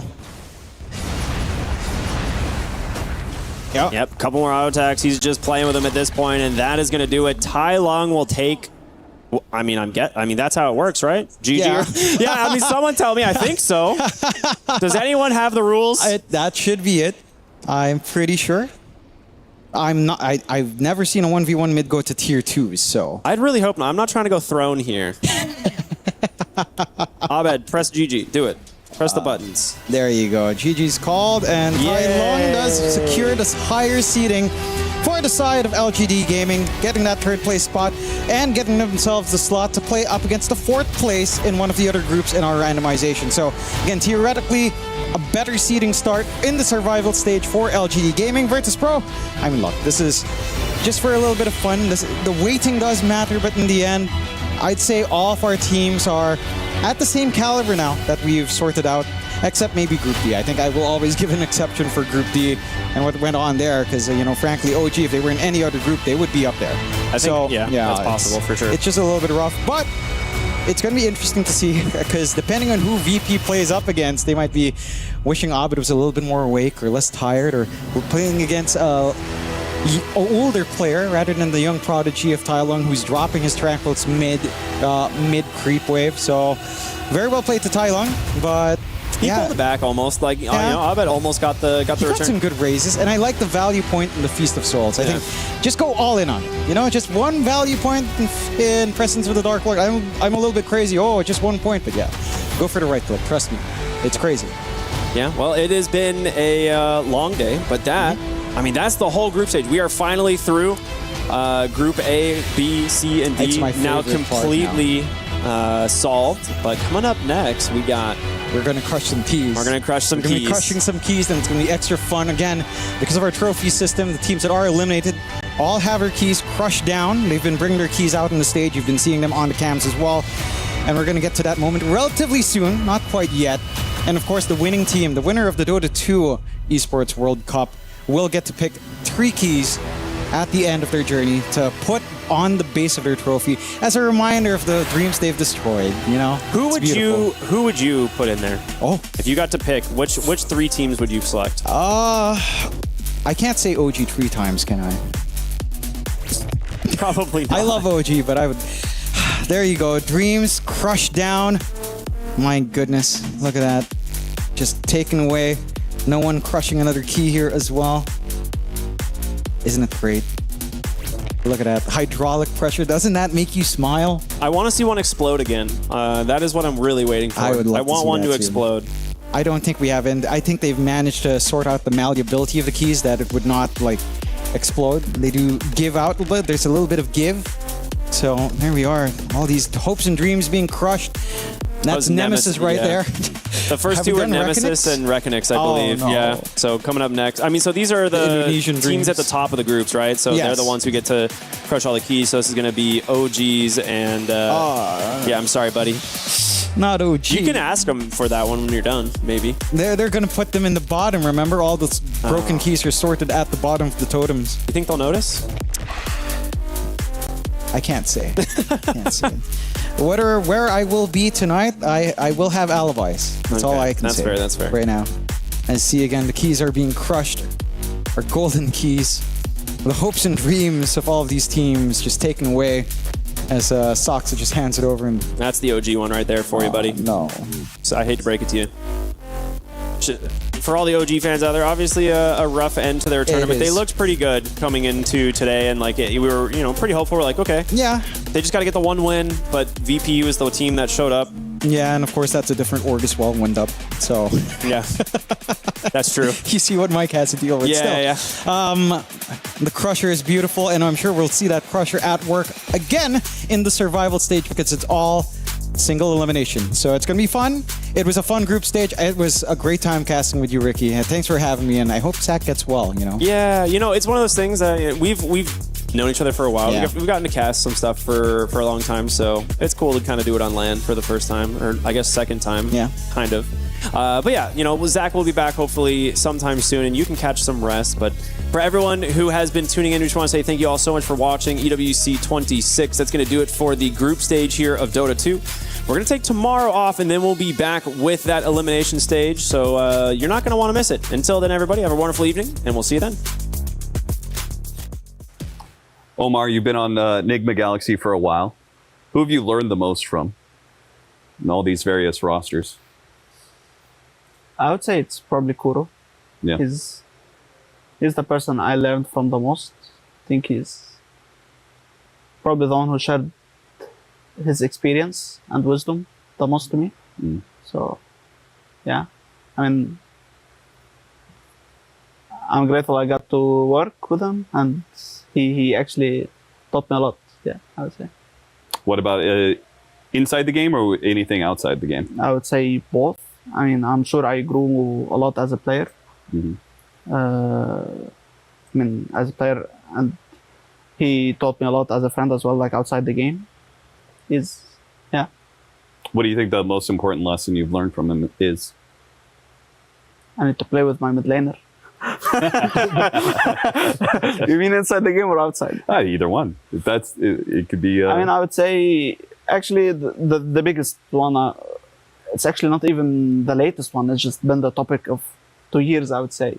Just patience. Like, I have a bit of issue with rushing stuff, so I need to have much more patience inside and outside the game. Fair enough. Devi, you had a recent change in life. You're a father now. Congratulations. Thank you. What has that changed your life in any way? Many ways, I would say. Okay. I still play a lot of Dota, Yeah. but outside of that, there's not much time for other stuff. But it's great.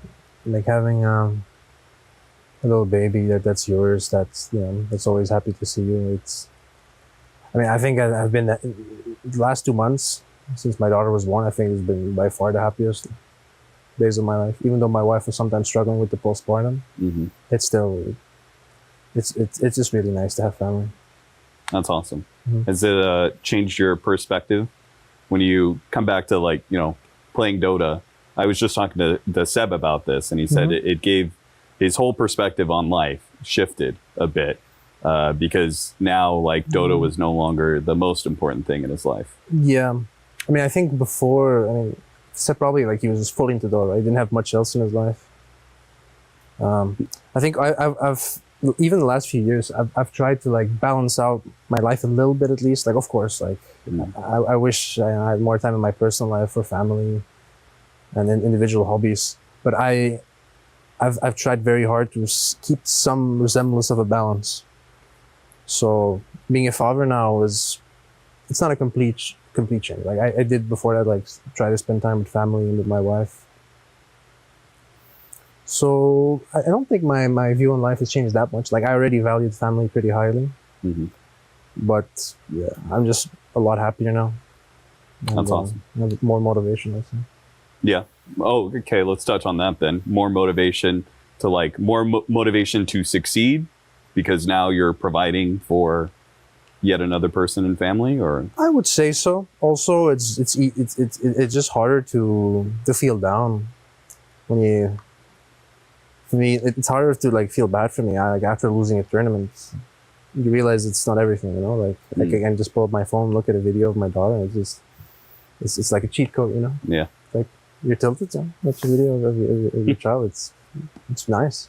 It's very sweet. Mhm. I don't really have a way to transition off of that, but how are you guys enjoying Paris? Outside of the traffic. It's the traffic. It feels like we almost didn't skip Riyadh because it's the so same hot. hot as Riyadh actually. Yep. But overall, it's a cool city. Yeah.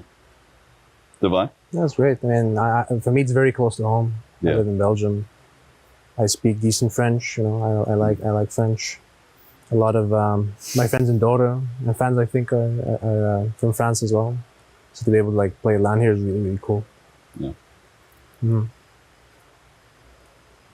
That I'm in the bus or room. So it's a classic Dota event life. No, I mean this one is a bit too extreme. So yeah. But at least I have a French with me, so you know it kind of helps. You know, he speaks fluent French. Really? Yeah, even though he's from Beirut, Lebanon, he speaks amazing French. And he likes to show off too. Some people just talk to him in English and he just goes on. This is your chance. Please show off, sir. This is not accurate. I do not show off. Je m'appelle. The issue is that I've been living in Lebanon for 30 years. 32. Thank you, Sumail. When I got to like 18, 19 years old, I stopped practicing the language. Okay. And this is the only place I can just get some practice in. And so whenever I see a French person, I try to speak French. Sometimes I fail because it's not very practiced in it right now. But I try. And for some reason, so many things I'm showing off. No. Dude, okay, you're ordering something, okay? The person speaks completely perfect English, you know, like everything is understandable. And when then you start speaking French, what am I to make of it? Yeah, that's fair. Don't mention the reception story. No, but I enjoy the country because this is my second time I've been visiting France, I think. Yeah, this is my second time. And Lebanon and France have a really close connection because of the colonial times. You want to talk about colonies? You like talking about colonies? Go on. There's a really big French influence in Lebanon, so this is the second time I've had the chance, or the pleasure to use my language somewhere else. That's right. Well, I'm glad we're here then. Gentlemen, thank you for joining me. And, Thank you for having us. Goodbye. Morning, Dota fans. It is Slacks here at EWC Media Day. That is right. We have all the teams arriving to come take their pictures, get their makeup, do some interviews. It's sure to be exciting, and we're going to walk you through each one of the teams and see what they're up to. In fact, we have some teams coming in right now. Maybe we can do a seamless transition. Looks like one of our first teams of the day is Team Liquid. Wow, look at them. Look how happy they are. I've never seen a team so happy to do Media Day. Let's go bother one of them. You guys have a lot of cameras coming your way. Hello. Good to see you, sir. Are you excited for Media Day? Yeah, I'm like super excited. Oh, Especially Media Day with you is like the blessing in disguise. You know? Well, I'm not doing it, so have a great day without me, my friend. Blitz, are you okay? What happened? I shattered my ankle, but... Doing what? I fell on it, and then I snapped into it, and now it's just up and in. Okay, well. To see it on camera? Yeah, show us. No, don't do that. That's going to freak out the audience. Sir, I'm so sorry. I would carry you to Media Day, but as you carry the hopes and dreams of the Dota community, we love you, Blitz. Feel better. Happy Media Day. Goodbye. The hardest job in esports, it's not playing. In fact, it's doing makeup for everyone that comes to EWC. These talented men and women make these gamers look presentable. For the first time out of their basements in 9 months, they are here to be on camera and look lovely. Let's go ahead and check things out. We've got our own boys here. Mr. Coach, do you get makeup? Yes. Yeah? Can you tell? I cannot tell. You look like you naturally woke up today. You feeling good? You looking good, bro. Thank you. Like, I don't need makeup. What's your routine? You moisturize? Okay, so you need to cleanser. Cleanser. Then you have to do toner. Toner. And then you have to do moisturizer. All right. And then you're supposed to do one more, but I don't know what it is. Are you a mewer? Do you mew? Like, Yeah? You mew guy? No. Sir, you look lovely. You don't need any makeup. We got more Aurora Gaming boys coming in here. Look at that fresh. God damn. Can we get a lush shot of this? God damn. This is good. Can I shake your hand, ma'am? You did God's work on that one. Incredible work. She's very busy. Don't tell her. All right. Hello, sir. Welcome to the makeup chair. How much moisturizer are you looking for here today? a lot. A lot.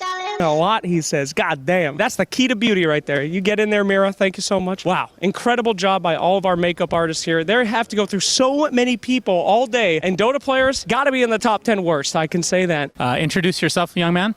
I am Nikolai, BB3PX from Level Up. How old are you? I am 23 years old. There's no way you're 23. I am 23. Does anybody tell you look a lot younger than 23? Yeah, that's always happening when I'm trying to buy alcohol. Oh, do you buy a lot of alcohol?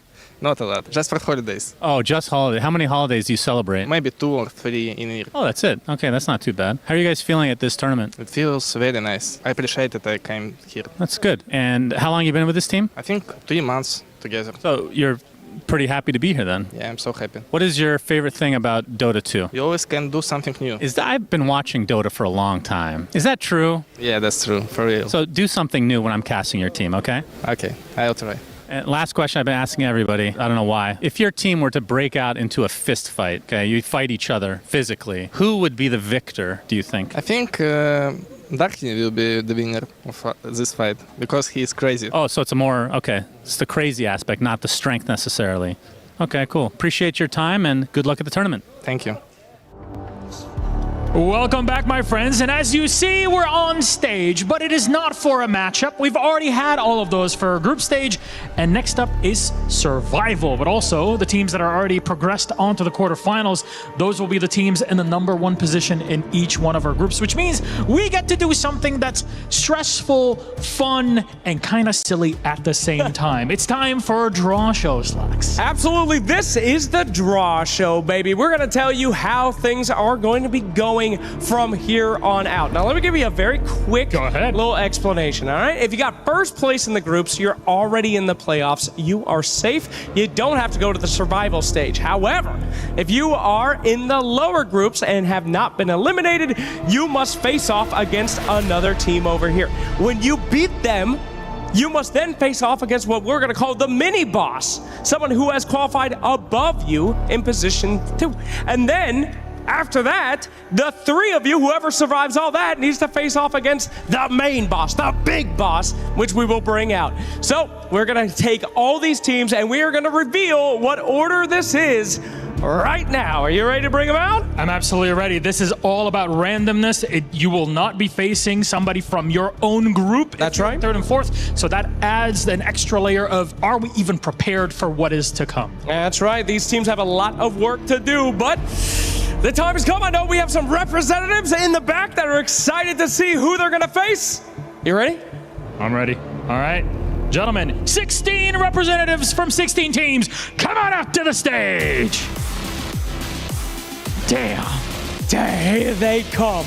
I can't believe they were standing in the back without fighting each other. They are so peaceful. You know how much MMR there's going to be on this stage in one go? More than anyone in the chat has ever seen before in their pub games. For sure. For sure. There we go. All of our survivors. We said goodbye to so many teams the last few days. We're going to get things started here and get our first head-to-head coming our way. Yeah, so I'm going to make it simple for you here. We're going to start with the teams that were at the 3rd and 4th position in their groups. So we're going to be drawing from my left-hand side here, and then we'll see who the mini-boss and final boss will be in every category of 4 teams. Simple as, we'll do it 4 times and close out our day. Our first 2 teams, though, to join us here on stage, LGD Gaming and Mouse Sports. Ame! No, just kidding. LGD Gaming. Mouse, Mouse come on Sports. over. Come on up. Well, oh no, you stand next to him. This is for the winner side. There, you get away. You two are going to play one another, of course. That's going to be big. Yamich and KJ. Anything that we should expect in that game? This is going to be a very interesting match because it's going to decide who's the best assistant coach from Brazil. Go for assistant coach from there, so yeah, stay tuned. Who's the best assistant coach from Brazil? Osman. Wow, that's all you need to hear. That's all you need to hear. All right, who's up? Who Looks they play? like a tough match, absolutely. But they have to face off against the mini boss, and that is going to be the winner of this match. Will face off against BB Team. That's Miero. Come on up, my friend. Oh, goodness gracious. Look at these 2 young gentlemen. Only one will survive to make it your way. I got to ask that cringe question.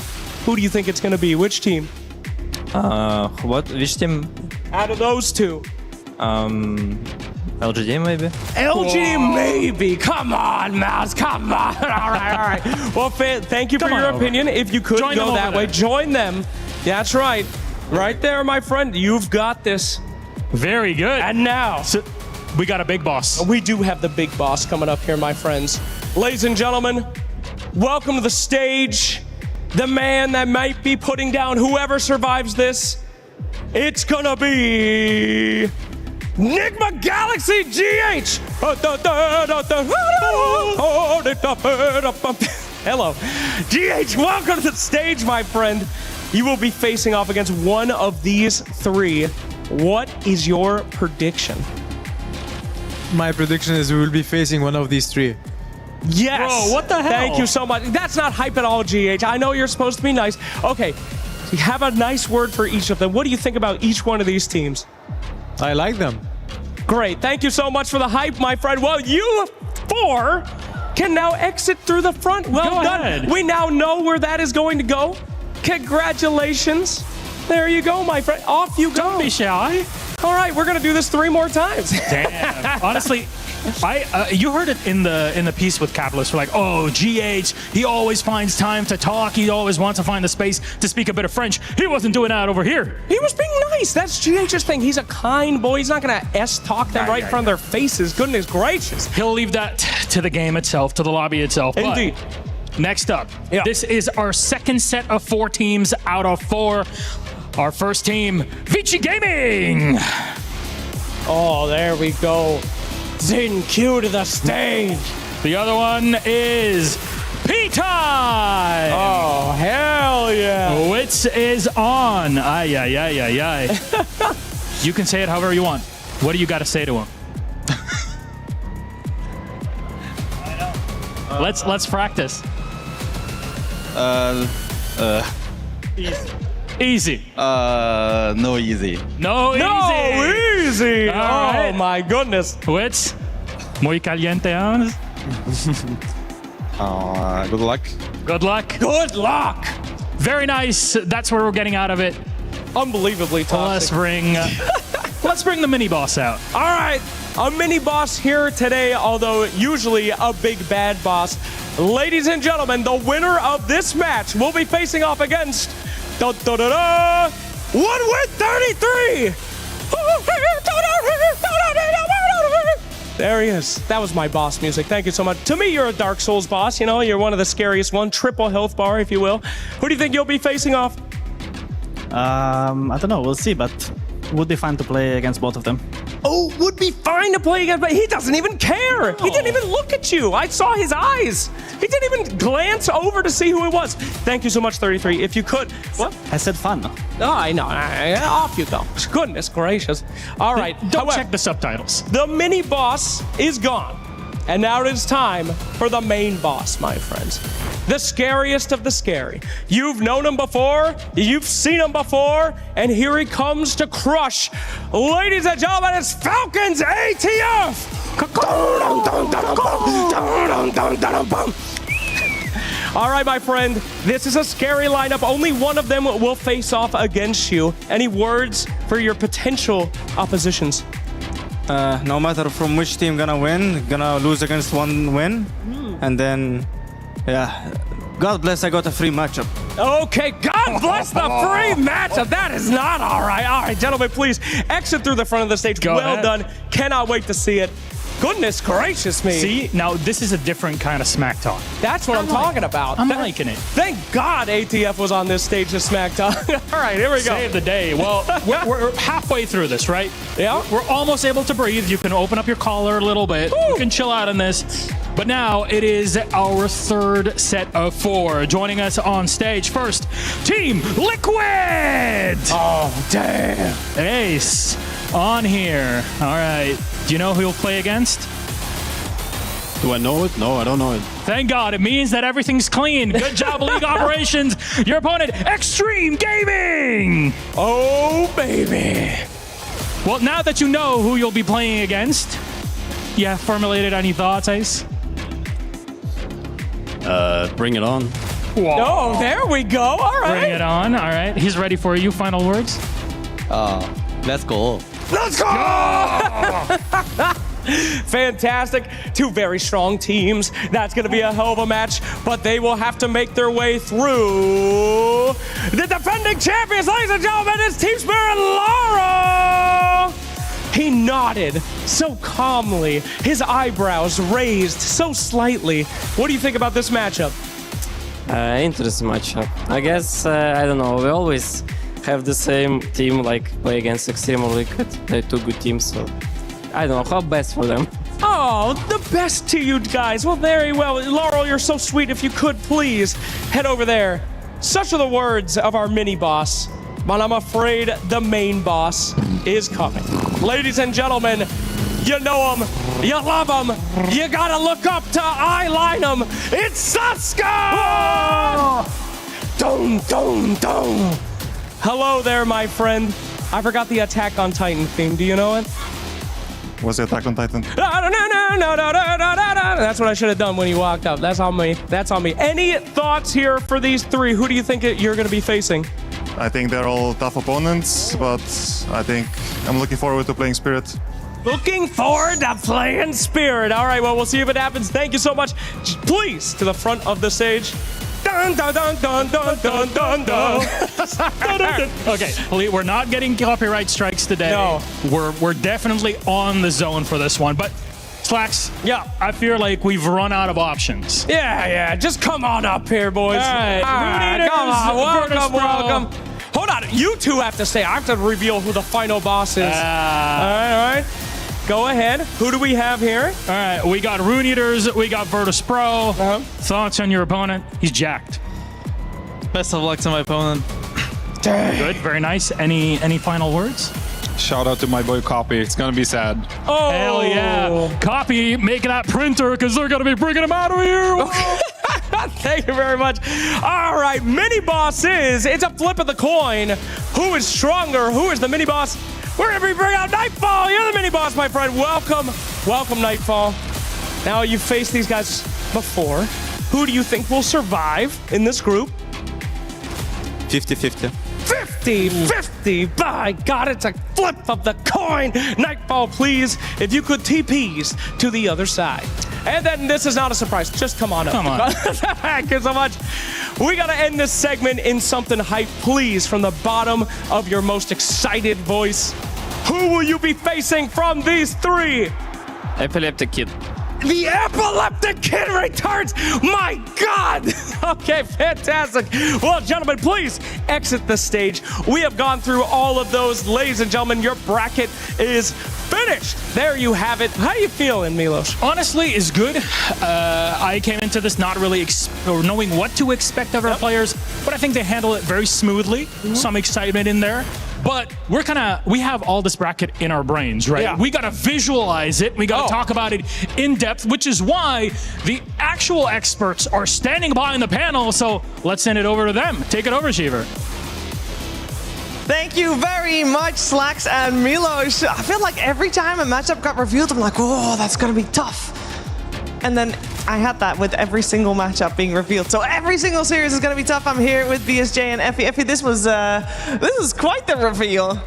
That was pretty entertaining. You know what? I think people should have been ruder to each other. Ooh. So whoever shows more killer instinct is gonna win, Sheaves. Yeah, that's how it works in the Dota 2 scene. It's not that you next month might be on the same team as one of the people you just insulted, and then maybe they'll be sad. Yeah, I mean, you might end up in the reverse of Fly's and Copy's situation, where Exactly. they're about to play each other. You wish them good luck. Exactly. I mean, honestly, it's kind of funny how the storylines always come out. Like Laura was saying, he ends up against Team Liquid or XG a lot, and also Fly is playing against his former teammate. There's so many teams that don't have that overlap. How does this always happen in some way? I don't know. It's exciting. I mean, every single one of those series moving forward is going to be an elimination series. A lot of hearts are going to be broken. I think there's going to be an opportunity for a lot of these teams to step up, and I'm looking forward to seeing who does it. Yeah, I feel like there's a lot of underdog stories that can be coming through here, and it is pretty crazy that we to be honest, we have 16 teams left. We eliminated 8 teams and we have 16 teams left. So there are a lot of teams here for Dota 2 at this EWC. And that means that there are still underdogs in the tournament and there are still clear favorites in the tournament where we have the 4 teams that are still considered a clear favorite. But my question is, Effie, do you think that out of those 4 clear favorites, you have one team in particular that you feel might have the toughest opponents coming out of their 3, and we should be able to get the brackets to you soon?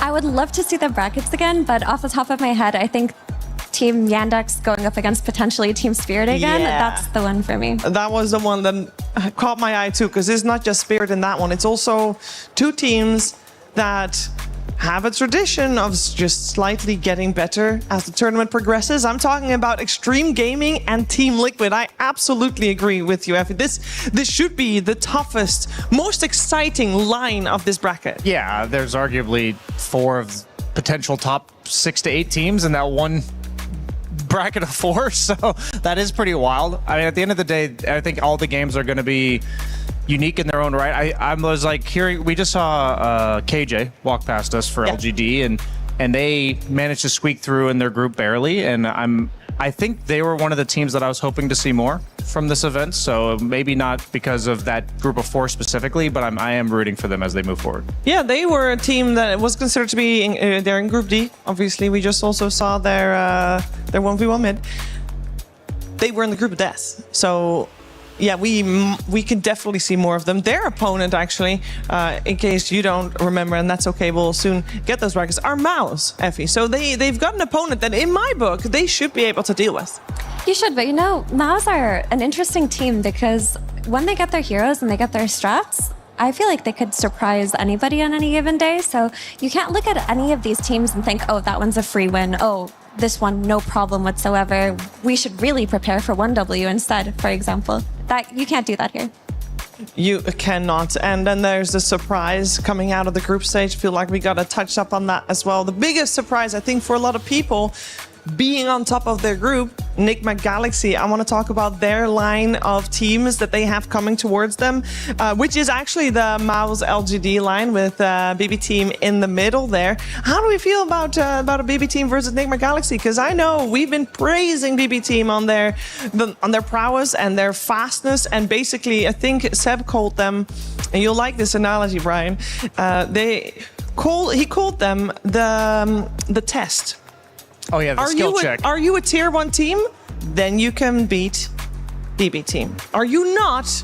You're out. Yeah, I mean, there was one interview, I think it was with DM, where they asked, like, how do you find these players? Like, what's the qualifications for becoming on a pro team? And he said the first thing, you got to be high skill enough. Yeah. And I think that's exactly what BB Team requires you to do, because all strategies are out the window if you just get obliterated in all of your lanes. And that's something that this team, it's kind of like Team Spirit, where even when they've changed their roster 1 or 2 players at a time, they always end up with the same identity. I do think Nigma could do that, though. I think Nigma I think they might be finally back. I don't want to get ahead of myself too much because every team is one series away from getting eliminated. So that would be honestly pretty devastating, I think, for a lot of Enigma fans out there, because this is truly the first time that they've put on a really impressive performance in a group stage, and they looked convincing to me, and I hope to see more out of them. Not that I'm rooting like against BB Team or anything like that.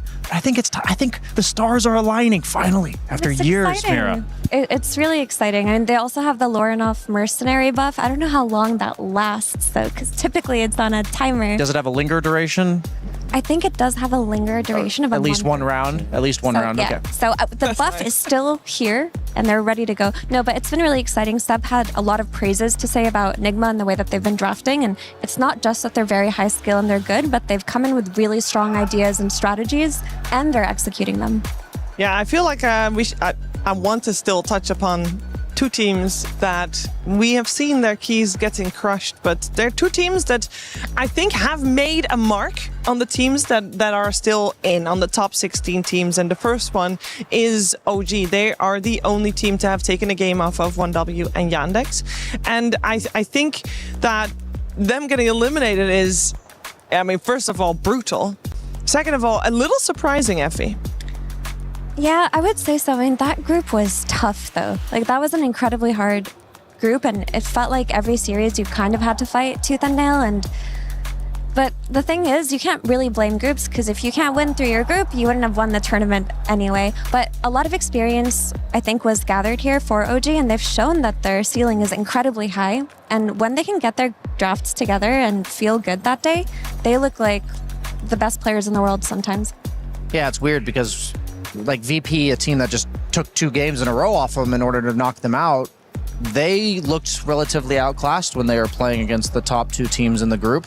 And while OG, like you said, took a game off of each of them. So Dota's a hard game. There's a lot of different ways to lose. There's a lot of different ways to feel like you're one step away from being a tier 1 team. And for VP to take those 2 games, I think VP is the more, like, they're better at what they do if you ignore the other team. But the problem is, like OG, they rise to the occasion, but then they also tend to fall to the occasion when you're against the weaker side of teams. So sadly, in group stages, I think that's why VP wins out. I think that often the consistency is what's going to matter early on. The other team that I wanted to touch upon still, that for me was also a team that I was expecting to do a little better, though if you were to put me on a spot, I don't know which team they would replace in the 16 we have left. But it's Gamer Legion. They came in and one of the first series they played, they had a Largo mid, and even though they didn't win that game, it looked good when they did it. And I'm like, wow, we can definitely expect some cool stuff from this squad, but Effie, they did not deliver. They didn't, but they played better than I thought they would. And they've been on the up and up since the squad's formation. And the fact that they looked that competitive versus certain teams, and then if you talk to the players individually, they say that they've been winning in scrims. That's very promising. And North America needs a team that's going to keep trying and keep improving and keep evolving, and Gamer Legion is that team. So what do we look back on from this group stage that we really have enjoyed as we are coming to a close of this group stage? Honestly, I think it's the surprises like Nigma Galaxy getting first, like Rune Eaters getting in the top 4. I think they were the same group as Gamer Legion, if I recall correctly. For every team that surprises, there's always going to be a team that disappoints. But overall, I do think the groups were balanced relatively well. We talk about the group of death, but I'm not too surprised by all the teams that are moving forward, and I think we're set up for a nice bracket. Yeah, we are set up for a nice bracket, as we can set up the bracket. Of course, we're starting with the survival stage. So we're going to have the survival stage, which is this.